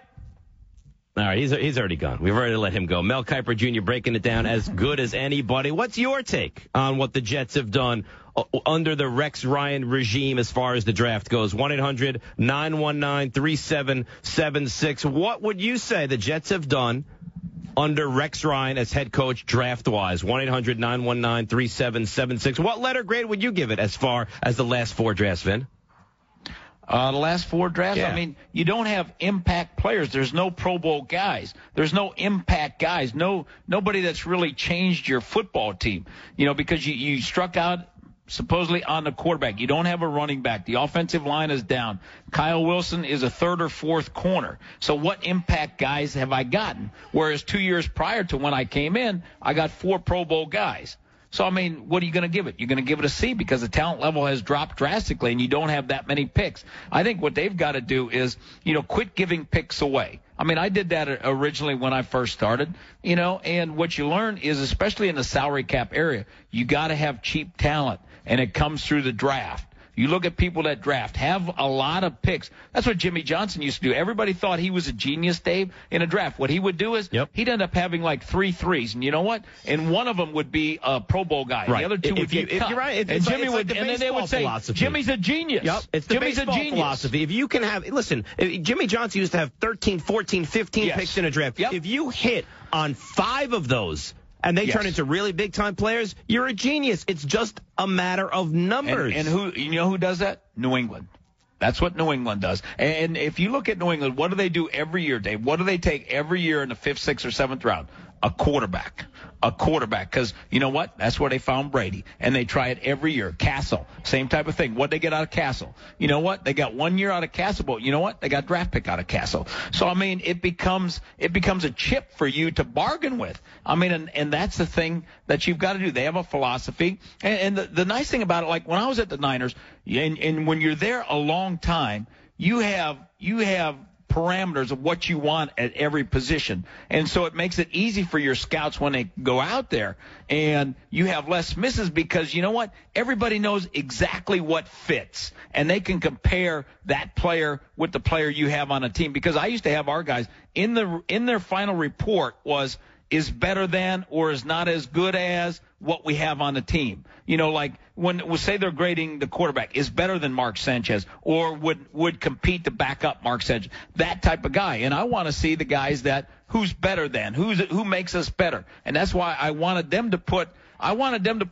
themselves on the line on our football team. How do they improve our football team? That's what I wanted our scouts to do. All right, we got a lot of calls. Let's get to some of them real quick. Ken in South Orange, what's your take on the Jets drafts, Ken?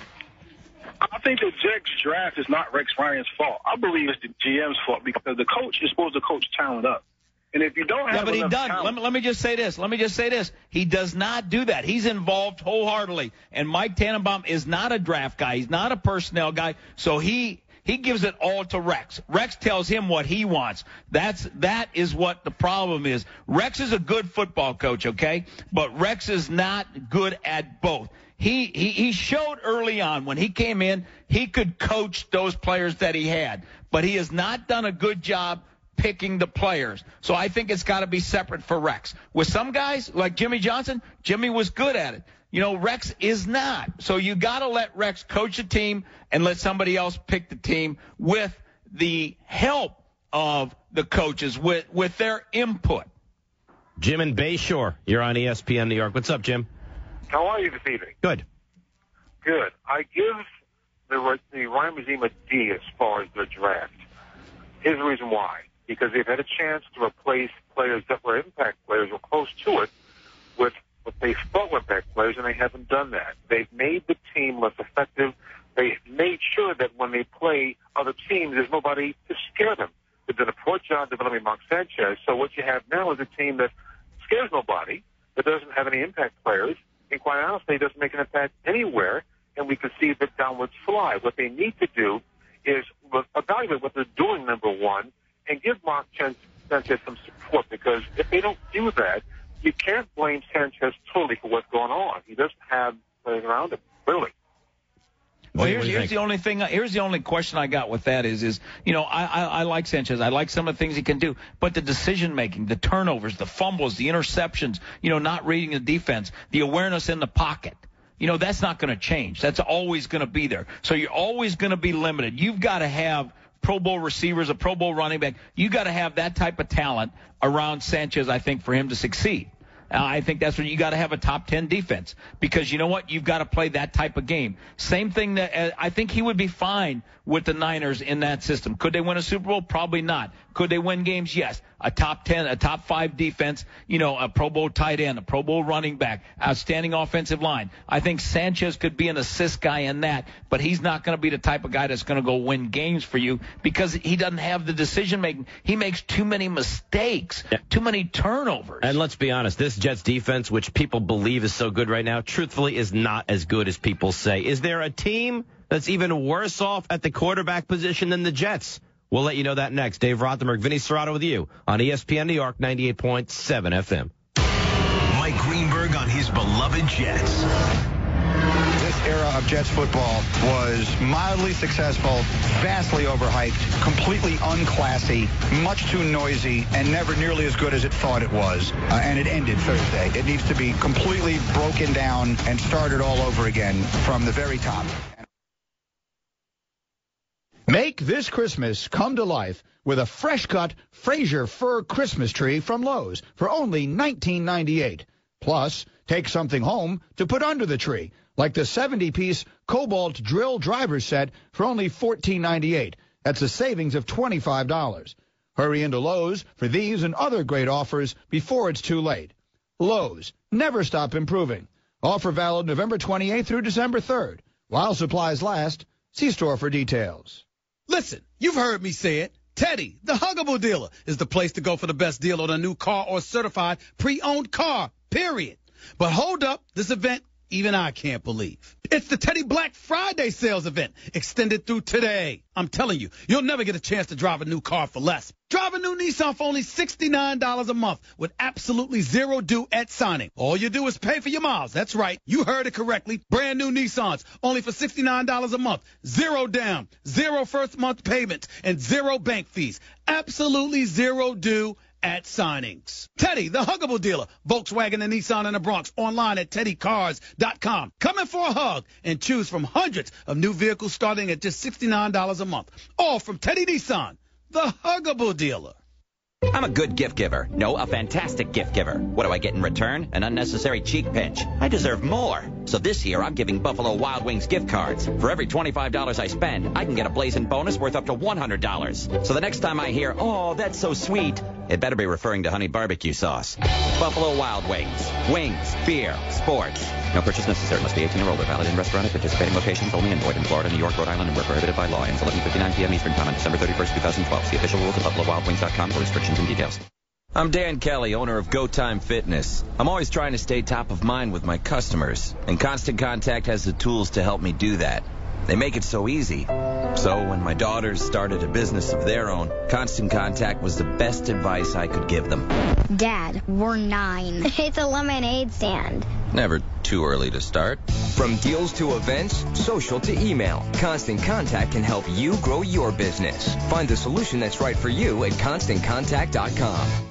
Hi, it's Colin Cowherd. Special occasions like birthdays, anniversary, and the holidays are so much more special when you send a beautiful bouquet from 1-800-Flowers.com. They're fresh and beautiful flowers from a company that cares about delivering smiles to the people you care about. And this week, the offer is incredible for my listeners. It's the Rose and Calla Lily Bouquet from 1-800-Flowers.com. Half off this best-selling bouquet. 1 dozen vibrant red roses paired with 6 white calla lilies and a clear glass vase for only $29.99. Regularly $59.99. This week, only it's 50% off. The Rose and Calla Lily Bouquet. It's absolutely beautiful. These in your home change the look of the room. Perfect time of the year. Don't wait. Order the Rose and Lily Bouquet at half price. Go to 1-800-Flowers.com from your desktop or mobile device. Click on the radio mic upper right side. Enter Colin. That's 1-800-Flowers.com. Enter Colin or call 1-800-Flowers and mention my name. Progressive Insurance presents Flo's newest song. We compare rates to give you confidence. We compare rates to find you a great deal so you can be even more confident.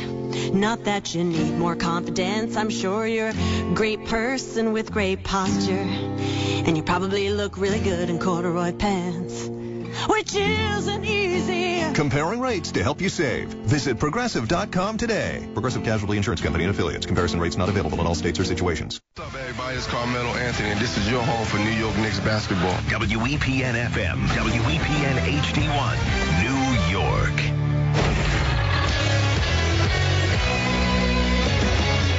I'm Dave Rothenberg with your ESPN New York Sports Center. Sources telling our very own Jason Stark that the Yankees and Mariano Rivera are expected to finalize a deal by Friday. The two sides have reportedly agreed on the parameters of a one-year contract and spent Thursday trying to finish off final details of Rivera's salary and incentives. Rivera will be the second Yankee to re-sign this week, joining left-handed starter Andy Pettitte. NFL news after linebacker Bart Scott's critical comments of Jets fans that appeared in the New York Daily News earlier today. The veteran Jets linebacker told the media today that it wasn't his intent to rip Jets fans. The reporter who was talking to me said, hey, did you hear this video?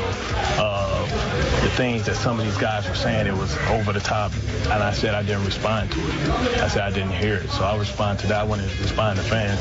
The same fans that saw me Monday that I took pictures with that they used for the article was at a charity event. I'm sure they would think that I treated them, quite finely and took pictures and signed autographs with them on a tough day after losing. Elsewhere, quarterback Tim Tebow was limited in practice for the second straight day Thursday because of 2 fractured ribs. This means that, again, third-string QB Greg McElroy got an increased number of reps in practice, fueling some speculation that McElroy could dress against the Cards on Sunday. Thursday night football, a little more than half an hour away. Saints take on the Falcons in Atlanta. College football with a chance to win the Big East outright with a win over Louisville. 5 minutes to go, first quarter. Rutgers leading Louisville 7-0. You can watch this game on ESPN HD. NBA news, the Nets announced today that center Brook Lopez will miss the next 2 games with a mild foot sprain. Also, forward Gerald Wallace was fined $35,000 for his role in the altercation against the Celtics last night. Speaking of that altercation, Rajon Rondo's been suspended for 2 games as a result of that fight.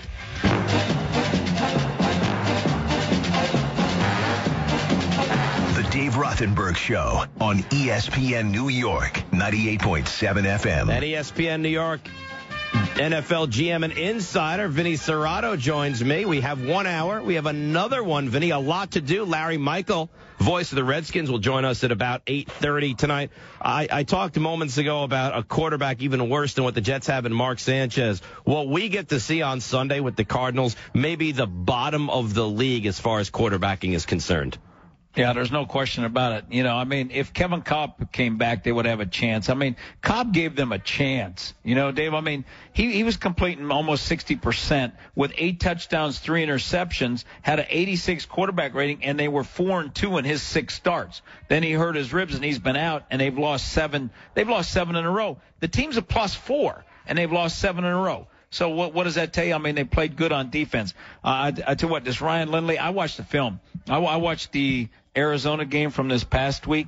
I mean, he completes 55%. He threw 4 interceptions in the game. And the Rams don't turn anybody over. I don't think the Rams had a turnover for 4 weeks, and they picked this kid off 4 times and 2 for touchdowns. Yeah, and the throws that he had for touchdowns were awful. He just threw it out there up for grabs. It was like, what? I mean, when I'm watching the film, I run it back. I said, who's he even trying to get it to? How about this, Larry? He was 0 for 6 on targets to Larry Fitzgerald on passes over 15 yards with 2 interceptions. So he was trying to force the ball. He was the worst down the field thrower, inaccurate, no air under the ball through line shots. It was awful. I mean, he throws short okay. And what they try to do is hand the ball off. It's almost like watching the Jets on offense is what they try to do. Yeah, but they have. You're right. It is like watching the Jets on offense, but it's even worse because Larry Fitzgerald may be the most talented receiver in the league, and they make him look so average. It just shows you how bad the quarterback situation is to go along with that offensive line. Well, as bad as the quarterback is, the offensive line is worse. They cannot knock anybody off the ball. They cannot pass protect whatsoever. They've given up more sacks than anybody in the league. In the run game, they average I believe it's under 3 yards a carry. It is pitiful what they do with the offensive line. And I don't even know any of the names on the offensive line. I mean, I've never heard that. Any of the guys. There's no way that if we went across that offensive line, you wouldn't know any of these guys. Yes, Nate Potter's their left tackle, okay? He was a 7th-round pick. So you know exactly who they are. All right, Darren Coolidge, I know him. He's an unrestricted free agent out of Green Bay who Green Bay wanted to get rid of. He's their starting left guard.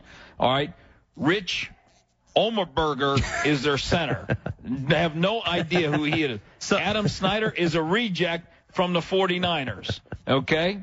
Bobby Massey is a 4th-round pick this past year. So they got 2 rookies starting at the tackle positions, a 7th-rounder and a 4th-rounder, please. I mean, it's a joke. I mean, that's where they are offensively. The quarterbacks get killed. That's why they all get hurt. They get pressured. They can't run the ball. They're averaging, they're howling. The running back is out hurt. Everybody is hurt or, they're not effective because they don't have time to do anything. Whereas if you want to talk about their defense now, that is something that is good. Well, I want to get to the defense in a minute, but I want to ask you another question about this offensive unit. Is this the worst offense in the NFL right now? Well, because of the quarterback and the offensive line? Well, that would absolutely. Be a factor, well, when you look at it overall, Dave, they're 31st offensively, okay? Pass, they're 24th. Rush, they're 30th. In points, they're 31st. Yards per play, last. Pass yards per play, last. 3rd down percentage, last. So, is that the worst offense in the league? Probably so. That's unbelievable. All right, now, they actually have a pretty respectable defense, which you'd think will at least keep them in the game for quite a while. Give us the up and down of this defense and the problems they'll pose this Jets offense. I tell you what, watching the defense, their defensive coordinator, Ray Horton, is out of Pittsburgh, so they run Pittsburgh style of defense, so that's what you're going to expect, an aggressive attacking style. And they were fun to watch on film. I tell you what, they are aggressive. They play hard. They chase the ball. When I watch them on defense, I'm like, wow, how's this team lose 7 in a row? But because then when you just said the their offense is the worst thing in the NFL. I mean, when you look at their D-line with Calais Campbell, who's going to be back this week after a calf injury, he's got 3.5 sacks. I mean, he's 6'8". The guy's a good football player, and Darnell Dockett only has 1.5 sacks, but you've got to double him. He's a disruptive guy inside. Darrell Washington is their Pro Bowl guy this year. I mean, he's got 95 tackles. He's got, 9 sacks, and he's their inside linebacker. The guy's playing phenomenal. Quentin Groves, another guy with 3 sacks. They get pressure. They attack you. They're very aggressive on defense. I mean, overall, they're 7th. They're 4th against the pass because they get after the quarterback. They're 23rd against the rush. Against points allowed, they're 11th. Yards per game, 7th. Yards per play, 8th. Interception rate, 3rd. Sacks per attempt, 3rd. First downs, they're 5th.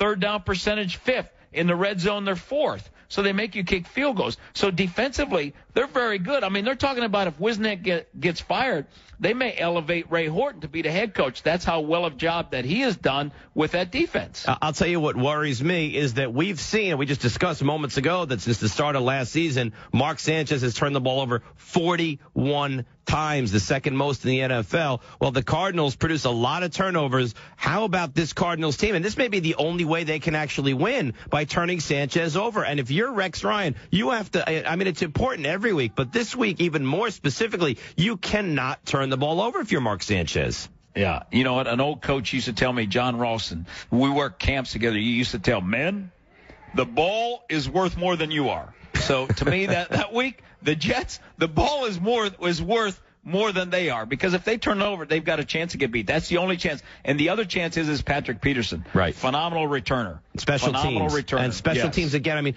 Mike Westhoff must be just beside himself. Every single week, the Jets special teams has let them down. Yeah, you think Mike Westhoff, he's retiring after the, right. Is he counting the days or making the days count? He might be counting the days as bad as his group has been playing. Coverage and fumbling and doing. I mean, it's like the Keystone Cops out there almost. 3 points of pressure. Lou Holtz would be having a fit with the way these guys protect the football. Index finger over the tip, ball against the rib cage and locking it in. They're showing them films of this stuff. We used to have at Notre Dame, if you did that, you had to carry the ball to class, tucking it away, so everybody would be looking at you, and they would know that you are a fumbler if you're carrying the ball all over class and you're carrying the ball around campus. It's like that movie The Program. You ever see that, where they make the kid carry the football around and they knock it off his desk? No, I didn't see that. You didn't see The Program? I'll watch that at your Shiva. That's a lovely thought. I appreciate that. I'll tell my parents to make sure they have a 24-hour loop of The Program going on at my Shiva. Where do the Giants rank in Vinny's power rankings? We'll find that out next. Dave Rothenberg and Vinny Serrato with you on ESPN New York 98.7 FM. Let's go! For the Jets to have any shot at making the playoffs, they must win out. Can this Jets team handle the challenge? I know the commitment of our players, and that's why I'm confident that we can improve and will improve. Jets Cardinals coverage gets underway Sunday at 11. Brought to you by MasterCard's. Right now, the Home Depot has freshly cut Christmas trees starting at only $17.98. Picking out the perfect tree is a great tradition. Paying too much shouldn't be. Take one of these beauties home for the holidays and you could save enough for a little extra garland, a few more lights on the tree, or maybe an extra gift or two beneath it.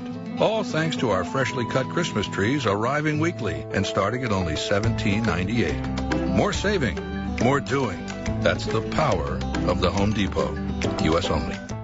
As everyone knows, the holidays are a season for giving. And this holiday season, you won't find an automobile dealer giving more than the folks at Nissan of Manhattan. And we're happy to tell you, this generosity will be openly displayed during the Nissan Season to Save event, where you can get incredible deals like an all-new 2013 Nissan Altima for just $189 a month for 36 months, or a 2012 Rogue S all-wheel drive for $169 a month for 39 months. In fact, every new Nissan model in stock is priced for immediate delivery. And of course, at Nissan of Manhattan, our generosity isn't confined to new vehicles. If you're looking for a pre-owned vehicle, simply visit our inventory page at nissanofmanhattan.com and see our varied selection of certified Nissan and other pre-owned vehicles priced for the holiday season. The Season to Save is all part of Nissan of Manhattan's ongoing mission to provide our customers with the best product and the best automotive value possible. So this holiday, when making your list and checking it twice, make sure the name of Nissan of Manhattan and Season to Save are there in big, bold letters. Nissan of Manhattan, 48th Street and 11th Avenue, or nissanofmanhattan.com. Altima, 1784, Rogue 3763, due at signing plus tax, tags, and registration. Clipping coupons. Standing in line at 4 a.m. Buying 5 to get 1 free. Maybe it's me, but I don't think it should be that hard to save money, which is why we made Geico.com so easy. Just a few clicks and you could be saving hundreds of dollars on your car insurance. And when you switch to Geico, you can do practically everything online. Report a claim, update your policy, even pay your bill. Click, bam, boom. Visit Geico.com today. Click, bam, boom. I'm rather fond of that one.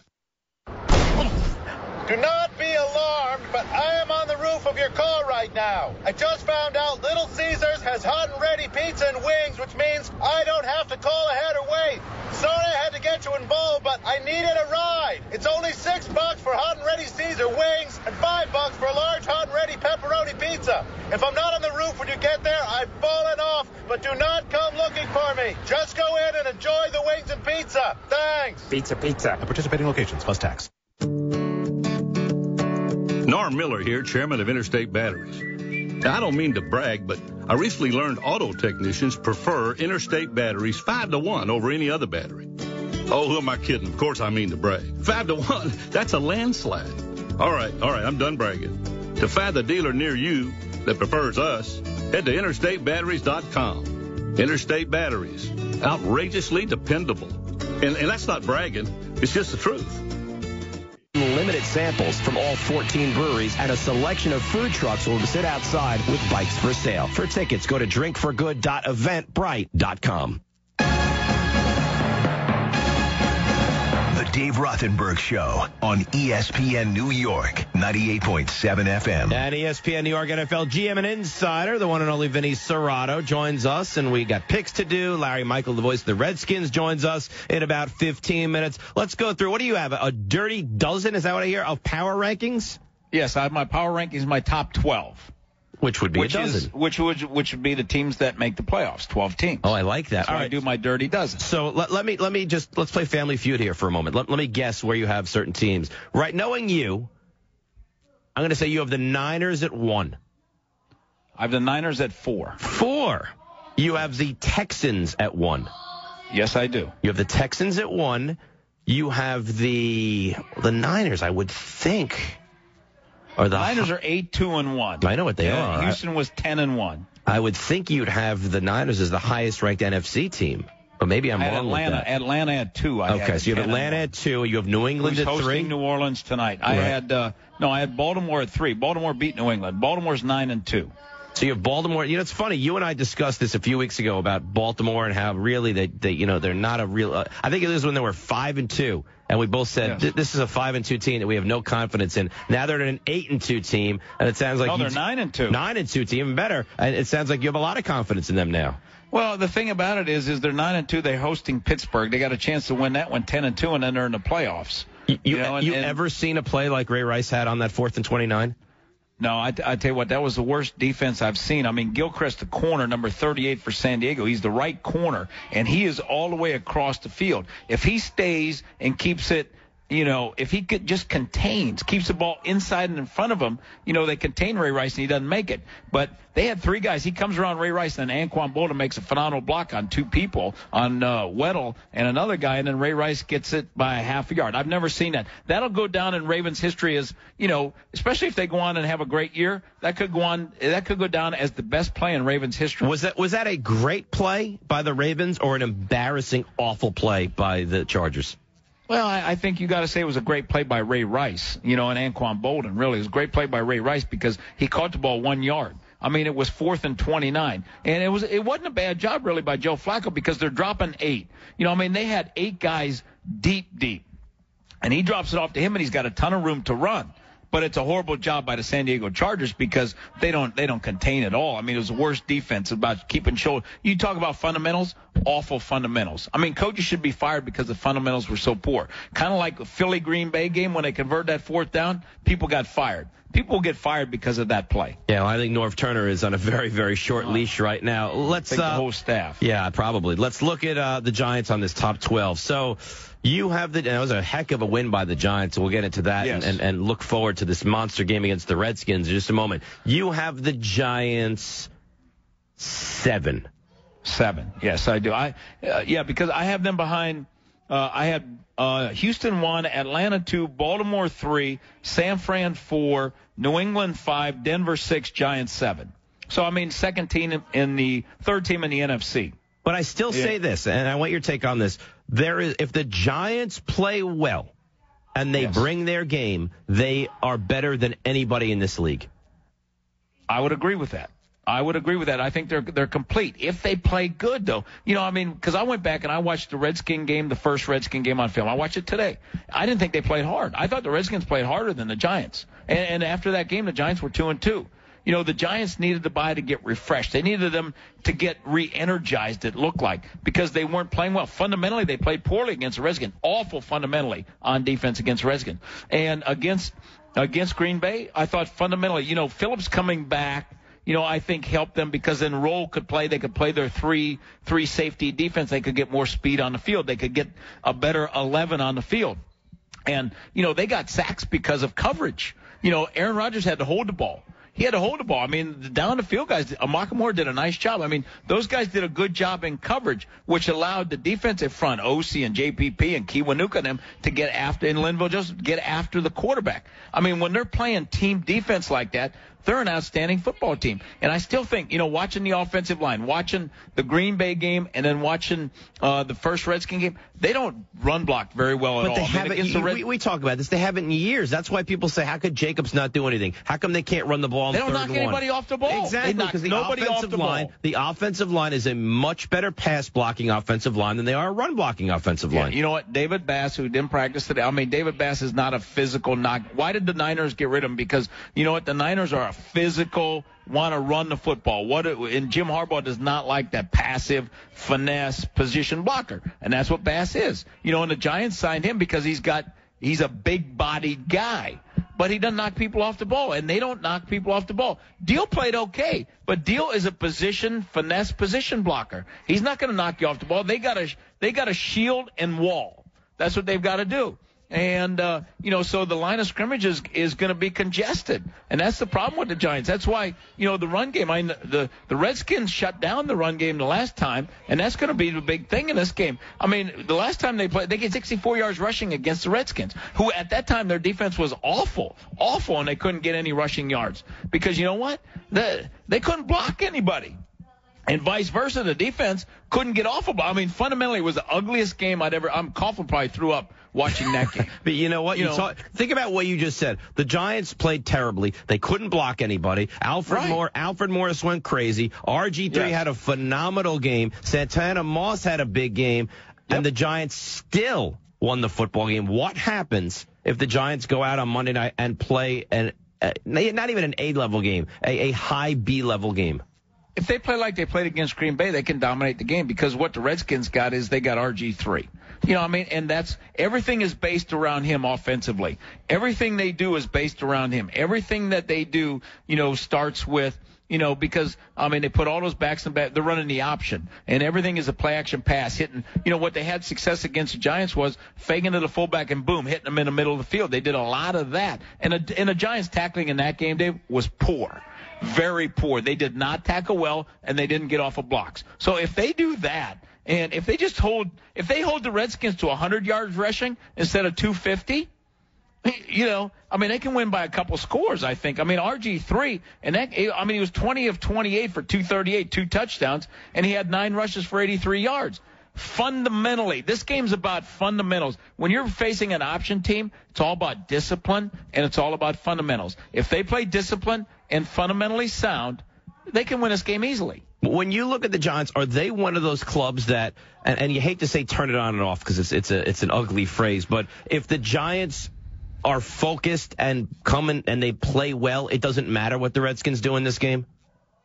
I think that could be the case. And you know what? I don't think Eli's been great yet. Even last week he was better. He had 114 quarterback rating, but he was just barely over 50%, 16 out of 30. He had 3 touchdown passes, which was great, but he still missed some easy throws. The play action pass, the dump off would have been, I think it was Hinoski, would have been an easy overthrew him. He made some bad throws that Eli, I don't normally see him make. If Eli has his normal game where he has consistent accuracy, and the receivers get open. In the last game, the receivers initially didn't get open, but then they started, to get open after that. The first quarter wasn't very good, but then they started to win those one-on-one battles and get open and create some separation. If they do that, Bennett should have a big game. Bennett should have a real big game. Well, I know what the issue was. Position. I know what the issue was the first time these two clubs played, and I think it's even more obvious now. That and the Redskins secondary is horrendous.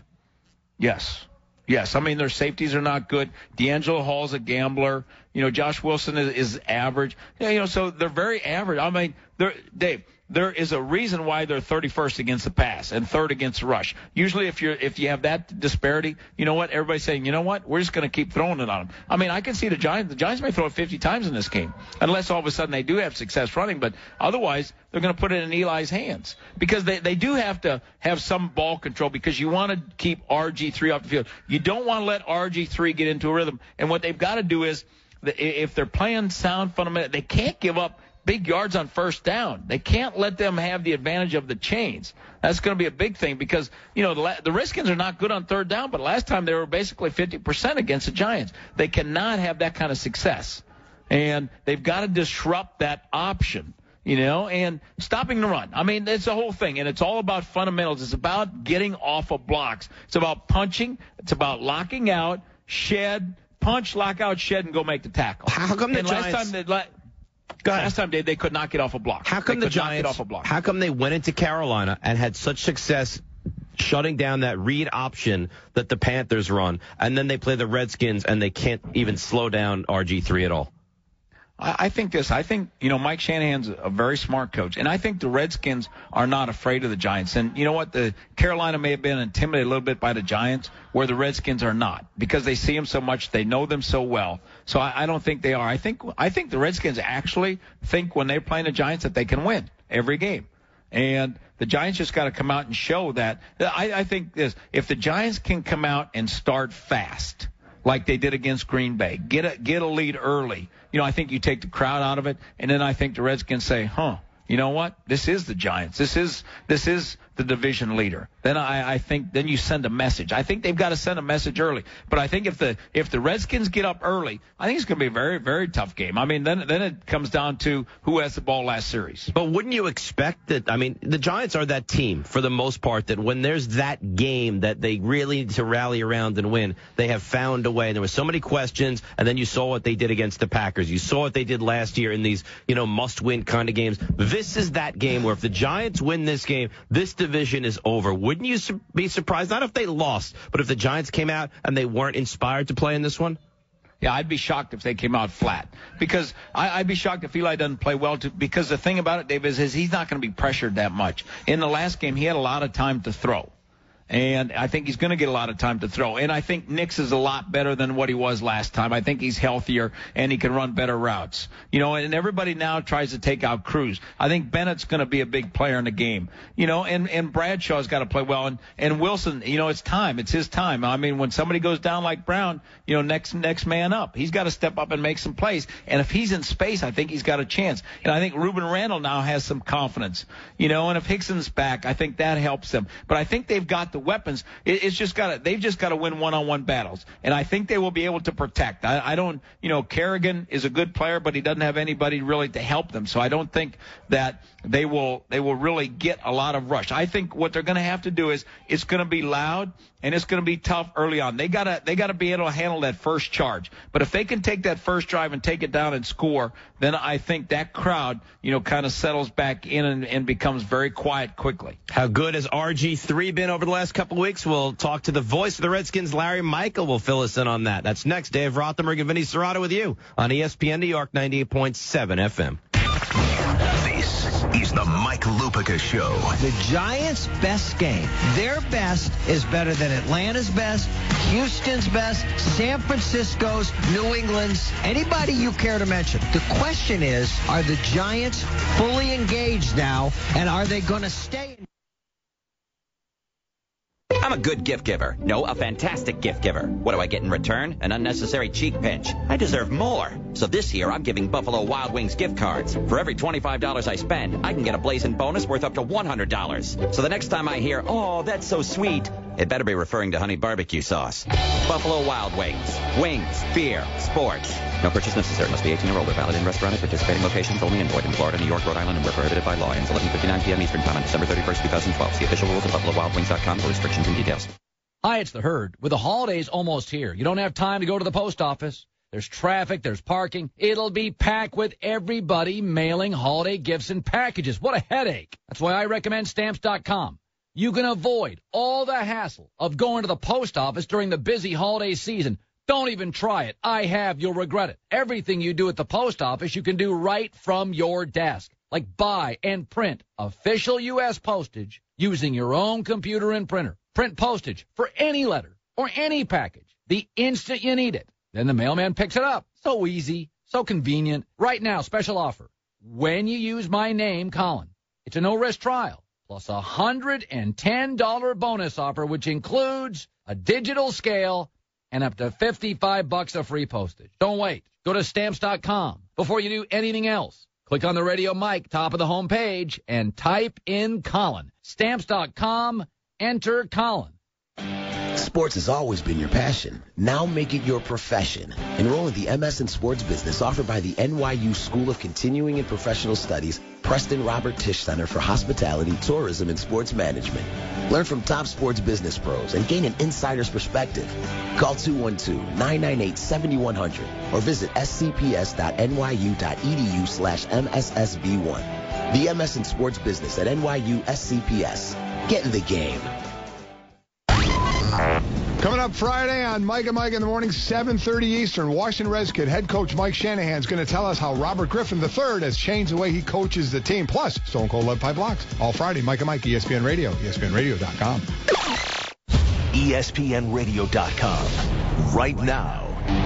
Hi, I'm Bob Picozzi. On Thursday's edition of Mike and Mike, Mike Greenberg and Mike Golick discussed Jim Harbaugh's decision to name Colin Kaepernick, the 49ers starting quarterback, for Sunday's game with the Rams. Tonight's Saints-Falcons game, whether users of performance-enhancing drugs should be voted into baseball's Hall of Fame, and a skirmish between the Nets and the Celtics. They visited with Marcellus Wiley, Brian Billick, John Lynch, and Frank Caliendo. It's all yours on the Mike and Mike page at ESPNRadio.com. Meanwhile, over at the Pod Center page... Hey, it's Ross Tucker from the ESPN Football Today podcast. Today, we're talking Jason Babin getting claimed by the Jags, Colin Kaepernick's the starter at San Francisco, and Saints-Falcons on Thursday Night Football. Hey, it's Nate Roberts of the Fantasy Focus Football podcast. On today's show, Matthew Berry and I talk about his Week 13 rankings. You can hear this and much more on the Pod Center page at ESPNRadio.com. Log on to the ESPNRadio.com stream, the most listened to stream in the world. ESPN, your NBA destination. Oh, what a move! Beautiful play! Wednesdays and Fridays, all season long. That's smooth. The can't-miss plays. Oh, nice play. The brightest stars. A three. The marquee matchups. Tomorrow, it's Nuggets-Lakers at 10:30 Eastern on ESPN. Presented by State Farm. Right now, the Home Depot has freshly cut Christmas trees starting at only $17.98. Picking out the perfect tree is a great tradition. Paying too much shouldn't be. Take one of these beauties home for the holidays and you could save enough for a little extra garland, a few more lights on the tree, or maybe an extra gift or two beneath it. All thanks to our freshly cut Christmas trees arriving weekly and starting at only $17.98. More saving, more doing. That's the power of the Home Depot. U.S. only. From ABC News, Wall Street Now, the markets are still keeping a close eye on Washington as the deadline for the so-called fiscal cliff approaches. The Dow closed up 37 points, the Nasdaq gained 23, and the S&P added 7. House Speaker John Boehner says no real progress was made in meeting with Treasury Secretary Geithner as both sides try to hammer out a deal to avoid those automatic tax increases and deep government spending cuts that would take place at the end of the year. Black Friday was no match for Sandy. Major retailers like Kohl's, Target, and Macy's are reporting weak sales in November. The strong start to the holiday shopping season wasn't enough to offset the damage that was caused by the storm earlier this month. Maybe we haven't seen the last of the Twinkie. Hostess Brand says it's in talks with 110 potential buyers for the product lines that it makes, including Twinkies, Ding Dongs, and Ho-Hos. The company said in bankruptcy court that the suitors now include at least 5 national retailers. Daria Albinger, ABC News. 10 brands, over 4,000 vehicles, and guaranteed financing. You name it, they've got it. Sansone Auto Mall, or visit SansoneAuto.com to find the car for you.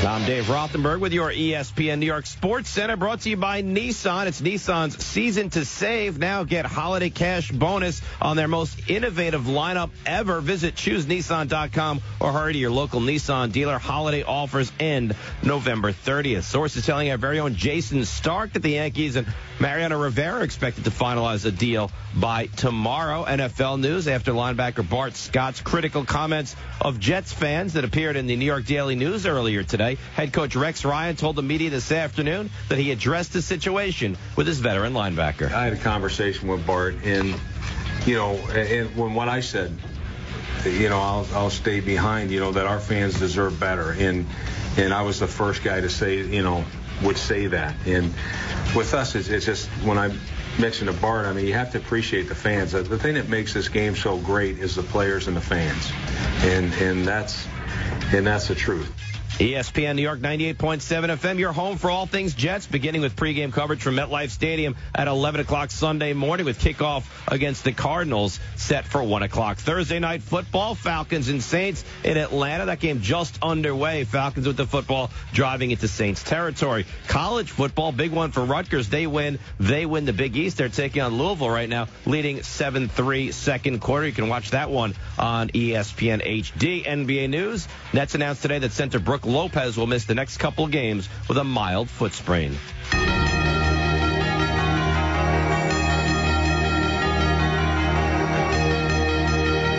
Rothenberg Show on ESPN New York 98.7 FM. Vinny Serrato, ESPN New York NFL GM and Insider, is with me, and we still have quite a bit to do. And right now, analyzing the Giants and the Redskins, we bring in the voice of the Skins, Larry Michael. Larry, when you look at what the Redskins have done lately, we know they've been red hot. They beat up on Philly. They exploded on Thanksgiving night for the country to see against the Cowboys. But the two games before that, at Pittsburgh, where they put up 12 points, and against Carolina at home when they scored 13, what did those two clubs do to slow down RG3? Well, it's a pretty complicated situation when you look at a guy who's got this much talent, this much ability, and he's put this much time into being ready to be a pro quarterback. You're never ready for what the NFL has to bring. He's done a great job being ready for whatever it took. In the last couple of games, it's really come out. In those games, it's not just him. I think it's the whole team, trying to build confidence as a new unit. It's a relatively new group. And I think if they still have had some ups and downs, then they've won 2 straight. I think they've put themselves in a position to be in contention. But the game on Monday obviously is so big for them. Thinking back to Pittsburgh, that seems like so long ago from where this team has gotten to now. Hey, Larry, you got to give the Shanahans a lot of credit because this is not an offense that I've ever seen Mike run before. I've been with Mike in San Fran. It's not the offense he ran. So I give him a lot of credit because he's letting RG3 do what RG3 can do, and they're adjusting to his talents, not putting them in the system that they know. You know what? We've seen so much of a different offense this year, Vinny. It's just been incredible to see the transformation of the offense from what we see in the last couple of games. Every game it seems like they've done something a little bit different. And a lot of times it's work. Obviously, Robert's having a great year, and he's put so much time into learning the playbook. He press conference the other day that he got everything thrown at him early, and not just what he obviously was comfortable with, but everything else. And we've seen the offense from last year, at times the stretch run and a lot of the stuff we've seen in the last couple of years. It is Mike Shanahan's playbook. But to have a guy like that, I think they've done a real good job in building a team around some of his strengths, and it's really come out the last. I don't even want to say the last couple of games. I go back to the very first game. Just his demeanor and how he's handled the moment has been what's been most impressive for me. We knew he was very talented physically, but to see how he approaches it mentally and to see how he's had to deal with some adversity, and it's never easy to win in the NFL. So it hasn't really come easy. But as the season's progressed, you've seen his improvements. And he's a very, very quick learner. That's something that we'd heard about coming in. And after any mistake he might make, he buttons it up. I remember the game he got dinged in, I think it was the Cincinnati game. He got banged up, and Kirk Cousins had to come in. And since that game, he's found a way to avoid some of those hits running out of bounds. And maybe that's something he wasn't ready for at the time, but he certainly has learned how to adjust. And that's been one of the most impressive things about him. RG3 certainly has been a revelation so far this season as the Redskins on Monday night host the New York Football Giants down in Washington, D.C. at FedEx Field. When you look at this club, Garcon didn't play in the first matchup, and RG3 still had a monster game. How big of an addition is he to this Redskins offense? I'm sorry, you cut out other than RG3? No, I'm saying Garcon didn't really play in it. Yeah. Well, it's been a tough year for him. I mean, he came with such high hopes, and in training camp, I mean, the guy's just an incredible physical specimen, and he's very impressive. And then for him not to be able to play after that first game against New Orleans has been frustrating, I think, at times. And just to get him on the field last game, just to see his playmaking ability, and knowing that you've got such a good quarterback, to have those playmakers around him means so much. And Pierre is just a tough guy. I mean, I've never met the guy until he came to the Redskins, and he's just a physical specimen. He's a very, very intense guy, and frustrated, I know, at times, but I think he's comfortable, coming off the game he had last game, and that catch and run that he made, he looked pretty darn good. Hey, Larry, how much has it helped the offense that the O-line is the same five has been there the whole season? Well, you can go back in history, Vinny, and know that if you don't have continuity in the offensive line, you might have a hard time to succeed unless you really have some superstars up there. I think the guy that's having a great year is Trent Williams. We know what happened last year with him, and he came in really rededicated, and he's played through some injuries. He's been playing at a Pro Bowl level. Some of the other guys aren't necessarily household names, a guy like Tyler Columbus, but again, to play as a unit, Chris Chester's been an Ironman, had missed a game, and center, Montgomery, Corey Lichtensteiger back from a knee injury, and they drafted two linemen who haven't had to play, which again, that helps you build that depth, for down the road. But obviously, if you can keep that O-line together and have that continuity, that helps the offense, and the running game obviously is a big beneficiary of that. The voice of the Redskins, Larry Michael, joining us here on ESPN New York 98.7 FM. Dave Rothenberg and Vinny Serrato. Larry, defensively, the Redskins against the run have been very good. Against the pass, not so good. Do you look for the Giants? And Eli had that big touchdown late in that first game, but I don't think overall had a great game. Do you look for the Giants to come out and throw the ball all over the place on Monday night? Boy, who knows? These two teams know each other so well, and that's been brought up several times during the press conferences this week. There's not going to be any surprises. Everybody knows what's at stake. Everybody knows what the opposition is. They played not too long ago. October 21st really wasn't that long ago. And both teams have had to go through something since that time, and there have been some changes on both sides. So I think because it's an NFC East game, the drama's higher. If it's a Monday night game, even more drama.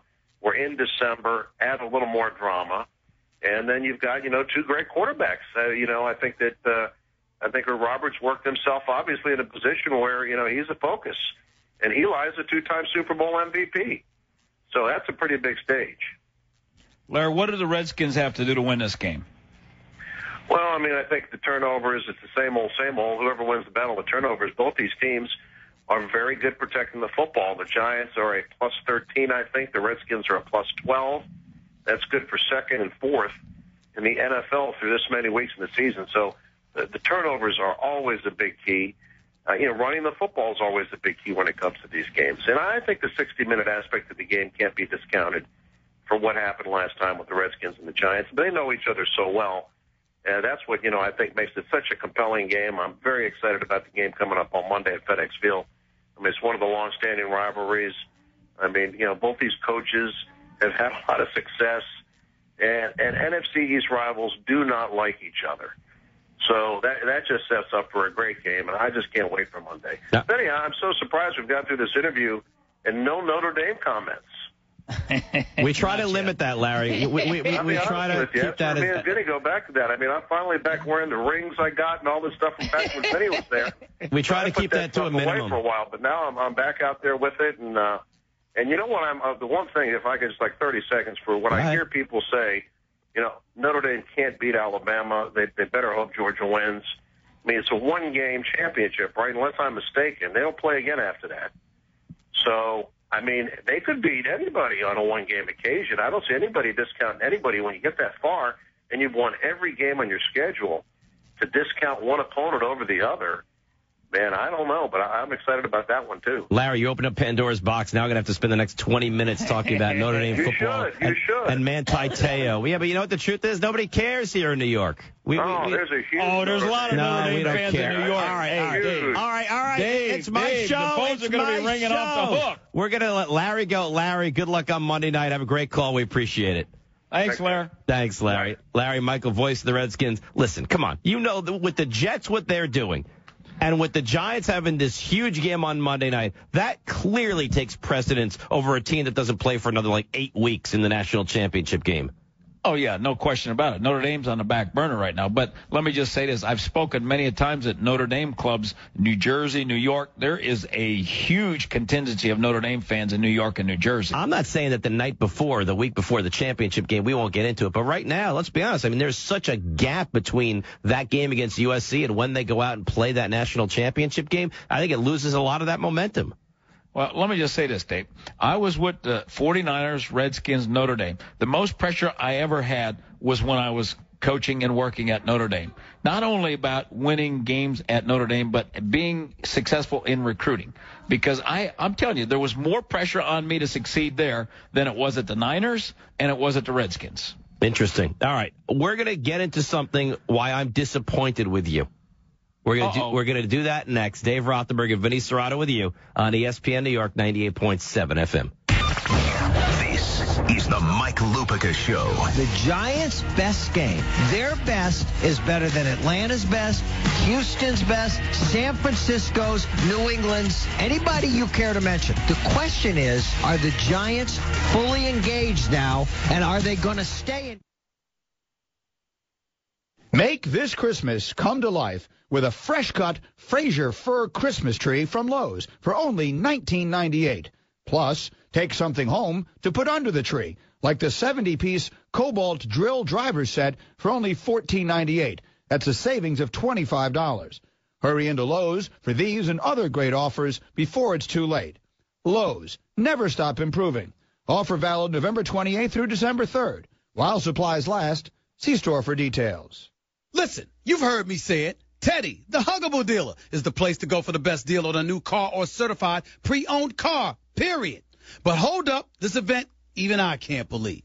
It's the Teddy Black Friday sales event, extended through today. I'm telling you, you'll never get a chance to drive a new car for less. Drive a new Nissan for only $69 a month with absolutely zero due at signing. All you do is pay for your miles. That's right. You heard it correctly. Brand new Nissans, only for $69 a month. Zero down, zero first month payments, and zero bank fees. Absolutely zero due at signings. Teddy, the huggable dealer. Volkswagen and Nissan in the Bronx. Online at teddycars.com. Come in for a hug and choose from hundreds of new vehicles starting at just $69 a month. All from Teddy Nissan, the huggable dealer. We greet you on a Thursday, Mike Tirico, with today's edition of the ESPN Radio Sports Beat. Terrific sports day coming up. Let's start with the Falcons and the Saints. The Atlanta Falcons are 10-1, tied with Houston, best record in the NFL. You know that. You go back to last year, where their season ended 8-4, the loss to the Giants in the playoffs, a loss to Houston in the regular season. Well, if you put the 8-4 and the 10-1 together, you get 18-5. Those 5 losses: Texans, Giants, and 3 to the New Orleans Saints. Saints swept them last year, handed Atlanta its only loss of this year, and now this rivalry, Southern Fried, renewed in the Georgia Dome. This is a real rivalry. The players, the fans. Did you hear about the Atlanta airport arrival for the New Orleans Saints? Eggs thrown at their bus? What is this, high school? In any case, the Saints lost to San Francisco on Sunday, so the margin for error is done for Drew Brees and company. When Brees won a Monday night game for the Saints at home against Philadelphia, he walked off the field, told our Lisa Salters, I don't think the story of the 2012 Saints has been completely written just yet. He's right. We were ready to write them off. They're not just yet. But if they don't win tonight, they've got to win out against a tough slate to go 9-7. Must win on the road for the Saints. Physical game, not a finesse game against the Falcons. We look forward to this one. Another game with championship implications on the line. After this. Trending now on ESPN Radio. Les Miles is offered a 5-year, $27 million deal from Arkansas. And then LSU counters with a new 7-year deal reportedly for $4.3 million a year. Miles is staying with LSU. Plus, Rajon Rondo's assist streak ends at 37 games after he's ejected for a scuffle with the Nets' Chris Humphries. It's what's trending now on ESPN Radio and ESPNRadio.com. Louisville's going to the ACC. Rutgers is going for the Big Ten. Tonight they play for the championship in the Big East for the most part. Rutgers wins, they're in the BCS. If Louisville wins, then they've got to wait for the BCS standings. Neither team is in those BCS standings. You know, Louisville was 9-0, lost to Syracuse. Then their quarterback, Teddy Bridgewater, who makes them good, has been injured, banged up with a broken wrist and an ankle. If Bridgewater can get through the pain and handle Rutgers and a good crowd on the road in New Jersey and a tough defense, Louisville can win, but we like Rutgers to represent the league with a win tonight. Kentucky, Notre Dame, look for a lot of Notre Dame zone in this terrific college hoop game that'll be played in South Bend tonight. That's the ESPN Radio Sports Beat. This is Mike Tirico. Email marketing works great for small business, and Constant Contact email marketing works best of all. How do we know? Because we have something the other guys don't have. Proof. According to an independent study, small businesses that use Constant Contact get 36% more of their emails opened and 60% more responses. The result? A whopping 29% more revenue. Put Constant Contact email marketing to work for your small business. Go to ConstantContact.com to sign up for a free trial today. To 7 p.m., presented by Geico. 15 minutes could save you 15% or more on car insurance. Call Geico at 1-800-947-AUTO or visit geico.com. The Dave Rothenberg Show on ESPN New York, 98.7 FM. Yeah, and ESPN NFL GM and insider Vinny Serrato with us, and it is time for me to tell you why I'm disappointed with you, Vinny. Today. All right, here we go. Would you like to know why? Please. Okay. Who's my team? Well, who's my NFL team? You know me well. Giants. Okay. Giants. Where are the Giants playing on Monday night? Washington. Do I get any kind of an invitation extended? Dave, how about I grab us some tickets?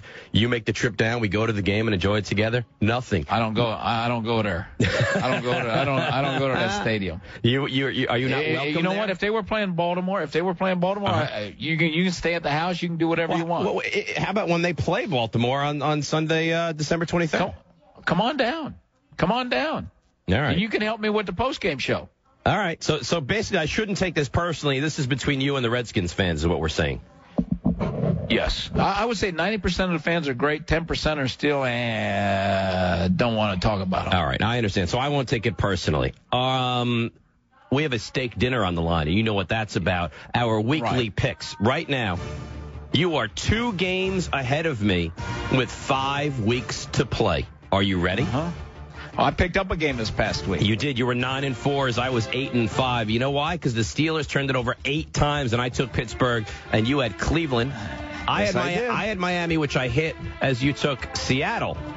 And I had Tampa, and you had Atlanta. So it was very close because Atlanta won that by, 1 point. It was very, very close. But you do extend your lead to 2 games with 5 weeks to play. Are you ready?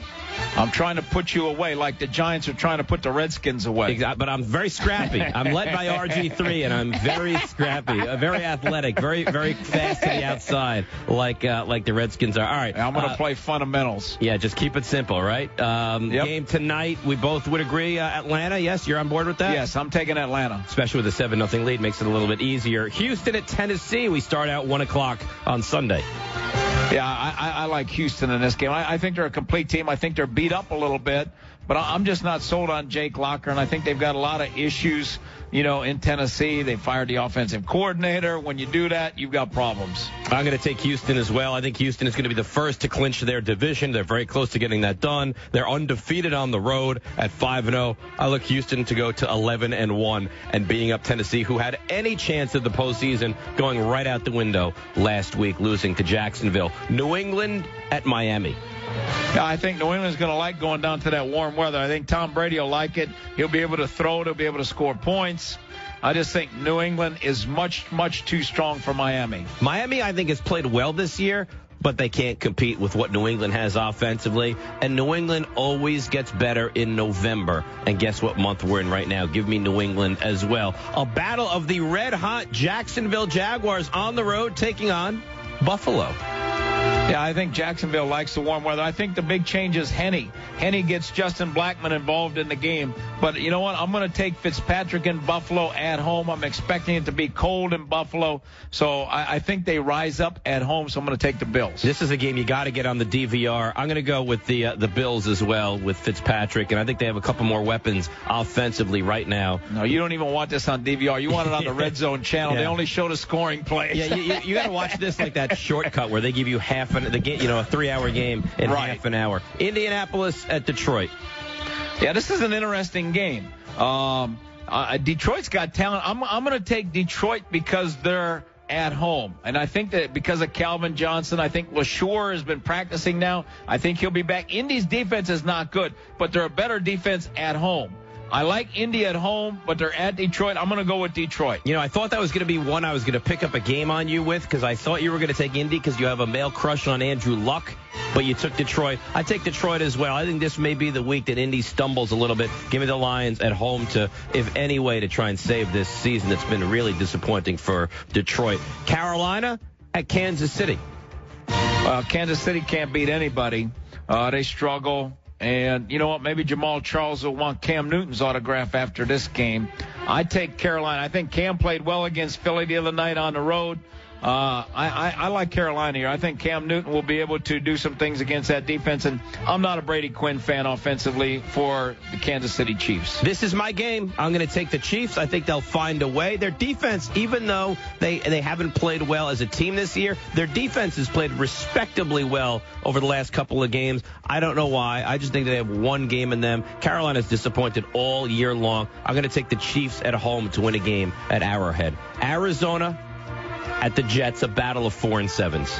Yeah, this one's going to be interesting because it's going to come down about turnovers. Can Arizona's defense create turnovers? I'm going to take the Jets just because they're at home. And, I think it's going to be difficult. Sanchez has got to play a clean game. I mean, Mark cannot have more than one turnover and expect him to win. I think it's going to be a close game. But I think Rex's defense will create some turnovers because that offense is so bad. The offensive line is awful, and I think the quarterback stinks. The running game averages under 3 points. So I'm going to take the Jets. I'm going to take the Jets as well. Arizona's offense goes back to like the 1950s and futility when teams would just run the ball. So give me the Jets to win this game, and I think they win by double digits. San Francisco looks to redeem themselves as they're 8-1. They're on the road in St. Louis. Yeah, I think it's going to be a tougher game than people think. I mean, St. Louis is going to give them a fight. I think, anytime it's a division game, St. Louis does not like the Niners. Going in there, the crowd will be tough. I think the Niners, because of the defense, they'll create some turnovers. I think Kaepernick, with his running ability, they'll find a way to win a close game. I think this club's going to rally around Colin Kaepernick and beat up on the Rams. They're clearly the better team. They have something to prove. They wanted Kaepernick to be their quarterback. I really believe that, and I think they'll show how much they wanted that decision that Jim Harbaugh went and made. I look for the Niners to win this game fairly handily. Minnesota looking to save the season on the road. Not an easy place to save it. Lambeau Field in Green Bay. Yeah, I don't think so. I mean, the Green Bay got embarrassed on the road last week in New York. I think they come home, and I think they play extremely well. Percy Harvin's still not ready to go. Adrian Peterson, he overslept last week, came and fumbled a couple of times. I just don't think Christian Ponder is good enough to go on the road and win in Green Bay in the cold. I like Green Bay big in this game. Yeah, I look for Green Bay to win this game. I don't know that I like them as much as you do, but I would be shocked if Green Bay didn't hold serve and win this game up at Lambeau Field. Chicago has Jay Cutler back. Seattle's not very good on the road. 1-5 away from the Pacific Northwest, which would probably make it pretty easy in your choice of Seattle at Chicago. Yeah, I'm taking Chicago. I think it'll be tough for Russell Wilson on the road, and I think that's the key thing. He'll get some turnovers, and Chicago will have some short field, and the offensive line has got to continue to improve for the Bears. Otherwise, they're going to be in deep trouble. And with the 2 suspensions hanging over the corner's head, are they going to be focused and ready to play? I think this is an easy one. Jay Cutler plays. They're one of the top 10 teams clearly in the NFL. Give me the Bears. Tampa at Denver. Broncos are rolling. Yeah, I like Denver in this one. I don't think Tampa travels as well. I'm sure it'll be cold in Denver and a mile high. And Peyton, that defense, I think they've got a chance to have the defensive MVP in Von Miller, the offensive MVP in Peyton Manning. I think Peyton, he does whatever he has to do to win the game. Like last week in Kansas City, he struggled, but he did enough to score enough points to win the game. And I think defensively they're pretty good. I think they'll shut down Tampa Bay, and Tampa's playing with a rather poor secondary. Yeah, I agree with you. I think Denver is the better team. And you know what the thing, and this is what you want anywhere around the NFL, to hit your stride late in the season. And that's exactly what this Broncos club is doing right now. Cincinnati at San Diego. I like the Bengals. I think the Bengals are playing well. I think their offensive weapons, I think A.J. Green, I think Dalton's picked it up. They're getting their center back, so they're getting some people back. They can get after the quarterback, and that is not a good sign for Phillip Rivers. I think because the way they lost last week on the 4th and 29, they know that Norv's gone. I think they may mail it in. I like the Bengals. I know I will regret this, and as we have rare steak, I know you will laugh at me for this very pick. But for some reason, I'm taking the Chargers. I think they rally around Norv Turner one last time. And I don't think there's a tremendous talent difference between Cincinnati and San Diego. And I've seen Cincinnati in big games not show up. Maybe this is that one. Give me San Diego to win this game at home against the Bengals. Cleveland at Oakland, a must-watch. 2, 3, and 8 clubs. Yeah, the problem, nobody in California can watch it because it's blacked out. Nobody wants to go. I'm going to take Cleveland. They had a big win over Pittsburgh. They've got some confidence now. And Oakland, I've seen Oakland play. They are awful. They want to get rid of Rolando McClain, their 8th pick from the 2010 draft. Is Darren McFadden next? And Cleveland has a good defense. I think they'll create turnovers. They got 8 from Pittsburgh. I think they'll get some from Oakland. I think they go out to Oakland and they win this game. 2 in a row for Cleveland Browns. How about that? I agree. I don't think this is such a terrible team. I think they actually have the pieces. They're putting them together. They get their first road win.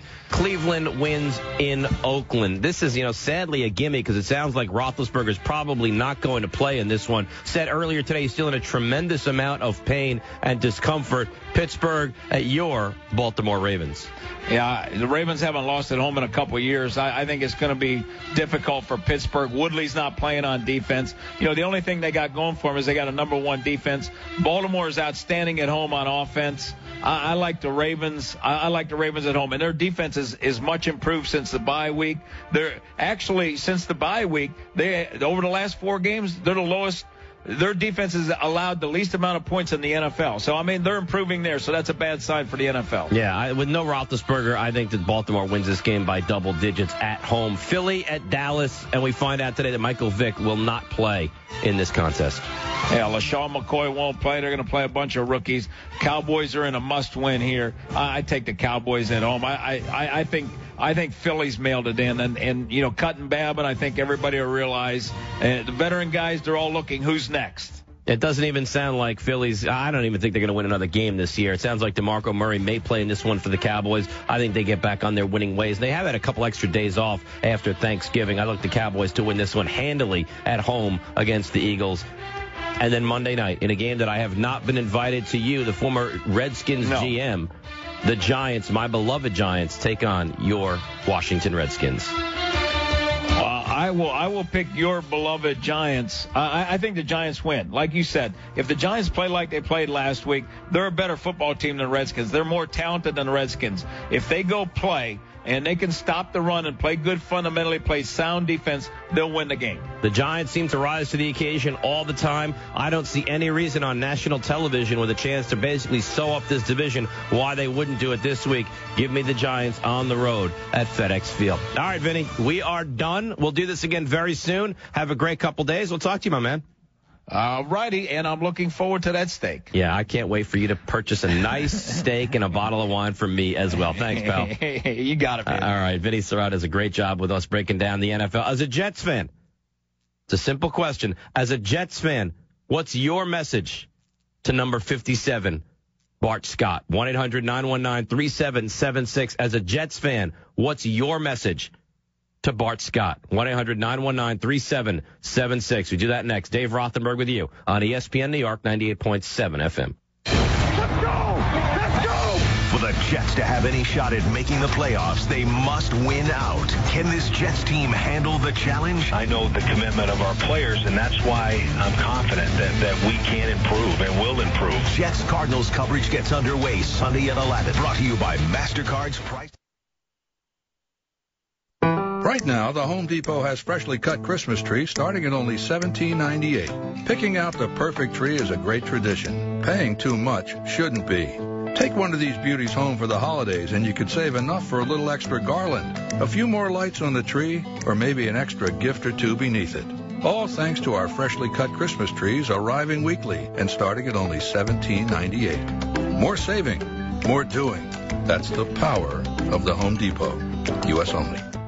As everyone knows, the holidays are a season for giving. And this holiday season, you won't find an automobile dealer giving more than the folks at Nissan of Manhattan. And we're happy to tell you, this generosity will be openly displayed during the Nissan Season to Save event, where you can get incredible deals like an all-new 2013 Nissan Altima for just $189 a month for 36 months, or a 2012 Rogue S all-wheel drive for $169 a month for 39 months. In fact, every new Nissan model in stock is priced for immediate delivery. And of course, at Nissan of Manhattan, our generosity isn't confined to new vehicles. If you're looking for a pre-owned vehicle, simply visit our inventory page at NissanofManhattan.com and see our varied selection of certified Nissan and other pre-owned vehicles priced for the holiday season. The Season to Save is all part of Nissan of Manhattan's ongoing mission to provide our customers with the best product at the best automotive value possible. So this holiday, when making your list and checking it twice, make sure the name of Nissan of Manhattan and Season to Save are there in big, bold letters. Nissan of Manhattan, 48th Street and 11th Avenue, or NissanofManhattan.com. Altima, 1784, Rogue 3763, do it signing plus tax, tags, and registration.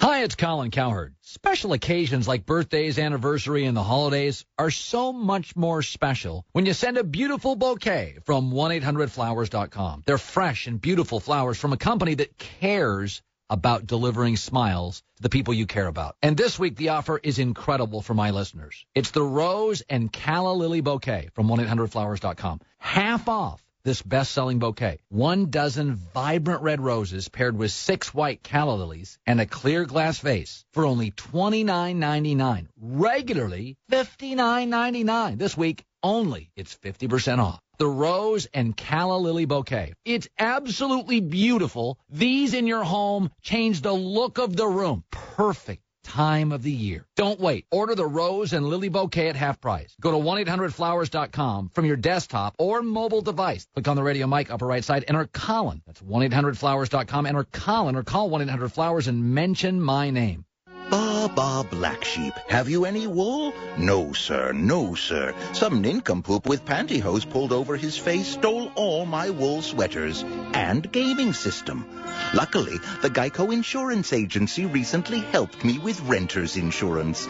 Everything stolen was replaced, and the little boy who lives down the lane was caught trying to sell it online. Call Geico and see how easy it is to switch and save on renter's insurance. What's up, everybody? It's Carmelo Anthony, and this is your home for New York Knicks basketball. WEPN FM, WEPN HD1, New York.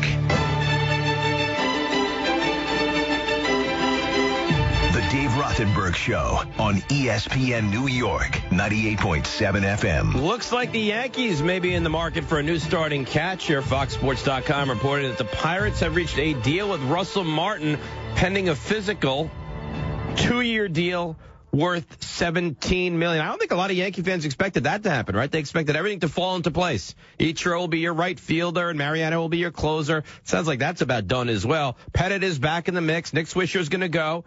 But I don't think a lot of people expected Russell Martin to leave, but pending the physical, Yankees need a new catcher as Russell Martin sounds to be on his way. Manish Mehta, New York Daily News, will join us in about 10 minutes from now to break down the Jets and his Bart Scott story, which is gaining steam. And, you know, here's the one thing. You can win back over players, teammates, coaches.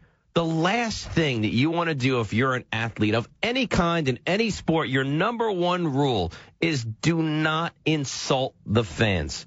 Do not make enemies of the fans. Now, think about this Jets fan base now. First of all, they're as loyal as you can expect, you know, and now they're angry. Not because of Bart Scott. They're angry because the team has had a bad season, has not performed at the level that they would have hoped, and sits here at 4-7 with a minuscule chance of making the playoffs. And then Bart Scott comes out and makes comments about the fans like he does, why would you do that?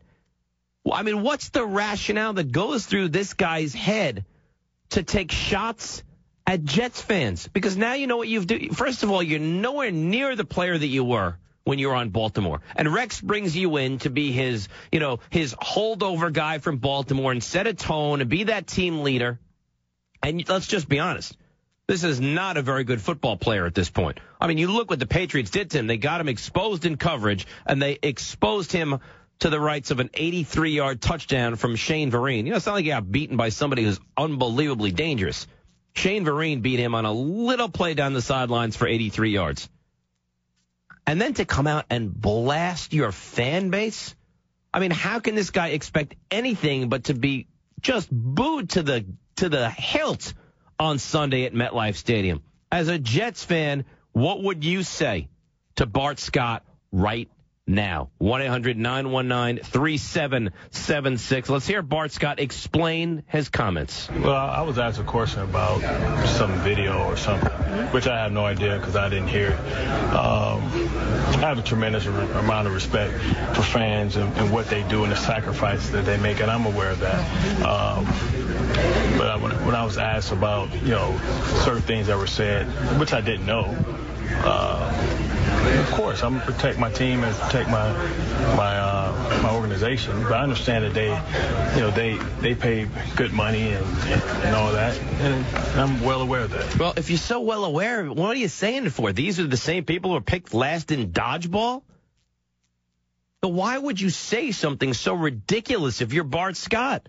And you know what? When your team, first of all, fans pay good money to go to these games, as you just said. So if that's the case, then why? And as long as they're not physical with you, as long as they don't put a hand on you, because at that point you have the right to defend yourself. But you know what? It's not like you're sitting here at 8-2 and fans are giving you a hard time. You're 4-7. Your team's signature win on the year is a win over Indianapolis. I think that the fans are right to give you a hard time. I think this Jets team right now, let's be honest, is a bad football team. Do you regret saying what you said, Bart Scott? Well, that's a generalization, and that was me. I'm sure there's some great athletes out there. I'm sure there's some great people that could have played and could have did everything. That was a generalization. Me being defensive about protecting my teammates and the things that they have to deal with. I can care less. I've played long enough. I've heard it all. I would just feel bad for my teammates. You know what? Your teammates have been bad. The whole team has been bad. If fans want to get on anybody on this Jets roster, then I think they have that right. When you're 4-7, when your coach says this is the most talented team he's had since he's been here, and fans have a problem with what happens now that they're sitting at 4-7, and you have to get defiant with the fans, mind-boggling to me. As a Jets fan, what's your message to Bart Scott? 1-800-919-3776. Brian in Bloomingburg, it says, a place I've never heard of. What's up, Brian? Hey, how you doing? I'm up at the southern edge of the Catskill Mountains, actually. Bloomingburg? Yeah. I never heard of that. Yeah, right before you go into all the old Dirty Dancing type resort area. Okay. Is that like the Borscht Belt up there? It's right on the edge. I got to tell you, when I saw Bloomingburg, you know what my first thought was? That producer, Jeff Candelmo, completely botched the town you were in. No, that's it. Okay. I had to repeat it for him because, nobody hears of this little town. Okay. Let's go. Guy, what's your take? What would you say to Bart Scott? I'd say, Bart, I heard you say that the reason you said all that stuff is because you were feeling defensive, and we as Jets fans are just glad you're finally feeling defensive this season. Yeah, listen, I understand. I agree. I think it's embarrassing. If I was a Jets fan, I would be beside myself that Bart Scott has the audacity to come out and go after me. George in New Jersey, what's your message to Bart Scott, George? Well, my message to him, I'm a season ticket holder, that he has to put himself in our position. We've been told for the last 2 years, pay PSLs, pay top dollar for tickets, pay top dollar for parking. And we've been promised this, we've been promised that, and the team has done nothing to get better. And he has to understand our frustration. He has to be understanding that we're frustrated fans because the team has promised, made us pay all this money for tickets, for PSLs. We've been loyal. We've been going there, and the promises have been empty. And that's the bottom line. They're completely empty. They've been empty, and what they've done is brought in a lot of guys who have done a lot of nothing. You know that? You know, Landry I thought was a good signing, and Bell was a good signing. But, I mean, come on. One of those signings had to be to somebody who could actually, you know, have some speed on the outside with some experience in this league. Well, the Jets didn't think about adding anything offensively outside of a backup quarterback, which is caused more of a maelstrom than anything you could possibly imagine, and Stephen Hill. That's what this club added. A backup quarterback who's the most polarizing figure in the NFL and a second-round pick at receiver, and expected the offense to be completely different. And Bart Scott, I would be shocked if these weren't his last 5 games as a member of the New York Jets. How's the club reacting to what Bart Scott had to say? We'll get into that next. Dave Rothenberg with you on ESPN New York 98.7 FM. Jets head coach Rex Ryan, weekly on the Michael Kay Show. Do you believe that these last 5 games are going to be a referendum on you, and do you feel these last 5 games you're coaching for your job? If I focus on my situation, that really isn't the priority here. The priority is the players and getting these guys to where we're playing good football and better football and keep improving. I think that's where the priority has to be, you know. I'm a good gift giver. No, a fantastic gift giver. What do I get in return? An unnecessary cheek pinch. I deserve more. So this year, I'm giving Buffalo Wild Wings gift cards. For every $25 I spend, I can get a blazing bonus worth up to $100. So the next time I hear, oh, that's so sweet, it better be referring to honey barbecue sauce. Buffalo Wild Wings. Wings, beer, sports. No purchase necessary. Must be 18 or older. Valid in restaurant at participating locations only. And void in Florida, New York, Rhode Island, and where prohibited by law. Ends 11:59 p.m. Eastern Time on December 31st, 2012. See official rules at BuffaloWildWings.com for restrictions and details. Progressive Insurance presents Flo's newest song. We compare rates to give you confidence. We compare rates to find you a great deal, so you can be even more confident. Not that you need more confidence. I'm sure you're a great person with great posture, and you probably look really good in corduroy pants, which isn't easy. Comparing rates to help you save. Visit Progressive.com today. Progressive Casualty Insurance Company and Affiliates. Comparison rates not available in all states or situations. Norm Miller here, chairman of Interstate Batteries. Now, I don't mean to brag, but I recently learned auto technicians prefer Interstate batteries 5-to-1 over any other battery. Oh, who am I kidding? Of course I mean to brag. 5-to-1, that's a landslide. All right, I'm done bragging. To find the dealer near you that prefers us, head to interstatebatteries.com. Interstate Batteries, outrageously dependable. And that's not bragging, it's just the truth. Hey, it's Cole. If you missed Thursday's show, you missed me and Marcellus Wiley go at it on 49ers head coach Jim Harbaugh's decision to start Colin Kaepernick at quarterback. You need to hear it. Download the Mike and Mike podcast free on iTunes and on ESPNRadio.com. Colin Cowherd and the Herd. Spanning the globe to bring you the constant variety of sports. San Francisco. All right, Kaepernick named the starter. Andrew Brandt, ESPN NFL insider. Former front office guy around the NFL, including the Packers. By the way, how much of this is money? Does that mean nothing here? Or because you can't have dead money, and if Smith doesn't start, he's kind of dead money. Money play into this at all? I always think it does, and maybe I'm too much on that lens, Colin. But, yeah, I mean, Smith signed a one-year deal, basically, for $8 million. There is about $1 million guaranteed left next year, but to me, they're sort of risking the boat on that. They'll pay $1 million next year if they have to get rid of him. But, you know, Peyton Manning, they did some flirtation there. Alex Smith went to Miami. They ended up signing him one-year deal. Not a lot of long-term commitment there. Major League Baseball. Well, it's the first steroid ballot, so it's kind of interesting. Bonds, Clemens, Sammy Sosa, Ian O'Connor, great writer, ESPNNewYork.com. All right, all these guys on the ballot. Do you have a vote, by the way, Ian? I do, Colin. Yes. Oh, all right. Guys like you always do. You know, there's a reason you do and I don't. Okay. So what do you? How are you voting on these guys? Can I ask you that? Yeah, sure. I wrote about it today for ESPNNewYork.com. I'm voting for Clemens and Bonds, not for Sosa. I just think Clemens and Bonds. I'm a member of the Baseball Writers Association of America, and in that organization, those two players are the most decorated players in the history of that organization as far as awards are concerned. 7-time Cy Young, 7-time MVP. And my feelings on the story, guys, have evolved over time. I think if you are a generational great, if you will, if you're a transcendent figure and you cheated, I'm still willing to vote for you. I think Sosa, McGuire, Palmeiro, those guys fall a little short of that standard. If you just took steroids out, is Sosa a Hall of Fame player? He might be, just the volume of home runs there. But, the cork bat, too, that bothers me as well. So I think he's borderline, but over 600, I think probably I would favor putting him in.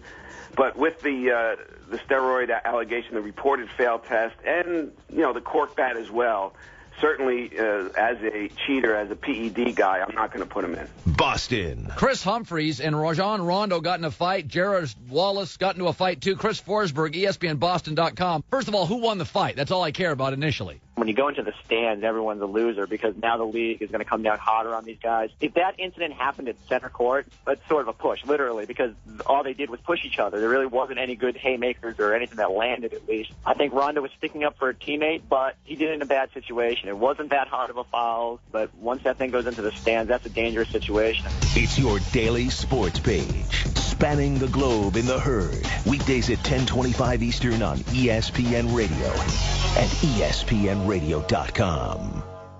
You of your rights and give you a guaranteed quote. And we have an A-plus rating with the BBB. So get protected. Call U.S. Tax Shield now at 1-800-226-8184. The Dave Rothenberg Show on ESPN New York, 98.7 FM. So Bart Scott is letting us know what he has to say, and this whole story got started with a couple guys from the Daily News. We're bringing one of them in right now, Manish Mehta. Manish, you're always in the middle of something with this Jets club, aren't you? Hey, Dave, how are you? Good. You like to stir the pot, I think.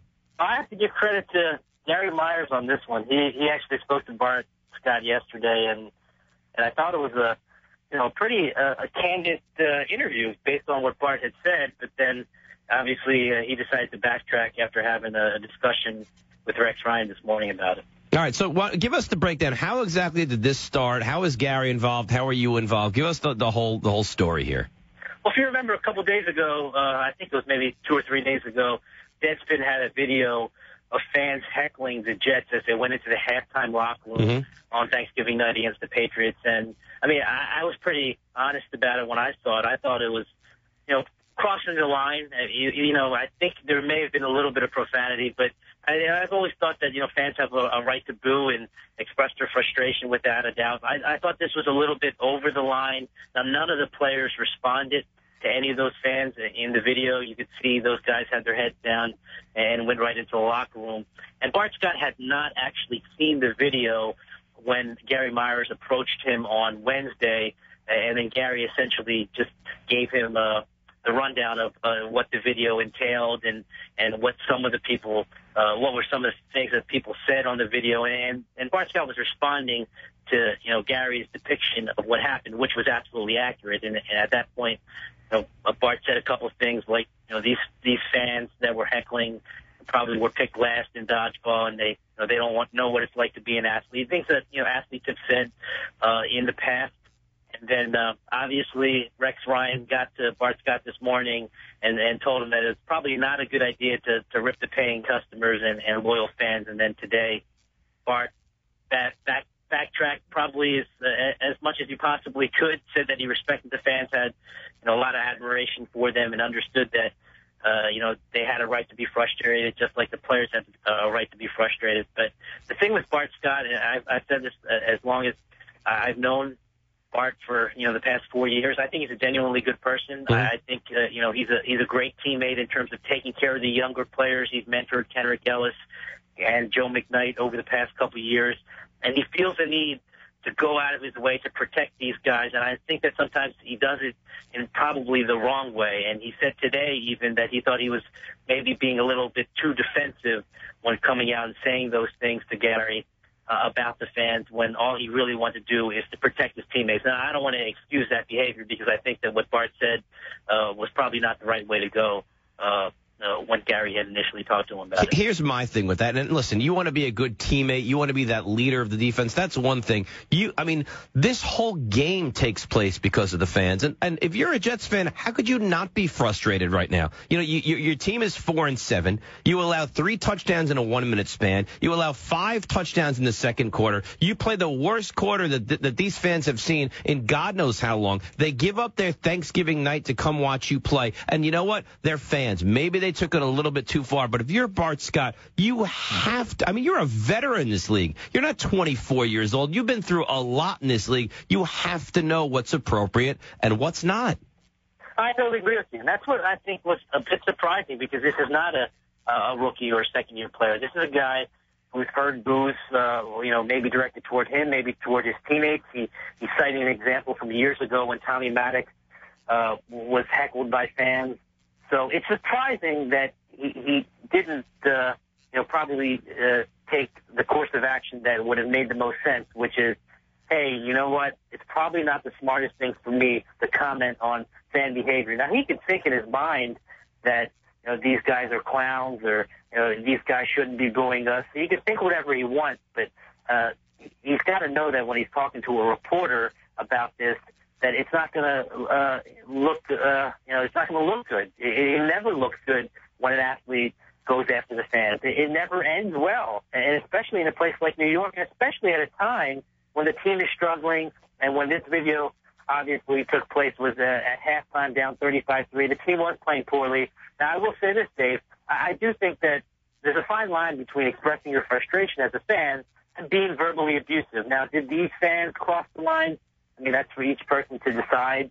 And, for me personally, I thought it was a bit much. It could have been clearly much worse, but I do understand their frustration. I think that any athlete, regardless of how they truly feel about fans voicing their frustration, I don't think they should ever comment on it, because it never ends well. You have to be very careful when you're a pro athlete, because people are going to always, unless they put their hands on you, then I think all bets are off. Then, athlete then has a right to defend themselves. But verbally, you let it roll off your back. Now, when you look at the future of Bart Scott with this football team, we're joined by Manish Mehta from the New York Daily News here on ESPN New York 98.7 FM. When you look at the future of Bart Scott with this club, do you think these are the final 5 games for him as a member of the Jets?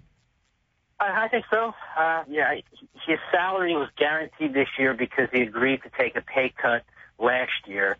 And based on, his level of play, and a part of that has been affected by the turf toe that he's been dealing with for the better part of the season. And I know that the coaches had been pleased with his play prior to that toe injury. But if you look at the money that he's owed next year, which is the final year of his contract, there's really no way that the Jets would pay that. And I don't think it'll be a surprise when the Jets ultimately do part ways with him, which I fully expect after the season. How big is this game on Sunday? Odds are they're not going to make the postseason, but if they go on a little run and maybe, inflate the record a little bit, is this a vital game for the Jets to save any kind of pride now? Oh, sure. I think, every game at this point is a must-win if you want to finish with a winning record. It's pretty simple. If you lose on Sunday, you're not going to have a winning record for the second consecutive season, and you certainly don't have any chance, any prayer at a playoff berth. And as you said, the chances are remote that they'll make the postseason at this point, even if they do run the table. But you never say never at 9-7. Anything is possible. Obviously, they made the postseason in 2009 at 9-7. So, must win often gets thrown around too much in pro sports, but literally, this is a must win if they have any chance of making the playoffs. And every game from this point forward has to be a W, or the Jets aren't going to make the playoffs. Monster game certainly coming up Sunday against a team that, they can barely move the football. And you look at this Lindley kid, he's terrible. What's behind him in Skelton is terrible. But, I think there's been so much focus on the Jets offense and how bad it's been this year that a lot of people don't look at this defense. And this defense, which Rex has stood behind and said is so good and is going to be top 5, they really have not had a good season. They're inconsistent, and they've had some high highs, without a doubt. And they've had some forgettable moments, like Thursday night when they had a couple of communication breakdowns that led to big plays. And Tom Brady's never going to take you off the hook when you make mistakes like that. But they've been up and down. I think that's the best. It's probably the most accurate way of describing the Jets' defense this year. And you don't want to forget that they did lose their best player. How much would Darrelle Revis have made a difference. Certainly, some of them. He would have made, had some kind of impact that would have improved the defense.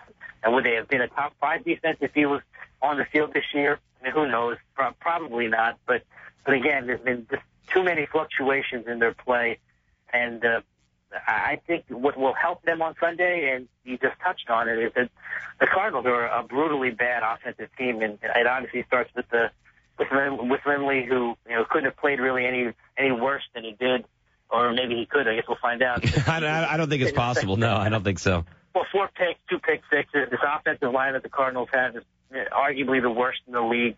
And I think it'll be interesting to see if this Jet team, which only has 17 sacks, can actually get pressure, against an offensive line that's, probably, like I said, the most porous unit in the league. So if they can't win this game, I don't think that bodes well for the next 4 games, because when you look at the final 5 teams, record-wise, none of these teams are any good.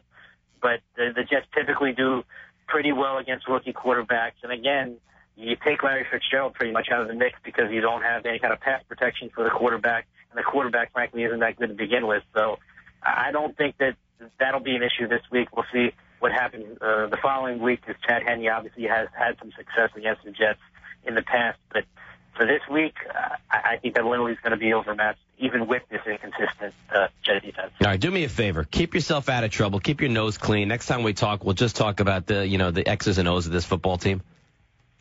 Sure, no problem. We're not even going to talk about the offensive line coach, huh? No, we don't have time. There's so much to do, but we're about done right now. Manish, I always appreciate it, man. Thanks. All right, thanks, Dave. Absolutely. Manish Mehta does a great job covering the Jets for the New York Daily News. Now, the Knicks got possibly the best news late last night that they could have hoped for.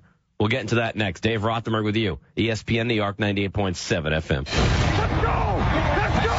For the Jets to have any shot at making the playoffs, they must win out. Can this Jets team handle the challenge? I know the commitment of our players, and that's why I'm confident that we can improve and will improve. Jets Cardinals coverage gets underway Sunday at 11. Brought to you by MasterCard's Price. Make this Christmas come to life with a fresh-cut Fraser fir Christmas tree from Lowe's for only $19.98. Plus, take something home to put under the tree, like the 70-piece Cobalt Drill Driver Set for only $14.98. That's a savings of $25. Hurry into Lowe's for these and other great offers before it's too late. Lowe's, never stop improving. Offer valid November 28th through December 3rd. While supplies last, see store for details. Listen, you've heard me say it. Teddy, the huggable dealer, is the place to go for the best deal on a new car or certified pre-owned car, period. But hold up, this event, even I can't believe. It's the Teddy Black Friday sales event, extended through today. I'm telling you, you'll never get a chance to drive a new car for less. Drive a new Nissan for only $69 a month with absolutely zero due at signing. All you do is pay for your miles. That's right. You heard it correctly. Brand new Nissans, only for $69 a month. Zero down, zero first month payments, and zero bank fees. Absolutely zero due at signings. Teddy, the huggable dealer. Volkswagen and Nissan in the Bronx. Online at teddycars.com. Come in for a hug and choose from hundreds of new vehicles starting at just $69 a month. All from Teddy Nissan, the huggable dealer. Coming up Friday on Mike and Mike in the morning, 7:30 Eastern, Washington Redskins head coach Mike Shanahan is going to tell us how Robert Griffin III has changed the way he coaches the team. Plus, Stone Cold Lead Pipe Blocks. All Friday, Mike and Mike, ESPN Radio, ESPNRadio.com. ESPNRadio.com. Right now. Hi, I'm Bob Picozzi. On Thursday's edition of Mike and Mike, Mike Greenberg and Mike Golick discussed Jim Harbaugh's decision to name Colin Kaepernick, the 49ers starting quarterback, for Sunday's game with the Rams. Tonight's Saints-Falcons game, whether users of performance-enhancing drugs should be voted into baseball's Hall of Fame, and a skirmish between the Nets and the Celtics. They visited with Marcellus Wiley, Brian Billick, John Lynch, and Frank Caliendo. It's all yours on the Mike and Mike page at ESPNRadio.com. Meanwhile, over at the Pod Center page... Hey, it's Ross Tucker from the ESPN Football Today podcast. Today, we're talking Jason Babin getting claimed by the Jags, Colin Kaepernick's the starter at San Francisco, and Saints-Falcons on Thursday Night Football. Hey, it's Nate Roberts of the Fantasy Focus Football podcast. On today's show, Matthew Berry and I talk about his Week 13 rankings. You can hear this and much more on the Pod Center page at ESPNRadio.com. Log on to the ESPNRadio.com stream, the most listened to stream in the world. ESPN, your NBA destination. Oh, what a move! Beautiful play! Wednesdays and Fridays, all season long. That's smooth. The can't-miss plays. Oh, my! Nice play. The brightest stars. A three.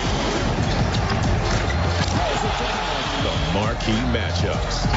Tomorrow, it's Nuggets-Lakers at 10:30 Eastern on ESPN. Presented by State Farm.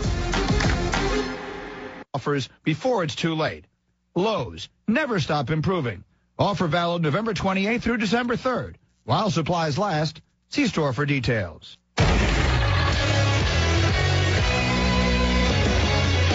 I'm Dave Rothenberg with your ESPN New York Sports Center, brought to you by Optimum Business. Save big on high-speed internet and phone service for your business with Optimum Business. Sources are telling our very own Jason Stark that the Yankees and Mariano Rivera have finalized a one-year $10 million deal. Also today, former Yankee catcher Russell Martin has agreed to terms with the Pirates pending a physical, reportedly 2 years and $17 million. NFL news after Bart Scott's critical comments of Jets fans that appeared in the New York Daily News earlier today. The veteran linebacker backpedaled, saying it was not his intent to rip the fans of this club. The reporter who was talking to me said, "Hey, did you hear this video of the things that some of these guys were saying? It was over the top."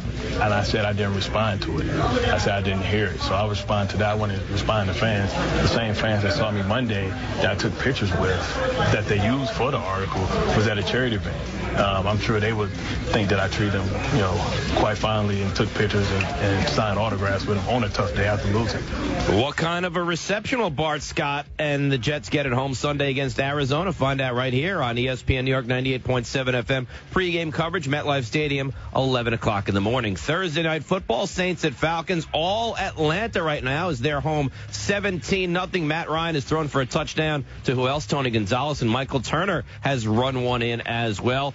Rutgers in the third quarter, about 10 minutes to go on ESPN HD, looking for a BCS bowl berth. They lead Louisville 14-3. NBA News Nets announced today that Brooke Lopez will miss at least the next 2 games with a mild foot sprain.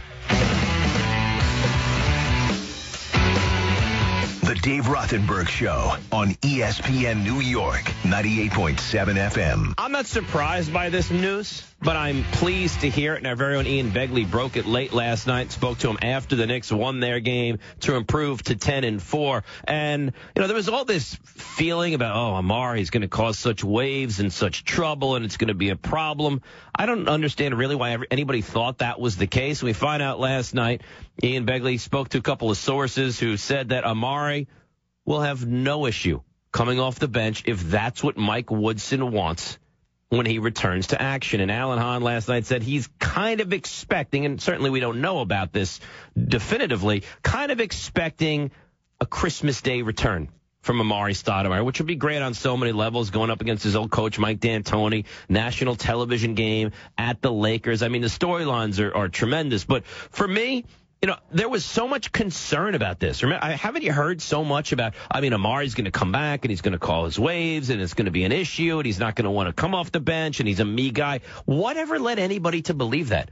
What about Amari Stoudemire? Is he not the same player he was? Yeah, is his body breaking down a little bit? Absolutely. What about Amari Stoudemire led anybody to believe that upon his return, and we don't even know if this is the case right now, but upon his return, if his head coach, Mike Woodson, said to him, I want you to come off the bench, that Stoudemire would freak out and overreact and say, no, that's unacceptable. I won't do it. I'm not a team player. All Amari Stoudemire has done since he showed up on this team has been a team player. The one thing that I can think of that was selfish, which was clearly a spur-of-the-moment stupid decision, was taking his hand and ramming it through a glass enclosure down in Miami and missing Game 3 last year for the Knicks against the Miami Heat. But, Amari, he came here.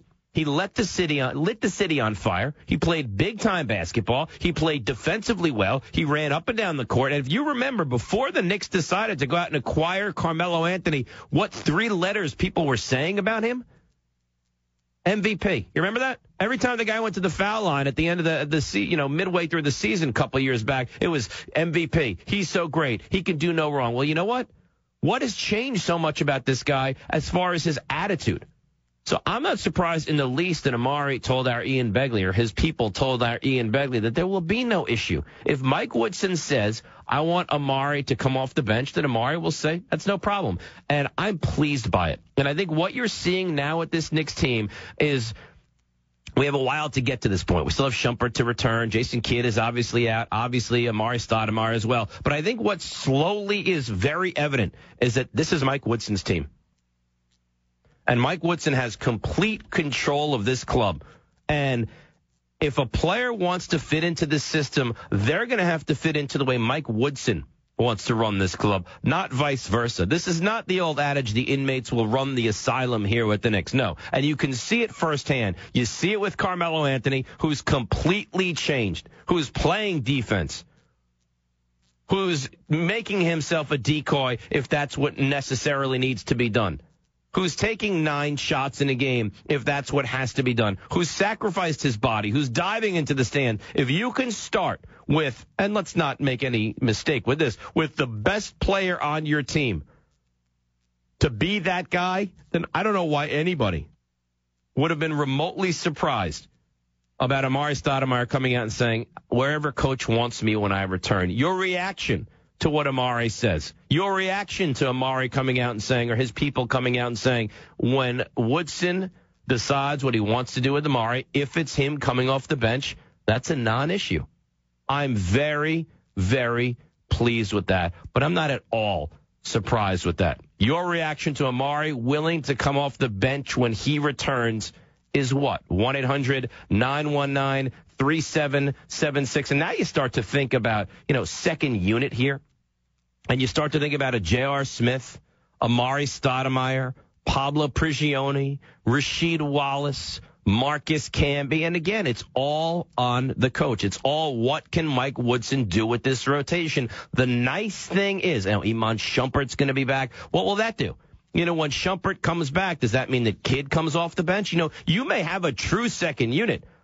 You may have a true second unit of the Knicks in the second half of the season where you play 5 and then like a hockey change, you take them out and put a completely different 5 in. The nice thing about it, the great thing about it right now is that there's limitless options. But the best thing about it is that it sounds like everyone is buying in, led by Carmelo and now by Amari Stoudemire. So I think you have to be if you're a Knicks fan and you're 10-4 and you find out that your second best player is willing to come off the bench when he returns, you have to be pleased. Patrick in Brooklyn, you're on ESPN New York. Rafi, thanks for taking the call. I totally agree with you. Patrick. Who am I? Mr. Rothenberg. Oh, Mr. Rothenberg. I thought you said Robin. Okay. Oh, no, Rothy. I got you. All right, Patrick, Rothy. You and I we're simpatico now. I apologize. Hey, I understand. I some people can say my name wrong, too, sometimes.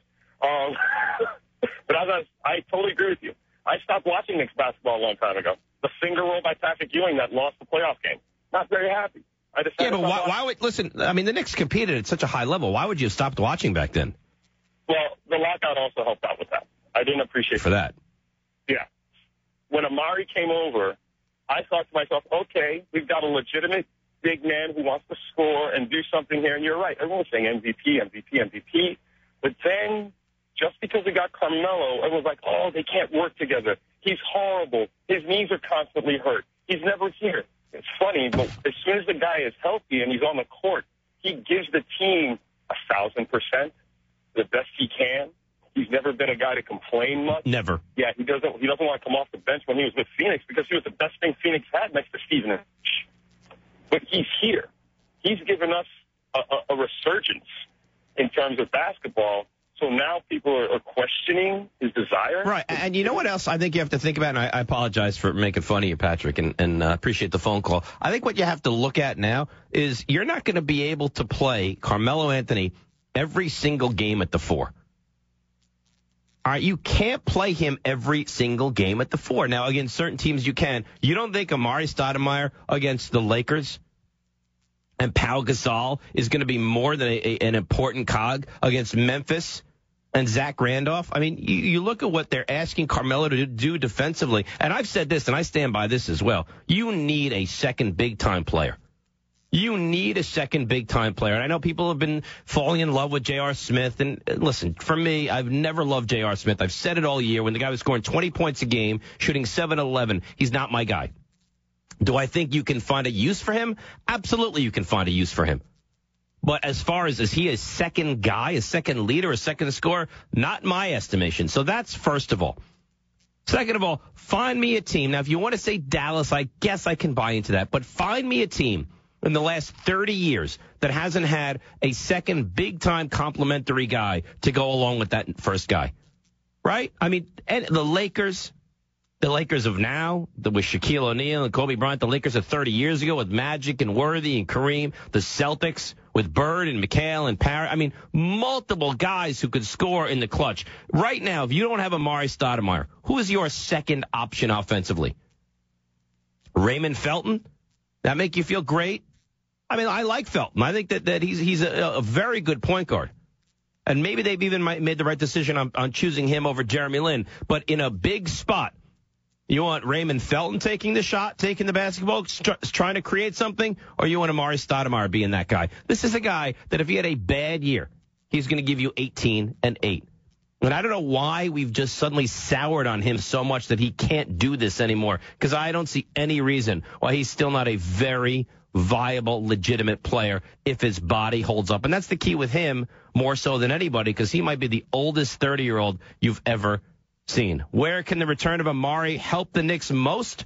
We'll get into that next. Dave Rothenberg with you on ESPN New York, 98.7 FM. Knicks head coach Mike Woodson with Stephen A. Smith and Ryan Rucco. When you got four guys that are averaging in double figures with JR and Raymond Felton and Tyson, and then you add Melo to the mix, that's pretty good. You know, we're averaging 103 points a game. We got to stay on pace of where we are until we're able to get Amari in our rook bag. Two other pieces that should help us on both ends of the floor. Right now, the Home Depot has freshly cut Christmas trees starting at only $17.98. Picking out the perfect tree is a great tradition. Paying too much shouldn't be. Take one of these beauties home for the holidays and you could save enough for a little extra garland, a few more lights on the tree, or maybe an extra gift or two beneath it. All thanks to our freshly cut Christmas trees arriving weekly and starting at only $17.98. More saving, more doing. That's the power of the Home Depot. U.S. only. I'm a good gift giver. No, a fantastic gift giver. What do I get in return? An unnecessary cheek pinch. I deserve more. So this year, I'm giving Buffalo Wild Wings gift cards. For every $25 I spend, I can get a blazing bonus worth up to $100. So the next time I hear, "Oh, that's so sweet," it better be referring to honey barbecue sauce. Buffalo Wild Wings. Wings, beer, sports. No purchase necessary. Must be 18 or older. Valid in restaurant at participating locations only. And void in Florida, New York, Rhode Island, and where prohibited by law. Ends 11:59 p.m. Eastern Time on December 31st, 2012. See official rules at BuffaloWildWings.com for restrictions and details. As everyone knows, the holidays are a season for giving. And this holiday season, you won't find an automobile dealer giving more than the folks at Nissan of Manhattan. And we're happy to tell you, this generosity will be openly displayed during the Nissan Season to Save event, where you can get incredible deals, like an all-new 2013 Nissan Altima for just $189 a month for 36 months, or a 2012 Rogue S all-wheel drive for $169 a month for 39 months. In fact, every new Nissan model in stock is priced for immediate delivery. And of course, at Nissan of Manhattan, our generosity isn't confined to new vehicles. If you're looking for a pre-owned vehicle, simply visit our inventory page at NissanofManhattan.com and see our varied selection of certified Nissan and other pre-owned vehicles priced for the holiday season. The Season to Save is all part of Nissan of Manhattan's ongoing mission to provide our customers with the best product and the best automotive value possible. So this holiday, when making your list and checking it twice, make sure the name of Nissan of Manhattan and Season to Save are there in big, bold letters. Nissan of Manhattan, 48th Street and 11th Avenue, or NissanofManhattan.com. Altima, 1784, Rogue 3763, do-it signing plus tax, tags, and registration. Hey, Mike and Mike here, and listen, if you're still relying on going to the post office for all your postal needs, you need to know there's a much better way. That's Stamps.com. Take it from us. Stamps.com will change the way you do your mailing and your shipping. With Stamps.com, you won't waste any more time making trips to the post office. You can access all the services of the post office 24/7 without ever leaving your desk. Buy and print official U.S. postage using your own computer and printer. Print postage for any letter or package. Then you just hand it to the mailman. You'll never have to go to the post office again or lease an expensive postage meter. So you'll save yourself a bunch of time. And then if you just remember our name is Mike, you're going to save yourself a bunch of money as well. Here's how. Use the name Mike for a no-risk trial. It's a $110 bonus offer that includes a digital scale and up to $55 in free postage. But don't waste time. Do it now. Go to Stamps.com. Before you do anything else, click on the radio microphone at the top of the homepage and enter our name, Mike. That's Stamps.com and enter Mike. Save time, save money. With Stamps.com, why wouldn't you try it? To 7 p.m., presented by Geico. 15 minutes could save you 15% or more on car insurance. Call Geico at 1-800-947-AUTO or visit geico.com.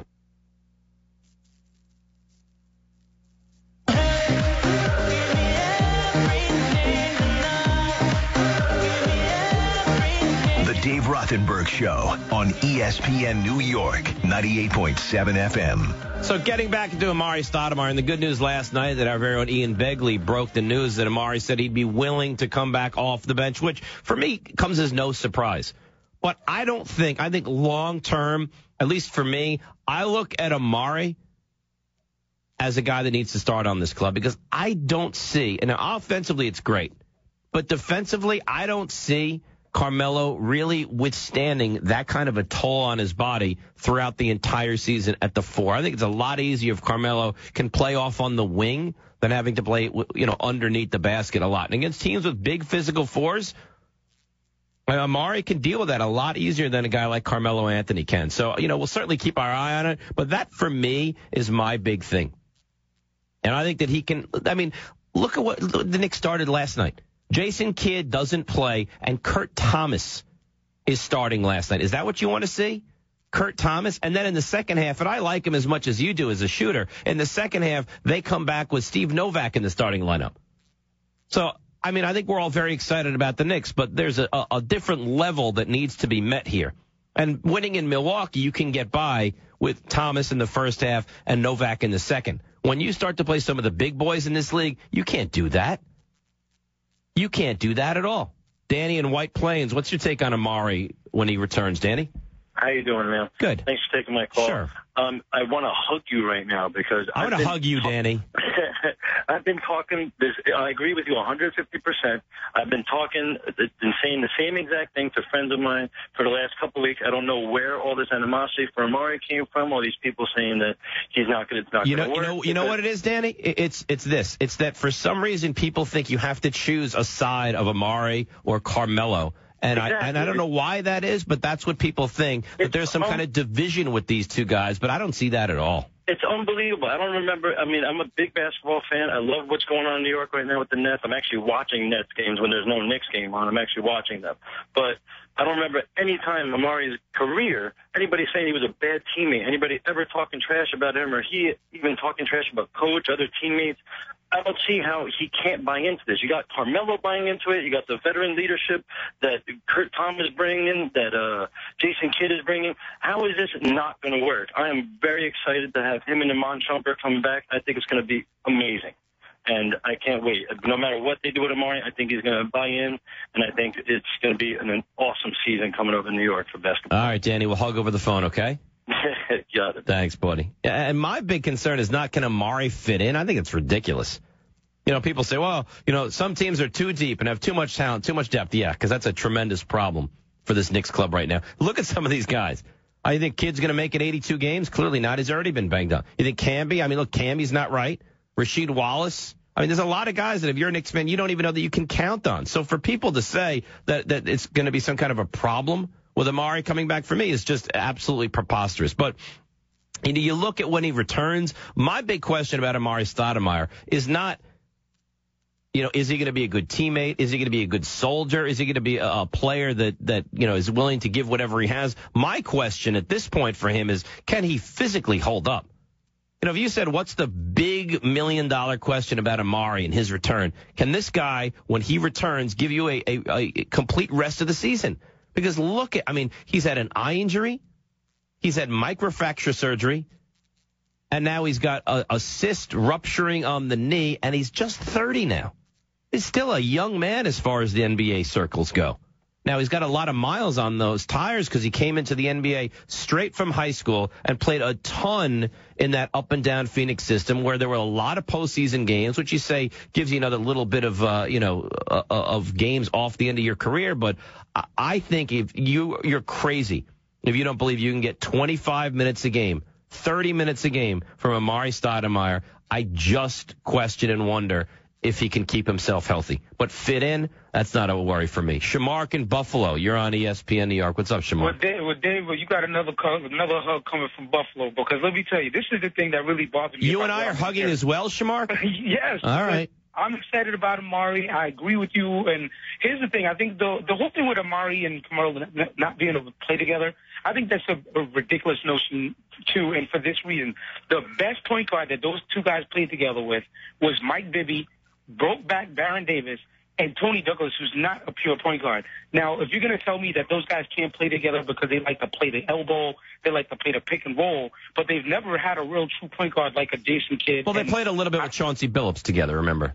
Yeah, they did, but no, because Chauncey Billups, well, yeah, they did, but Chauncey Billups didn't really play a full season. I mean, he was hurt most of the year, and then he got knocked out in the first round when they played Boston. But my point is that Amari is more of a post-up player to me, and Carmelo is more of a face-up player. So I think they need that post-up position because you can't live off the perimeter like they're living right now. No. And I've said this so many times during the course of this year already. I can't watch this club take 33s a game. I can't. Not. Absolutely not. And I think that's another dimension that Amari's going to bring to the game because he's a post-up player first, although he likes to play the perimeter. But he's not. See, here's the thing, and this is kind of, and I appreciate the hug, Shamark. Here's the thing with Amari. He's not really a back-to-the-basket guy. And that's, remember, why he went down and worked with Hakeem this offseason. Because he is really more of an athletic face-to-basket and knock down that 12 to 14-foot jumper.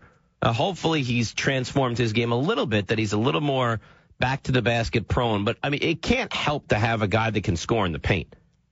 It can't hurt to have a guy that can actually put 15, 17, 18 points a game home from the paint on a number of reasons. Because, first of all, it's only going to make your perimeter game better. It's only going to give you more wide open looks, and it's going to give you more depth. And you figure if you give guys less minutes and have more depth, that should keep guys fresher throughout this season. Lance in the Bronx, you're on ESPN New York. What's up, Lance? Hey, Dave, I know you got enough hugs, so you're okay right now, right? You don't want to give me a hug, Lance? I just want to say thank you for bringing up this topic. Hey, look, let me tell you, I'll be real with you. No one's saying it, but he let us down during the playoffs last year with punching his hand. Right. And we really needed him. But you're right, Lance, but what do you think that really did? I mean, what did that do? The Knicks would have what? We could have got at least two instead of just the one. You really think so, Lance? I'm wishing on a star right now, but look, he needs to make up to us, Dave, because look, we need him. We need Amari. We don't have any post presence, and we can't do it alone. I mean, Carmelo, like you said, is not going to handle a full 82 games playing down the box. So I just hope Amari comes with that mind frame and has the work ethic. I hope he's working out. I hope he's in good shape. Because, we're going to need him for the long haul. Well, you got to, when you look at him, I mean, the guy just had surgery on his knee for a ruptured cyst, and he's had a back injury as well. So I don't know what shape he'll be in, and that may be part of the reason that you bring him off the bench as well. You slowly ease him back.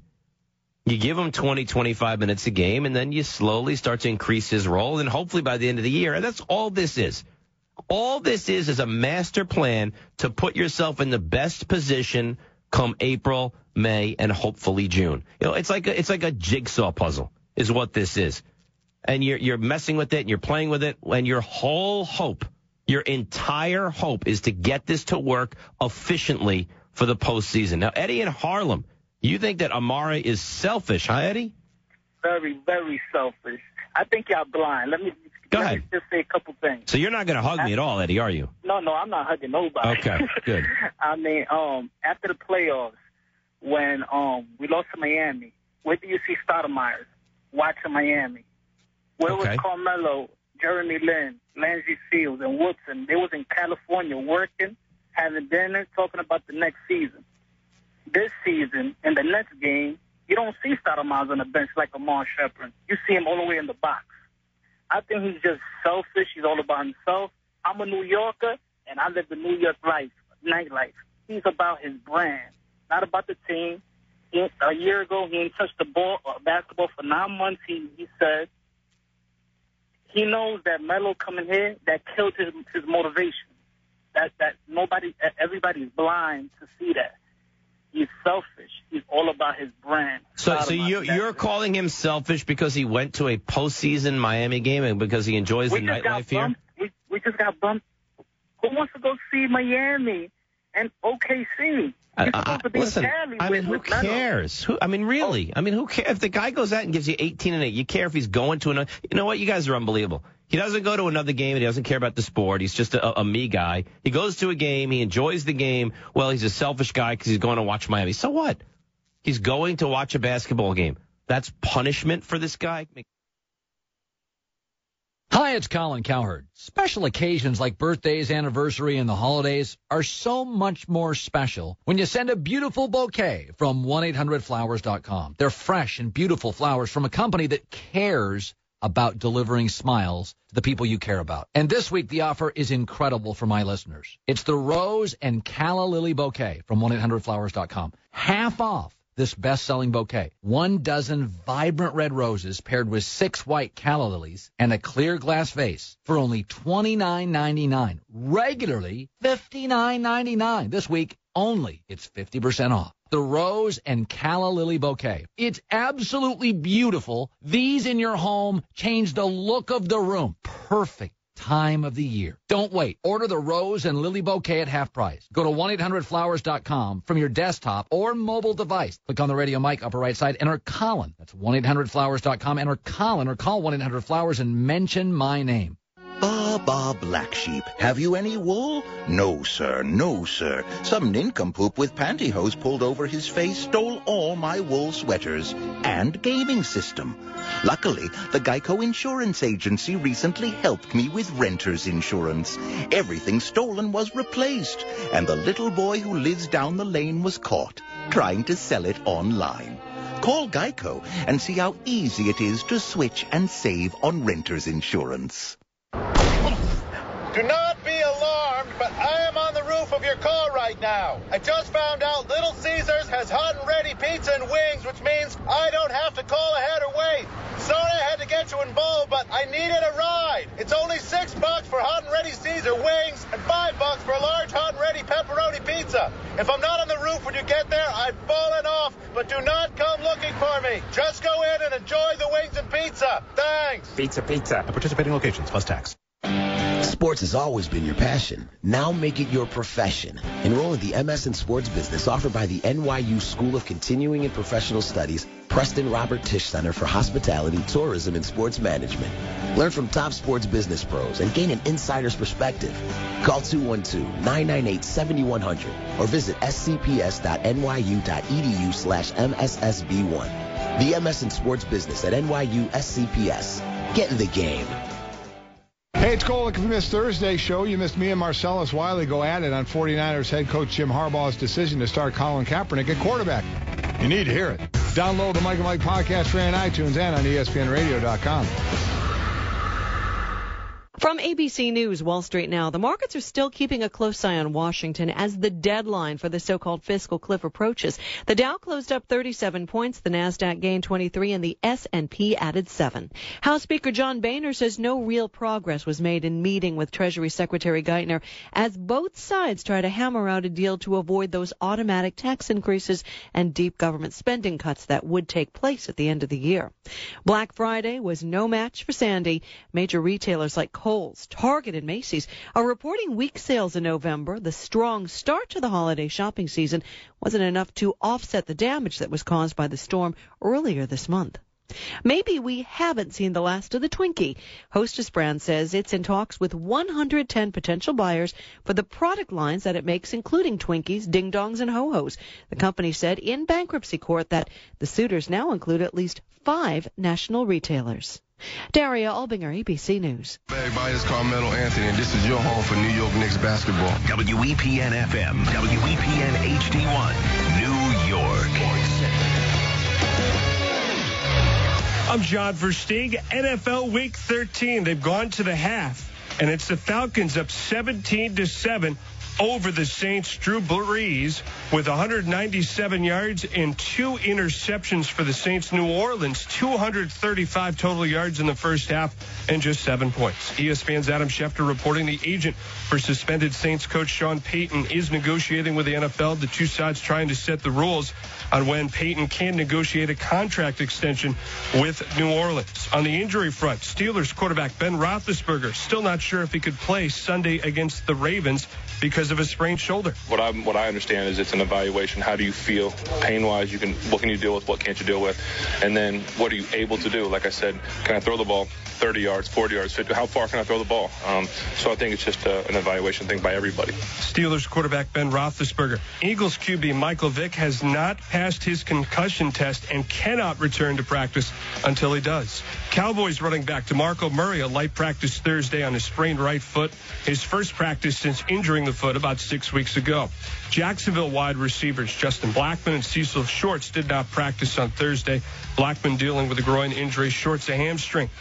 Saints tight end Jimmy Graham telling ESPN's Rachel Nichols there were about 20 airline workers taking pictures of the team bus at Atlanta Hartsfield Airport. And after throwing eggs at the team bus today, an airport spokesperson says the employees will be reprimanded.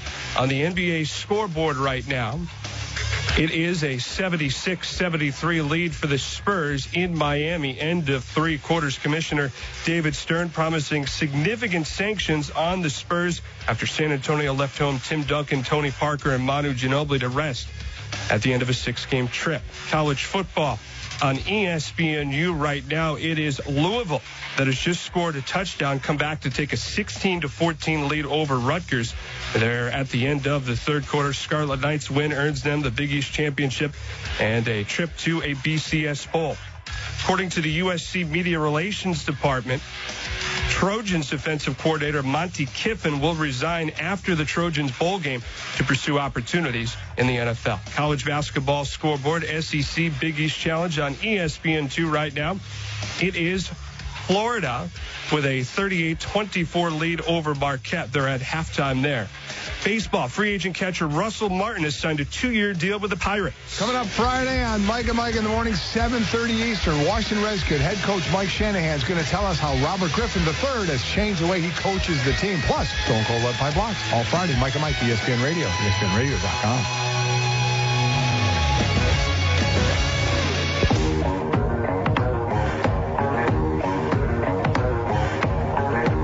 Dave Rothenberg Show on ESPN New York, 98.7 FM. And let's continue with the Knicks as they're 10-4 here. By the way, you can tweet me at Rothenberg ESPN. I can't promise I'll get back to every single person that tweets over to me, but I will do my best at Rothenberg ESPN. And we continue talking about the Knicks who have, when you look at this stretch coming up tomorrow night, all the games, of course, right here on ESPN New York, 98.7 FM. Tomorrow night, the Wizards come to town, who finally got a win last night, beating Portland. What are they, 1-12 now? I mean, that you got to put that in the left-hand column. That has to be 11-4. Phoenix on Sunday, another game. You see what Phoenix did last night? I think they lost by like 40 last night to Detroit. Alvin Gentry came out and blasted his club. So it's Phoenix on Sunday, and then it's at Charlotte. And then next Thursday, we talk about Knicks and Miami. So that's a different level. But these next 3 games, and if you're going to be, and I say this all the time, if you're going to be one of those upper echelon teams, you need to make sure that you win games like at Milwaukee, that you win games like home to Washington no matter what, but home to Phoenix, at Charlotte. And last year, remember, the Knicks lost at home to Milwaukee. The Knicks lost to Charlotte. Charlotte was, what, they win 7 games last year? One of them was against the Knicks. You can't lose games like that if you're going to have a legitimate 50-win season. And that's what this Knicks club is looking to do. And now Amari comes out. We find out that he's willing to, ride the pine for a little bit when he returns and then come off the bench, and they'll slowly get him back. But, tell me this. What do you expect from Amari? Like, what are your expectations for Amari Stoudemire once he returns? Long term, here's how I think it plays out. I want to hear how you think it plays out at 1-800-919-3776. I think it plays out like this. Amari returns, and they work him very slowly back in the rotation. And maybe we don't see a ton of Amari and Carmelo for a while. Maybe it's, Carmelo plays the first 10 minutes and comes out, and Amari comes in for the final 2 and the first 4 of the second quarter. And then Carmelo returns, and they overlap for a minute, but not a ton of the two of them playing together. And slowly but surely, once he becomes comfortable, once he gets back into that flow and gets back, into the physical shape that he needs to get into, you're going to see from 20 minutes to 25 and up to 30. But I really believe, and this for me is very important, because all any sport is now, realistically, is building yourself for the postseason. It's the same way at the NFL. And what do you hear people say all the time in the NFL? You don't want to peak too soon, right? And the last thing you want to do is be the best team in November.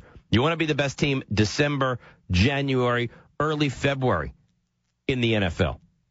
And the same thing in the NBA. Listen, you want to win games. I'm not saying you don't want to win your division. I'm not saying you don't want to win 50, but part of this is the pieces going together. And Mike Woodson trying to do that. So I think you're going to see when he returns, Amari return for 20, 25 minutes a game and slowly get some more traction. But eventually what's going to happen for this whole thing to work properly together is that Amari Stoudemire is going to have to coexist in a world where Carmelo is the star. And there's no two ways about it. You could say whatever you want. You could say whatever you want about these two guys. They have to be able to coexist. And if they can find a way, that, for me, makes this Knicks team a much, much bigger contender. Because if you're all about, if this is all about Carmelo and what he can do and how good he can be, then this Knicks team is probably certainly a playoff team and probably one and done. Maybe they win a series. But if they can find a way to incorporate Iman Shumpert and incorporate Amari Stoudemire and have them working because you know what happens as well in the postseason. You don't play 10 guys. What do you play? 7, maybe 8? If you extend the bench, you're going to go 3 guys deep off the bench. And your bench guys are not going to get 25, 30 minutes a game. Your bench guys are going to wind up with 10, 12, 14, 16 minutes a game. So if you're the Knicks, I think your long-term goal, at least for me, with Amari Stoudemire, start him off slow, and by the time we get to April, get him in the starting lineup, playing 35 minutes a game. What's your long-term goal of what you want to see with Amari Stoudemire?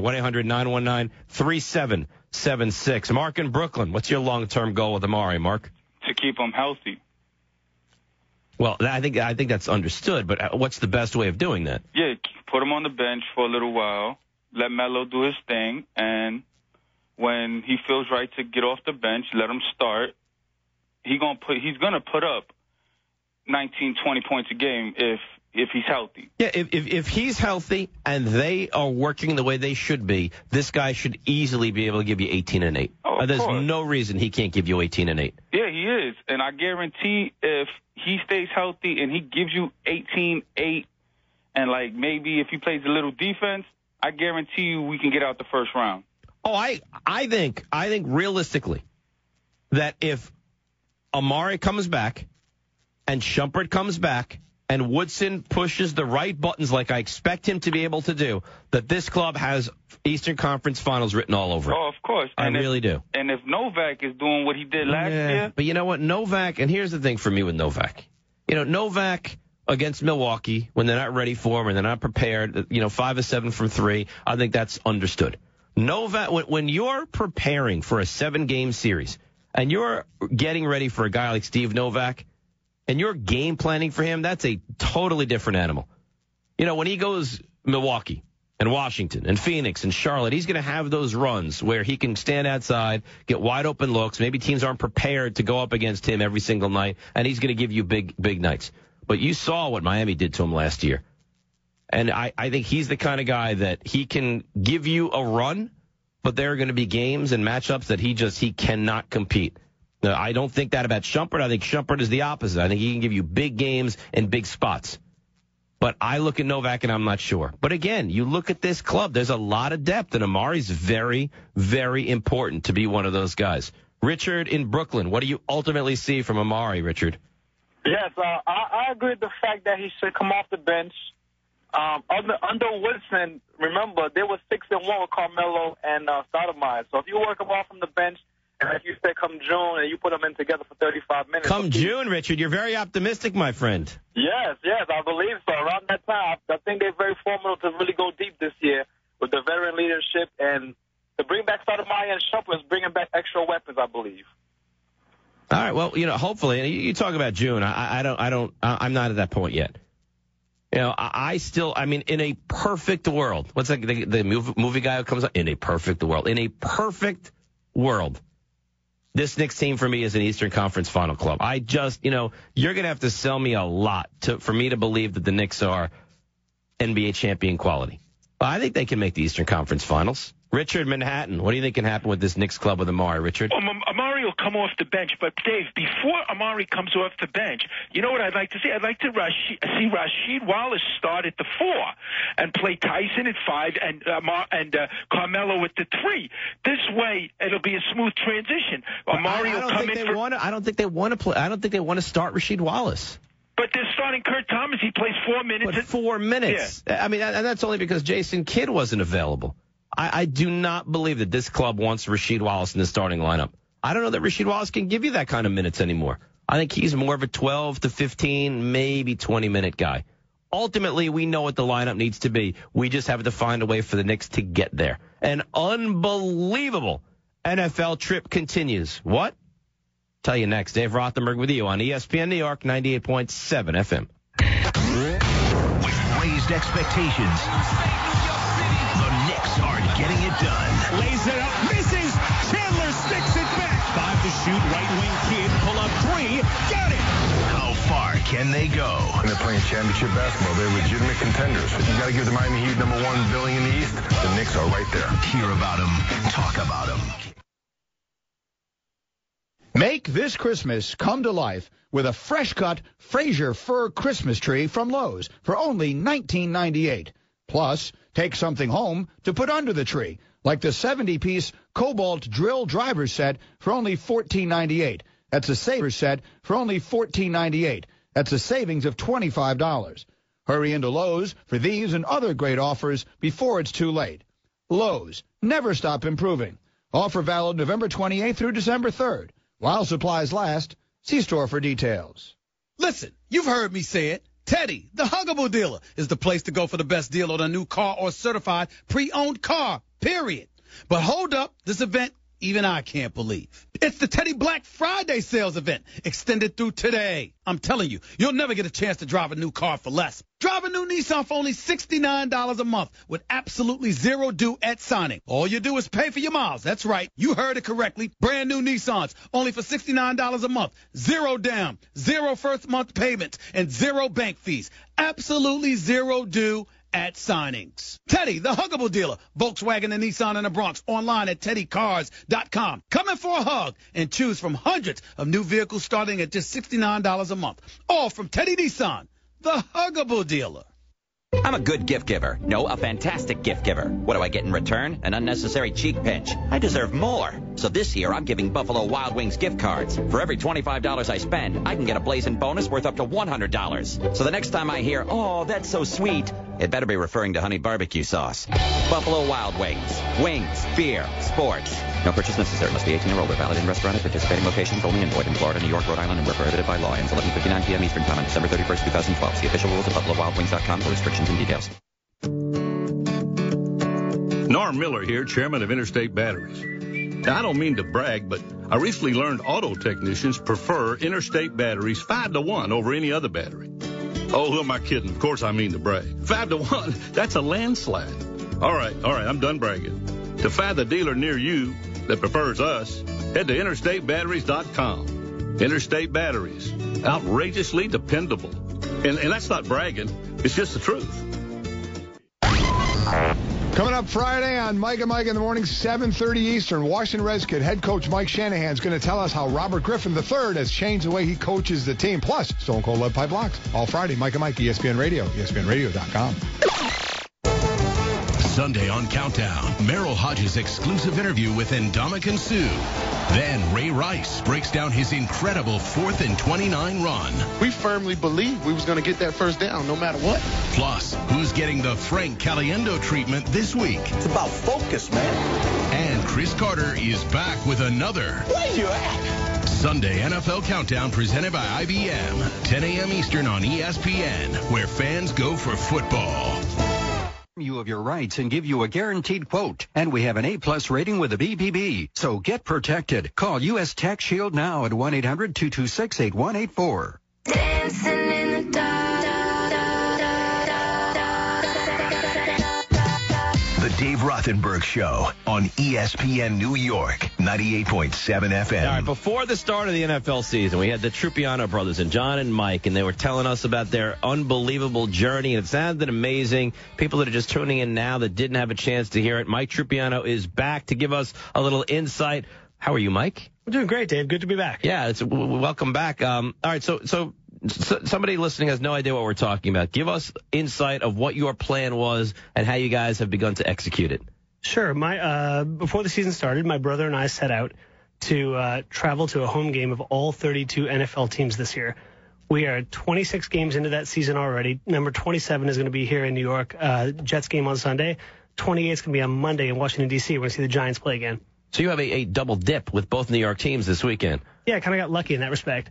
So when you guys, and we talked about this, I know, but let's just, refresh our listeners. When you guys really, this is all out. You guys are traveling by trailer, and you have a couple of sketchy guys filming this. This is an all out kind of project. Oh yeah, totally sketchy guys. Yeah.